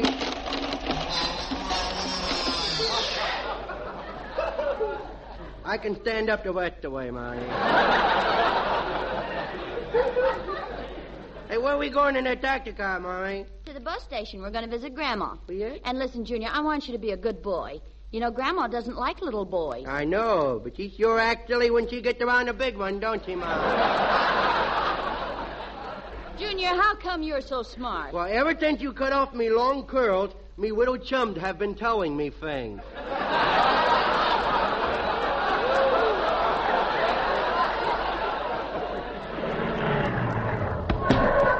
You had to stop to quit? We are at the bus station. Pardon me, miss, carry bag? Hey, you let go of me ear. That's me. I'm I'm sorry. Pardon me, miss. Carry a bag? No, never mind. I'll carry it. It isn't heavy. It will be, 'cause I ain't going to straddle it and ride it bareback. You know, I've lost better things than him in a crap game. Where do you think I got him? Now, Mommy, you stop there now. You said the stork brung me to you. I didn't say he brung you. I said he flung you at me. Oh, looky, Mommy, a little kitty cat. Look what I got, Mommy, a kitty cat. Oh, say, wait a minute, son. That tail ain't no handle. No, but it will do. Hey, Mommy, can I have... Now, what do you want a cat for? We've already got a nice, vicious dog picked out for you. Yeah. Now, you let me have him or I would tell. You'll tell what? I would tell everybody that you retread tires with a waffle iron. Now, I want that cat. Oh, no, now, wait a minute. You don't want to take my cat Jake away, do you? Yes, I do. We got a lot of mice at our home. Oh, Junior, we don't have a single mouse in the place. You said it. They're all married and got large families. Junior, don't be so silly. Mice don't get married. Maybe not, but I know a couple that are going steady. Junior, now you sit here, and I'll go buy the ticket. Okay. And don't run out on the tracks and wreck a bus. Now, what did you say that for? I was going to surprise you. Now, that's enough of that, Junior. You just sit here. And remember, no panhandling while I'm gone. Okay. Well, here I is, all alone. Look at this well-dressed man. I will go up to him. Hey, mister. Yes, what is it, Sonny? Could you spare $65 for a cup of coffee? $65 for a cup of coffee? Why? I like sugar in mine. Say, little boy, have your parents ever thought of bundling you to Britain? I could answer that, but it would only lead to bloodshed. Well, goodbye, mister. If I've said anything to offend you, go jump in the lake. Oh, look, there's that little pussycat again. I wonder if I could ride on his back like a horse. He looks strong. He's nice and fat. If I do, I did a whipping. I do it. I will get on that pussycat's back and play like a racehorse. They're off. Junior, what are you doing? Playing racehorse with that cat? Yeah, but I ain't going to do that again, boy. Boy, I never do that again. I know what they mean at Santa Anita now when they say somebody has been scratched.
Say, Red, Yeah. how would you like to be in the advertising business? Advertising? With all those pretty girls? Oh, boy. Now, Red, there's more to advertising than pictures of pretty girls. Oh, yeah? Take Raleigh cigarette advertising. Millions of people do take Raleigh advertising and profit from it. You see, ladies and gentlemen, the magnificent premiums you get with Raleigh cigarette coupons are actually a form of Raleigh cigarette advertising. These luxury items are bought and paid for out of our profits, just as any other form of advertising. Yes, we spend our advertising money with you because we believe it's a sound way of making and keeping friends. And moreover, the silverware, electric clocks, bridge tables, or any of the 70 other magnificent premiums you get with Raleigh coupons stand as dramatic, tangible proof that Raleighs do give you more for your money. First of all, a finer cigarette made with the choicer, more expensive golden tobaccos, the very finest that modern equipment and scientific manufacture can produce. And secondly, you get a plus value in the form of useful luxury premiums that pleasantly remind you over and over again that it pays in many ways to smoke Raleighs. The pack with the coupon on the back. Raleigh cigarettes.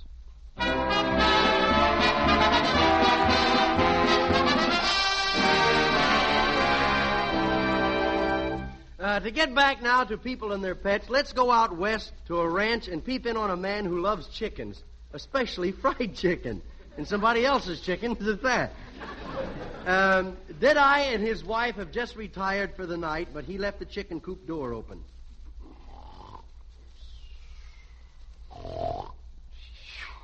Deadeye, wake up.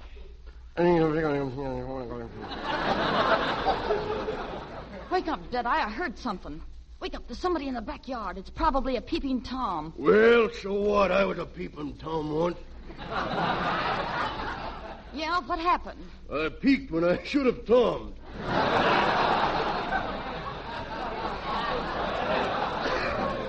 Say, Deadeye, you ain't scared, are you? Well, are you? Take your head out from under the covers and answer me. All right, I'm up. Gosh, it's dark in here. Light the light before you bump into something. Now, don't tell me what to do. I know what I'm doing. What are you doing? Breaking my leg.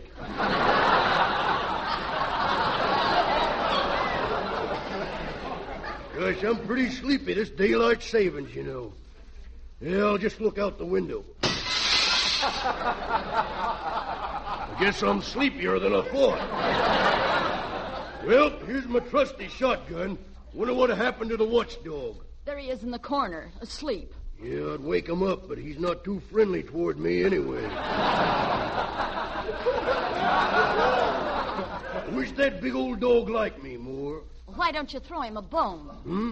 I said, why don't you throw the dog a bone? Now, don't look at my head when you say that. Come on, boy, bring me the bone. Come on now, bring the bone to me. No, bring the bone to me, not me to the bone. Well, just sneak out the back door and see what's going on in that hen house. Now be careful, and be sure to watch out for that clothesline I got strung up. What makes you think I'd run into a clothesline? Well, I guess I'd better get down from here. Somebody will mistake me for a pair of drawers. Well, there's the chicken coop, and the door's open. Who's in there? Who's in that chicken coop? Nobody, just us roosters. It's the first time I ever heard a rooster with a Dixie accent. Now, you come out of there with your hands up. What, and drop all these chickens? So it's you, huh? What's your name? Oh, everybody just calls me Cottonhead. They do? What for? I don't know. Maybe it's because I got a cotton head. You know you shouldn't disturb my hens. It's almost time for them to start laying their eggs. It is? Sure. When the alarm goes off, they start off right down the line. There they go.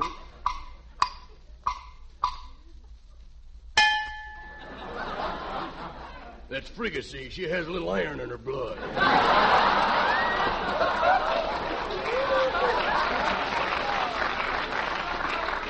I've seen you around here before, boy. Where do you work? At the laundry. Yeah, how are things at the laundry? Dirty. You know, I used to work down at the laundry. What did you do? I was the head stiff in the starch department. Where do you live?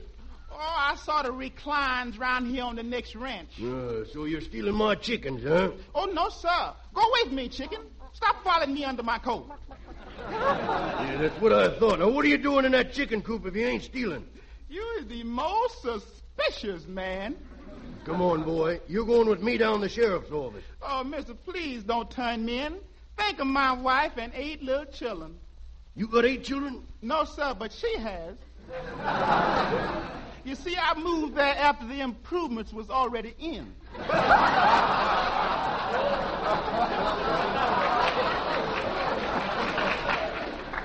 Say, you look like a sporting man. Why don't you give me a chance? Let's roll some African golf, double or nothing. Oh, yeah? You got dice there, huh? Well, I don't know much about these gambling games, but, okay.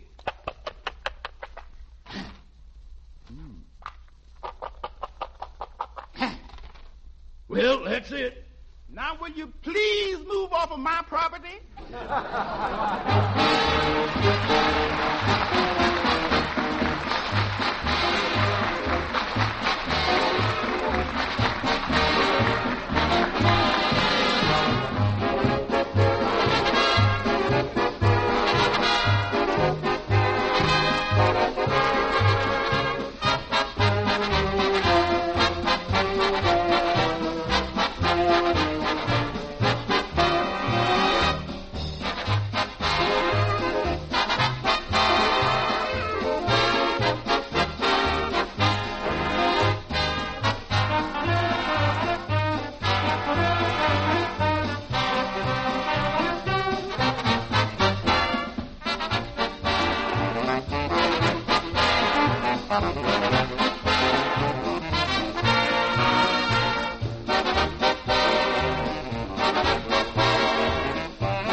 Ozzie Nelson and the orchestra have just played one of George Gershwin's great hits, Strike Up the Band.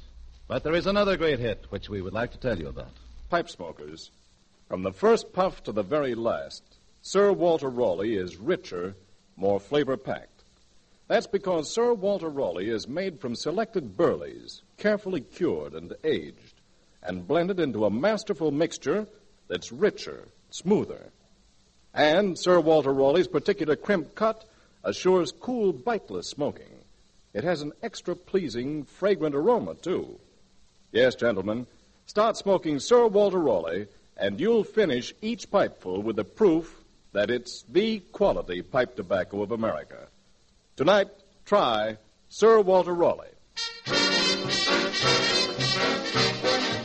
Red Skelton with Ozzie Nelson and his orchestra, Harriet Hilliard, Wonderful Smith, and yours truly, Truman Bradley, will all be back at the same time next Tuesday. Until then... This is Red Skelton saying goodbye now. Thanks for listening. Red Skelton is heard on this program through the courtesy of the Metro-Goldwyn-Mayer Studio. This is the Red Network of the National Broadcasting Company.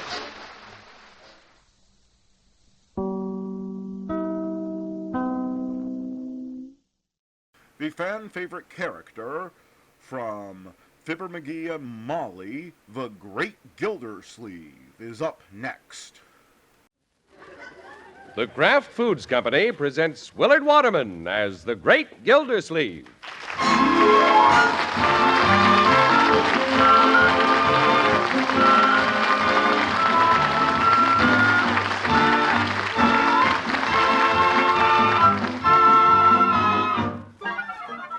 The Great Gildersleeve is brought to you, partially transcribed, by the Kraft Foods Company.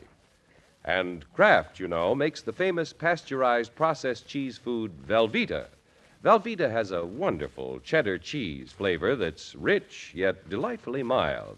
It's delicious, and it's the finest quality cheese food you can buy because it's made by Kraft, the name that for years has meant only the finest in cheese and cheese foods.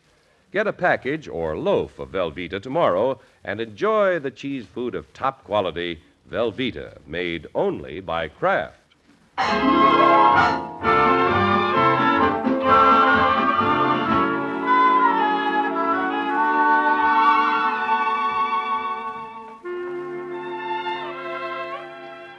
Perhaps the three most important things in the life of the Great Gildersleeve are his fine little family, his respected position as Water Commissioner of Summerfield, and the high office of President of the Jolly Boys Club, which, by the way, is holding its annual election tonight.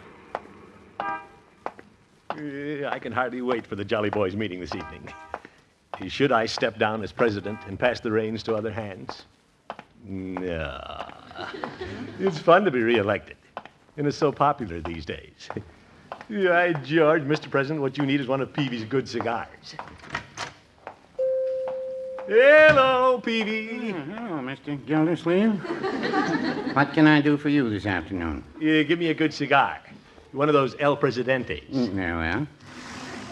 It's election night at the Jolly Boys Club, you know. Yes, I know. Under the circumstances, don't you want to take along a handful of cigars, Mr. President? Why? Well, I imagine you want to be reelected. Peavy, I don't want to have to buy my jokes. There's no question about my being reelected. You don't say. Of course, I have asked myself I shouldn't step down and let someone else have the honor. But you decided against that. Well, yes. I've been a very popular president. You, Chief Gates, Floyd, and the judge are all my friends. Yes. We've got a fine club, Peavy. I think so. In the past year, we've had a lot of fun together. There's no reason why I shouldn't be reelected. Well, no, I wouldn't say that. Peavy. The judge posed an interesting question this afternoon. You? He wanted to know what you've done as president. What I've done? What a sneaky thing to bring up. Well, I couldn't answer him either. What is there for the president to do, except lead the songs and clean up after the meetings? Well, the judge seemed to think that an organization should do something besides just make a lot of noise. He did. He thinks the club should do something worthwhile. Yeah, the old goat. Yeah, I can see through him. He's just trying to get himself elected. That couldn't be. He bought a handful of cigars and he doesn't smoke. Dirty fool. Give me a box of cigars, Peavy. I'll make him smoke. Very well. Peavy, you're not interested in being president, are you? No, I'd rather just sell the cigars.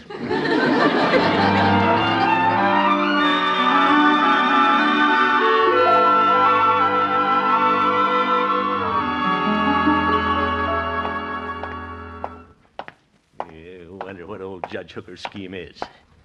Well, it's essential to take more than cigars to win this election. Oh, hello, Unky. Hello, Marjorie. Bronco. Oh, Mr. Gildersleeve. Unky, I just took a phone call for you. You did? Uh-huh, it was Judge Hooker. What did he want? Well, when you go to the Jolly Boys meeting, he wanted you to be sure to bring the gavel. You gavel-happy lawyer. Well, I'll take it. But he isn't going to get his hands on it. Was something wrong between you and the judge, Mr. Gildersleeve? Nothing wrong with me, Bronco. I just don't like pushy people who always want to be at the head of things. Oh, I get it. This is the night the Jolly Boys elect a new president. Well, it's election night, all right. Are you getting worried, Unky? Me? Not at all. I can see the judge coming up to the meeting with some trick idea to get himself elected. He always gets on these improvement kicks. He isn't the only one who can use his head. Oh? What did you have in mind, Mr. Gildersleeve? Well, I'll think of something to top the judge. The thing to do now is have an early dinner and get down there. Bertie! Good evening, Mr. Gildersleeve. You call me? Bertie, could we have dinner a little early? It's all ready. We're just waiting for Leroy. Oh, where is that boy? He hasn't come home from football practice. Oh, my goodness. Of course, if you're in a hurry, we can start. No, we'll wait. Unky wants to get to the Jolly Boys early, Bertie. There's an election. There is? Give Mr. Gildersleeve some brain food this evening, Bertie. He has to outsmart the judge. Bronco, you make it sound as though the judge and I are feuding. Well? Granted, there's a friendly rivalry for the presidency of the club, but it's no more than that. Remember the Jolly Boys motto? All for one and one for all. Let's eat, Bertie. Yes, sir. I know you want to get out to that club where it's all for one and one for all.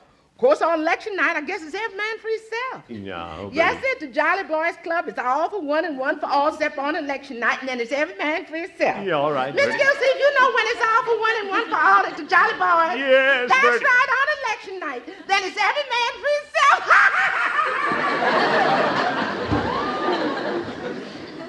Yes, yes. Gee, I wish there was some way I could help you tonight, Unky. Well, all I need is some constructive idea the Jolly Boys will go for. Hi, everybody. Dinner ready? Leroy, dinner's been ready for some time. Put it on, Bertie.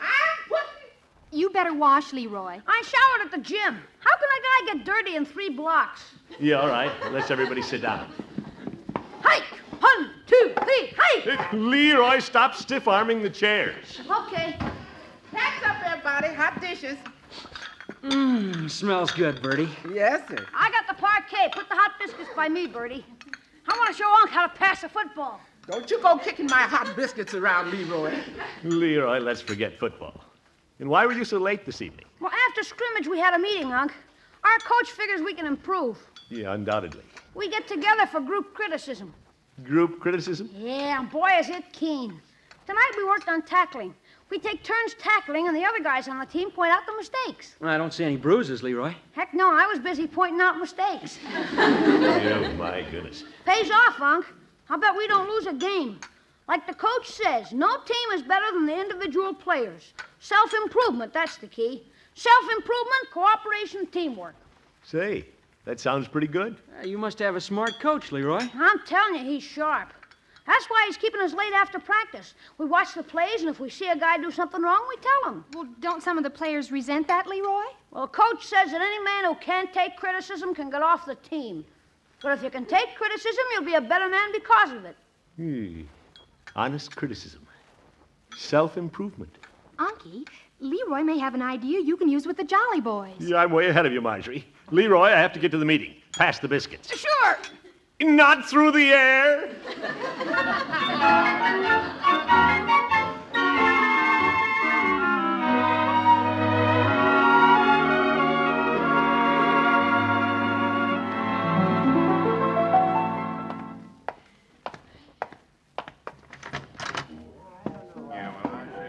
Well, looks like everybody's getting here early. Come on up, Gildy. We're waiting. The old judge. I bet he brought his dinner. Well, hello, Mr. Gildersleeve. Hello, Peavy. Hi, fellows. Well, here comes the incumbent now. Hello, Chief. Did you say incumbent or incompetent? Now, Floyd. Just kidding, Commish. Say, it's a little cloudy up here. Yes, we're all smoking cigars. Compliments to the judge. Yeah, I know, Peavy. Well, shall we get this important meeting underway now that our tardy president is here? Judge, I'm not tardy. Well, obviously I wasn't. I've been here for an hour and a half. I brought my dinner. He's after me, all right. I'm very anxious to present the members with an idea I have for the betterment of the club. We all have ideas, Judge. At least I do. The heck with that unimportant stuff. Let's get around the piano and sing a song. Yes, let's sing something with a good bass. Ho, ho, ho. Well, as quartet leader and club president, I suggest we sing Hail to the Chief. Oh, why don't we sing something like Harvest Moon? Harvest Moon? Well, let's make up our minds, man. Yeah, let's sing and think about it later. There is a tavern in the town. No, Pete. Let's try something new. The club has to be more progressive than in the past. You don't say. Hey, here's a modern little number from 1910. By the light of the silvery moon. Well, it's not new, but it's good. Give us the chord, Floyd. Take it, gang. By the light of the silvery moon,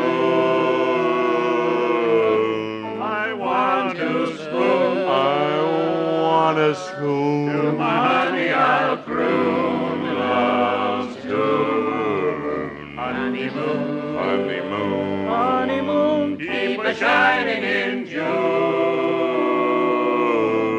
Your silvery beams will bring love's dreams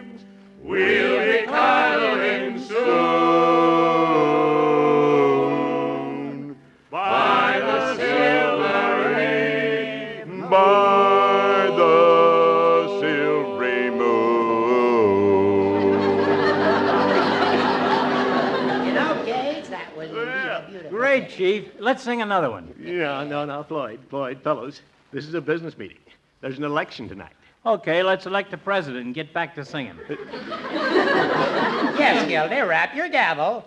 And before the nominations, I'd like to have the floor for about half an hour. Judge, there'll be no filibustering, but I will grab the gavel. The Jolly Boys will now come to order. Thank you, Gildy. Fellow Jolly Boys, there has been a sore need for... Just a minute, Judge, just a minute. Gildy, I asked for the floor first. No, you didn't. I asked myself for it on the way down tonight. Gildy? Hey, the commissioner's getting pretty sharp on his elementary procedure, ain't he? Yeah, thank you, Floyd. Fellow members of the club, I've given a lot of thought lately to how we can become a better club. Oop. Peavy, what are you doing? Opening a Coke. Yelfer. Now then, as I was about to say, in order to justify its existence, a club must go forward. Always onward and upward. Hear, hear. Yeah, thank you. Now then, in order for any individual or organization to improve, they must first recognize their shortcomings and correct them. Sometimes it's hard for the individual to see his own faults. He has to be told about them. And we're all such good friends, we can tell each other. Hey, what's this? What are we going to tell each other? We'll tell each other our personal faults, Floyd. Oh. Frank, honest criticism can lead to only one thing. Self-improvement. And that means we improve the club. Commissioner, that's a very inspiring thought. Well, this is the kind of stuff you can expect from me next year if I'm president. Gildy, I congratulate you. It sounds like a noble experiment. Yeah, glad you agree, Judge. Well, I know I ain't perfect. I'd appreciate it if some guy told me what's wrong with me. That's the right attitude, Floyd. Yeah, I have nothing to hide. Good. We'll now consider the club an open forum. Who wants to be the first to invite criticism? Well, I'll submit myself. Who would care to be the first to criticize? You speak up. Remember, we're trying to improve the club. Floyd? Well, Commish, you're an all right guy. Well, that's hardly a criticism, Floyd. Let's see if you can't think of something. Chief? Commissioner, all I can say is it's a privilege to be associated with a man of your caliber. Yeah, well. Peavy, you've known me a long time. I'm in your store every day. What do you have to say about me? Mr. Gildersleeve, the customer is always right. Oh, my goodness. Well, Judge, I know you came here tonight with a lot on your chest. Fire away. Gildy, I have only one comment to make. I think that this evening you are displaying splendid leadership. Well, that's very sporting of you to admit that, Judge. But we're not accomplishing our purpose. We all have faults, however small. Why, I can think of things to criticize about every one of you. Yeah, like what? Well, Floyd, you don't take life seriously. You're always clowning. You have a juvenile outlook. Who's a juvenile? Now, Floyd. Well, I leaving anybody here. Well, Floyd, since we're asking for criticism, at times you do seem to shirk responsibility. Oh, yeah? Well, you're asking for it, too. At times, you're exactly what the commish called you behind your back. A nosy old goat. Oh, he does, eh? Gildy? We're after honest criticism, Judge. Well, if we want to be perfectly honest, we could mention plenty of things wrong with you big windbag. Windbag! Chief, am I a windbag? No, Commissioner. Yeah, come on, out with it, Chief. Let's not beat around the bush. Let's not be mealy-mouthed the way you usually are. Well, Mr. Gildersleeve, if you put it that way, for a man who has precious little to say, you do like to hear yourself talk. Oh! I do not. Yes, he does, blowhard.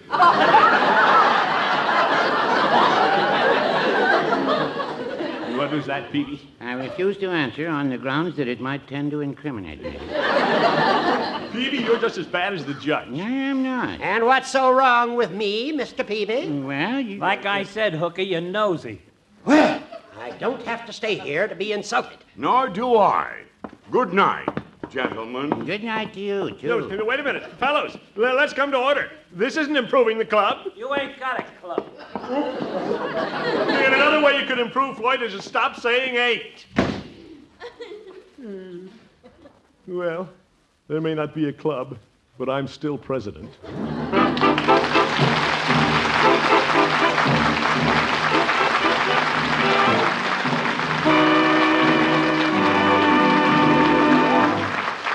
The Great Gildersleeve will be back in just a minute. Every homemaker knows that planning 3 good meals a day can be quite a job. But planning for the unscheduled meals, all those snacks for family and unexpected guests, can be even more difficult, can't it? And that's what I'd like to help you with. I'd like to suggest that you make it a habit to keep a 2-pound loaf of Velveeta in your refrigerator and see if that doesn't help the snack problem at your house. You can slice Kraft's golden pasteurized processed cheese food for hearty, hot or cold sandwiches, or you can cut Velveeta in cubes to go on snack trays with your favorite crispy crackers. However you serve it, Velveeta tastes delicious with a wonderful, rich yet mild cheddar cheese flavor. And snacks made with Velveeta are wholesome as well as delicious because Velveeta is good for you, rich in important food values from milk. And Velveeta snacks are perfect any time because Velveeta is digestible as milk itself. So make Velveeta your handy helper for wholesome, good-eating snacks folks will really enjoy. Keep Velveeta in your refrigerator always and let the family help themselves. Get a loaf or package at your grocer's tomorrow. Remember, Velveeta is made only by Kraft, and you can depend on Kraft for quality. So be sure you get the cheese food of finest quality. Look for the yellow box with the blue letters that spell Velveeta.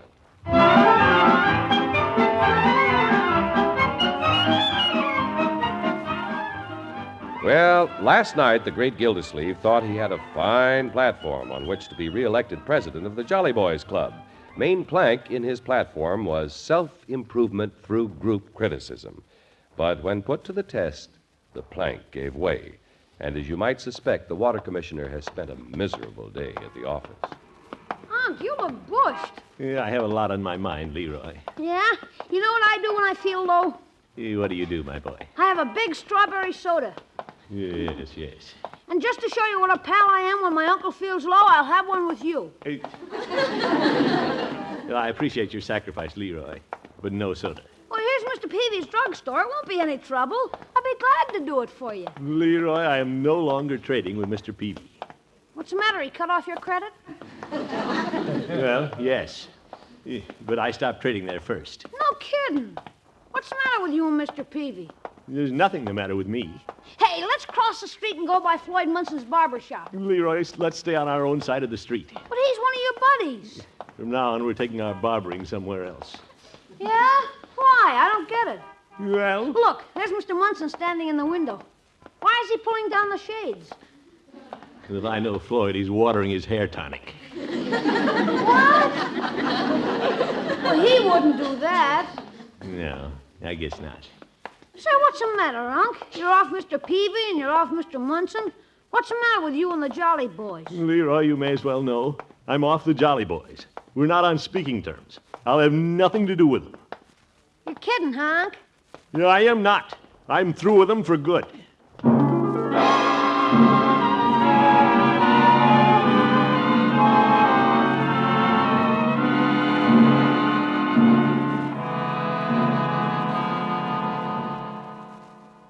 I don't need the Jolly Boys. They aren't much of a social contact anyway. If I want to improve myself, why not I read a book tonight? Sure. Let's see what I have here. A little dusty.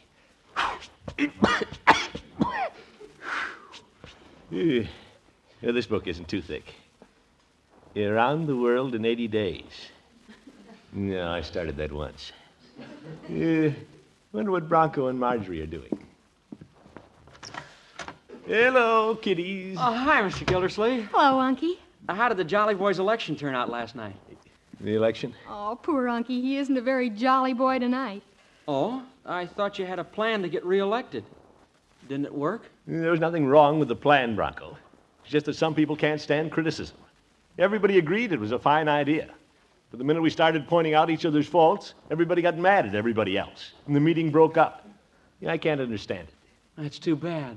Yeah, but it's probably all for the best. True friends wouldn't act that way. Real friends welcome suggestions for self-improvement, the way we do here in the little family. You're absolutely right, Unky. Well, Mr. Gildersleeve, we're pretty open-minded around here. You bet. There are plenty of little things around here we could be touchy about if we wanted to. Like what, Unky? Well, yeah, take this morning, when Bronco suggested that you didn't handle money well. Oh, well, the reason for that is I don't get enough practice. What? Yes, I recall you paid $6.95 for a hat, and Bronco said it was a mistake. But you didn't get upset. Why, it was a mistake. I shouldn't have bought such a cheap hat. I should have paid at least $15. $15 for a hat? Mr. Gildersleeve, if you ever get married, be sure you get a girl who knows the value of $1. Bronco Thompson. Now, kiddies. How much did you pay for that horrible Hawaiian sports shirt? That was a bargain. A bargain? I saw it on sale at Hogan Brothers for half what you paid. The trouble with you is you just don't know how to shop. Is that so? Now, Marjorie, you're making a mistake telling your husband how to spend his money. His money? It's our money. Yeah, and we'd have a little more of it, too, Marge, if you knew how to stay within a budget. I'm glad you mentioned budget. You owe me $5 from last week. All right, here's my wallet. Take it. Go on, take it all. Spend it like water. No, Bronco, I don't think that's quite the right attitude either. Mr. Gildersleeve, are you going to criticize the way I handle my affairs, too? Oh, no, Bronco. Well, that's good. Because if I pressed, I could think of a few mistakes the water commissioner makes. Never mind, I know one I just made. Bronco Thompson, I'll show you. I'm going to get the receipts I paid. Well, I'm going to get the bills I haven't paid. I'm going to get my hat and get out of here.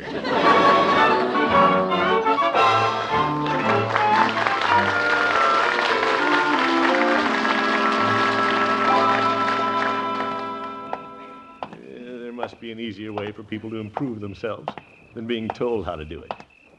The Jolly Boys Club is broken up. House is in an uproar. It's early. There must be somewhere I can go tonight. Say, there's a light on in the Jolly Boys Club. I wonder if that's been burning since last night. Yeah, I don't want to do any harm to run up and turn it off.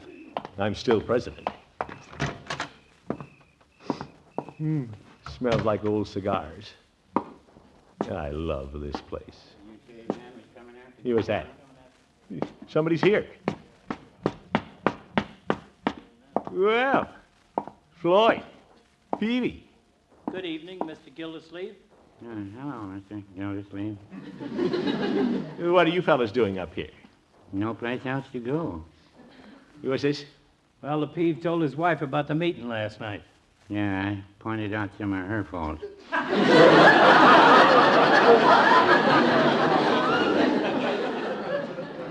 She ran him out of the house. Oh, my goodness. Floyd, what about you? Me and Lovey ain't speaking either. Well, I guess it was all my fault. I'm sorry, fellows. Who's that coming up? Hello, fellas. Hi, Chief. Oh. What brings you up here, Chief? Well, I saw a light in the window and thought I ought to investigate. I'm chief of police, you know. Who? Now, who can that be? Good evening, gentlemen. Well, it's the judge. I was driving by and I saw you coming in, Chief, and I wondered what was going on. This a meeting? Well, everybody's here. Yeah, I guess we could have a meeting. Why not? You can't go home anyway. Well, then why not have a meeting? True, we drifted apart last night, but now we're together again in the bonds of fellowship. All we have to do is elect our president. Fellow Jolly Boys, there's long been a sore need in our club. Wait a minute, Judge. Hold it. What? Commish, you're off that project kick, ain't you? You bet, Floyd.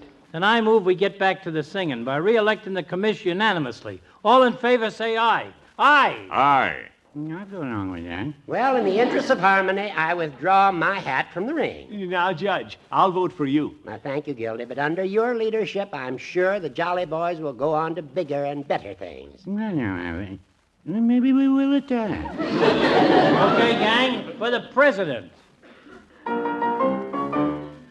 For he's a jolly good fellow, for he's a jolly good fellow. Yeah, I guess I am. I'm a jolly good fellow that nobody can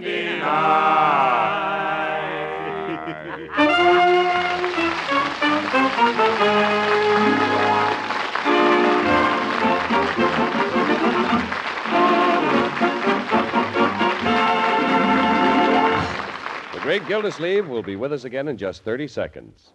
Tell me, do you have Velveeta in your icebox right now? If you do, you probably know how delicious Kraft's pasteurized processed cheese food tastes and how nourishing it is, too, because you enjoy it in snacks and sandwiches. But tell me, do you cook with Velveeta? Velveeta melts smoothly and easily for a sauce you can use in a variety of economical, hearty, hot main dishes. Try it tomorrow. Cook with Velveeta, the cheese food of finest quality made only by Kraft.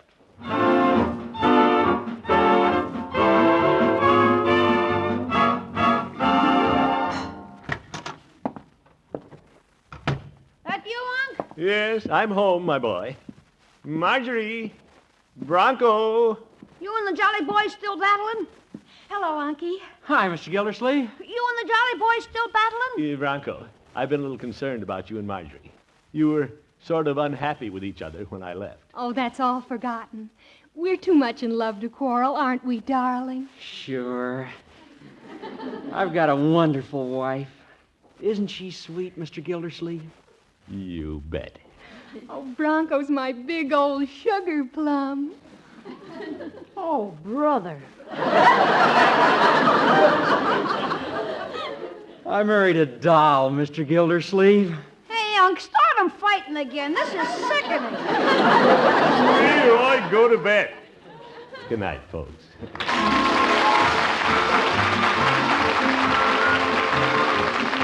The Great Gildersleeve is played by Willard Waterman. The show is written by John Elliott and Andy White and is partially transcribed.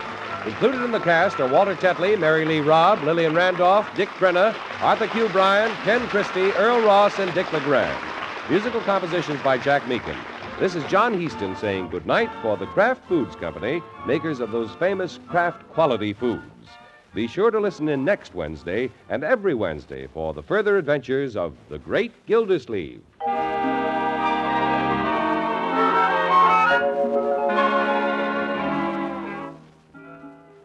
You know, it takes three things to make a sandwich. The bread, then meat or cheese or egg, whatever you like best in between. And the third thing is, a touch of real mustard. For when you add a little mustard, you add a lot of tang. That is, if it's Kraft's prepared mustard. There are two kinds, you know. Kraft salad mustard, mild and delicately spiced, and Kraft mustard with snappy horseradish added. Have both on hand for different tastes, different uses. Remember, when you add just a little mustard, you add a lot of tang. Get Kraft's prepared mustard. Groucho Marx, You Bet Your Life. He's next on NBC. Well, Silver, wait those thrilling days of yesteryear with the Lone Ranger up next.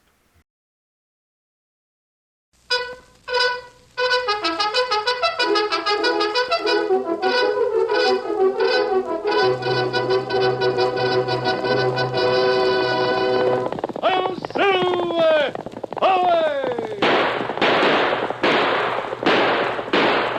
Fiery horse with the speed of light, a cloud of dust, and a hearty hi-yo Silver, the Lone Ranger.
When gold was discovered in the Black Hills, a new wave of emigration swept into the western United States.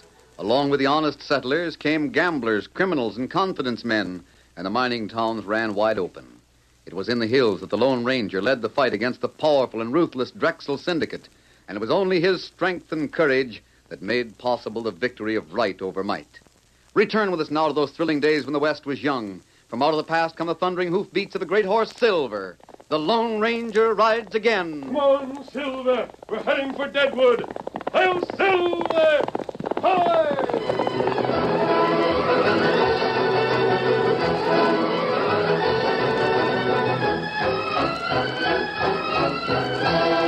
Clark Drexel, head of the Drexel Gold Mining Syndicate, was finally jailed through the efforts of the Lone Ranger. His capture and the events that led up to it furnished excitement enough to last the people of Deadwood for many weeks. Drexel was the subject of discussion in every cafe, on every porch, wherever men gathered. I don't know what we'd have done about him if it hadn't been for the Lone Ranger. Too bad the Lone Ranger's rode away. Ain't it, though? I wish he'd stay here and settle down. Yeah, there's plenty of men would split their claims with him if he'd stay here. Shucks, the Lone Ranger. He don't want gold mines. How long do you think it'll be before Drexel hangs? Oh, I don't know. Hope he does hang. He's got it coming. Yes, sir. Few people stopped to think that Drexel had become powerful because of his cleverness. Even while they talked, Clark Drexel was making plans for his escape. The sheriff, Glenn Bush, was the only man who felt concerned. Here's your slippers, Glenn. Get those boots off now and settle yourself. For my sake, stop your worrying. I'll keep my boots on till bedtime, Martha. No telling what'll happen. You're not figuring on going out again tonight. Well, never can tell. Oh, my sakes alive. You've been worrying and fretting till you're losing weight. Well, it's Drexel. But he's in jail. Well, now he is. Well, he'll stay there. You got good men on guard. And the lock on the jail's the best that can be had. Good men are on guard, Martha.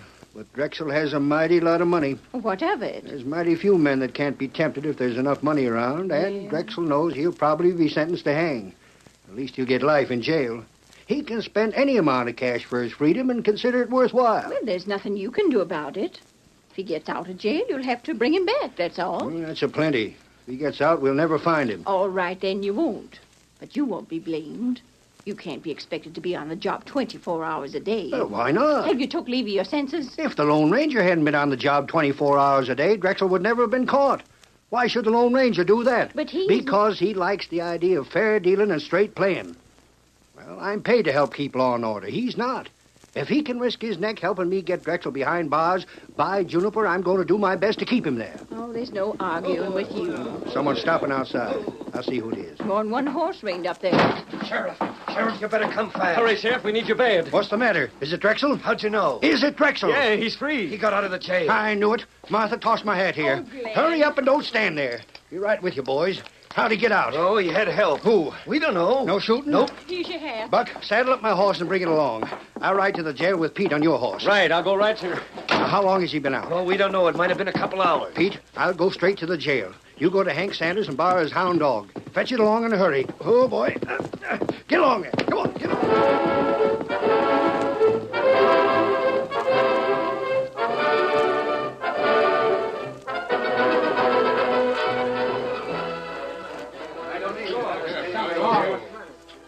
He sawed through the bars. You can see where he cut him. No one saw him since he was giving his grub at sunset. He might have been gone for a couple hours. Oh, dread it all. After all the trouble we had in getting the crook. He'll never be found in the hills.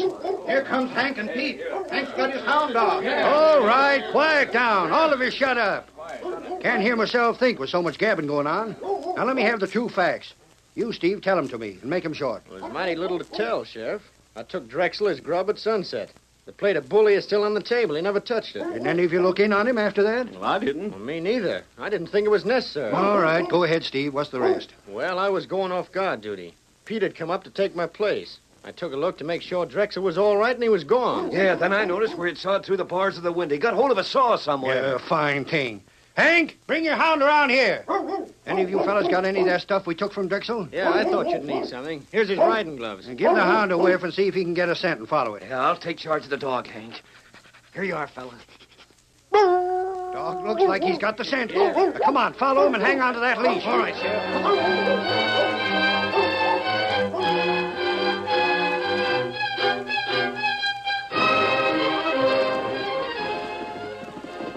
At that moment, the Lone Ranger and Tonto were riding toward Deadwood. As they reached the outskirts of town, There's a light in the livery stable, Tonto. We won't have to go into town. We can stop there and find out from Jackson if there's any news. That's good idea. Then we'll make camp at the spring. You look. Door open. Yes, that's Jackson standing there. What's the matter with him? Him hold on the door like him. He's falling down. Jackson! Him hurt, maybe. Steady there, Silver. Steady, boy. Hold on. Hold on. He's unconscious. Someone hit him over the head. That bad mark. Now he's coming to. Trying to say something. Drexel. Quick, Kimosabe, get some water. I'll carry him into the office. We've got to find out what happened.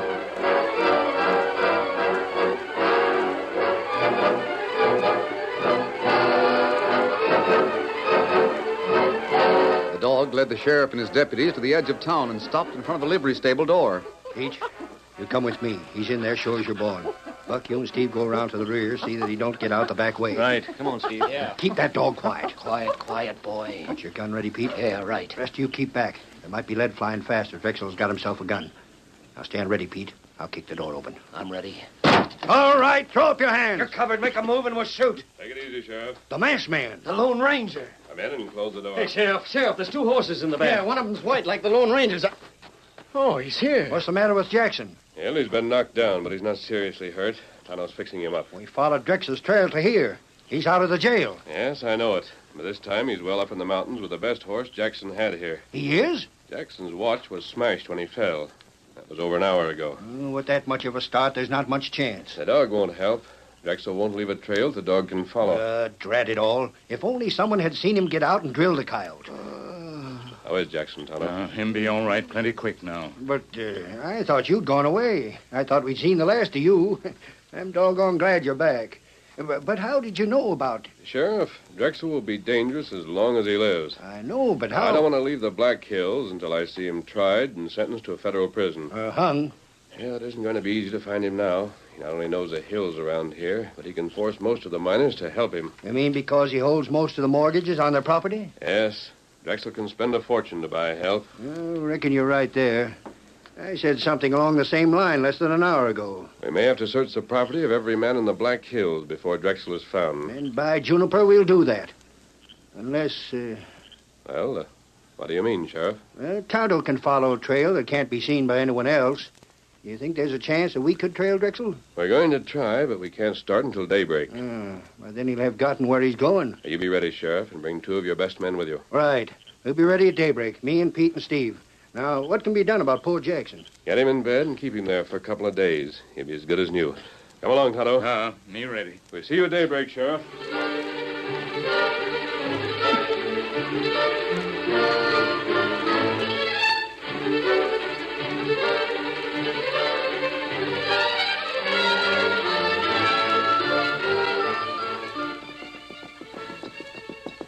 Sheriff, have you noticed the Lone Ranger and Tonto? Sure. I've kept my eyes on him ever since we started up this trail. Why? Well, that redskin has been pointing to the trail a lot and calling the Lone Ranger's attention to things he's seen. What about it? It strikes me he's not sure we're on the track of Drexel. I'll shove ahead and find out. Come on, boy.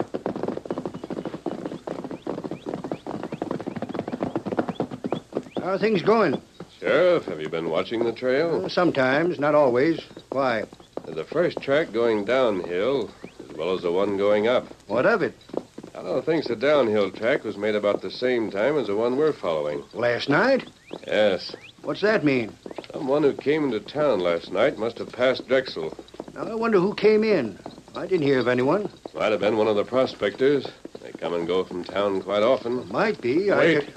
Look ahead. Smoke. Campfire there. Hey, there's a fire up ahead. Maybe that's Drexel. We'll soon find out. Come on, Silver. Get up there. Come on. Keep your guns ready to use. That must be Drexel. The tracks lead right to that rock where the smoke is coming up. There's the man. He's coming out to see us. That's not Drexel. Oh, boy. Stay down. Oh.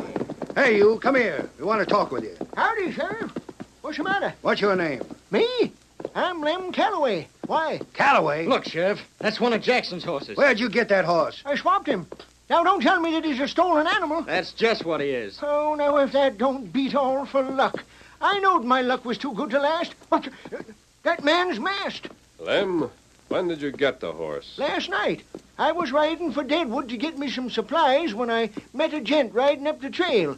He stopped me and saw when my horse was just about stove in Denver, and he offered to swap horses and give me the supplies he had if I'd keep away from the town.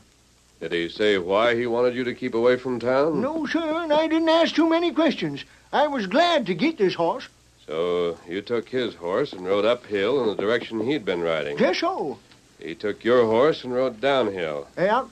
Say, Sheriff, did I do something wrong? That means that Drexel went right straight back to Deadwood. He's throwed us off the trail as neat as you please. Sheriff, take charge of this man. He may be able to tell us more. Hold on now, you can't arrest me. Who can't? You've been receiving stolen property. If your story is true, we'll let you go. But Dad Rat... Come on! I'm going back to Deadwood, Sheriff. Drexel's up to something. Him plenty smart. Hey, look downhill. Look down where the town is. Great gun, smoke. Fire there, plenty big fire. Come on, Tonto. Hit him up, Scout. Come on, Silver, get up.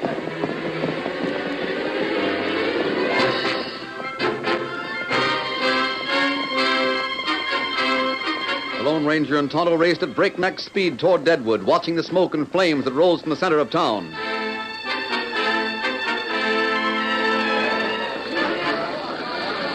The wooden building that held the office of the Drexel Mining Syndicate was a mass of flames. The buckets of water thrown onto the townsmen had no effect at all. The dry wood crackled, and the fierce heat drove everyone back fully 100 yards. There's nothing we can do but let it burn. Look at those flames through the roof. They must be a mile high. How'd it start? Started all over at once. Get water on those other buildings. Get water on. Soon the roof collapsed.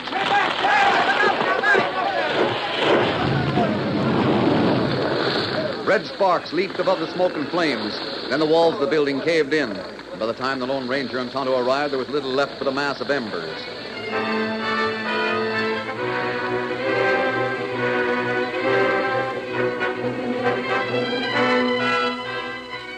Well, he's done for. Maybe it's a good thing.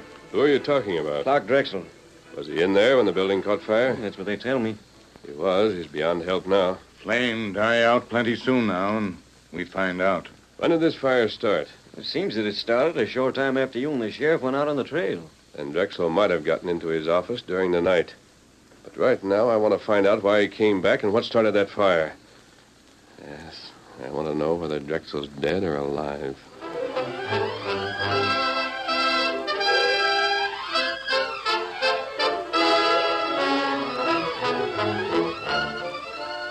The curtain falls on the first act of our Lone Ranger story.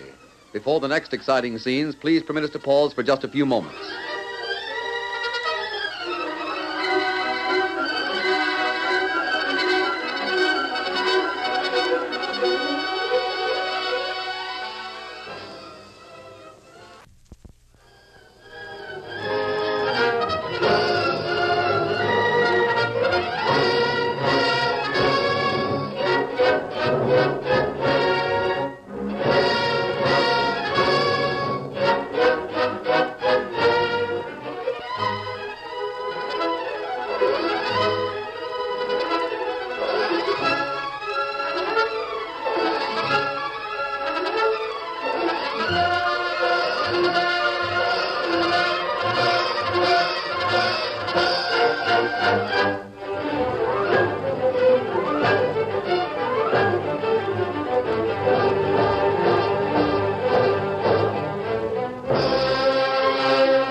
Now to continue our story.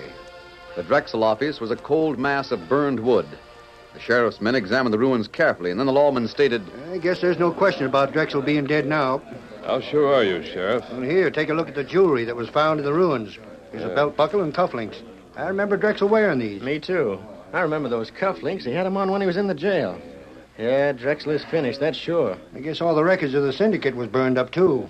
Now nobody will know who owed Drexel money or what land he owed or held mortgages on or anything else. Drexel must have an heir. Huh? Someone who will inherit his money. Well, I reckon all his relatives, if he's got any, are in the East. Yes, and there are other members of his firm. They're in the East, too. Well, nothing to do but wait till someone shows up to lay claim to the property. See you later, Sheriff. So where are you going now? The stage office. Stage office? For what?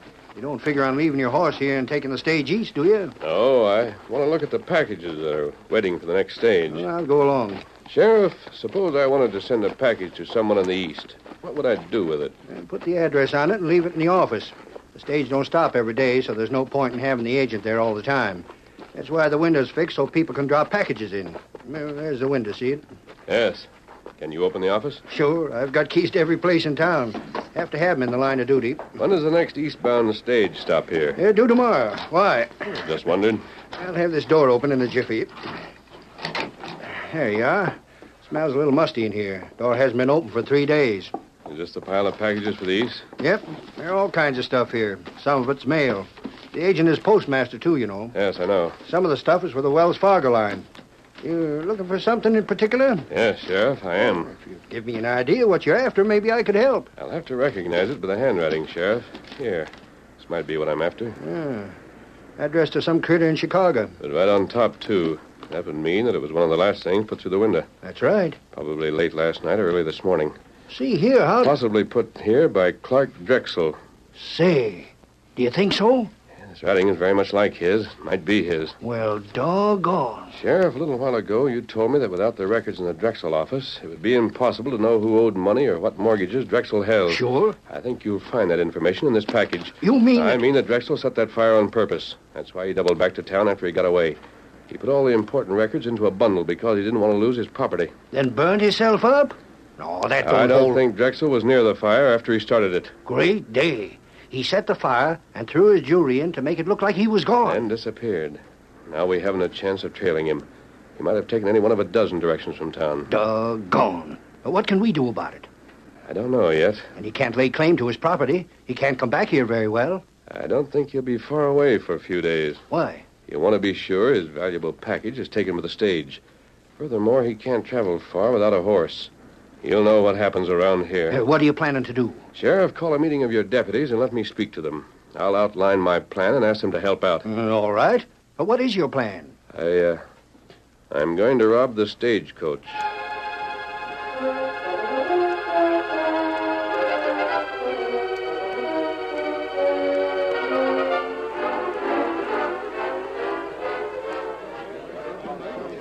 All right, boys, quiet down now. Quiet down. Let the Lone Ranger outline his scheme. Better be a good one. Drexel is plenty slick. I still think he burned in that fire. Me too. Quiet, boys. Now, go on, tell him your scheme. I'm going to hold up the stage and take the package Drexel left. I think Drexel will hear about the robbery and he'll know his package is gone. Then a few days later, a stranger will come into Deadwood on a stage. A stranger will look and talk like an Easterner. And it'll be you, eh? Buck, keep still and let him go on. I'm sorry. Yes, I'll be posing as Easterner. I'll have the records with me and I'll start collecting the cash. I'll settle for half of what Drexel has coming. I'll sell mortgages cheap, sell gold mines for less than Drexel paid for them. I'll get all the cash I can. What's to be gained by that? Drexel won't let me get away with that. He'll either come himself or send someone to get me out of the way. But maybe he won't. He won't dare show himself. Yeah, there'd be too much risk. Well, anyway, how could he get you? Remember, Drexel has friends. Yeah, that's right. Someone helped him get out of jail by getting that saw to him. We don't know who it is, but someone in this town is willing to help Drexel. He could have that man make a play to get me without coming to town himself. The Lone Ranger scheme is worth trying anyhow. We're going to do it. The sheriff will tell the guard and driver of the stage what we're doing so they won't shoot too straight when I stop the stage. We wanted you deputies to know what was going on, so as when you heard of the stage being held up, you wouldn't go gunning for the masked man too fast. Now, is everything clear? Yeah, Sheriff. Well, that guard is a dead shot, Sheriff. You better be sure and tell him what's to be done. Well, I'll tell him, Steve. You needn't worry about the guard. He won't shoot straight at the Lone Ranger. It'd be too bad if he did. He never misses.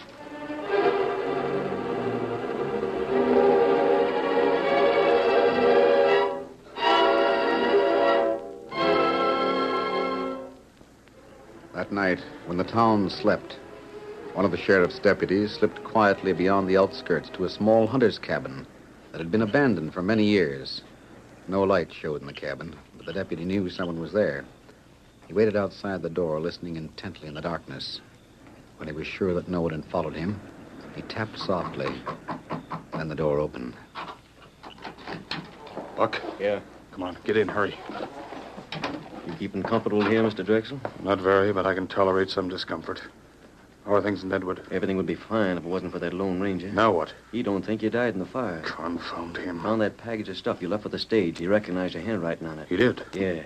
Now he's got a scheme all cooked up. Does he know what my plans are? He's seen right through 'em. He knew you'd send the records to someone so they wouldn't be lost. Then someone could come here and run the office while you went back east and fixed up a deal with whoever inherits your money, so you keep drawing on your cash. I don't know how you reasoned it all out. All it took was common sense. If he was sure I hadn't burned to death, he'd know the only move I could make. What's he going to do about it? Make believe to rob the stage. Get that stuff of yours from it. He figures you'll hear about it. Oh, he figures I'll hear about it, huh? Well, then what? Then he plans to pose as an Easterner and come to your office so you'll come out of hiding to get rid of him. Does he suspect you're working for me? Well, he's got a hunch that someone is. He figures that whoever you send to get rid of him will know where you are. If he captures your friend, he can get you. What else can you tell me? The sheriff is fixing it with a guard and driver of the stage. When the masked man sticks it up, they'll know the holdup is a fake and they won't shoot to hurt him. Now, look, I've got an idea, Mr. Drexel. Yes? I'll talk to the guard and driver after the sheriff finishes. I'll tell him that there's really going to be a holdup.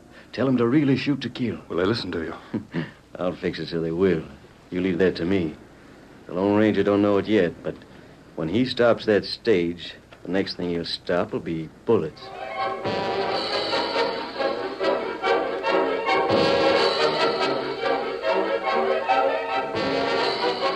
2 days later, the stage was loaded and ready to set out from Deadwood, heading east. In the small office of the stage line, the guard sat listening to Deputy Bill. Well, of course, guard, you can do what you like.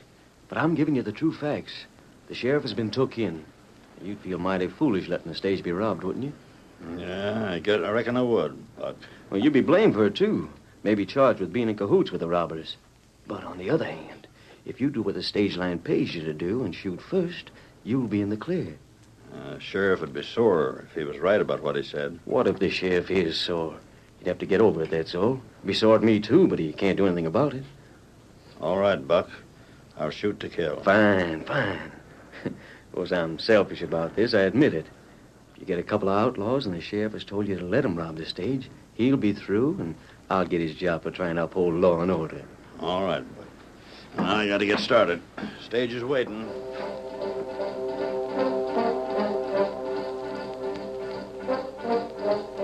With the usual flourish, the stagecoach prepared to start. The driver climbed to his seat and took up the reins. The guard made sure his rifle was ready. The crack of the whip and the 8-in-hand broke into a run. Get up!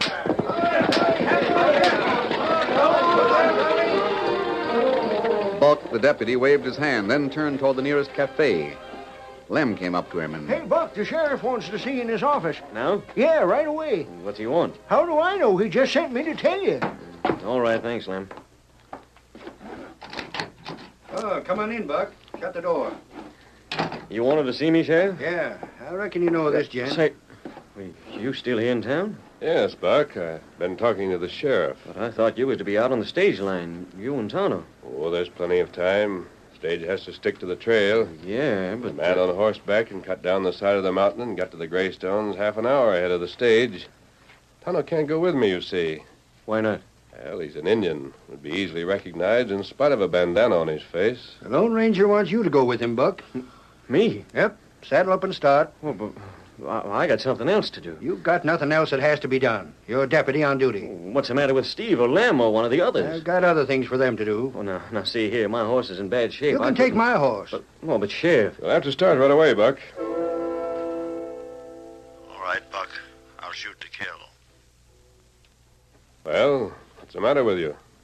Why are you standing there like that? Well, I don't feel right. You'll be all right when you're in the saddle. You're white as a ghost. I can't go with you. That's all there is to it. Why? Because I can't, that's all. Is it because you don't want to be killed? What? Because you told the guards to shoot to kill? I never said that. Because you're the one who helped Drexel? You know where he is right now. Oh, wait. You're the one who gave him the saw. The one who planned to have me killed by the guards. Oh, now, wait, listen. You scheming, double-crossing snake? You give me that badge. Sheriff. The Lone Ranger knew that someone had to help Drexel. He figured it was one of my deputies. No one else would have had a chance to slip a saw to him. Every one of the deputies was asked to go with the Lone Ranger. And everyone was willing, except you. And you wouldn't go because the guard was going to shoot to kill. That guard was told to play along with whoever approached him. You want to confess or go with me and see what happens? No, wait, let me talk. Drexel made me do it. He threatened all manner of things if I didn't help him. That's a lie. He promised all kinds of things if you would help him. Come on in, boys. Oh, now, wait. How about telling where Drexel's hid? You talk or you'll wish you had. Let me at that poke. Stop, don't let him at me, Sheriff. You gotta help me. They'll kill me. Where is Drexel? I'll show you. I'll take it to him. I swear I will. Come on, then. All right, don't hurt me. While the sheriff's men were led to the hunter's cabin, the Lone Ranger and Tonto remained some distance behind the posse. From the distance, they could see the lawman closing in. Drexel hasn't a chance, Tonto. Isn't that right? You're trapped, Drexel. Come out with your hands up or we'll come after you. I wonder, Tonto, will Drexel fight to the end or surrender? Him know there's no chance now. Look, Drexel's going out a window on the side. The sheriff see him. There he is, boys. Stop or we fire. Ready, boys.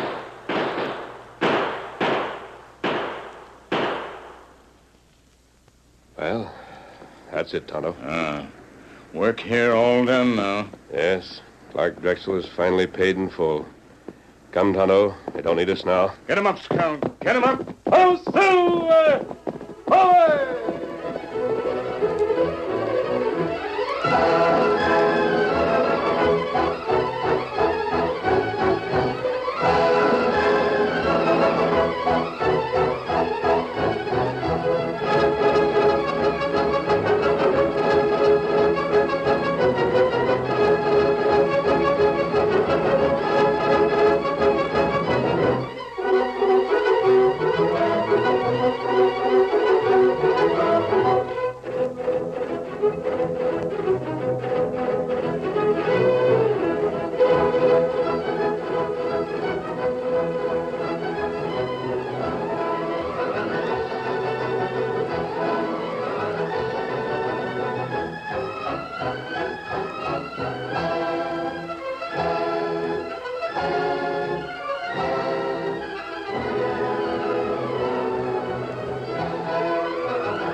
The story you have just heard is a copyrighted feature of the Lone Ranger Incorporated.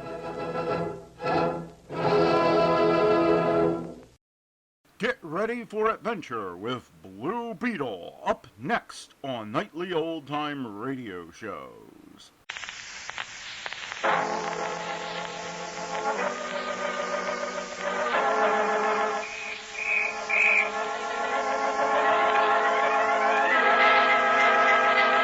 The Blue Beetle.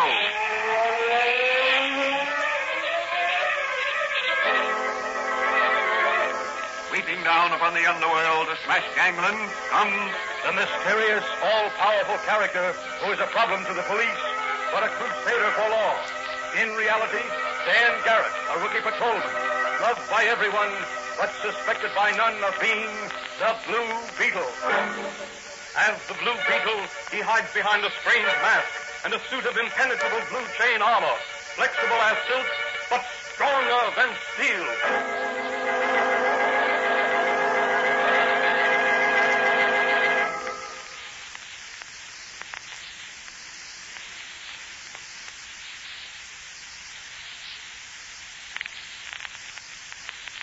Today's transcribed episode of the Fox feature, The Blue Beetle, is entitled The Whale of Pirates' Folly.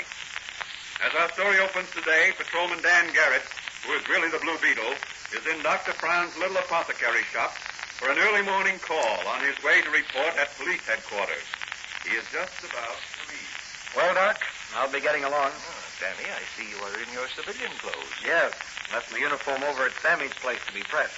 Anything special doing at headquarters? No, just routine duty. Good morning, gentlemen. Could I interest you in some very fine perfumes? Imported they are. Whom do you represent? For myself, I'm selling them. I buy perfumes only from recognized jobbers. Yeah, and pay double the price. All imported perfumes carry import duty, which adds to the cost, of course. Not my perfumes, mister. Duty is for saps to pay. Where do you get your perfumes? Well, that's a secret, mister. Maybe for your girl you'd like a bottle, huh? What scents have you? All the famous names, mister. Midnight Rose, Love's Ambrosia, Passion Flower, Tears of Innocence. I got 'em all. Let me smell them. Sure, mister. Here. Sweet, ain't they? Yes. It seems to be the real thing, all right. What do you charge for Midnight Rose? $2 an ounce. But, of course, if you buy in large quantities, it's cheaper. Oh, then you have a large source of supply? Oh, sure. All you want, mister. Then it's smuggled into the country. Shh, Mr. Hay. The cops might hear you. Of course it's smuggled in from the West Indies. Why don't you buy an ounce, Doc, and make a test?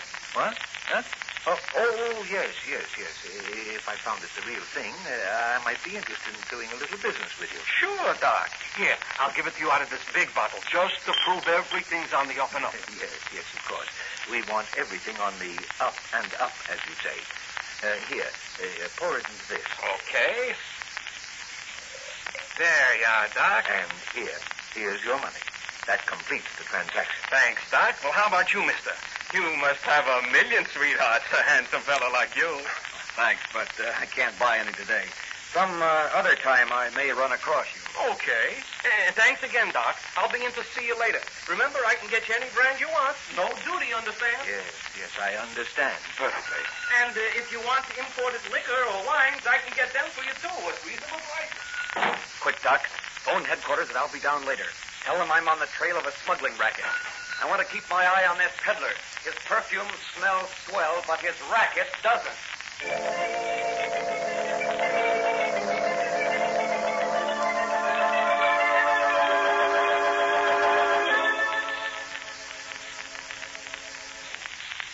Now, look, Van Schmidt. You imported perfumes from Holland. But now you can't get shipments through, right? Yeah, that is right. So, in order to make yourself some money, you're going to handle the goods we smuggle in from the West Indies. Oh, but that is dangerous. None of it's handled right. Now, look, you have a large supply of perfume and liquor on hand on which you pay duty, right? Yeah, that's right. Too much. Okay. Now, here's the way we handle this business.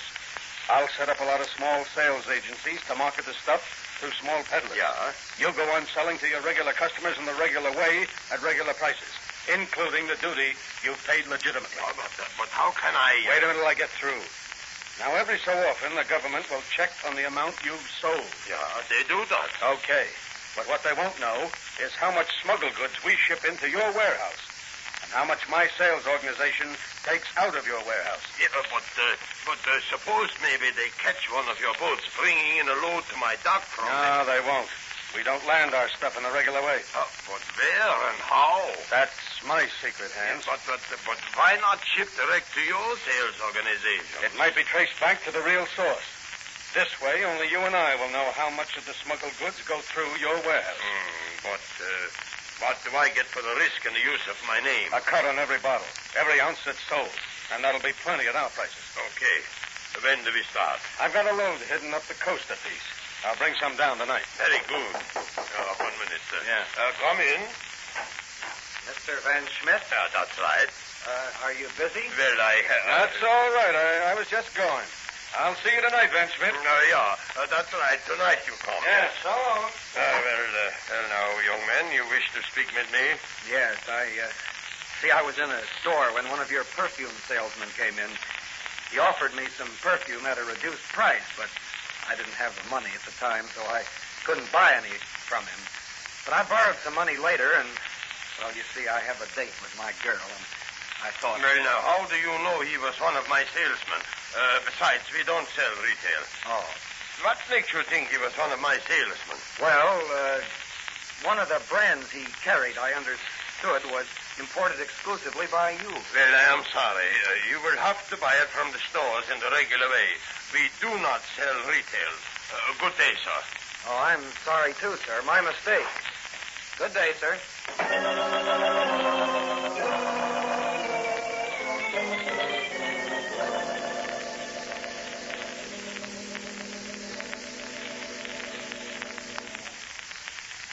Danny, I see you're in your blue Beetle chain armor and mask. Where is the Blue Beetle headed for tonight? The warehouse of Hans Van Schmidt. You got a clue to the smugglers? I think so. There was a man talking with Van Schmidt as I entered his office today. He said something about seeing Van Schmidt tonight. You think he is one of the smugglers? I don't know. But I want to be there when he visits Van Schmidt. I always thought Van Schmidt was an honest Dutch importer. I buy perfumes from him frequently. Well, I'm convinced he's mixed up in this somehow. And tonight I hope to solve the mystery. Oh, by the way, here's an interesting item in the newspaper. Sort of a mystery, too. And what is it? This item here, see. Large whale sighted off Sandy Beach Light. Several fishermen reported seeing a large fish, probably a whale, just at dusk today as they were hauling in their nets. According to their story, the whale seemed to be feeding on garbage thrown overboard from the Southern Star, which was entering a port from its West Indies cruise. That's queer. What's queer about it? Whales don't eat garbage or refuse. That's true. I've got a hunch that wasn't a whale. Then what was it? That's a question the Blue Beetle will answer after tonight. I think the answer to our smuggling question may be in the stomach of that whale.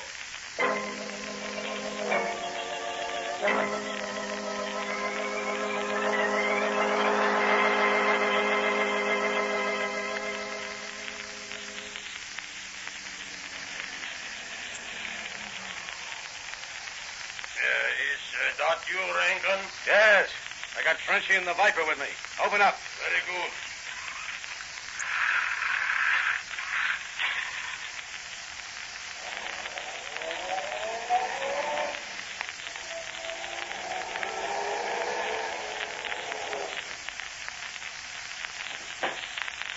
I got the stuff here. Okay, Frenchy. You and the Viper unload. Okay. Stop, boss. Look out for that loading net over the door. It's heavy. It'll knock you cold if it falls on you. All right, boss. You know why I fixed that up there? Sure, boss.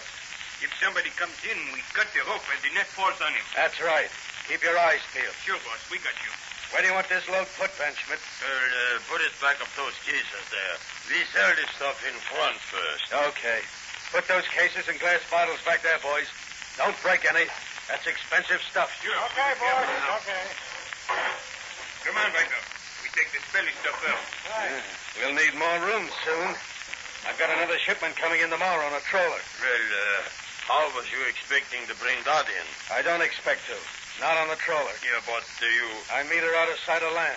But your boat, the Coast Guard may see it going out. Not this boat. This is something special. The Coast Guard will never get wise to the... Hey, that sounds like... It's the Blue Beetle. Yes, the Blue Beetle, and he is going to nip a band of smugglers. Oh, no, he's not. I'm gonna... No, don't shoot. The police will come. They'll come anyhow, Hans Van Schmidt.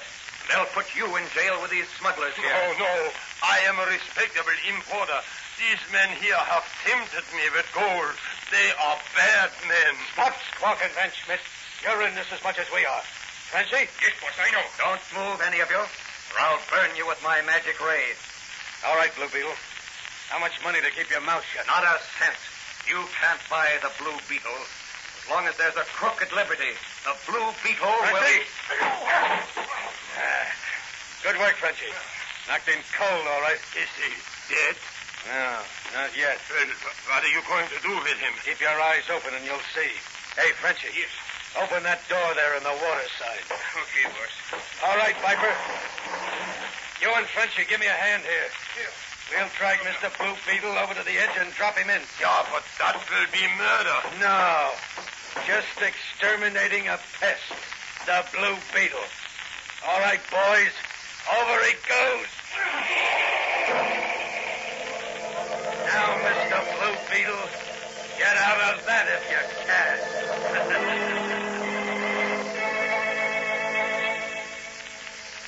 What a terrible fate for the Blue Beetle. Will he be able to extricate himself from the net before he drowns? Or will the Blue Beetle's crusade against crime end here? These questions will be answered in the next transcribed episode of The Blue Beetle.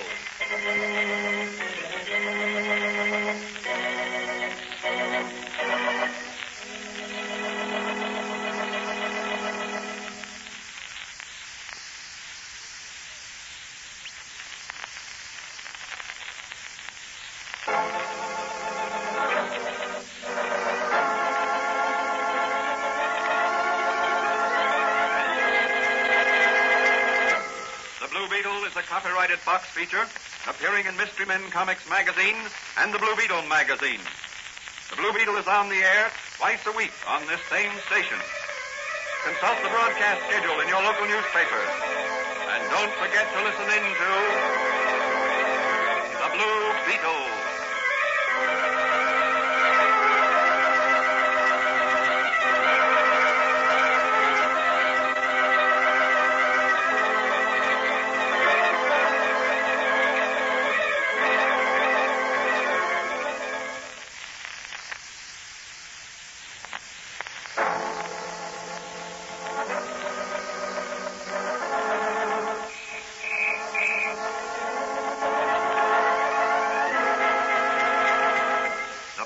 Beetle.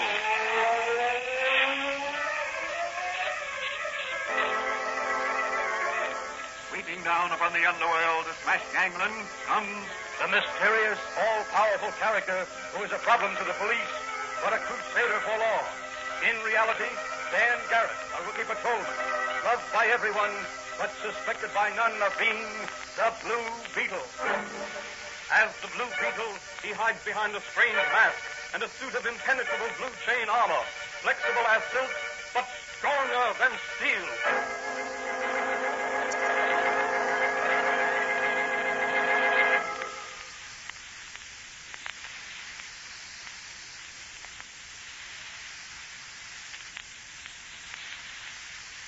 Today's transcribed episode of the Fox feature, The Blue Beetle, is the second part of a story entitled The Whale of Pirate's Folly. In the previous episode, Patrolman Dan Garrett, while engaged in running down a gang of perfume smugglers, uncovers a clue which leads him to the waterfront warehouse of a Mr. Hans Van Smith of perfumes. Also during the episode, he reads in the newspaper that what appeared to be a large whale has been sighted off the coast. The Blue Beetle is convinced that there is some connection between the smugglers and the whale. In an effort to apprehend some of the smugglers, Dan Garrett, as the Blue Beetle, pays a midnight visit to the warehouse of Van Schmidt, where he encounters the head of the smugglers, a man named Rankin, and two thugs named Frenchie and the Viper. As the episode ended, the Blue Beetle was trapped in a net and tossed overboard. As our story opens today, we find the Blue Beetle sticking his head above water for a breath of air. That air feels good in my lungs. I don't relish the taste of that water. Lucky one end of this net caught on a spike. Now to burn my way out of this net with my magic ray. And now the Blue Beetle will fly again.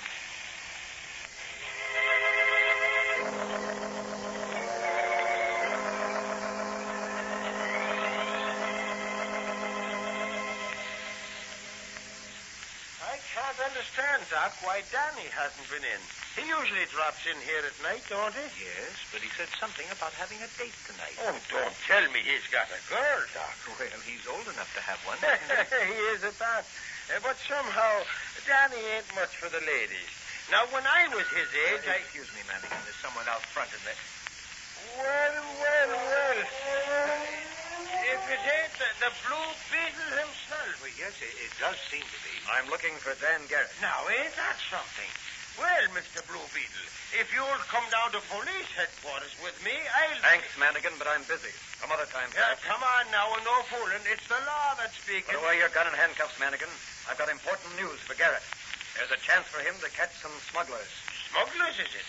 And why won't I do? Can you fly a plane? Well, I've flown him some, but Danny's better. He's an expert. All right, then. When you see him, tell him to be cruising around in a plane offshore tomorrow at dusk. Tell him the Blue Beetle says to be on the lookout for a strange trawler off the coast. And also to keep his eyes open for a whale.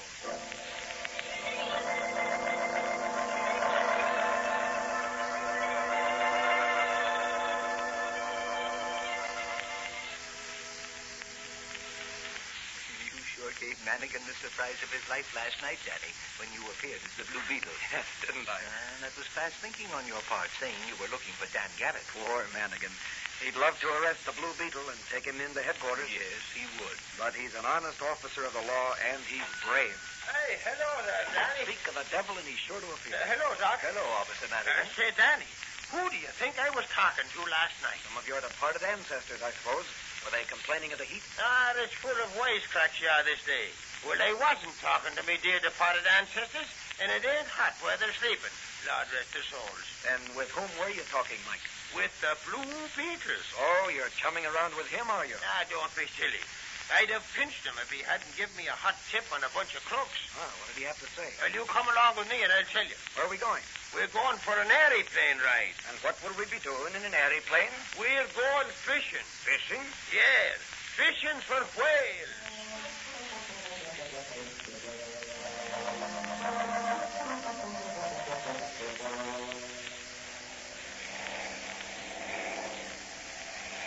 What's that streak in the water down there to the left, Mike? Well, That must be the whale the Blue Beetle told me about. He's heading for Dead Man's Bay.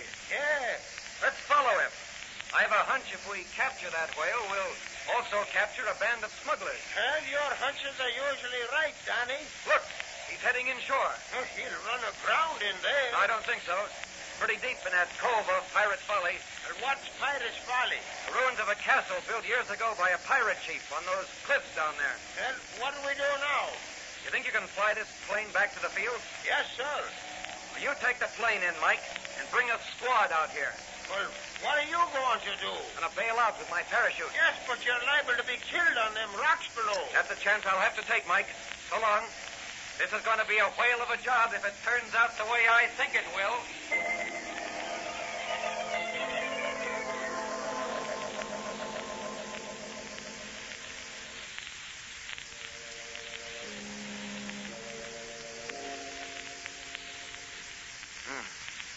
These ruins would make an excellent hideout for smugglers. Natural caves and stone passages. I'll chance my flashlight. Well, this is a surprise. A mammoth cave with a lake in the center, under the ruins of Pirate's Folly. This is the smuggler's hideout, all right. Here's cases of bottles and large flagons of perfume piled high against the wall. Those must be barrels of oil and gasoline over there. What a place. Water tastes salty. This lake must have an underground outlet of the sea because there are marks of the tide on the beach there. Uh-oh. There's a ripple on the water. It looks as if old Mr. Whale has come to rest. He's coming to the surface. Just as I suspected, a small submarine with a searchlight on its nose. That's the whale that follows incoming ships and gobbles up whatever's thrown overboard. A very ingenious device for landing contraband cargo. They're opening the conning tower now. Here comes the showdown. I'll just unscrew the cap from this barrel of gasoline in case of an emergency. Run her aground, McGowan. We won't be needing it till high tide. Hey, boy, look! It's the Blue Beetle. It can't be. The Blue Beetle's dead. We drowned him last night. That's what you think, Rankin. It'll take more than you and your thugs to drown the Blue Beetle. Piper, the machine gun. I wouldn't advise using that, Rankin. There's gasoline and oil in these barrels here. If I should upset one of them, this lake of water would become a lake of fire with one blast of my magic ray. You're bluffing, Blue Beetle. You wouldn't dare. You'd be caught soon. You forget, Rankin. I'm at the only exit left except the underground tunnel to the sea. Your little submarine is grounded now. It's 3 against 1, Blue Beetle. You can't win. Think so? Make one false move and see what happens. The police will be here shortly, and you and your gang of smugglers will be on your way to jail. Let's give it to him. Take the chance, boss. I don't like cops, and I don't like the Blue Beetle. I'm Shelton. You asked for it. Here goes.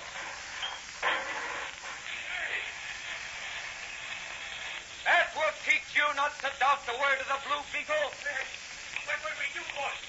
The fire is coming out to the boat. Go below. Close the hatch and make the submerged part of the submarine until the fire burns out. Okay. But first, toss the Viper overboard. He brought this on us. Oh, no, you don't. You don't toss me overboard. I got the gun, and I'm going to use it. And from now on, I'm running this racket.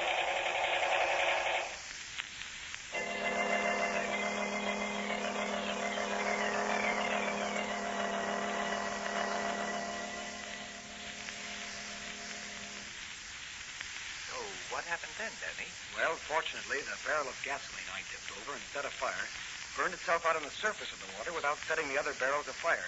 But it burned long enough to keep the Viper trapped until Manigan and the others arrived.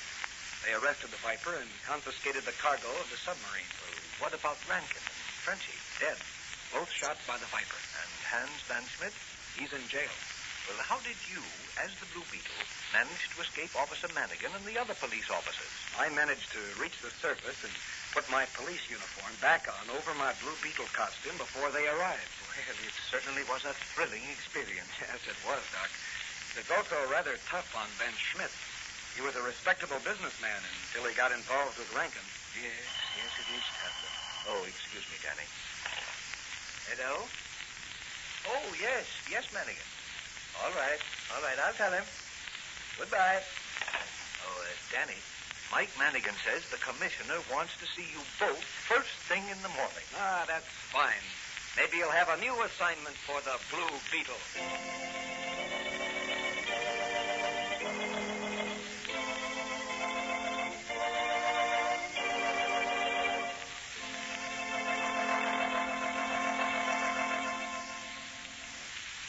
And so the Blue Beetle chalks up another victory in his crusade against crime. The moral of this story is, evil companions can bring honest men to disaster. Choose your friends and companions wisely. What new adventures await the Blue Beetle in his next campaign against the forces of evil? This question will be answered in the next transcribed episode of The Blue Beetle.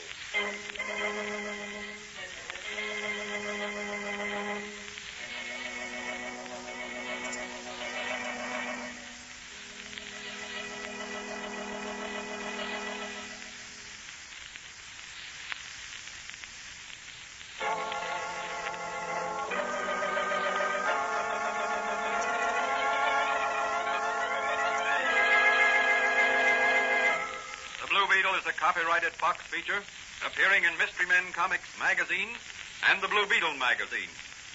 The Blue Beetle is on the air twice a week on this same station. Consult the broadcast schedule in your local newspapers. And don't forget to listen in to the Blue Beetle.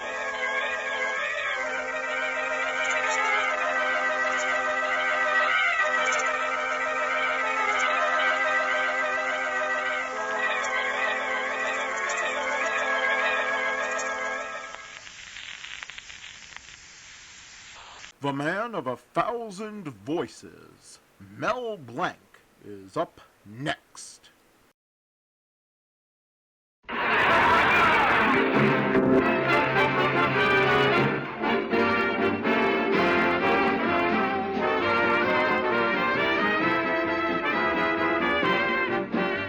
From Hollywood, Colgate Tooth Powder presents The Mel Blanc Show, written by Mac Benoff, with Mary Jane Croft, Joe Kearns, Hans Conried, Earl Ross, Jill Walker, Victor Miller and his orchestra, and starring the creator of the voice of Bugs Bunny. What's up, Doc? Yes, Colgate Tooth Powder for a breath that's sweet and teeth that sparkle brings you The Mel Blanc Show, with Mel playing his new character, Zookie. Hello, everybody. Everybody. Hi. And starring himself in person, Mel Blanc. Hi, folks. Ugga, ugga, boo, ugga, boo, boo, ugga.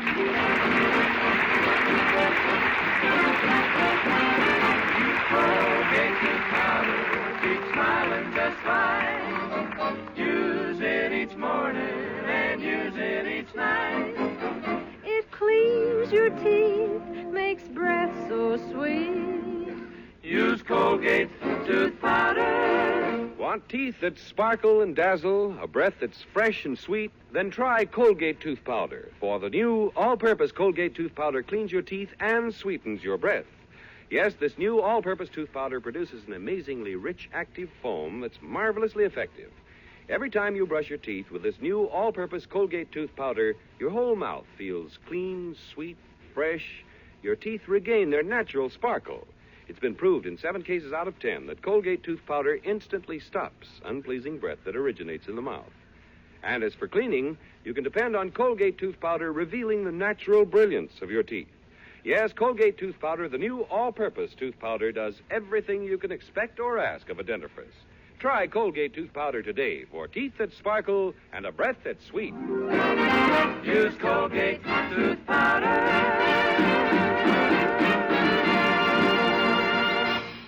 In Mel Blanc's little town, the custom is that after the picture show, the younger set gathers in Blum's candy shop and talks about the picture. In one booth, we hear Ann White saying to her boyfriend, "Oh, Jerry, did you notice anything different about the movies tonight?" Yeah, during one scene, Betty Davis didn't cry. And in another booth, Susan Adams is saying to her boyfriend, "Henry, did you notice anything different about the movies tonight?" Yeah. Nobody got psychoanalyzed. And in another booth where Mel Blanc and his girlfriend Betty Colby are sitting, Betty is saying, "Oh, Mel, did you notice anything different about the movies tonight?" Yeah. I paid for the tickets.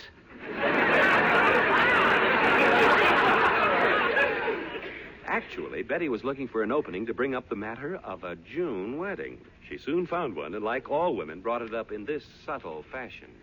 Gosh, Mel, we've been going together for 5 years. When are you going to pop the question? Oh, Betty, you know your father. If I pop the question, your pop will pop me. Besides, we can't afford to get married. Now, don't you want to have a home of your own and children of your own? Now, what's wrong? Well, I can go to the FHA for a home loan, but where can I go to borrow the kids?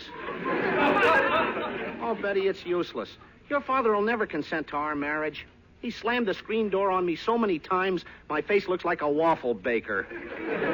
Well, I want you to ask him anyway. Oh, you know what he'll do? He'll just kick me out of the house. The last time he did, it cost me 10 cents. How come? Well, he was wearing his spiked golf shoes, and he punched a hole in my trolley car transfer.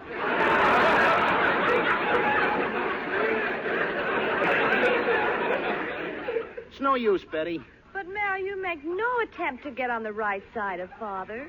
Why don't you do just one thing that he'd like? Nothing doing, Betty. I'm too young to die. Besides, I've always tried to help him out in his supermarket. Whose idea was it to put black lace panties on the lamb chops to attract the men customers? And I gave him the most wonderful idea he ever had. What was that? Painting his thumb red so it wouldn't be noticed with a hamburger on the meat scale. Well, Mel, this is a very good time to ask Father. He's in his best mood today. Someone's coming to buy a supermarket at a big profit for Father. Well, I'm afraid. Oh, Mel Blanc, where's your get up and go? It laid down and died. But, Betty, I'll do it for you. I'll go see your father at the supermarket right away.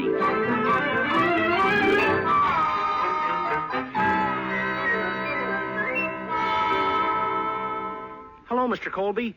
Mr. Colby, Mel Blanc, you idiot. You practically ruined my supermarket. What did you do to this cash register I gave you to repair? Oh, gosh, Mr. Colby, I was fixing a slot machine at the same time. I may have gotten the parts mixed up. A slot machine? No wonder every time a woman brings 3 plums to the counter, the cash register pays her 8 nickels. Well, don't worry, Mr. Colby. The odds are still against the customer. Huh? Well, Blanc, there's no excuse for being an idiot. That's fine, Mr. Colby. Then you don't have to make any apologies. Mr. Colby, I came down to ask you if I could marry Betty. And if you let us get married, we'll name the first child after you. Well, that's a nice name for a kid. For Blank. Junior. Why bother about you? I've got bigger troubles right now. What's the matter, Mr. Colby? Well, I'm supposed to sell my supermarket to the owner of a big grocery chain. And I thought I'd have it repainted to make it look more attractive. But the painter's cost is outrageous. He wants to charge me an arm and a leg.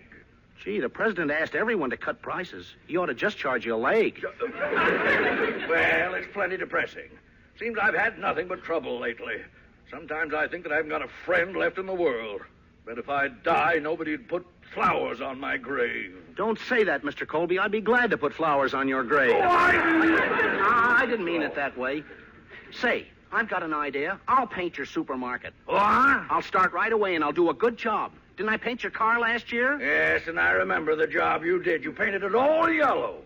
Everyone thought it was a taxi cab. Oh, so humiliating. How much did you make? About $95. Never mind!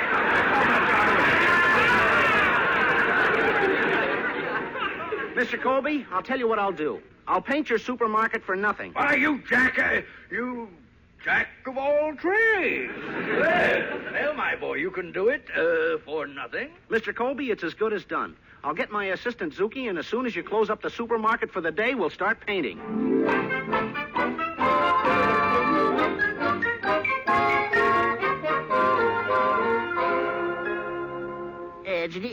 Gee, Mel sent me over here to start painting the supermarket, but I don't know anything about painting.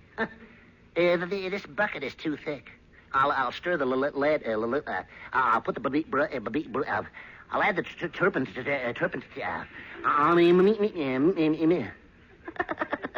I can't get the lead out of my paints. Hello there, Zookie. I just stopped by to see how things were going. Well, thanks, Mr.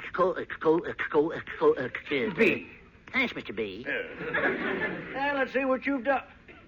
Zookie, what are you doing to my supermarket? Oh, I'm painting it, Mr. What kind of blue did you use? It's a California California smog. Why, I never saw anything so atrocious in my life. What kind of color combination is that on the ceiling? Well, it's green, red, and black. It's yellow, black, and it's purple, orange, and Don't ask me. I'm colorblind. When I get hold of Mel, I'll break every bone in his body. Meanwhile, get that brush and cover the blue. Use amber. Oh, not that amber. Oh, dear, this is terrible. Give me that phone, Zookie. I'll call that Mel and really tell him what I think of. Hello, Mel Blanc's Fix-It Shop. You bend it, we mend it. Mel Blanc, you idiot. You sent Zookie down here and he's ruined the place. Oh, Mr. Colby, the paint job can't be that bad. It can't. You know the bird's eye food I sell? Yeah? Well, the birds just closed their eyes. I told Zookie I wanted one of the walls plastered. Well, what'd he do? He poured 2 quarts of Kentucky Tavern over it. Well, Mr. Colby, I'll be right down to fix it. You come down here and I'll break you in 2. Okay, then both of us will be down. Goodbye. Gosh, I better get down there. Hello, Mel, old boy. Well, hello, Hartley. Gosh, is it drizzling out again? No, Mel, it's merely thousands of women drooling because they've just seen great, big, adorable me.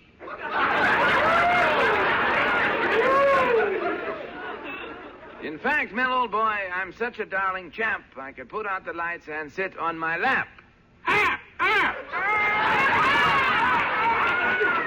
Look, Hartley, I've got to be going, but I can't take this. You must think you're the most beautiful man in the world. Mel, you've heard the saying, beauty is only skin deep? Yeah? Well, I'm the only man in the world made entirely out of skin. Hartley, what makes you think you're so wonderful? Mel, old boy, that's what I'm told. In a recent survey, it was definitely proved that although doctors preferred camels, the nurses preferred me. In fact, at the nurses' college, I was voted the man most likely to be fluoroscoped. Hartley, how can you make up such wild stories?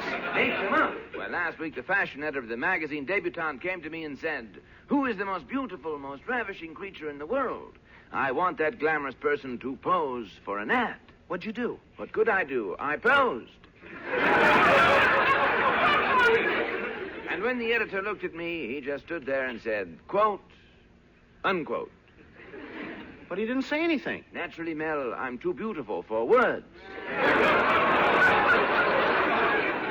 Wait until you see me in my next ad. I'm posing in a Van Heusen shirt. I can see why, Hartley. From the front, you look like a Heusen, and from the back, you look like a van.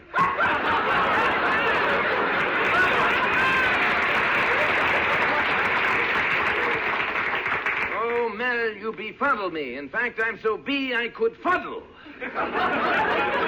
So it gives me great pleasure to tell you that because of the way you messed up that painting job in Mr. Colby's supermarket, Betty is giving you the brush. When the girls heard this, they cried, but I'm going to be my own June bride. So long, Mel. Nice seeing me.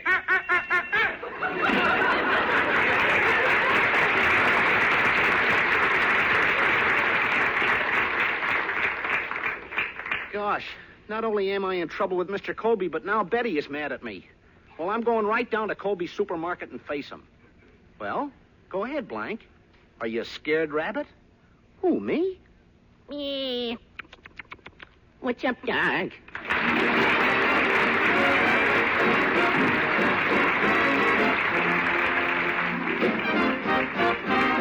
Use Colgate tooth powder, keep smiling just right. Use it each morning and use it each night. It cleans your teeth, makes breath so sweet. Use Colgate tooth powder. Dazzling teeth and a breath that's sweet. Isn't that what you want? What everyone wants? Good. Try Colgate tooth powder, the all-purpose tooth powder. Its lively, rich foam bubbles around your mouth, leaves your breath so fresh and sweet. In 7 cases out of 10, it's been proved that Colgate tooth powder instantly stops unpleasing breath that originates in the mouth. And when it comes to cleaning your teeth, Colgate all-purpose tooth powder gives dazzling results. Yes, Colgate tooth powder reveals the natural brilliance of your teeth. So for teeth that sparkle naturally and a breath that's sweet, try Colgate tooth powder. Use Colgate tooth powder. Now here's a tune you should remember. Victor Miller and his orchestra play Cecilia.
Back to Mel Blanc.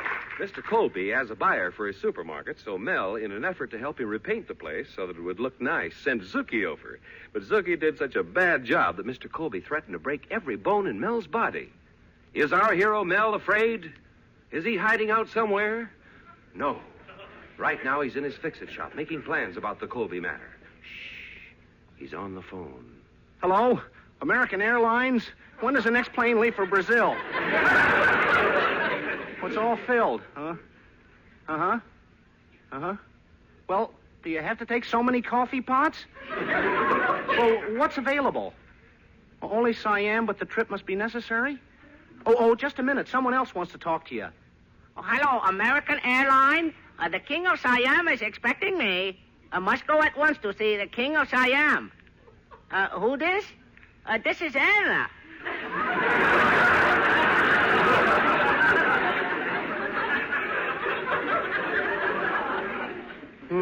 They hung up. Gosh, what am I going to do? Oh, here comes my lodge president, Mr. Cushing. Maybe he can help me out. Hello, Mel. Ugga-boo-boo-boo-ugga. Greetings, mighty potentate. Ugga-ugga-boo, ugga-boo-boo-ugga. What's the matter, Mel? You look worried about something. Oh, Mr. Colby is mad at me because he says Zookie made his supermarket look like a horrible eyesight and a disgraceful mess. And what's he complaining about? I've been married to one for years. Oh, there you go about your wife again. Mel, she's still arguing. She's always complaining. The other day we had an argument, and she said, John, you're slowly digging my grave. What'd you say? Nothing. I went out and bought a steam shovel.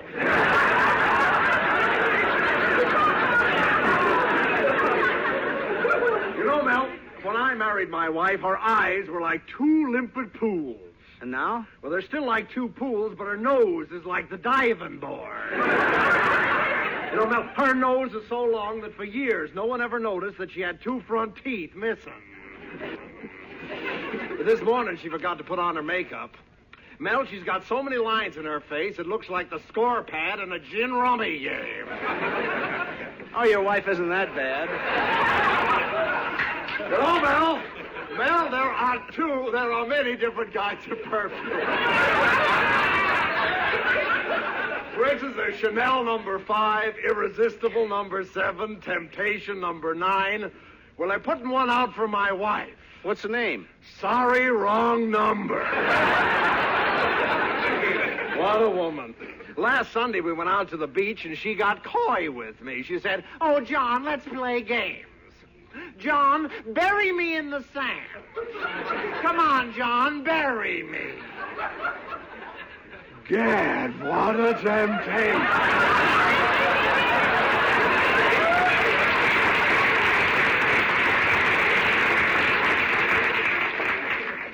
Well, right now, mighty potentate, your worries are small compared to mine. If only there was some way I could improve the looks of Colby's supermarket. Well, very often, Mel, a person thinks something looks beautiful because he's been talked into it. My wife's father developed lockjaw convincing me. But how can I talk Mr. Colby into it? He'll break my arm if I even come near the place.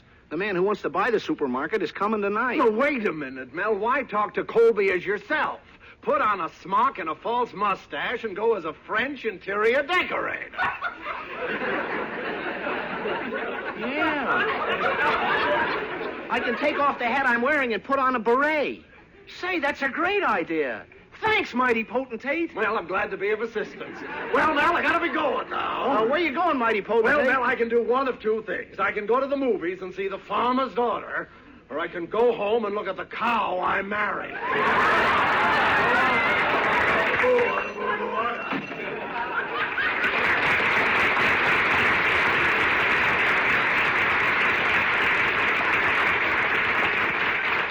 Gosh, that was a wonderful idea the mighty potentate gave me. Now to get the costume and pretend to be a French interior decorator.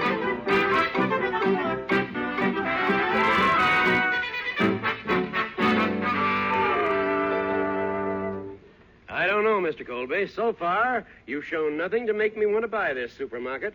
Even if I were interested, the ridiculous color scheme would frighten me off. How did you paint these walls? By throwing eggs into an electric fan? But, Mr. Ross, this place is a gold mine. Now, I have some business secrets. Business secrets?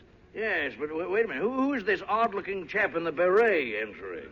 Pardonnez-me. I happened to be strolling by, and I could not help but admire this beautiful place. May I come in? Oh, yes, of course. I noticed by your accent you're French. Well, as you say in France, bonjour, mon ami. As we answer in France, crêpes Suzette à la carte.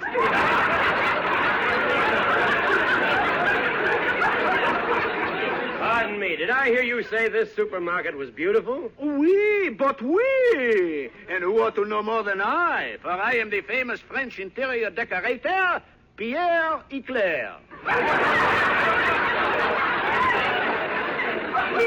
Pierre Eclair. That's an odd name. An eclair is something that has soft custard filling and is mushy inside. Well, we all can't have big morsels. Ah, how I hated to leave France and my family.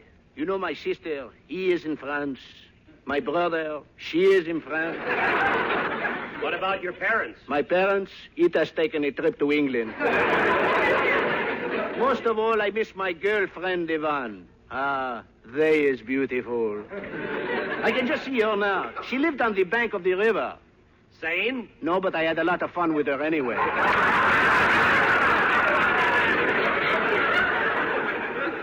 I came here to decorate some big homes in Hollywood. I just finished the furniture for Rita Hayworth. Does she have nice upholstery? Are you kidding? Ah, this place is the most beautiful I have ever seen. And I know, for I have painted most everything. The Eiffel Tower, the Place de l'Opera, the Rue de la Paix. Rue de la Paix, that's a street. Do you paint streets? Only the white line. But in France, we have a marvelous system for painting white lines. What is it? We let a good humor man ride down the middle of the street with his vanilla dragging.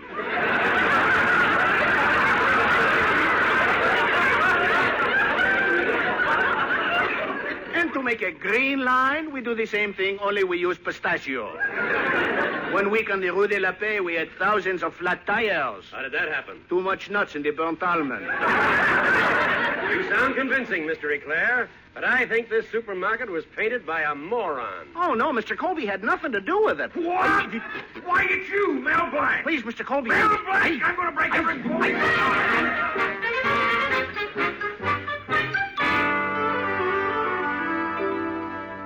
Gosh, Betty, I never do anything right. Your father will never let us get married. Well, Mel, let's elope. Elope? Gosh, Betty, you and I married. Yes. I can just picture our first child. He'll take after both of us. Yeah. The looks will be Colby and the brains will be Blank. I mean, the brains will be Colby and the looks will be Blank. Either way, that kid is behind the 8 ball.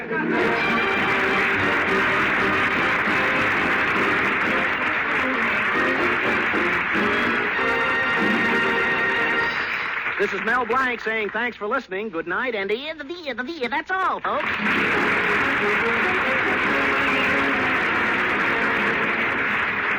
This is Livingston reminding you that Colgate tooth powder for a breath that's sweet and teeth that sparkle brings you the Mel Blanc Show every Tuesday night at this time. Be sure to join us again next Tuesday night for more fun with Mel and the people you'll meet in Mel Blanc's Fix-It Shop. Say hello to Halo Shampoo for naturally bright and beautiful hair. Remember, even finest soaps and soap shampoos hide the natural luster of your hair with dulling soap film. But Halo Shampoo contains no soap, therefore leaves no dulling soap film. Even in hardest water, Halo makes oceans of rich, fragrant lather, quickly vanishes loose dandruff and dirt. Halo needs no lemon or vinegar rinse. Say hello to Halo and goodbye to dulling soap film. Get Halo Shampoo at any cosmetic counter.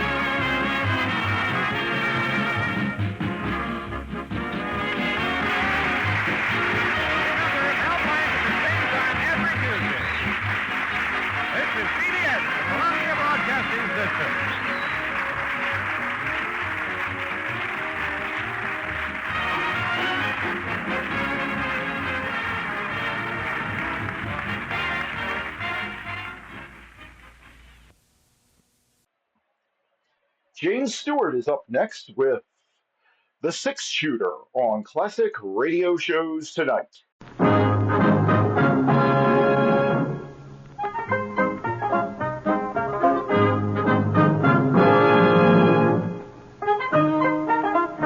In a moment, you'll hear Jane Stewart as The Six Shooter, just one of the many fine programs brought to you Sundays on NBC.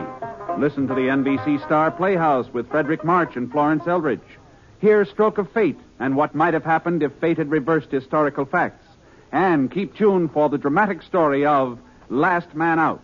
It's a lineup of great programs, all of them heard only on NBC. Jane Stewart as the Six Shooter.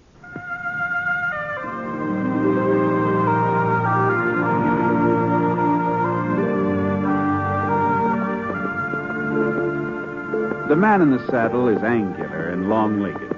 His skin is sun-dyed brown. The gun in his holster is gray steel and rainbow mother of pearl, its handle unmarked. People call them both the Six Shooter.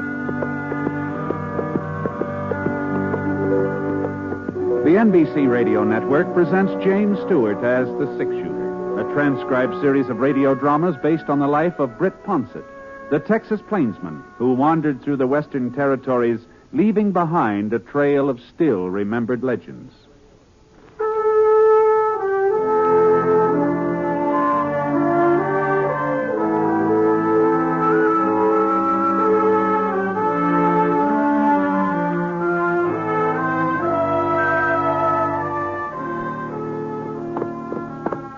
The snow was beginning to melt by the time I reached Dawson. You could hear it dripping from the eaves, hitting the boardwalk along the main street. I'd figured on being in town a couple of days earlier, but that storm sort of threw me off schedule. Not that I had to be there any particular day, but my winter job at Dave Engelman's ranch would be waiting for me whenever I showed up. But the sooner I got to Dave's, the sooner we could start moving his herd down to lower ground. So, Scar. Oh, boy.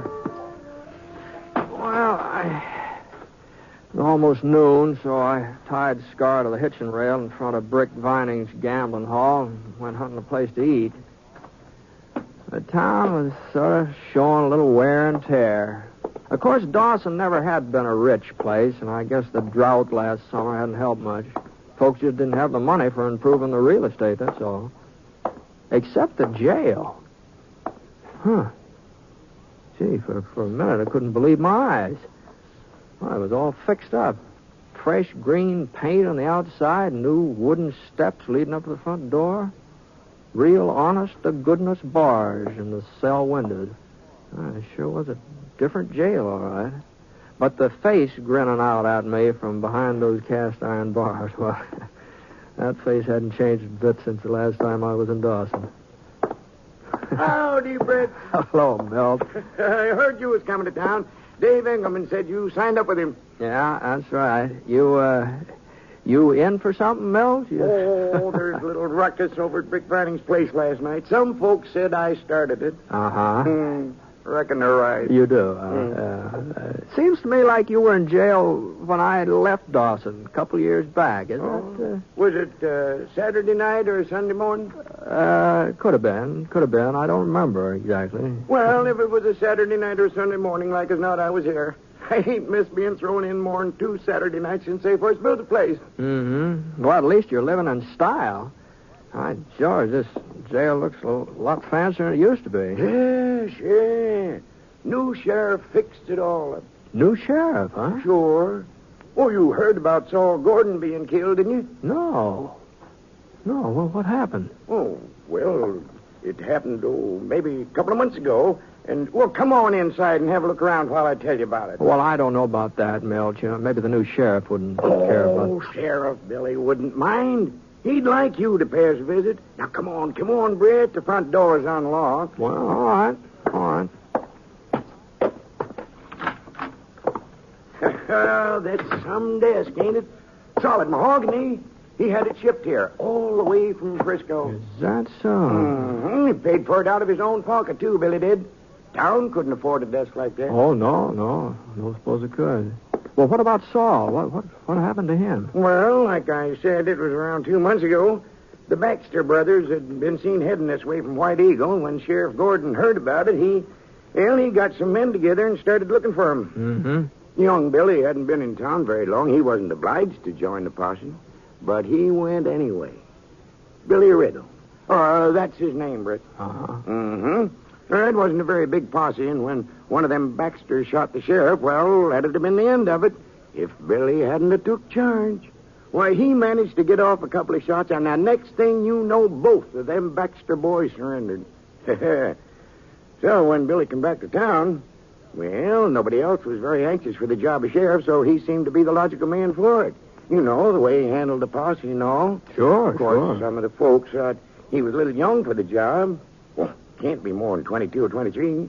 But he's got a good, firm grip on himself. He does. Oh, he ought to be showing up about now. He always turns me loose in time for my Sunday dinner. Real nice young fella. You'll like him. Southern boy. Oh? Yeah, I don't know why he came out west exactly.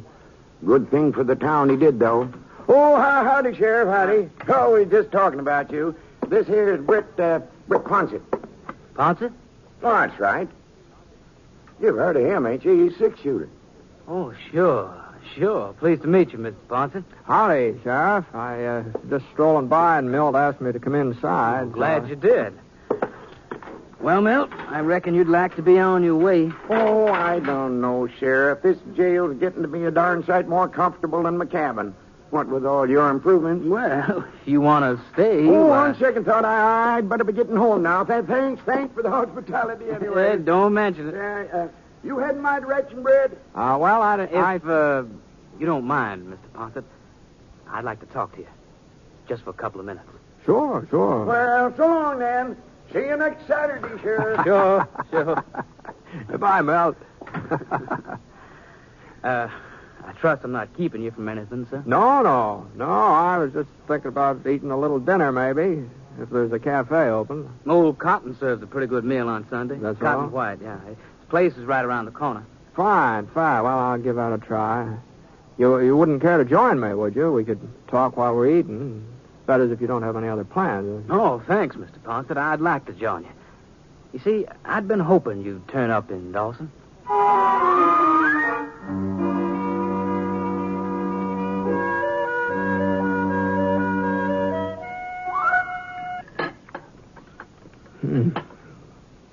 My George, I'd sure was a nice tender pot roast, wasn't it? Mm-hmm. Oh, boy, I ate too much, though. Oh? My belt's cutting into me like a cinch here. Wait, like... What was it you had in your mind, Billy? My name's Riddle, Mr. Ponset. Bill Riddle. Uh-huh, yeah. Milt told me. The name doesn't mean anything to you? No, not offhand. I heard a lot about you, Mr. Ponset, since I came to Dawson. Folks say you've traveled a lot around this part of the country. Covered it all, from one end to the other. Boy, I've done my share of moving about. What I wanted to know was if you ever ran into anybody else with the same last name as me. Riddle? Blake Riddle. That's the full name. Relative? My father. Oh. It's not a very common name. If you heard it, you'd be likely to remember it. Yes. Here's your pie, Sheriff. But watch that plate, though. It's hot. Thanks, God. No, I don't think I ever heard that name before.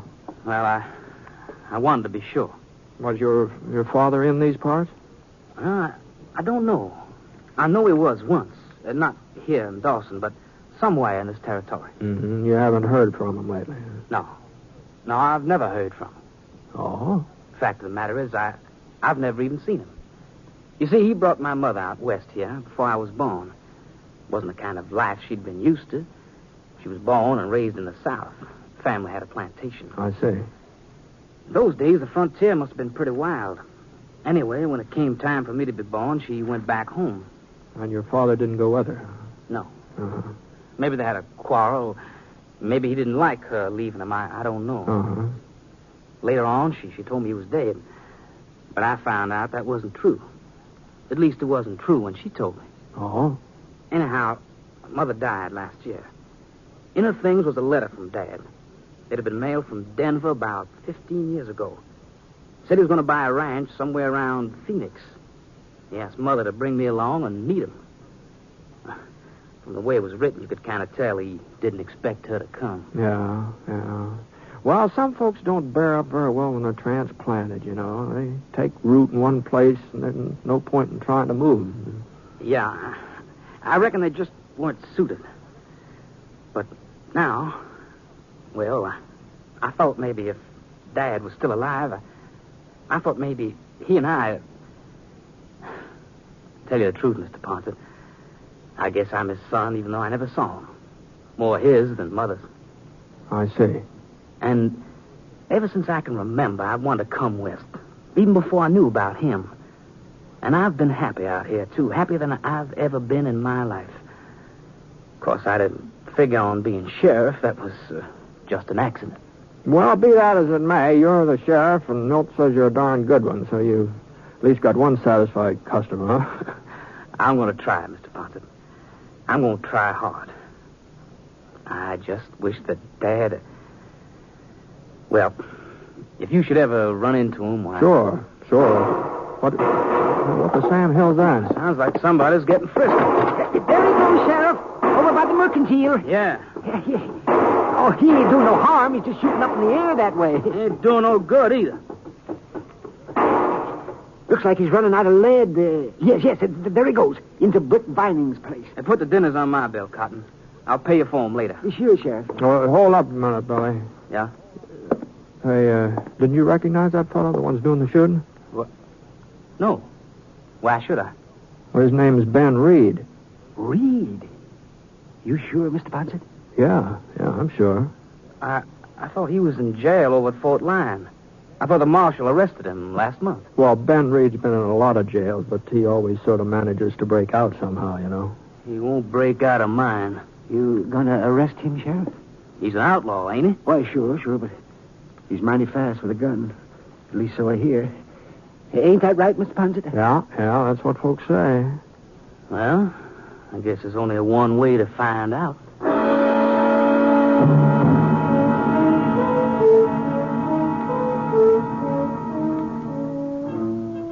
Sheriff Billy was young, all right, but he didn't walk young, and he didn't swagger. He just moved ahead like a man who knew where he was going. Of course, being a few years older wouldn't have done him any harm, especially if he was going to tangle with Ben Reed. And, well, there didn't seem to be any reason for me to miss all the excitement, so I started off in the direction of the gambling hall. If young Bill didn't know what he was doing, well, he'd soon find out. Ben Reed was sitting at a poker table dealing the cards. He didn't even look up when Bill came over and stood beside him. But Ben knew somebody was there, and he knew whoever it was wearing a star. He laid the deck of cards on the table, and he rested his left hand on his knee. Gee whiz, I sure hope Billy knew that Ben was left-handed. Your name's Reed? Ben Reed? You talking to me? I asked if you're Ben Reed. Yeah, I'm Reed. You broke out of jail over at Fort Lyons. Don't look like I'm still there, does it, Sonny? And you're going back. Oh. You're under arrest. I heard this town got themselves a new sheriff. Some youngster wasn't even dry behind the ears. Get on your feet. Sure. You know, most fellas your age have a lot to live for. They'd be sort of careful who they started ordering around, but maybe you're different. Maybe I am. What's your name, kid?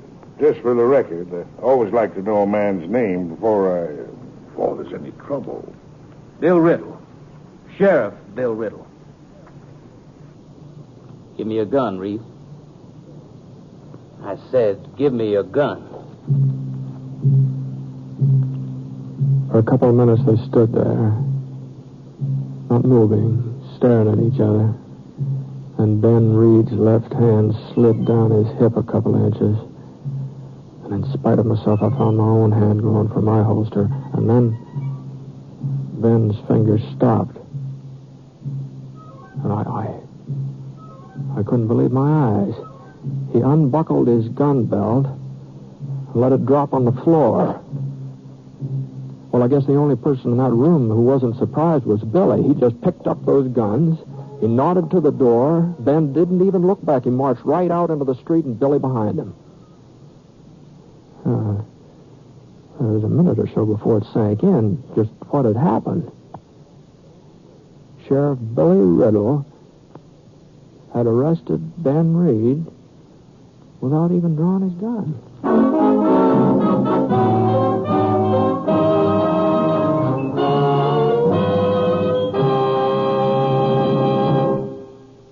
We'll return to James Stewart as the six-shooter in just a moment. Ladies and gentlemen, your attention, please. I've got $100, 100 genuine United States dollars, and they're yours for a mere 75. Well, friends, suppose you heard an offer like that. You'd jump at it fast, wouldn't you? Well, that's the very offer I'm making you today. I'm promising a guaranteed return of $4 for every $3 you invest. And all you do is buy United States savings bonds. So sign up today for the payroll savings plan where you work or the bond-a-month plan where you bank. You'll feel more secure tomorrow if you buy United States savings bonds today.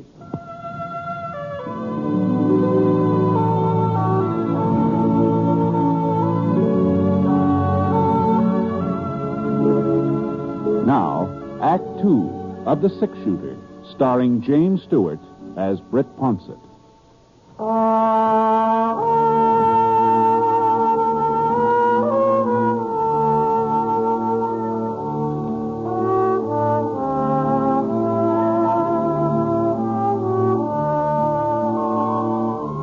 About 2 o'clock that Sunday afternoon, the snow started coming down again. Big, real big, heavy snow.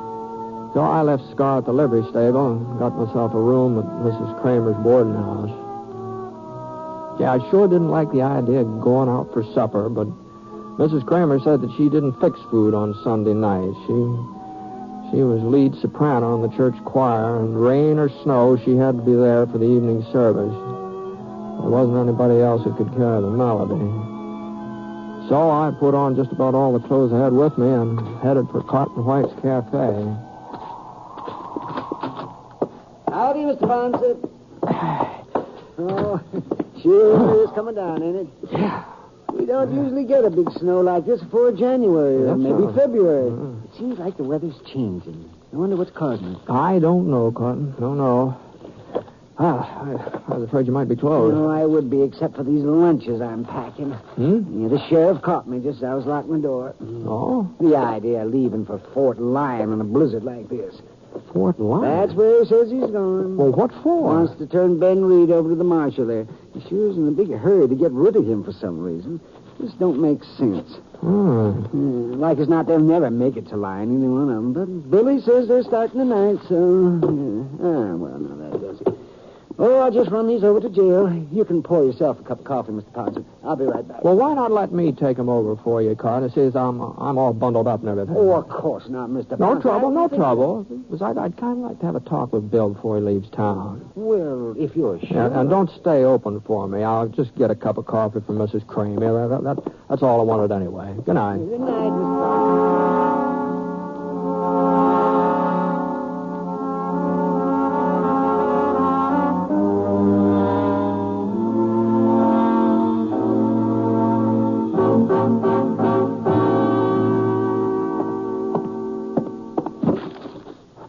Oh.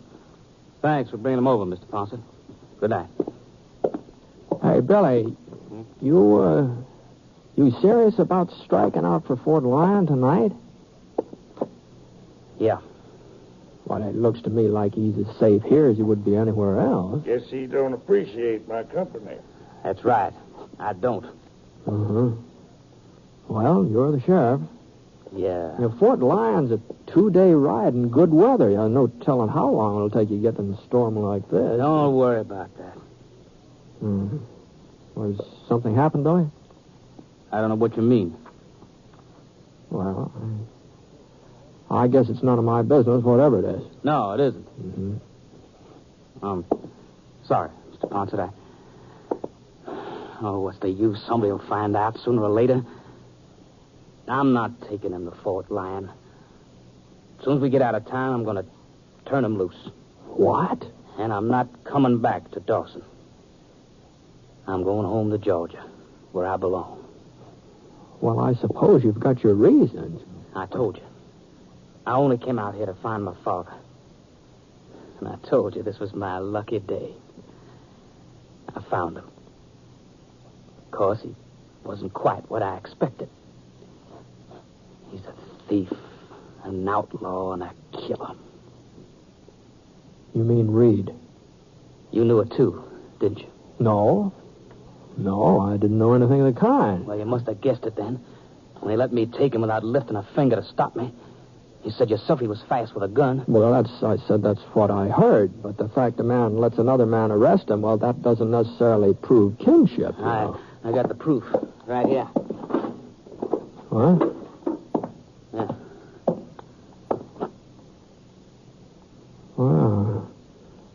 Well, it's a mighty pretty locket. Open it up. Huh? Go on, open it.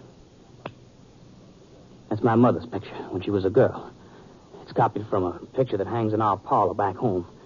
And he was carrying it fastened to his gun belt. That's so, Reed? His name isn't Reed. It's Blake Riddle. He's loco, Ponson. Ask anybody. I'm Ben Reed. I always have been. You're a fool to lie about it. If you weren't Blake Riddle, you'd be going to prison.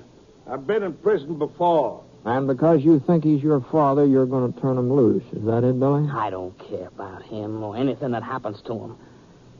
But she loved him once. At least she must have thought she did. And afterwards, you're getting out of town, huh? I don't reckon Dawson would have much use for a sheriff who was Ben Reed's kid. Well, they wouldn't have to know. I'd know it. I'd always know it. Even if they didn't. Well, the town was mighty proud of you, Billy. At least I won't be the first lawman who couldn't hang on to Ben Reed. No, that's true enough. It just seems to me you're acting on mighty flimsy evidence. It seems to me there's a lot of ways a man could get a hold of a locket like this one. wouldn't necessarily follow that he really belongs to him. Of course, if Reed says it's his... I ain't said that. He never asked me. I didn't have to ask. Well, what about it, Reed? Where'd you get it? I had it so long I almost forgot. Yeah. But it all come back to me when you was making such a fuss. Never thought a piece of junk like that would cause so much stir. Go on. I found it. Well, it must be about 15 years ago now, maybe more. I was down around Phoenix, a little town named Court City. There were some other boys with me, and folks sort of got the idea we'd held up the bank, come looking for us with a posse. Well, there was a couple hours of shooting, and afterwards the posse went back without us. Those that were still alive, that is. What's all this got to do with Well, let him finish, Bill. Well, we went out to look at the bodies, just to make sure the fellas were dead.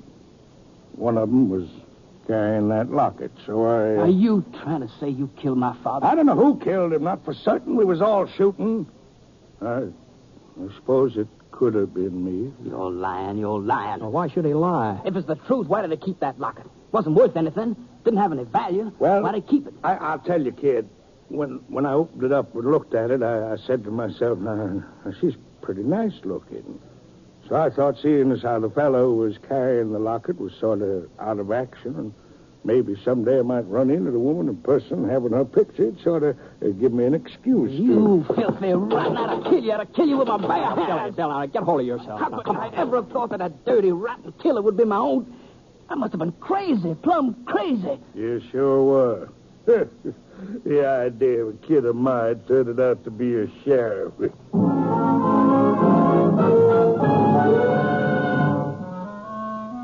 took Billy Riddle a little while to simmer down. When he finally did, he changed his mind about going to Fort Lyon. He decided to wait until the storm had died down, till he was sure of delivering the prisoner. Reed didn't say anything, not another word. Not until Bill went out back to get some wood for the pot-bellied stove. Why are you looking at me like that, Ponson? You didn't believe me, did you? Not entirely, Reed. No, not entirely. Why not? Well, for one thing, I was in Court City when you robbed that bank, and it wasn't 15 years ago. It was about 4 years ago. And the posse that went out after you, well, they didn't even get close to you. They came back, and all of them hadn't fired a shot. Well... And there was another, I think you would call it discrepancy. What's that? I knew all those boys in that posse, and none of them was named Riddle. Well, one thing was true enough. The important thing. Oh? His father is dead. And I killed him. What? 20 years ago, when his mother went off and left me, when she wouldn't come back, when she wouldn't even answer my letters, that's when I killed the man his father had been. I didn't think I had anything to live for. I didn't think I'd ever see Billy. I didn't think I'd ever see him as long as I lived. That's when I turned outlaw and became Ben Reed. That's when I killed Blake Riddle. Hmm. Yeah, maybe so. Maybe so. But as far as I'm concerned, there's a lot more of Blake Riddle here tonight than there is of Ben Reed. At least that's the way it appears to me.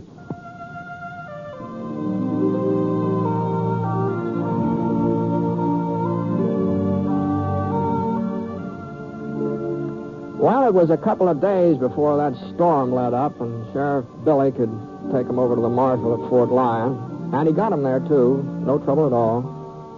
Of course, a lot of folks said that afterwards Ben Reed would just break out of jail again like he always had before, but, you know, so far he hasn't even tried to. People just don't understand it. He's practically a model prisoner.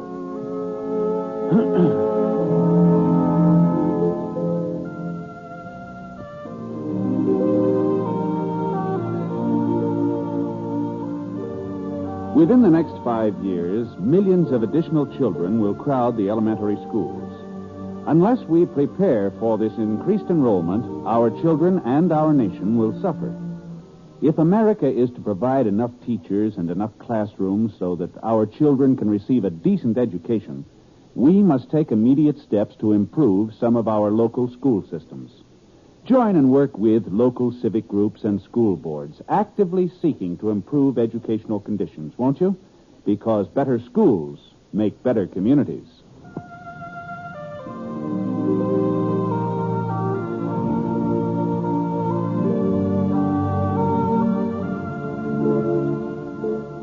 The Six Shooter is an NBC Radio Network production in association with Review Productions. It is based on a character created by Frank Burt, and the transcribed story is written by him.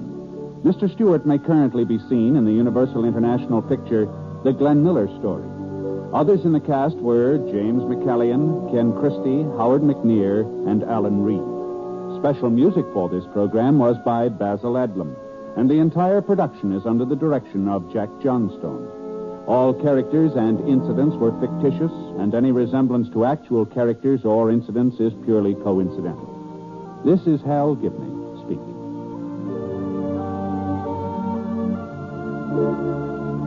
Tonight, hear Frederick March and Florence Eldridge in the NBC Star Playhouse on the NBC Radio Network.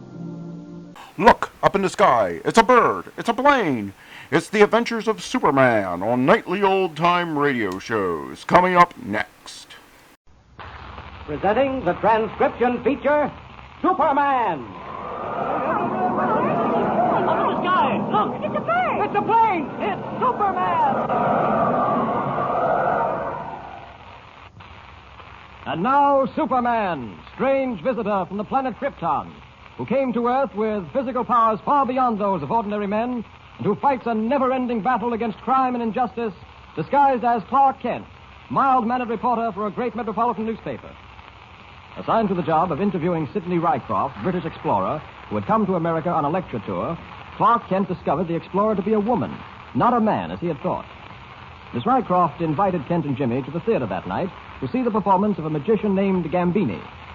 As his performance drew to a close, Gambini invited Miss Rycroft to come up on the stage and help him perform a trick of illusion. Placing her in a box, he sealed it and then caused it to disappear. Then, to the astonishment of Kent and Jimmy, Gambini said goodnight and walked off the stage without bringing back the vanished Miss Rycroft. As we join them now, Kent and Jimmy are on their way backstage to see what happened to Miss Rycroft and Gambini. Listen. I should be sure other ones for getting into trouble. All we do is go up to see a Sidney Rycroft, a British explorer, to interview him for the paper.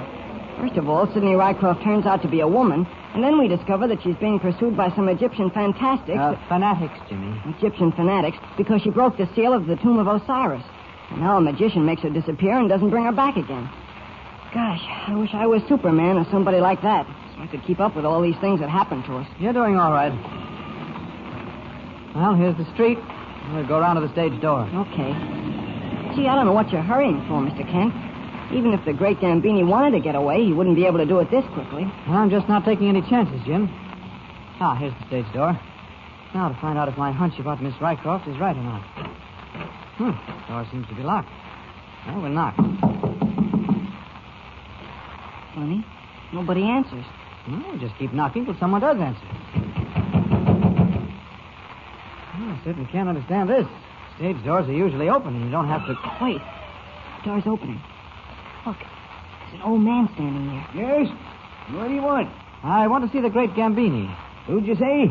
The great Gambini, the magician who played here tonight. Now, just a minute, young fella. This is some kind of a joke. I don't see anything funny about it. I want to see the great Gambini, yes, I know. I don't know who's kidding you, young fella. In case you don't know it, I'm telling you now. The great Gambini hasn't played this theater in 10 years. What's he saying? Last time the great Gambini played here was back in 1924, 25 thereabouts.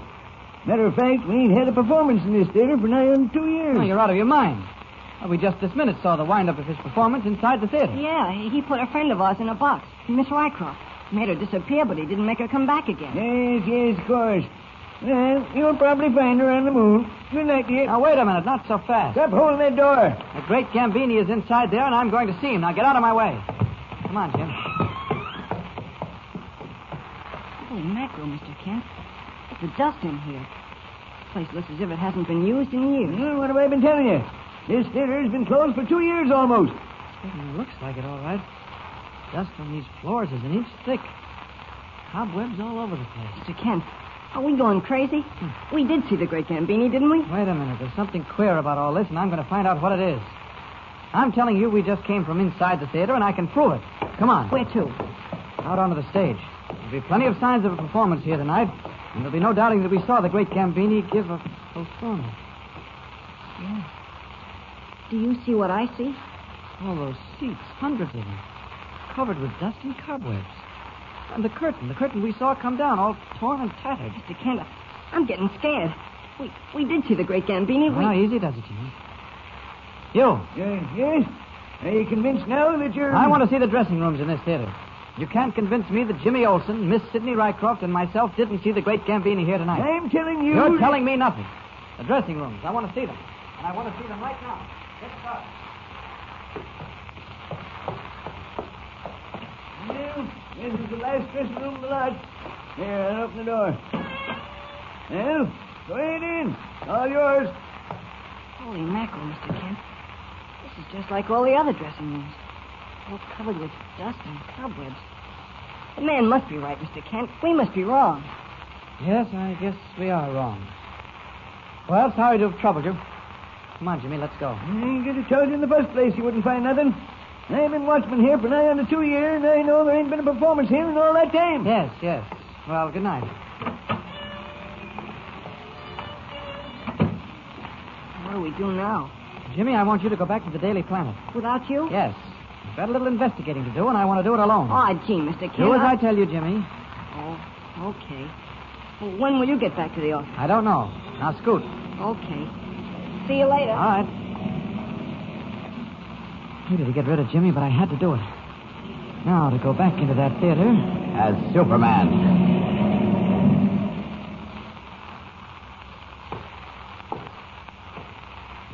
Can't seem to find a clue. Not a single clue. Why I'd expect to find one way up here in the balcony, I don't know. Funny. Whole theater darkened except for the light through that skylight. Dust all over the place. Dust and cobwebs. Yet I know I saw a performance here tonight. Gambini did make Miss Sidney Rycroft disappear into thin air.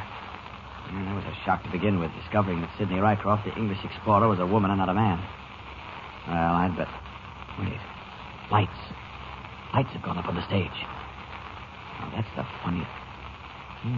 That little old man, the one Jimmy and I were just talking to, is walking out onto the stage. I better watch this carefully. Oh, he's rapping on the stage floor with his knuckles. Something tells me... a panel is sliding back in the floor of the stage. I'd better get down closer where I can see better and hear what's going on. All right, boys. All's clear. Did you get rid of that guy? Oh, sure, no trouble at all. Gambini's car's out in the back right now. Better bring the girl out. Everything okay? Yeah, we got it gagged and tied up. Good. All right, then, make it snappy. All right, you guys, let's get the girl out to the car. Take it easy. Shut up, sister. Nobody can hear you anyway. You're wrong about that. What the devil? Who said that? Look up there in the box, the guy in the red cloak. Look, the girl down, you guys. Looks like we got a little job to take care of first. You bet you have. Holy jump. Did you see the leap that guy made? From the box to the stage. All right, you men, what's going on here? Wouldn't you like to know? Ow, me hand. I busted me hand. Yes, and here's where I break your head. Get him, you guys. Get him. Come on, gentlemen. One down. Two down. Well, that's that. Now then, Miss Rycroft, we'll remove that very annoying gag from your mouth. There. I don't know who you are, but I'm deeply grateful to you. We'd better get out of here. Oh, no. Not before I question these men. There are a lot of questions that need answering. Oh, they won't be able to tell you. They're just common hoodlums hired by Gambini. They don't know anything. Oh, please, let's get away from here. Well, all right. Come on. Thank you so much for what you've done, but who are you? Why are you dressed that way? Never mind that. Not important. Now, perhaps I'd better see you to your hotel. Oh, no. No, please. I'll be all right. I was caught off my guard tonight, and I can't explain, but I'll be all right from here on. I can't allow you to. Oh, don't worry. I've got a gun, and I know how to use it. I'll get in the cab, and I'll be all right. Oh, wait. Would you do me another favor? Why, of course. There's a man named Clark Kent, a reporter on the Daily Planet. Would you telephone him, please, and tell him I'm safe and that he mustn't come to see me again? Mustn't come to see you again. That's right. Tell him to just forget about the interview and the story and everything. Very well, I'll call him. Clark Kent, Daily Planet. That's right. Thank you. Thank you again. Good night.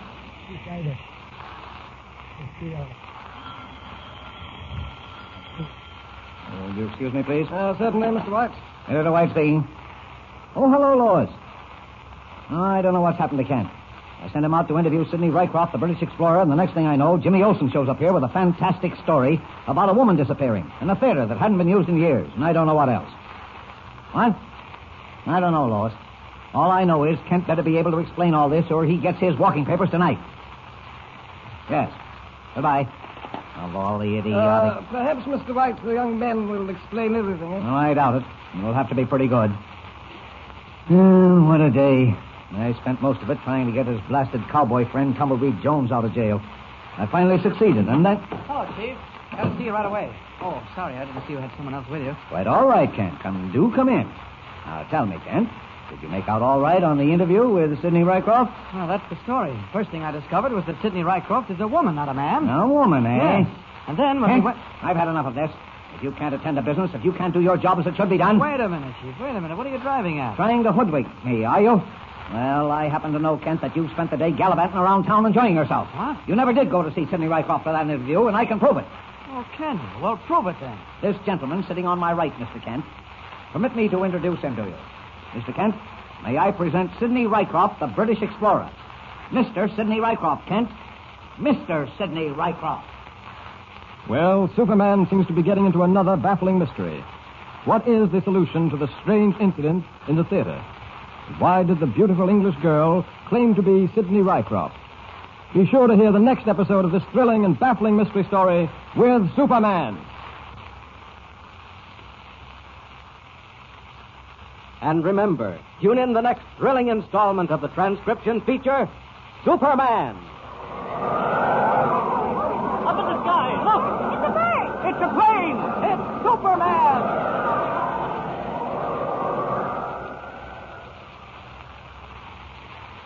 Superman is a copyrighted feature appearing in Action Comics magazine. Classic stories from the Screen Directors Playhouse are up next on nightly old-time radio shows. Screen Directors Playhouse stars Tallulah Bankhead, David Bryan. Production, Dark Victory. Director, Edmund Goulding.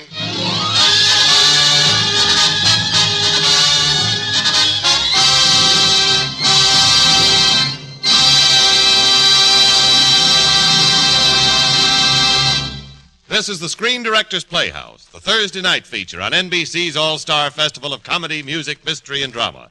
Brought to you by the makers of Anacin for fast relief from the pain of headache, neuritis, and neuralgia.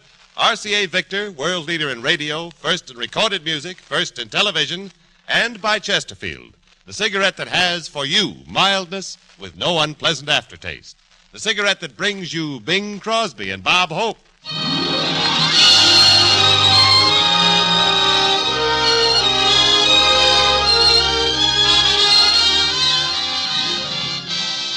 Before our first act of Dark Victory, here is a message from the makers of Anacin.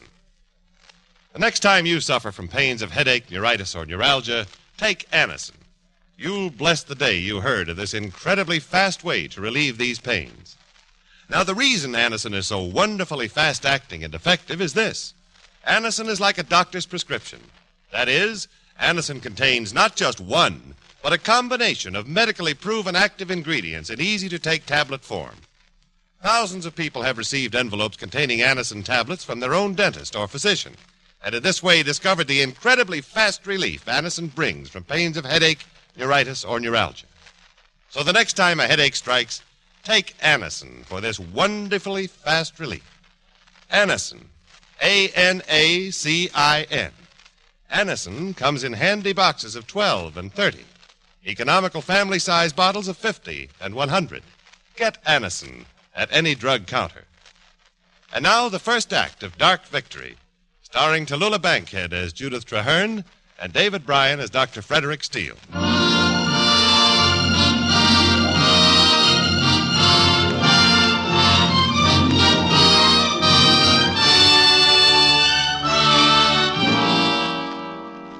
My name is Anne King. I've been in the employ of Judith Traherne for several years as her confidential and social secretary. About Judith.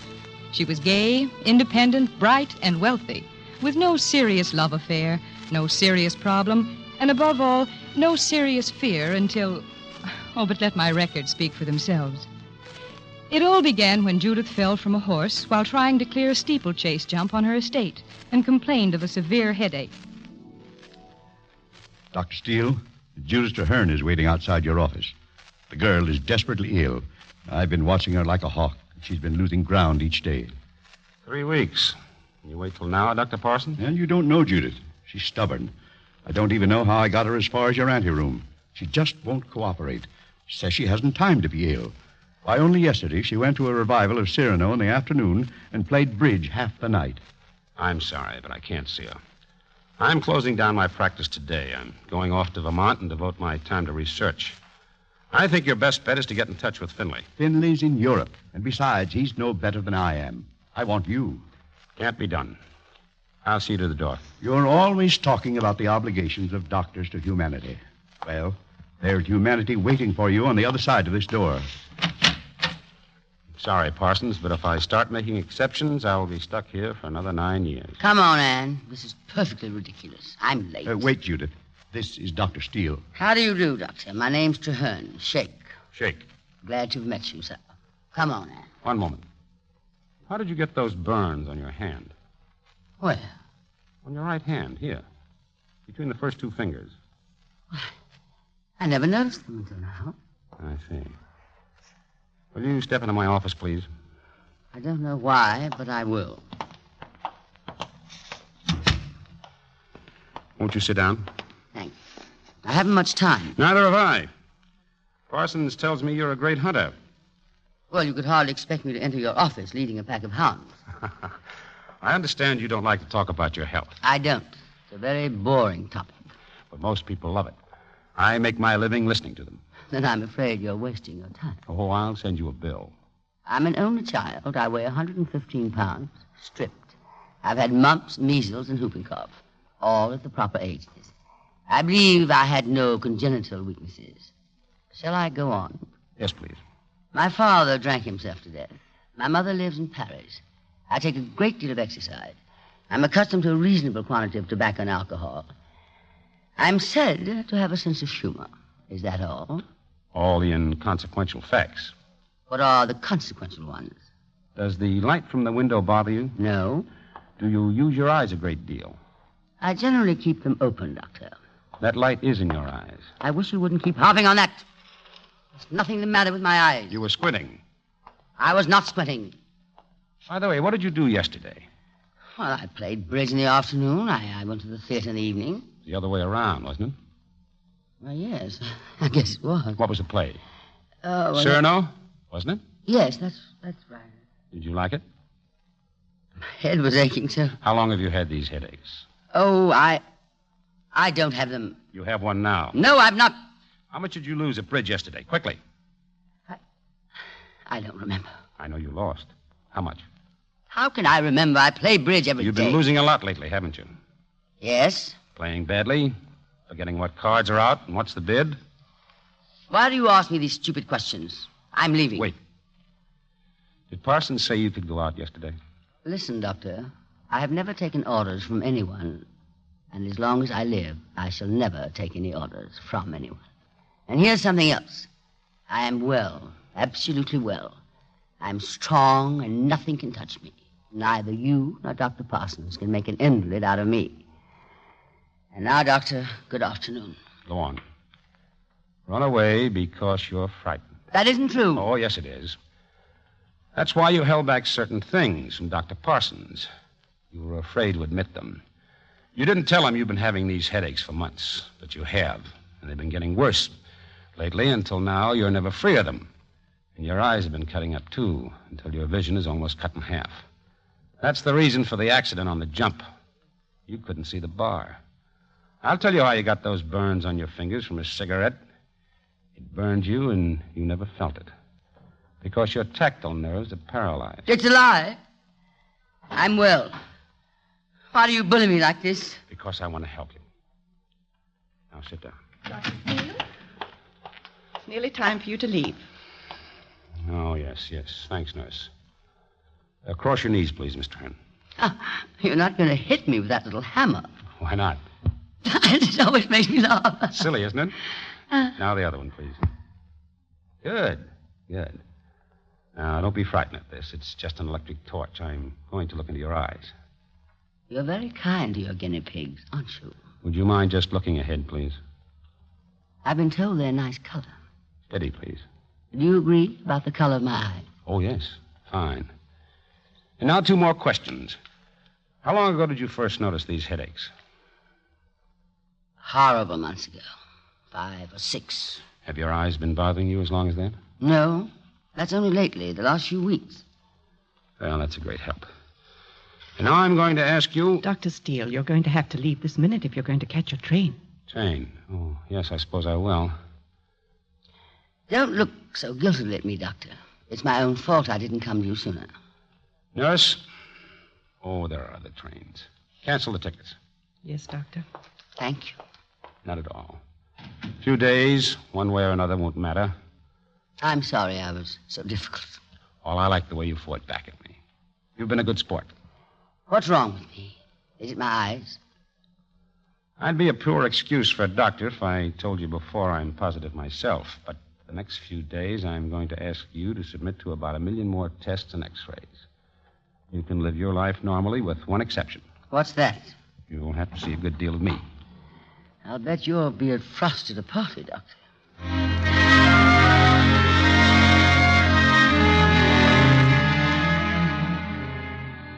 Well, Doctor, this is the day.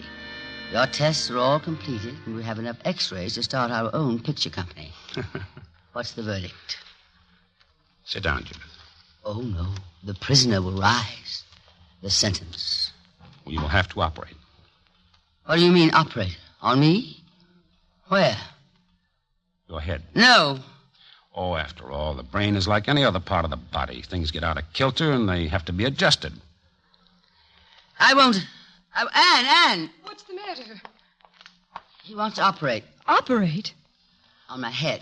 You've made a mistake, Dr. Steele. I knew almost at once, but I wanted confirmation. I've consulted the best brainmen in the profession. Well, what's she got? What have I got? The technical term is glioma. Glioma? Oh, don't listen to him. Sounds like a kind of plant. Yes, it is. Rather like a plant, a parasitic one. If it's removed... All surgeons are alike. Oh, don't get upset, Judith. You wait and... You've got to face it sooner or later, Judith. Suppose we don't talk about it anymore, huh? Come with me, Anne. Glioma? It's not as serious as it sounds. It's just the idea that's hard to get used to.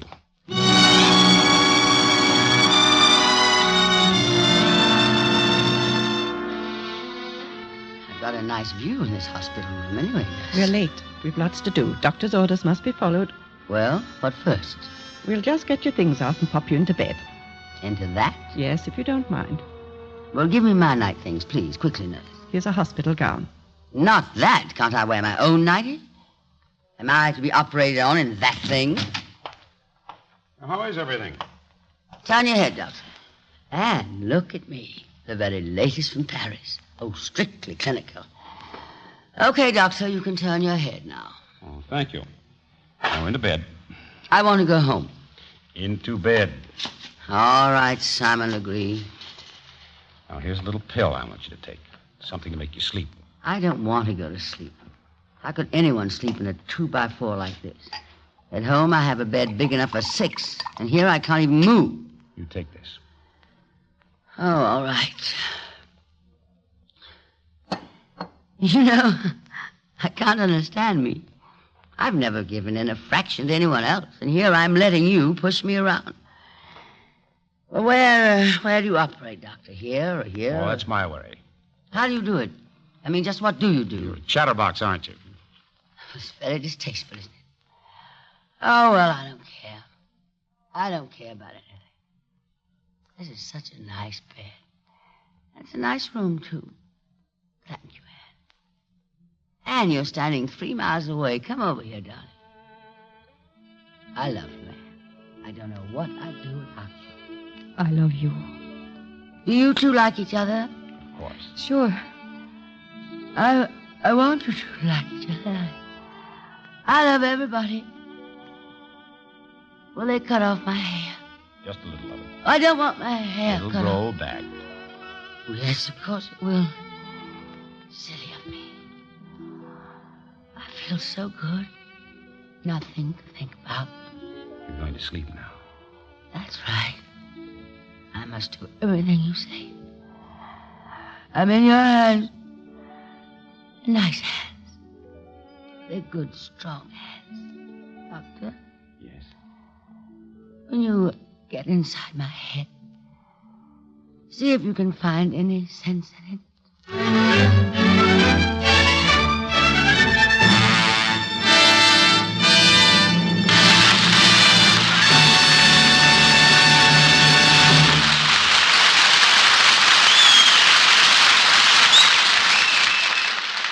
And now a word from RCA Victor. There's nothing more fun these winter nights than curling up in front of a good, warm television set and let the laughs, chuckles, and downright merriment of television entertainment warm the cockles of your heart. And if there's one thing that's more fun than just plain television, it's television on a new RCA Victor set.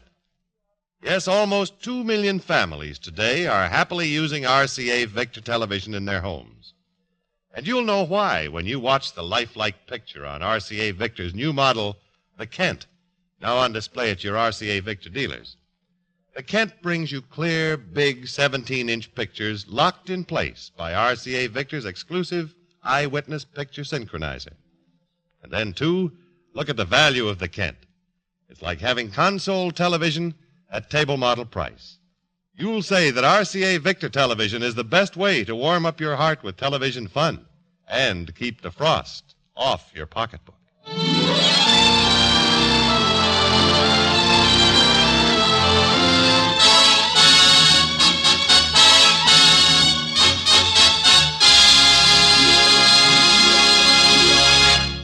The Screen Directors Playhouse continues its presentation of Dark Victory, starring Tallulah Bankhead and David Bryan.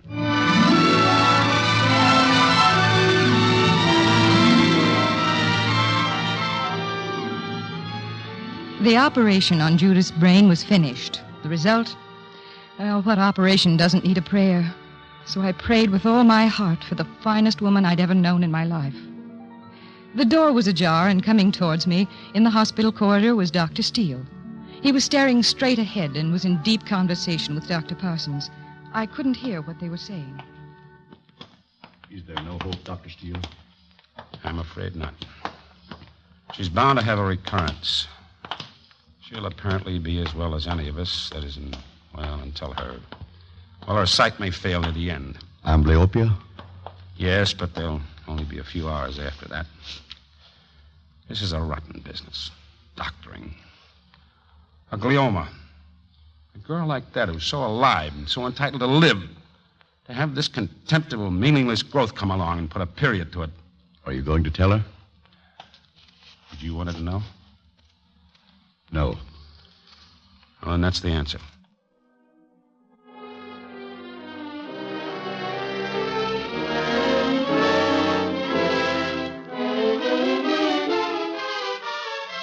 Look, Anne, darling. Look at my new hat. It fits beautifully, doesn't it, Anne? It's lovely. Ah, behold a new woman from top to bottom.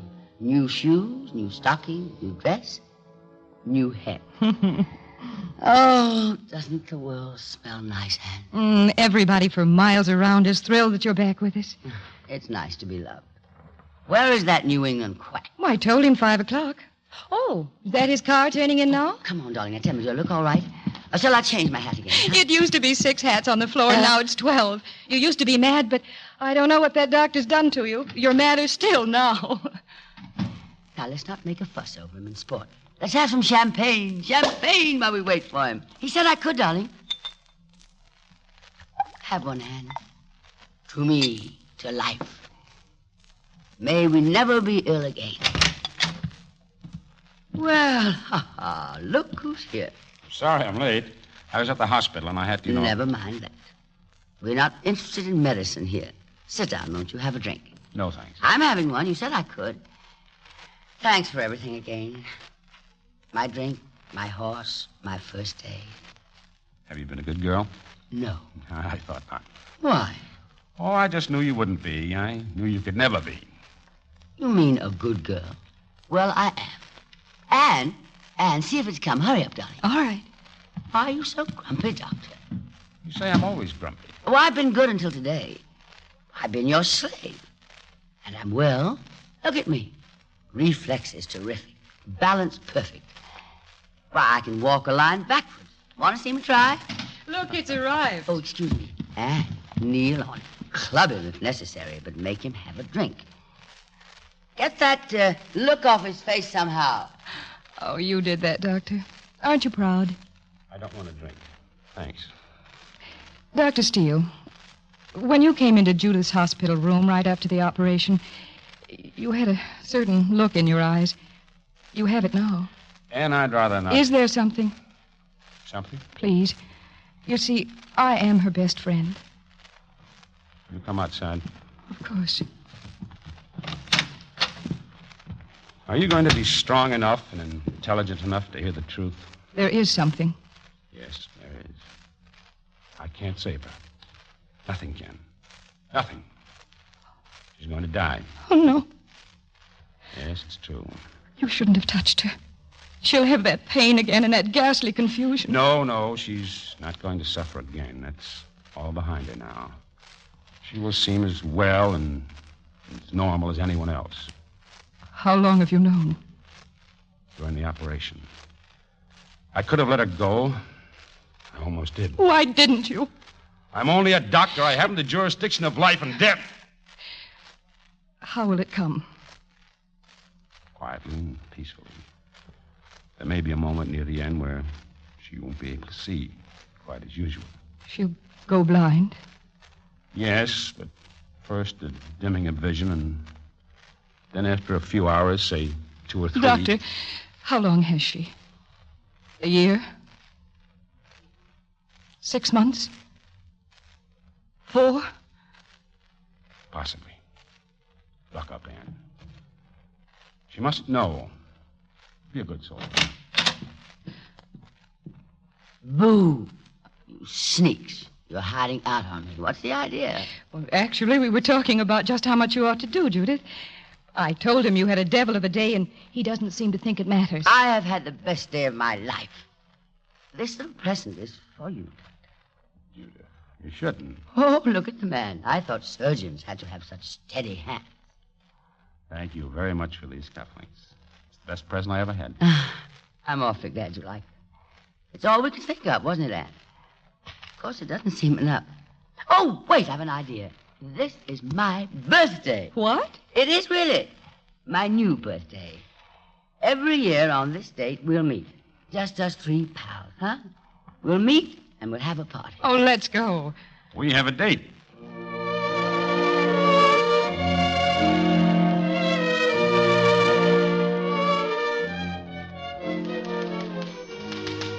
Now, in the morning, I'm going to wear my green slacks and the small tie. I'll wear the big hat for lunch. He'll like that. I've got to look my best, darling. If ever little Judy had to knock them for a row of pins. Do you think we ought to dress for dinner tonight? Oh, yes, let's be dashing, darling. Just as you please. What's the matter with you, Anne? Nothing. I've got to get through these bills. It's the 10th of the month. Forget them. Anne, you will put on your best dignity, won't you? Help me keep dignified. Judith, look at me. I am looking at you. You're in love with Dr. Steele. Yes. Mm-hmm. I thought so. What about him? Has he given you any encouragement? Not a ripple on the water. Drives me crazy. But when I just think of him, when I think that if I hadn't fallen off that horse, Anne, it's awful. But it's wonderful. Life's a different thing. For the first time in my life, I get up in the morning with something to live for. He's very fine, isn't he, Anne? He's worthwhile, isn't he, Anne? But if he's given you no sign, how do you know? Well, it's just to be hoped for. Time will tell. Oh, he's so sweet to me, Anne. And he didn't go away, you know. That's one sign, Dr. Watson. Don't be against me. I'm not. Will you do something for me? Of course. I was just thinking that you might take advantage of any lull in the conversation tonight just to, mention what a good wife Judith would be and an ideal mother. And, don't you think I would be? The best. Keep both fingers crossed for me. One day it'll happen to you, Anne, and then you'll know. It's a grand and glorious feeling. I'm going to my room and change now. Operator, get me Murray Hill 77340. Hello, Dr. Steele. This is Anne. It's important that I see you right away.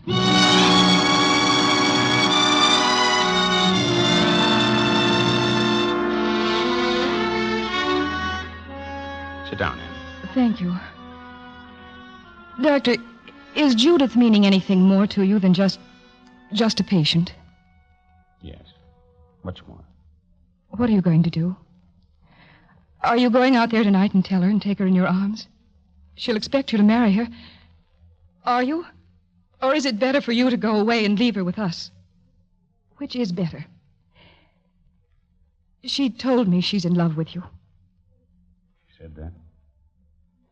You know, Anne, women have never meant anything to me before. I'd never met anyone like her. I was all set. I had plans and arrangements. Yes, Vermont. Why don't you go away for your own sake, for your work? Work? When I can't cure her? There's nothing else on my mind. Isn't there anything? What has she done that this should happen to her? She's never harmed a soul, never done anything to anyone but kindness. Look, I had a letter from Vienna today. The last finding in the case. Not a chance in the world. I don't know where to look next. Here's the 12 greatest authorities on glioma. 12 of them. Prognosis, negative. Prognosis, negative. Prognosis, negative. Oh, I'm so sorry for both of you. But you couldn't marry her. Do you know what marriage would mean to her? A home, children, plans for the future. Could you do that to her? The great thing for her is to never know. Well, could you watch her growing happier every day with this thing creeping up behind her back? Could you stand that? It isn't a question of what you or I could stand. The only thing that matters is that she should be happy every hour. Well, could it be a long engagement? And all my life I've told people what to do. Now? And what shall we do?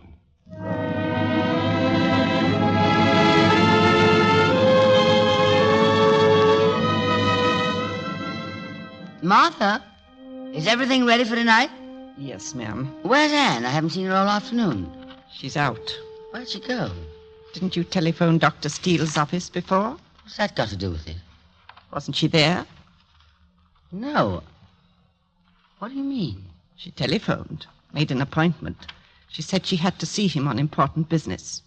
She sees him often. Oh, don't be so silly, Ma. How do you know? I hear them on the telephone. They're talking behind your back all the time.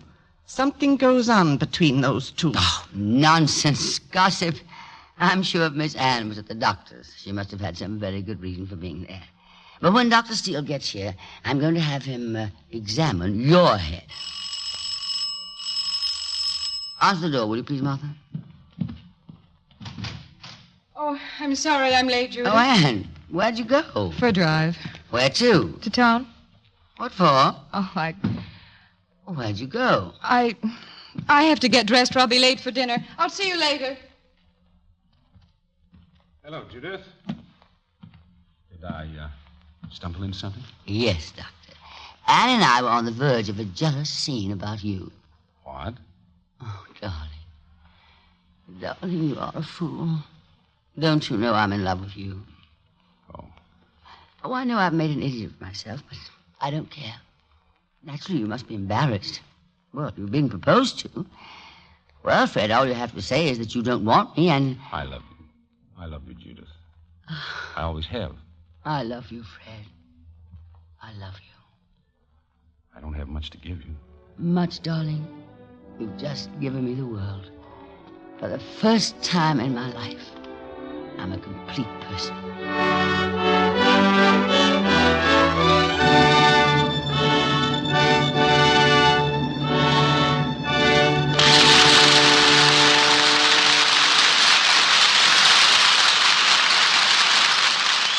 Let's take time out for a message from Bing Crosby and Bob Hope.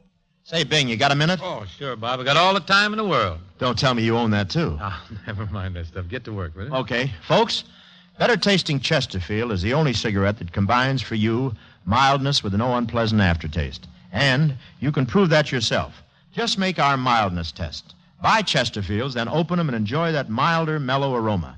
Now light one up, and you'll know Chesterfield's milder because it smokes milder. And Chesterfield leaves no unpleasant aftertaste. That fact has been confirmed by the country's first and only cigarette taste panel. Yes, mildness and no unpleasant aftertaste are what you and I and every smoker wants. Hurry up, Dad. Here comes the music. Chesterfield, Chesterfield always takes first place. That mild tobacco never leaves an aftertaste. So open a pack, give 'em a smell, then you'll smoke 'em. You are listening to the Screen Directors Playhouse, the Thursday night feature on NBC's All-Star Festival, brought to you by the makers of Anacin for the fast relief from the pain of headache, neuritis, and neuralgia, RCA Victor, world leader in radio, first in recorded music, first in television, and Chesterfield, the cigarette that has, for you, mildness with no unpleasant aftertaste, the best cigarette for you to smoke. The Screen Directors Playhouse presentation of Dark Victory, starring Tallulah Bankhead and David Bryan, will continue in just a moment after a brief pause for station identification.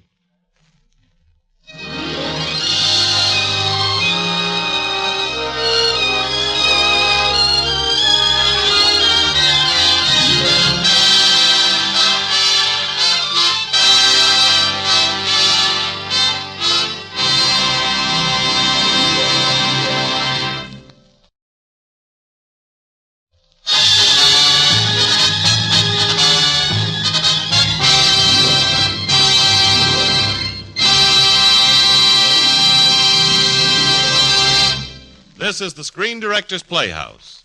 We continue with the third act of Dark Victory, starring Tallulah Bankhead as Judith Traherne and David Bryan as Dr. Frederick Steele.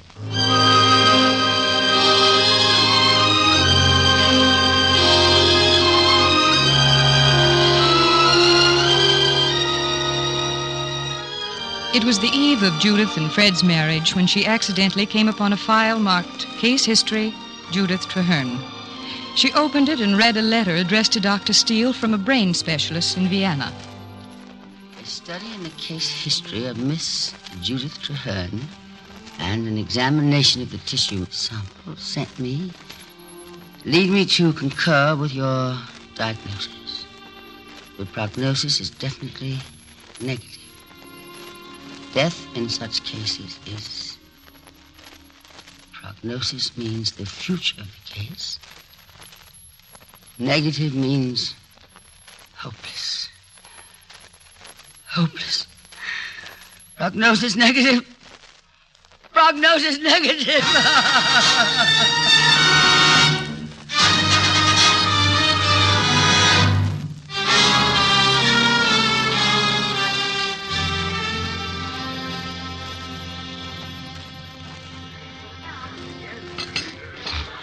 I'm sorry I'm late, darling. I had a consultation. Well, you look lovely. Have a drink, Fred. No, thanks. Waiter, another one for me. You should try one someday. I will. Perhaps on our wedding day. Ah, our wedding day. What's the matter? Matter? Could anything be? Oh, here comes Anne. Oh, if I'm late, I'm terribly sorry. Don't be sorry about anything. Sit down. Join the party. We're playing games. Hide and seek. You can play, too. Puss in the corner. What are you talking about? I don't know. If you like, I'll leave. You two dear friends probably have a lot to talk over. My two dearest friends. Have a cocktail, Anne. I'm going to have another. Yes, I'll have a cocktail. Oh, they're fine. They deaden the brain. You know about brains, Doctor? They loosen the inhibitions and make the tongue wag. You should both have one.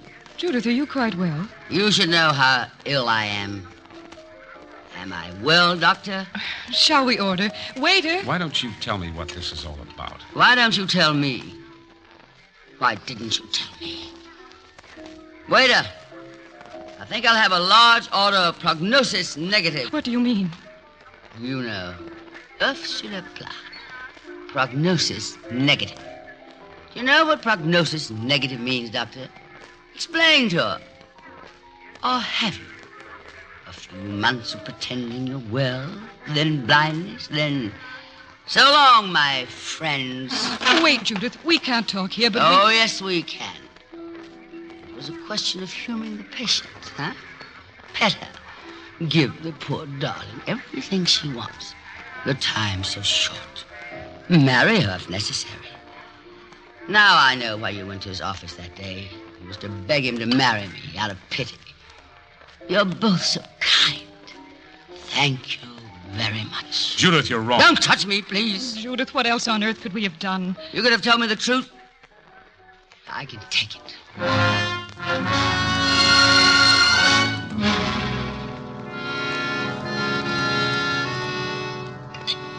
It's 2:00, Mr. Hearn. Last drink. Ah, that's funny. What? Time. Did you ever think about time? It goes. That's the business of time. Tick, tick, tick, tick. You can almost hear it go by. Before you know it, it's all gone by, and where are we, my friend?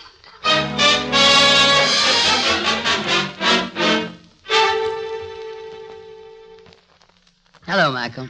Congratulations on your winning the all-around jumping cup. No, thanks. You're an excellent stable foreman. The mare's got bronchitis. Can't possibly last the night. There's a tragedy for you. Jessica's girl has bronchitis and can't possibly last the night. Jessica's girl is a horse. Poor Jessica's girl. Why don't you put her out of her misery?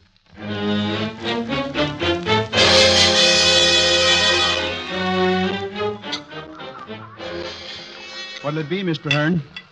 The usual champagne. Well. If it isn't the extraordinary surgeon. I tried to see you. How's your mortality rate these days, Doctor? Any more fun with the knives? Drop it, Judith. I know how you feel. Anything to strike back at me. But don't do it this way. What do you mean, this way? This? There's nothing in it. What do you want me to do? Sit alone and brood, or read a good book? Judith, I want you to find peace. We all have to die. The tragic difference is that you know when and we don't. The important thing is the same for all of us. To live our lives so we can meet death when it comes. Decently. Beautifully. And finally. Decently. Beautifully. And finally. I'll die as I please, Doctor. Leave me alone.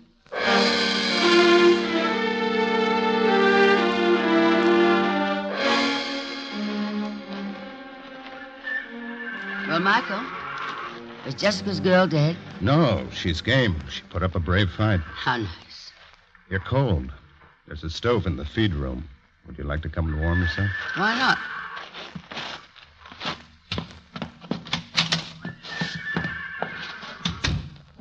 The first cold is always the bitterest. The first and the last. Talk to me, Michael. What'll I talk about, Miss Judith? Oh, anything. Just talk. There's something about the way you ride a horse that puts my heart in my mouth. Can I say something to you, Miss Judith? Go ahead. I told you to talk. You've been going too hard, night and day. You can't do that and keep on with your jumping horses. It's terrible hard on you. I was hoping that in the state you were in, you wouldn't ride tonight. Silver cup isn't worth it. I wanted that cup. I had to show the gentry that I still have what it takes. You sure have. Keep on talking, just as one human being to another. What's there to say?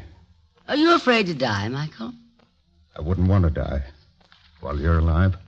Oh, Michael, you're making love to me. You invited me to talk to you as a man. It's as a man I'm talking. Surely I'm better than some of them that's playing around with you. They're afraid of you. I've heard them talking. They'd go after you, but they're afraid. I wish I was in their boots. Do you, Michael? Come here to me. The nights I've laid awake thinking of you. The things I wanted to say to you ever since the first time I saw you. Say them, Michael. We're Say them. behind. Well, you belong to me and no one else. Oh, no. Let me come, Michael. You're afraid. No, but... So, I'm only a stable hand. It isn't that. It isn't that. You just can't go on this way. Tonight it would be you, and after tonight, what? You again or someone else. And so on until the last hour. No, Michael. I can't die like that. Die? What's this crazy talk about dying? Well, I'm going to die in a few months, Michael. Does that frighten you? Heaven forgive you for saying a thing like that. Yes, heaven forgive me. When it comes, it's got to be met decently, beautifully, finely. Doesn't it? Doesn't it? I'm all shot, Michael. I'm shot.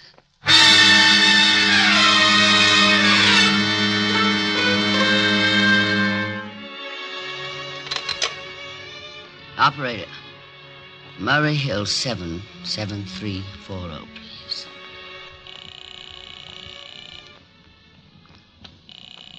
Is that you, Judith? Yes, Anne. Oh, it's very late. I was afraid something had happened. Oh, no. But you should be asleep, Anne. You've lost a lot of sleep. Where did you go after you left the club? To the stables. I've been with Michael. Michael? Uh-huh. Don't worry. Anne, I was saved. Of course, for what I was saved is not quite clear. Whom were you calling? It doesn't matter. There wasn't any answer. Business of apologizing to a gentleman for ruining his life along with mine. But I don't suppose it matters. Oh, Anne, I'm tired. I'm so tired. Let me put you to bed. Why? I'll read you to sleep. Why? So I can dream. Oh, Judith, don't talk like that. Please don't, Judith. It's the waiting, Anne, day and night. Anne, would it be wrong I made it happen? Would it? Oh, Judith. Judith, please don't. What shall I do? What can I do? What would you do?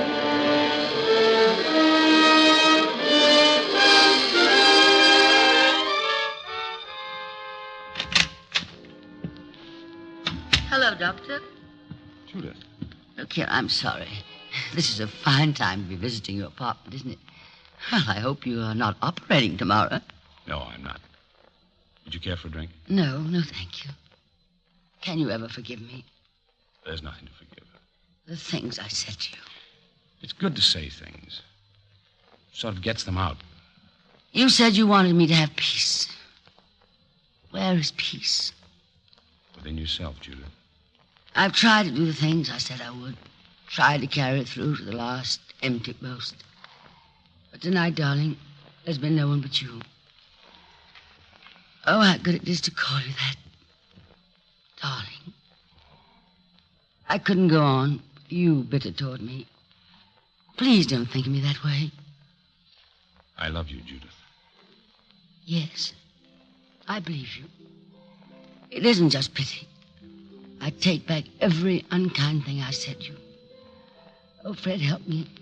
I've been so stupid. I've crammed every minute so full of waste. Now there's so little time. Don't know what to do. I'm afraid. So good and right and strong. It's all right now. It's all right, Judith. If you'll only let me see you sometimes. You're going to.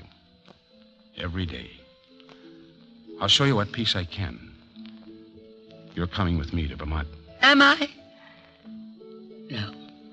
It wouldn't be fair to you. We'd only have... Forever. married? Oh, wouldn't it be marvelous if we could? A real wedding. Giving away church bells and champagne. A white frock, orange blossoms, and a wedding cake. Well, that's one thing I won't have missed. And you're giving it to me. I can never love you enough.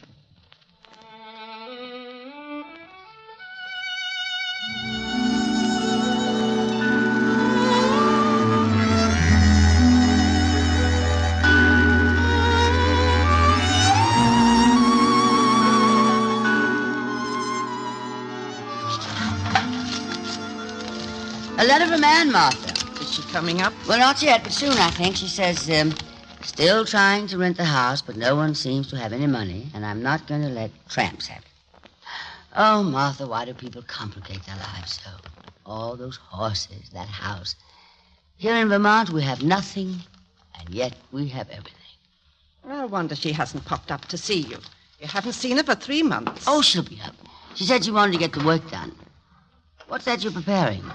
A baked potato? Do you mean Dr. Steele hasn't had his lunch yet? I knocked at his door twice. Then I fixed a tray and knocked again. When he's busy with his bugs, he's like a bear with a sore head. I wouldn't disturb him. I'll disturb him. Give me that tray, Martha. Am I afraid? I told you never to come into this room when I'm working. This joint is aseptic, and you're crawling with microbes. A fine way to talk about your wife. You're combusting in here with microbes just when I was discovering the secret of life. Well, I'm not so sure I was at this minute. Well, but you will, darling. You would have now, but, well, it's my fault. Forget it. My little bugs have met your little bugs and the food's little bugs, and they're going to have a party. And they'll get cockeyed drunk where they'll be no use to anybody. If at first you don't succeed. Come along, Doc. Say, I'm hungry. You know it's almost 2 o'clock. Keep your hands off this food. It's probably got some of your bugs in it. If the sandwich's bugs get into your bugs, it's not improbable that the bugs get into the sandwiches. What's new in the world? Guess what? Anne's coming soon. Here's a letter. Okay. What did you do this morning? Big things. What? I walked. Where did you walk? The village. Can we sit at your table, Martha? What if I said no? Say, this is great. We'll give Anne a field day. We'll show her the great village of Brattleboro. Hey, get your fork out of my plate.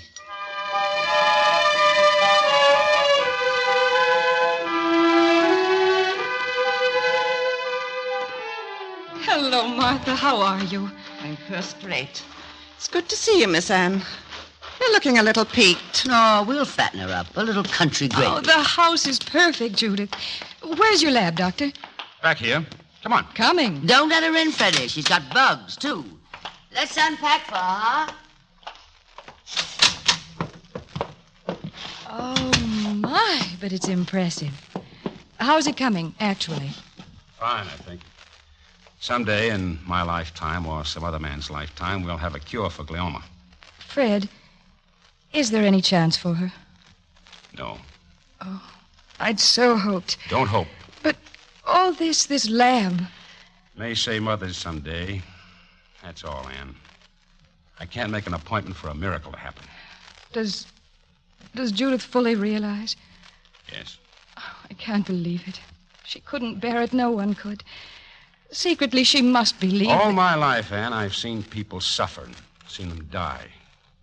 But I've never seen anyone like her. From what deep well she draws of courage, I can only wonder. I'd have cracked without her. She's beyond words. You saw her. She laughs and sticks out her chin. She can take it. But she can't always. No one could. Oh, there must be bad moments when she thinks... She doesn't think. It's forgotten. That's our pact. We never mention it. And you mustn't either. I'll try.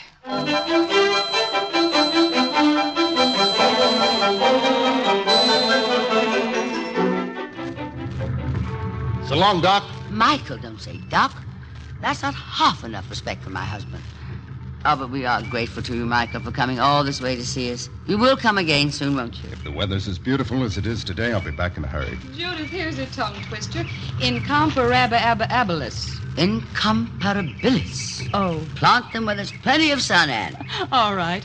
Oh, and here's some Jonquilla Narcissus. What a pretty name, Jonquilla Narcissus. I'll name a horse after it. Oh, go along with you, Michael. So long, Anne. Goodbye, Miss Judith.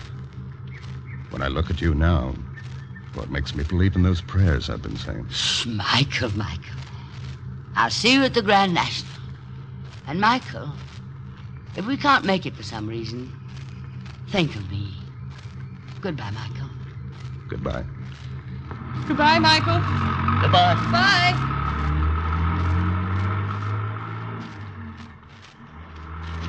Come on, Anne, darling. Come on. We'll start our spring planting. We'll start... Anne, you notice how dark it's getting? Why, Judith. It's getting darker by the second. How dark it's gotten. That's funny. I can still feel the heat of the sun. Oh, no. Judith. Anne. Judith, it isn't true. There are clouds. The sun has gone. It's all right, Anne. It's all right. If the ladies' gardening group can adjourn for a moment, I've got some news. We're going to the Big Berg. We're going to New York. They just read me a wire over the phone. I'll be over and show it to you in a second. Oh, Judith, you can't. Don't tell him. Maybe it isn't anything. This is great news. What happened, darling? Here, Judith. Read the wire. Fisher sent it to me from Philadelphia. Well? Oh, nice. How nice. Is that all? Oh, will you read, Anne? I never could read your handwriting, darling. Of all the profound understatements. Dr. Frederick Steele, wild with excitement over your latest report. Biological tests convince me you may be on the right road with isolation. Isolation, see? You choke off the oxygen. Oh, no, you two wouldn't understand. Believe we should present material at board meeting in New York tomorrow. Please wire. My enthusiastic congratulations, Fisher. Oh, it's wonderful, darling. Isn't it, Anne? Please excuse what seemed my lack of enthusiasm, darling. I was bowled over for a minute. Sure. Don't I know? I'm in the clouds myself. I wired Fisher I'd meet him at 10 in the morning. Oh, did you? It means driving to Mills Junction to catch the 440. I'm going to the house to get things moving. Martha's packed for you, but I can't even find my socks. Fred? No, Anne. What are you going to do? I don't know. I don't know. Nothing. But you can't go. No. Well, you can't let him go. Say, I'd gladly stay with you and help you plant those bulbs. I wouldn't mind even being late. Except this board convenes just twice a year. Would you want me to stop that, Anne? Oh, Judith, you can't send him away without knowing. Anne, I won't. Please, darling, please go on planting the flowers as if nothing had happened now, dear Anne. Please. I know what's best.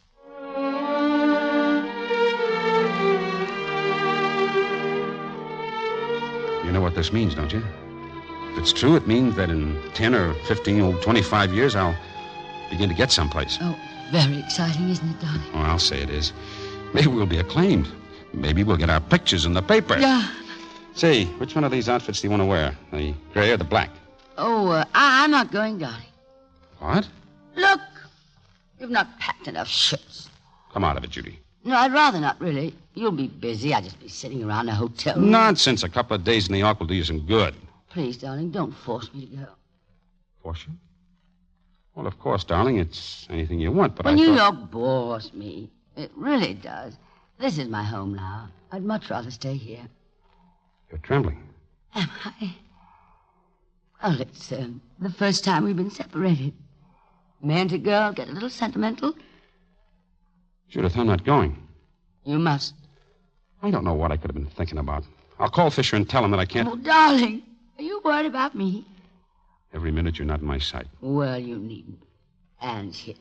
Yes, but if anything should happen... It won't. It won't. I'm not afraid anymore. Judith, we agreed. That we wouldn't talk about it. Yes, I know. I used to be afraid. Oh, I've died 1,000 times. The next time death will come as an old friend. Gently, quietly. Oh, my God, Judith. We've had so much. Just minutes. If we lived to be 100, we could have no more. Oh, I've been so happy, darling. When the time comes. When it comes, I'll go with you. Fred. I swear I will. No, you won't. Couldn't be that unkind to me. Unkind? Don't you see, my darling? You've done so much for me. You've given me the bravery I needed. Do you understand how much that's going to mean to me?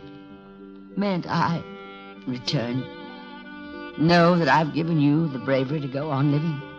Couldn't live without you. You must go on with your work, darling. You must. I wouldn't want my death to be futile and meaningless. But it is. It's futile, it's meaningless, and it's cruel. No. Not if you take revenge for it. Revenge? Revenge. By wiping out this thing that is going to take me away from you. You must. You will.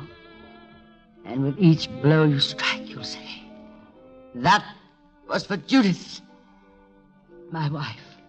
Judith, I can't lose you. You'll never lose me, darling. Nothing can hurt us now. For what we've had can never be destroyed. That's our victory. Our victory over the dark. And it is a victory because we're not afraid. Thank you, Judith. You must hurry now, darling. Hurry.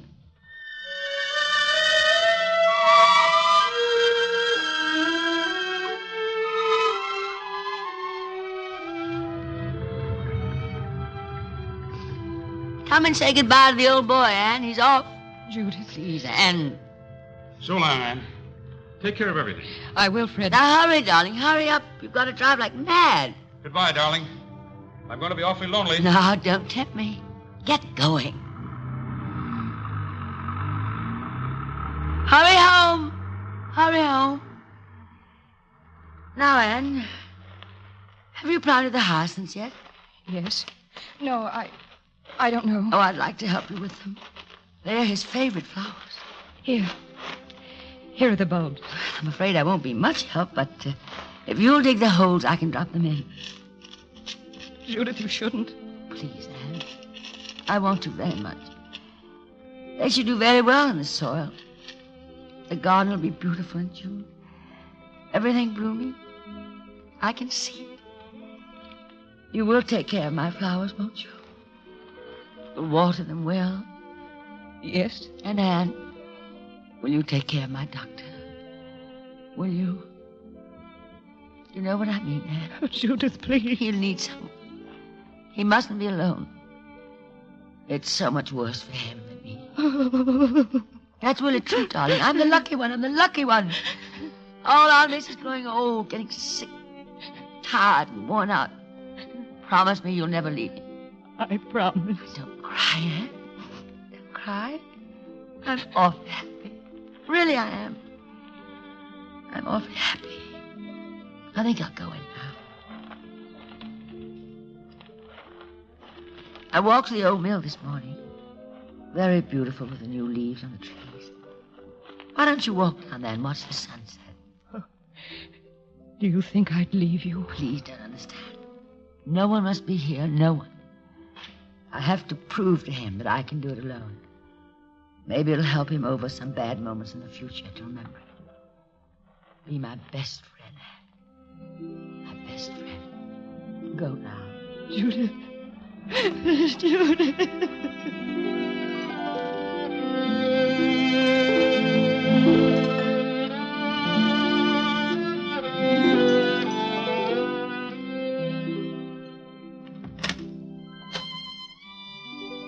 Martha. What is it, Miss Judith? Martha, I'm going to lie down for a while. I don't want to be disturbed. Very well. Shall I draw the blinds? No, thank you, no. Just do one thing for me. Hand me his pillow. Here, Miss Judith. Place it over mine. There. Thank you, Martha. Now cover me up. Are you all right, my child? Oh, yes. Yes. I'm fine.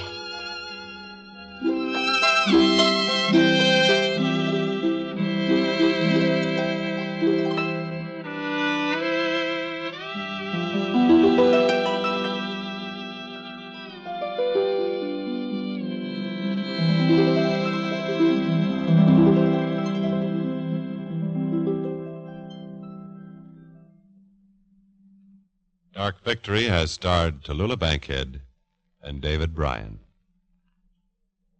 Next Thursday, the Screen Directors Playhouse will present for the first time on the air that hilarious comedy, No Minor Vices. And our stars in their original roles will be Dana Andrews and Louis Jourdain, with our guest screen director, Joseph Mankiewicz. Now, here are Tallulah Bankhead and David Bryan.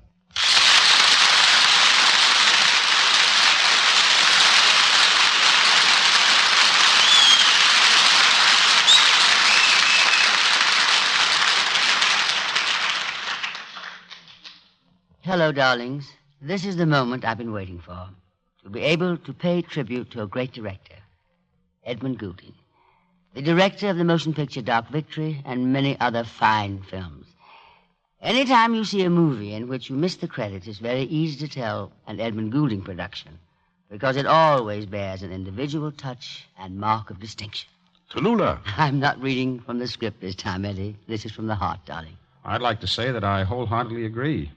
I've seen many of your pictures, Eddie, and you're a credit to the industry. Thank you, Tallulah and David, for your kind sentiments. In Dark Victory, there was the problem of glioma. Well, we in America in true life are faced with many more problems. And the answer? Tonight in many cities, mothers will be out ringing doorbells to remind their neighbors of the March of Dimes. Those who are contacted will welcome this reminder to contribute to this worthy cause. For you who live where no such efforts will be made, I offer this suggestion. Give generously to the March of Dimes. No matter how little, no matter how much, just give. Give as much as you can afford.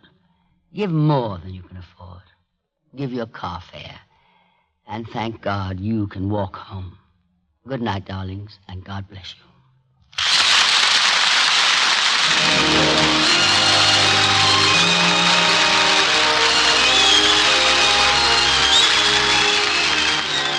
Dark Victory was presented through the courtesy of Warner Brothers, producers of Storm Warning, starring Ginger Rogers and Ronald Reagan. Listen every Sunday to your local NBC station for Tallulah Bankhead as Mistress of Ceremonies of NBC's The Big Show.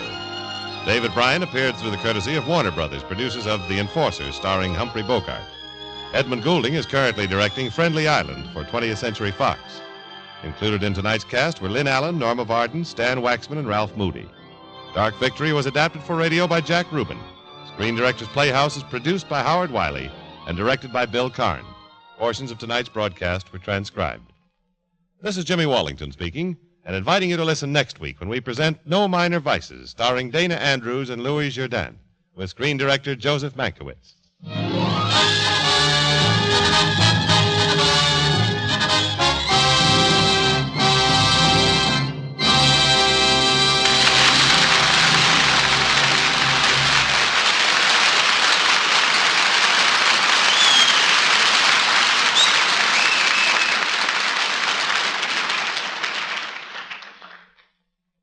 William Bendix lives the life of Riley tomorrow night on NBC, the National Broadcasting Company.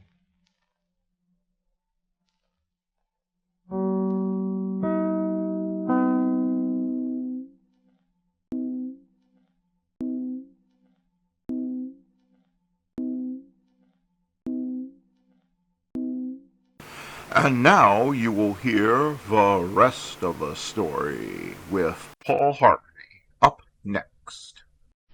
Now, the rest of the story. Mrs. Harwood was running for mayor. It was not as controversial a campaign as it might have been, considering the watershed legislation currently before the Texas state legislature. In fact, things had never been quieter approaching an election in the history of the town of Marble Falls. Miss Harwood was the middle-aged wife of a local doctor. Her children were grown and her family was well-liked. She was a shrewd politician, and yet her ideas completely satisfied neither feminists nor reactionaries. In a newspaper article explaining her motives for entering the campaign, Miss Harwood wrote, quote, "A woman's first duty is to her home and children, but when she has raised them up to take their place in the world, it's then her duty to turn to her state and there help make and enforce the laws that will make it a fit place for those children." Her opponent, Thomas Jay, was a respected man, but he lacked spirit. He found it difficult capturing the public's imagination. To a friend prior to the election, he confided that he'd be just as happy if Ms. Harwood won. And as the campaign progressed, it seemed that sentiment was shared by an increasing number of voters, particularly when it was announced that Harwood had the personal endorsement of the President of the United States. Our wealthier citizens don't want the job, she said to the Marble Falls mayoralty, and a poor man cannot afford it. Therefore, she reasoned, a woman was ideally suited to give such responsibilities undivided attention. Her platform was laden with political platitudes. Her slogan was a better, cleaner, bigger, more progressive town. In campaign rhetoric, she amplified, for everything that is progressive, for everything that is moral, for everything that is spiritual, for everything that is just, I am ready to serve you. And most interesting of all, Ms. Harwood believed every word of it. And so did the citizens of Marble Falls. In April, she was elected by a margin of 46 votes in a town where only 112 people turned out at the polls. That's right, the final tally was Thomas J. 33, Ms. Harwood 79, a landslide. After 20 popular years in public office, Ophelia Crosby Harwood was appointed judge of the municipal court. That she was appointed by an all-male commission was singularly unimpressive, considering the feat that she had accomplished in Marble Falls, Texas, back in April of 1917. For you see, Bertie Harwood was the first woman mayor Marble Falls had ever had. Her campaign caught the attention of President Woodrow Wilson for something even more remarkable. If elected, she would become the first female mayor in American history. And she did. In the days when the issue of equal suffrage was as yet undecided, was barely before the state legislature of Texas. Yes, that's precisely what I mean to say. Bertie Harwood, the doctor's wife, became the United States' first woman mayor before even one woman could vote for her. She couldn't even vote for herself. And now you know the rest of the story.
Thank you.